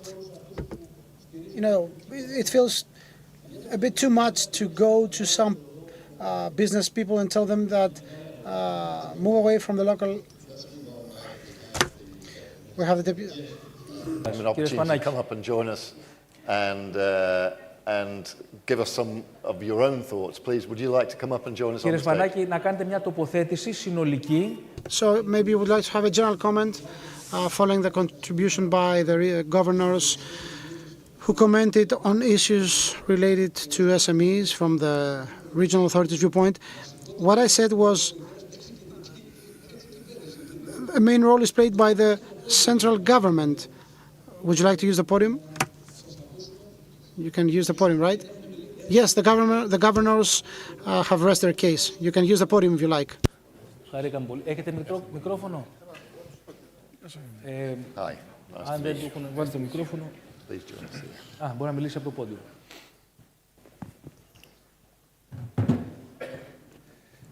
Καταρχάς, θέλω να ευχηθώ. Firstly, I would like to wish the Athens Chamber of Tradesmen that many decades will pass, that the chamber will be so vivid, so vibrant, so substantial in the years to come. I wish that they will keep on sharing their meaningful recommendations because the needs of the market change. The needs of the market evolve given what is the state of affairs in the Greek economy. I'm happy to be here as the Deputy Minister of Internal Affairs to discuss issues. Actually, my portfolio, my mandate has to do with the local government. So allow me to say that today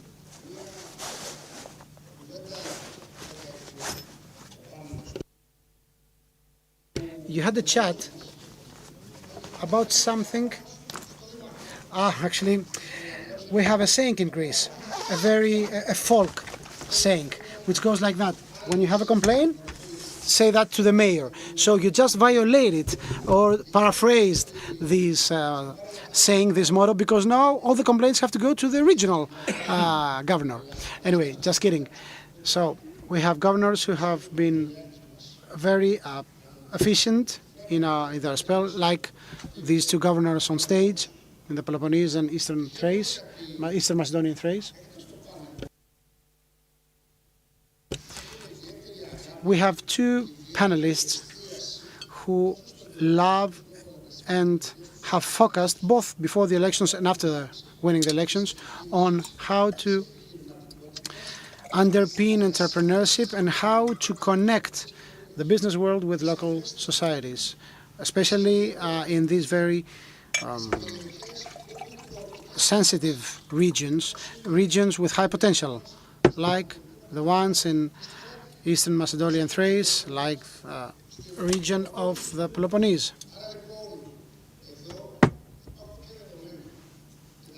So we have some things that we should take for granted. The road for tradesmen and for SMEs cannot be different, parallel or contradictory to the path that the local governments will have to follow. So, to put it simply, the way to the future is strictly linked with the local governments, and the role played by the chambers is very important because the chambers of tradesmen can highlight the challenges faced at a local level and at national level, because the mayor or the regional governor is the one who will visit the competent ministry to solve problems.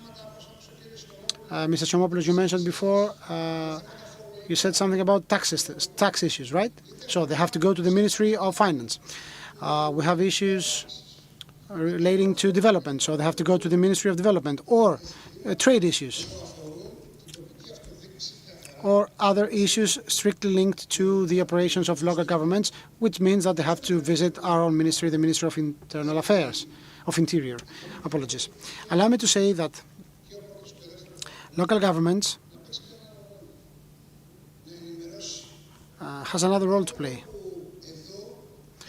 which is to raise awareness. This role must be played jointly by the chambers and chambers and the local governments. If you run a survey, you will see that the awareness amongst professionals and free traders is very low when it comes to financing facilities. So we have many things to do with the future of SMEs. And given that we're talking about SMEs, allow me also to say something as an economist. During my first year at the university, we learned that increase of real income, of actual income, may take place by increasing consumption, increasing investments, and increasing exports vis-à-vis imports. So the government of Nea Demokratia and the policies applied by Prime Minister Mitsotakis prioritizes the reduction of tax coefficients. Is there anyone here in this room saying that the government of Nea Demokratia increased taxes? A single tax? No. We decreased both direct and indirect taxes, and we have a long way ahead for further reductions. I heard what you said before, Mr. Siomopoulos, about the imputed income or the presumption of expenses. Let me tell you something. We have the issue of the property tax, ENFIA. Given that I'm here representing the government for the local governments, I would like to hear what you have to say about that. I want to hear your recommendations also on the so-called municipal or local taxation. This government, from 2019 onwards, has introduced reforms and arrangements for settling debts to municipalities, municipal water companies, etc., etc. But we are here with our ears open to your recommendations. And the time is right, because currently, within the Ministry of Interior, we are drafting the new regulations on the local, for the local governments. So every single stakeholder or enterprise will know who is responsible for what. So within one handbook, we will put together the provisions from 1,000 laws, so we know what is the total list of laws affecting the operations of local governments. This is very important both for the enterprises and the citizens, because they will know who is competent for what, and as a result we will reduce bureaucracy and red tape. But allow me to say that beyond the digital transformation introduced by gov.gr, etc., and other things that happened in the past years, the so-called KEP centers for the servicing citizens and enterprises, and allow me to say that these KEP, as you know, are not, we're talking about more than 1,000 offices across the country, are there to support both the citizens and the enterprises. So we have more, let me repeat that, we have more than 3 million transactions being carried out in the KEP, in these KEPs during 2024. So I think you understand the importance of local governments, because KEPs are run by the municipalities. The local governments play a very important role because it is the regions that are invited to implement the development plan of their territory, and especially in a time period in which we expect some good news on tourism, because tourism is really important in generating our GDP. Now, ending. The local governments of today have nothing to do with the local governments of the past. Over the past in the last 6 years, we have projects worth of more than 6.5 billion euros carried out in the countryside. I'm talking about small, medium, and large-scale ones. These projects are intended to support growth in the local communities and local societies, and this growth will lead to further growth of local economies and local societies. Thank you. Thank you very much. Thank you. Please come and join us. Would you like to come and take a seat with us? Please be seated, Mr. Spanakis. We'll have another round of questions. Ask you and Tinos just to give us a really quick question for the for the three panelists. Okay. And then we'll round up. Thank you. Επειδή αναφέρθηκαν πάρα πολλοί περιφερειάρχες και As the governors and the minister referred to topic, subject and solutions, there's a significant initiative of the Chamber of Athens in cooperation with the municipalities, where this initiative, through digital platforms, they try to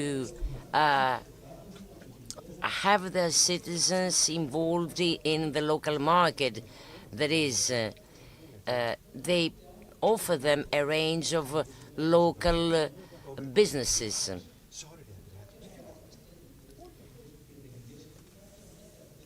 Have you ever considered similar measures, something to keep SMEs locally and the citizens to choose those SMEs without going elsewhere to purchase products and services? Thank you. I'm aware of the initiative of the Chamber. Indeed, it is an excellent one that could be copied across the country and strengthen it even more so that it becomes a regional action. Well, we've been discussing this topic. All people involved in local government are exploring those fields of action. How to increase consumption, but we need to go beyond. We need to become more open, more extrovert. And we do put in place actions in the region of Peloponnese. In my region, the effort is to re-establish the region per se, so as to have Peloponnese as a destination not exclusively touristic, but a destination of investments for the people coming to Peloponnese, having origins in the area or willing to invest in Peloponnese. We have a bunch of actions to support this spirit, and again, calls that are meant to enhance companies, the creation of synergies between businesses or initiatives that can increase their footprint once the synergy is in place, is something that may be very helpful. We focus more on 3 different axes: tourism, the cultural heritage of Peloponnese, the primary sector, which is our main productive power, to put it this way, and manufacturing. There we do our best, and indeed we are having first tangible outcomes, having all institutional entities next to us, all those that can support us in any way whatsoever, but I'll insist that synergies magnifies and the footprint, and this is why we need to build more in the region of Peloponnese. Even between regional entities, there are inequalities, specific zones, in other words, and different way to deal with the specific topics. For time now. So, okay. Να περάσουμε στον κύριο Τοψίδη, γιατί θέλουμε να κλείσουμε με τον κύριο Σπανάκη. We'll conclude with Mr. Spanakis. Really short, thanks. Γρήγορη απάντηση. Καταρχήν. First of all, the Chamber of Athens always innovates with actions that involve the entire country. I fully agree with my colleague, and I would like to add 3 points. First, digitization of all tools is towards the correct direction. We'll soon be having a platform where all enterprises will be on, so that all can see where all SMEs are located, and large enterprises or franchise companies have their own networks, sales network, and this is actually what we try to do, to have our services somehow collected in a place, on a platform. And third, we participate in different expos. We have a large budget, 5,000 enterprises, so that they go abroad. We pay everything to promote their products and services, having available all tools so that in synergy may boost their profile. Before moving to Mr. Spanakis, on the initiative of the municipality, there's a cooperation with the ESF. I would like to stress that as well. The regional governments asked certain questions, but I also asked certain questions. You trust the SMEs. That is what we understood from your profile until now. What steps should government do so as to avoid the risk for SMEs and lack of jobs? Today is Saturday, tomorrow is Sunday, so you can see. Well, I did not see your show in the morning, sorry for that, but you can see the visit of the Prime Minister today in to a visit to a cafe where the lady was unemployed with a program of DIPA. She opened a small cafe, and from unemployed, she became an employer with 3 employees. So all of us, and I want to congratulate the Athens Chamber of Tradesmen, because it proves that with small steps, we can create new SMEs, and I believe that from this discussion to today is not to see what we have done until now, the region of Peloponnese, of Western Macedonia, or the chamber per se. The stakes is what we haven't done until now, and we should do if we want to be successful. Last year, when I was first appointed to the Ministry of the Interior,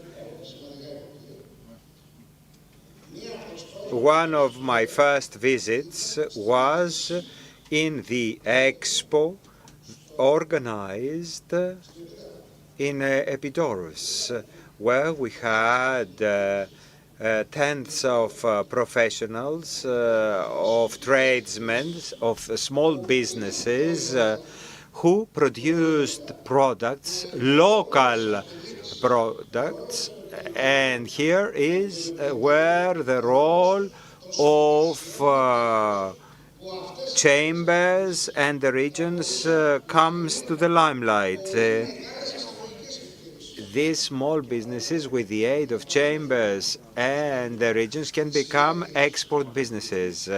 Synergies are the future because Greek businesses and Greek small SMEs have future, and towards this direction, I believe everybody works. And via a series of actions, you will see what we actually mean. Furthermore, all agencies must show us what we can do to move faster, because as you know, Greece of 2025 is not Greece of 2019. It's a totally different Greek at the level of economy and perspectives.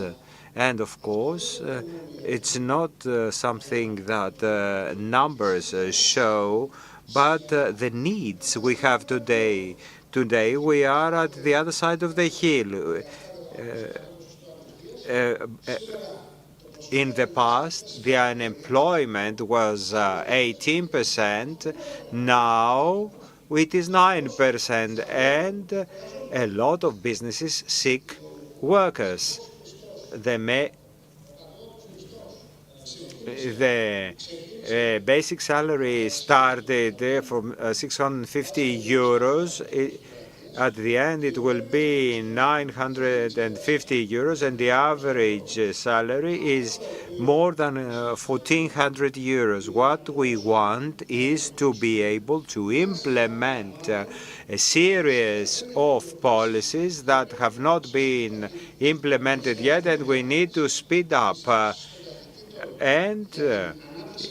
In order to speed up, we need the primary level of governance.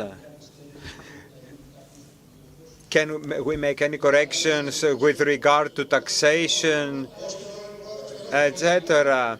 Well, how should I talk about that? With regard to direct taxation, okay, we have decreased it. With regard to indirect taxation, we have expressed our policies. We have taken certain positive steps. We have a long way ahead, but wait until the Thessaloniki International Fair, where the Prime Minister will focus on SMEs, amongst others. Ευχαριστούμε πολύ για την ευχαριστούμε πάρα πολύ. Κάτσε να μας βγάλουμε μια φωτογραφία, Βασίλη, πήραμε. Thank you very much. Well, while they take our pictures, we need to stop and have a picture taken. Let me just congratulate you all.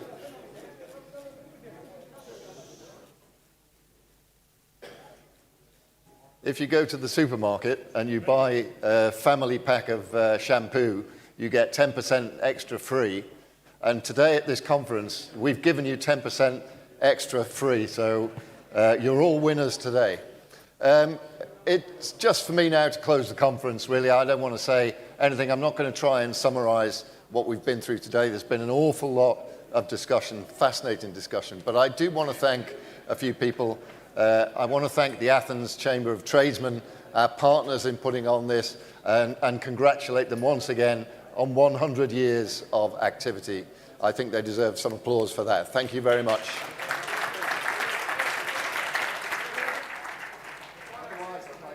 Gold sponsor, platinum sponsor, Eurobank. I'd like to thank our Economist Impact team here in Athens who've done a brilliant job, as always, of putting this on. Our interpreters, most of all you. Thank you very much, and we'll see you next year.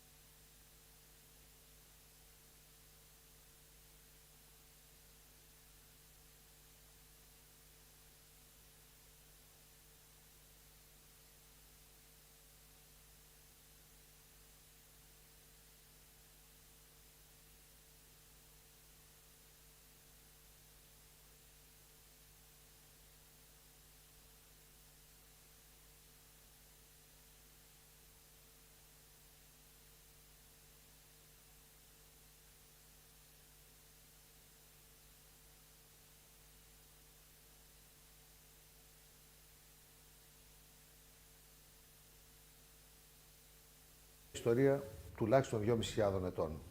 Λίγοι γνωρίζουν ότι στην αρχαία Αθήνα υπήρχε ο θεσμός του επιμελητή. Στην Ελλάδα εδώ και περίπου 200 χρόνια έγιναν τα κτίρια από τα επιμελητή, δηλαδή στο Ναύπλιο, στη Σύρο και στην Πάτρα. Κορυφαία στιγμή των επαγγελματιών που αργότερα συγκρότησαν το Επαγγελματικό Επιμελητήριο Αθηνών υπήρξε η συμμετοχή τους στο κίνημα του Γουδί το 1909.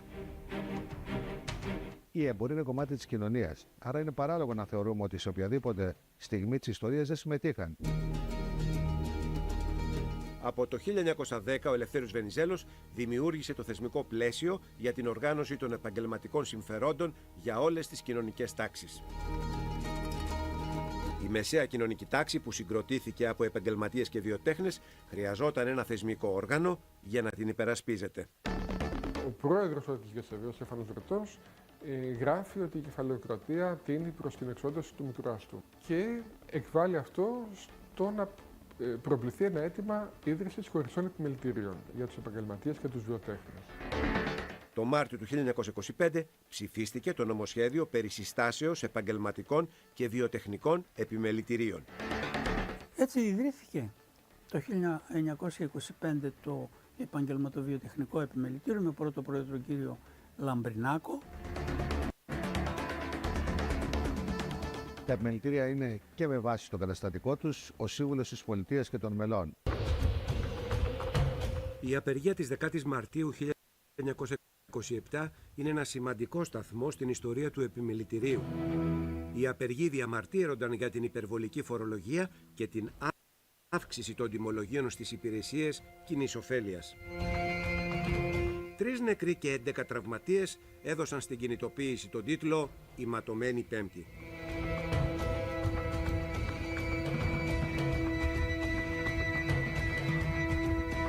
Έχουν περάσει περίπου 100 χρόνια και βλέπουμε ότι τα θέματα παραμένουν ίδια.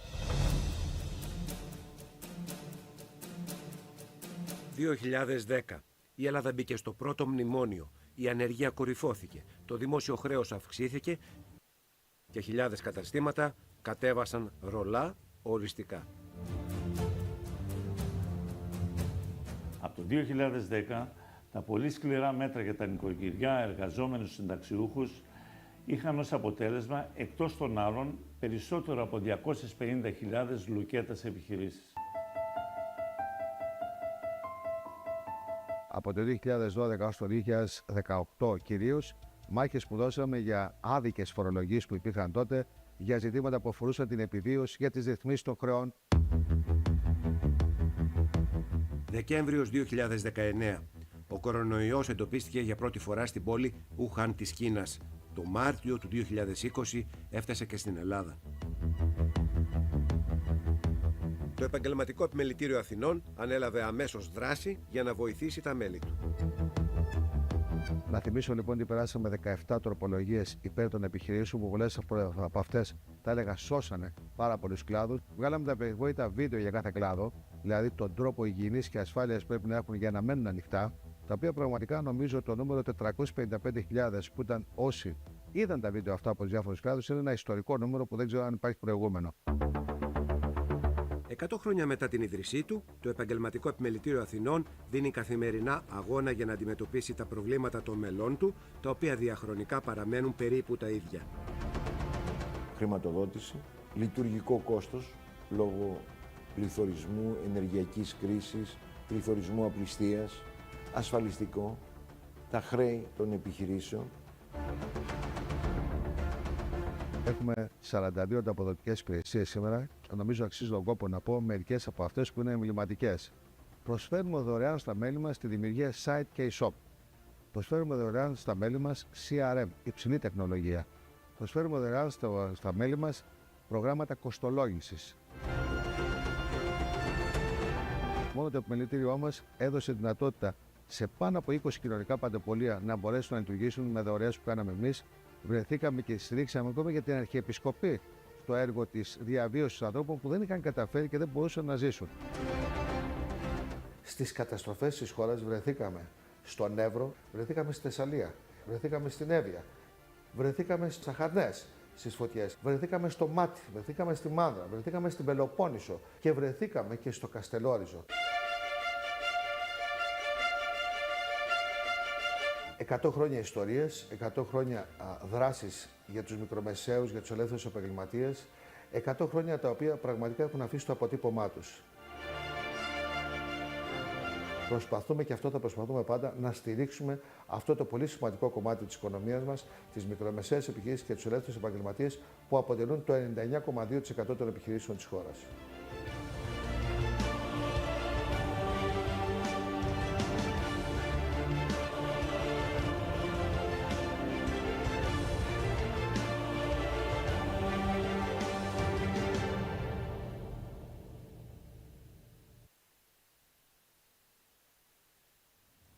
Ευχαριστώ πολύ, παιδιά. Δώστε μου λίγο χρόνο να το σκεφτώ μόνη μου. Τι να κάνω, δεν ξέρω. Να ανοίξω δεύτερη μονάδα. Να το κάνω! Ναι! Φέτος!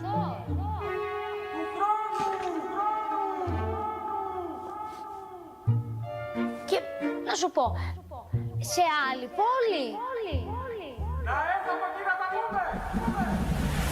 Ψάχνεις λύσεις για την επιχείρησή σου? Μην ψάχνεις μόνη. Με τη νέα υπηρεσία Banking at Your Business από τη Eurobank, ένας επαγγελματικός σύμβουλος σε επισκέπτεται, ακούει τις ανάγκες σου, εκτελείται τραπεζικές εργασίες και μαζί σχεδιάζεται επενδυτικά πλάνα. Και αν προτιμάς μόνο online, έχεις την επιλογή του V-Banking.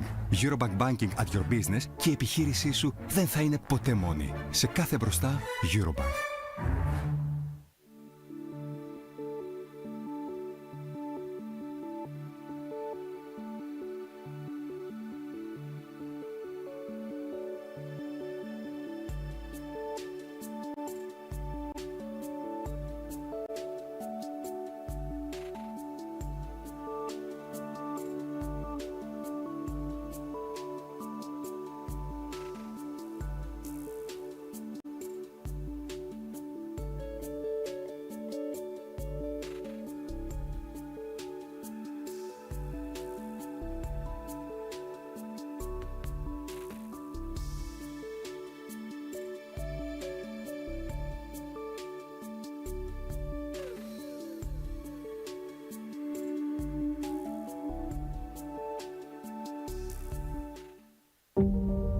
...4,6 δισεκατομμύρια χρόνια πριν, ο ήλιος μας έχει διανύσει πολύ δρόμο για να φτάσει στο σήμερα.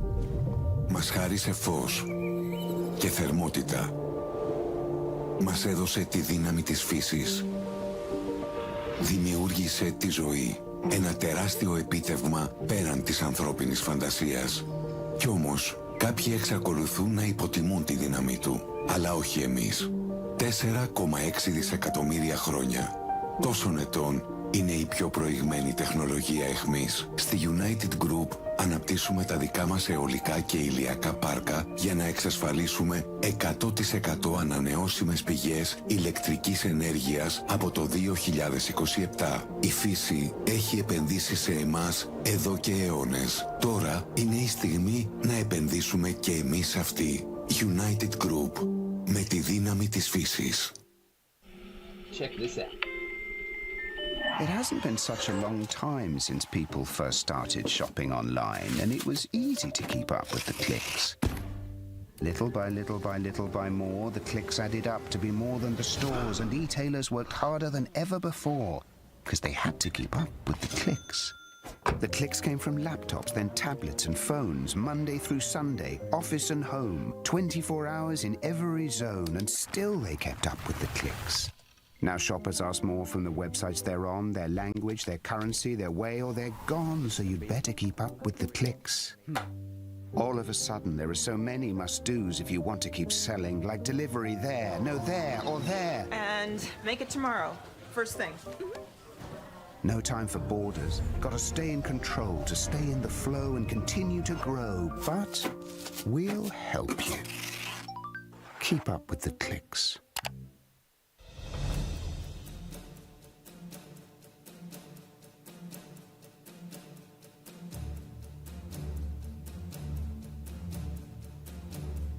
Ο επιμελητηριακός θεσμός έχει μια ιστορία τουλάχιστον 2.500 ετών. Λίγοι γνωρίζουν ότι στην αρχαία Αθήνα υπήρχε ο θεσμός του επιμελητή. Στην Ελλάδα εδώ και περίπου 200 χρόνια έγιναν τα τρία πρώτα επιμελητήρια, δηλαδή στο Ναύπλιο, στη Σύρο και στην Πάτρα. Κορυφαία στιγμή των επαγγελματιών που αργότερα συγκρότησαν το Επαγγελματικό Επιμελητήριο Αθηνών υπήρξε η συμμετοχή τους στο κίνημα του Γουδί το 1909. Η εμπορία είναι κομμάτι της κοινωνίας, άρα είναι παράλογο να θεωρούμε ότι σε οποιαδήποτε στιγμή της ιστορίας δεν συμμετείχαν. Από το 1910 ο Ελευθέριος Βενιζέλος δημιούργησε το θεσμικό πλαίσιο για την οργάνωση των επαγγελματικών συμφερόντων για όλες τις κοινωνικές τάξεις.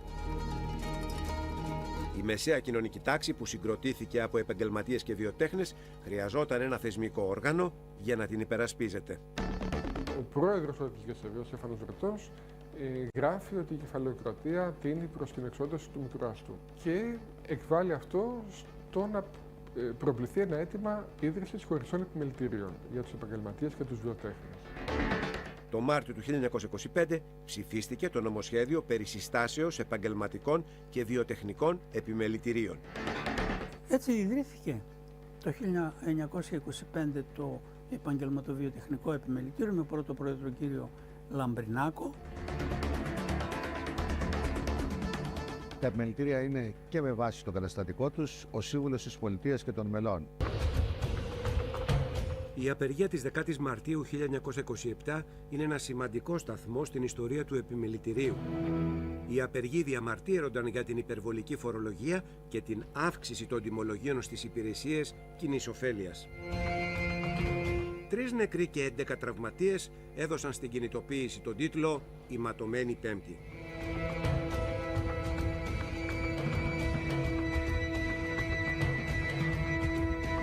Έχουν περάσει περίπου 100 χρόνια και βλέπουμε ότι τα θέματα παραμένουν ίδια. 2010. Η Ελλάδα μπήκε στο πρώτο μνημόνιο. Η ανεργία κορυφώθηκε. Το δημόσιο χρέος αυξήθηκε και χιλιάδες καταστήματα κατέβασαν ρολά οριστικά. Από το 2010, τα πολύ σκληρά μέτρα για τα νοικοκυριά, εργαζόμενους συνταξιούχους είχαν ως αποτέλεσμα, εκτός των άλλων, περισσότερο από 250.000 λουκέτας επιχειρήσεις. Από το 2012 ως το 2018 κυρίως, μάχες που δώσαμε για άδικες φορολογίες που υπήρχαν τότε, για ζητήματα που αφορούσαν την επιβίωση, για τις ρυθμίσεις των χρεών. Δεκέμβριος 2019. Ο κορονοϊός εντοπίστηκε για πρώτη φορά στην πόλη Ουχάν της Κίνας. Το Μάρτιο του 2020 έφτασε και στην Ελλάδα. Το Επαγγελματικό Επιμελητήριο Αθηνών ανέλαβε αμέσως δράση για να βοηθήσει τα μέλη του. Να θυμίσω λοιπόν ότι περάσαμε 17 τροπολογίες υπέρ των επιχειρήσεων που πολλές από αυτές τα έλεγα σώσανε πάρα πολλούς κλάδους. Βγάλαμε τα περιβόητα βίντεο για κάθε κλάδο, δηλαδή τον τρόπο υγιεινής και ασφάλειας πρέπει να έχουν για να μένουν ανοιχτά, τα οποία πραγματικά νομίζω το νούμερο 455.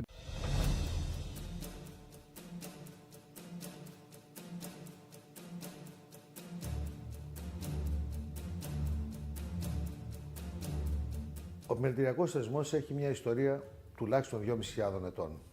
Λίγοι γνωρίζουν ότι στην αρχαία Αθήνα υπήρχε ο θεσμός του επιμελητή. Στην Ελλάδα εδώ και περίπου 200 χρόνια έγιναν τα τρία πρώτα επιμελητήρια, δηλαδή στο Ναύπλιο, στη Σύρο και στην Πάτρα.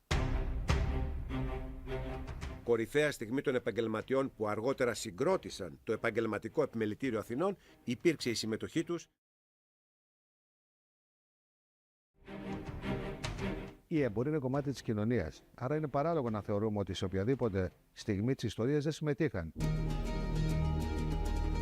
Από το 1910 ο Ελευθέριος Βενιζέλος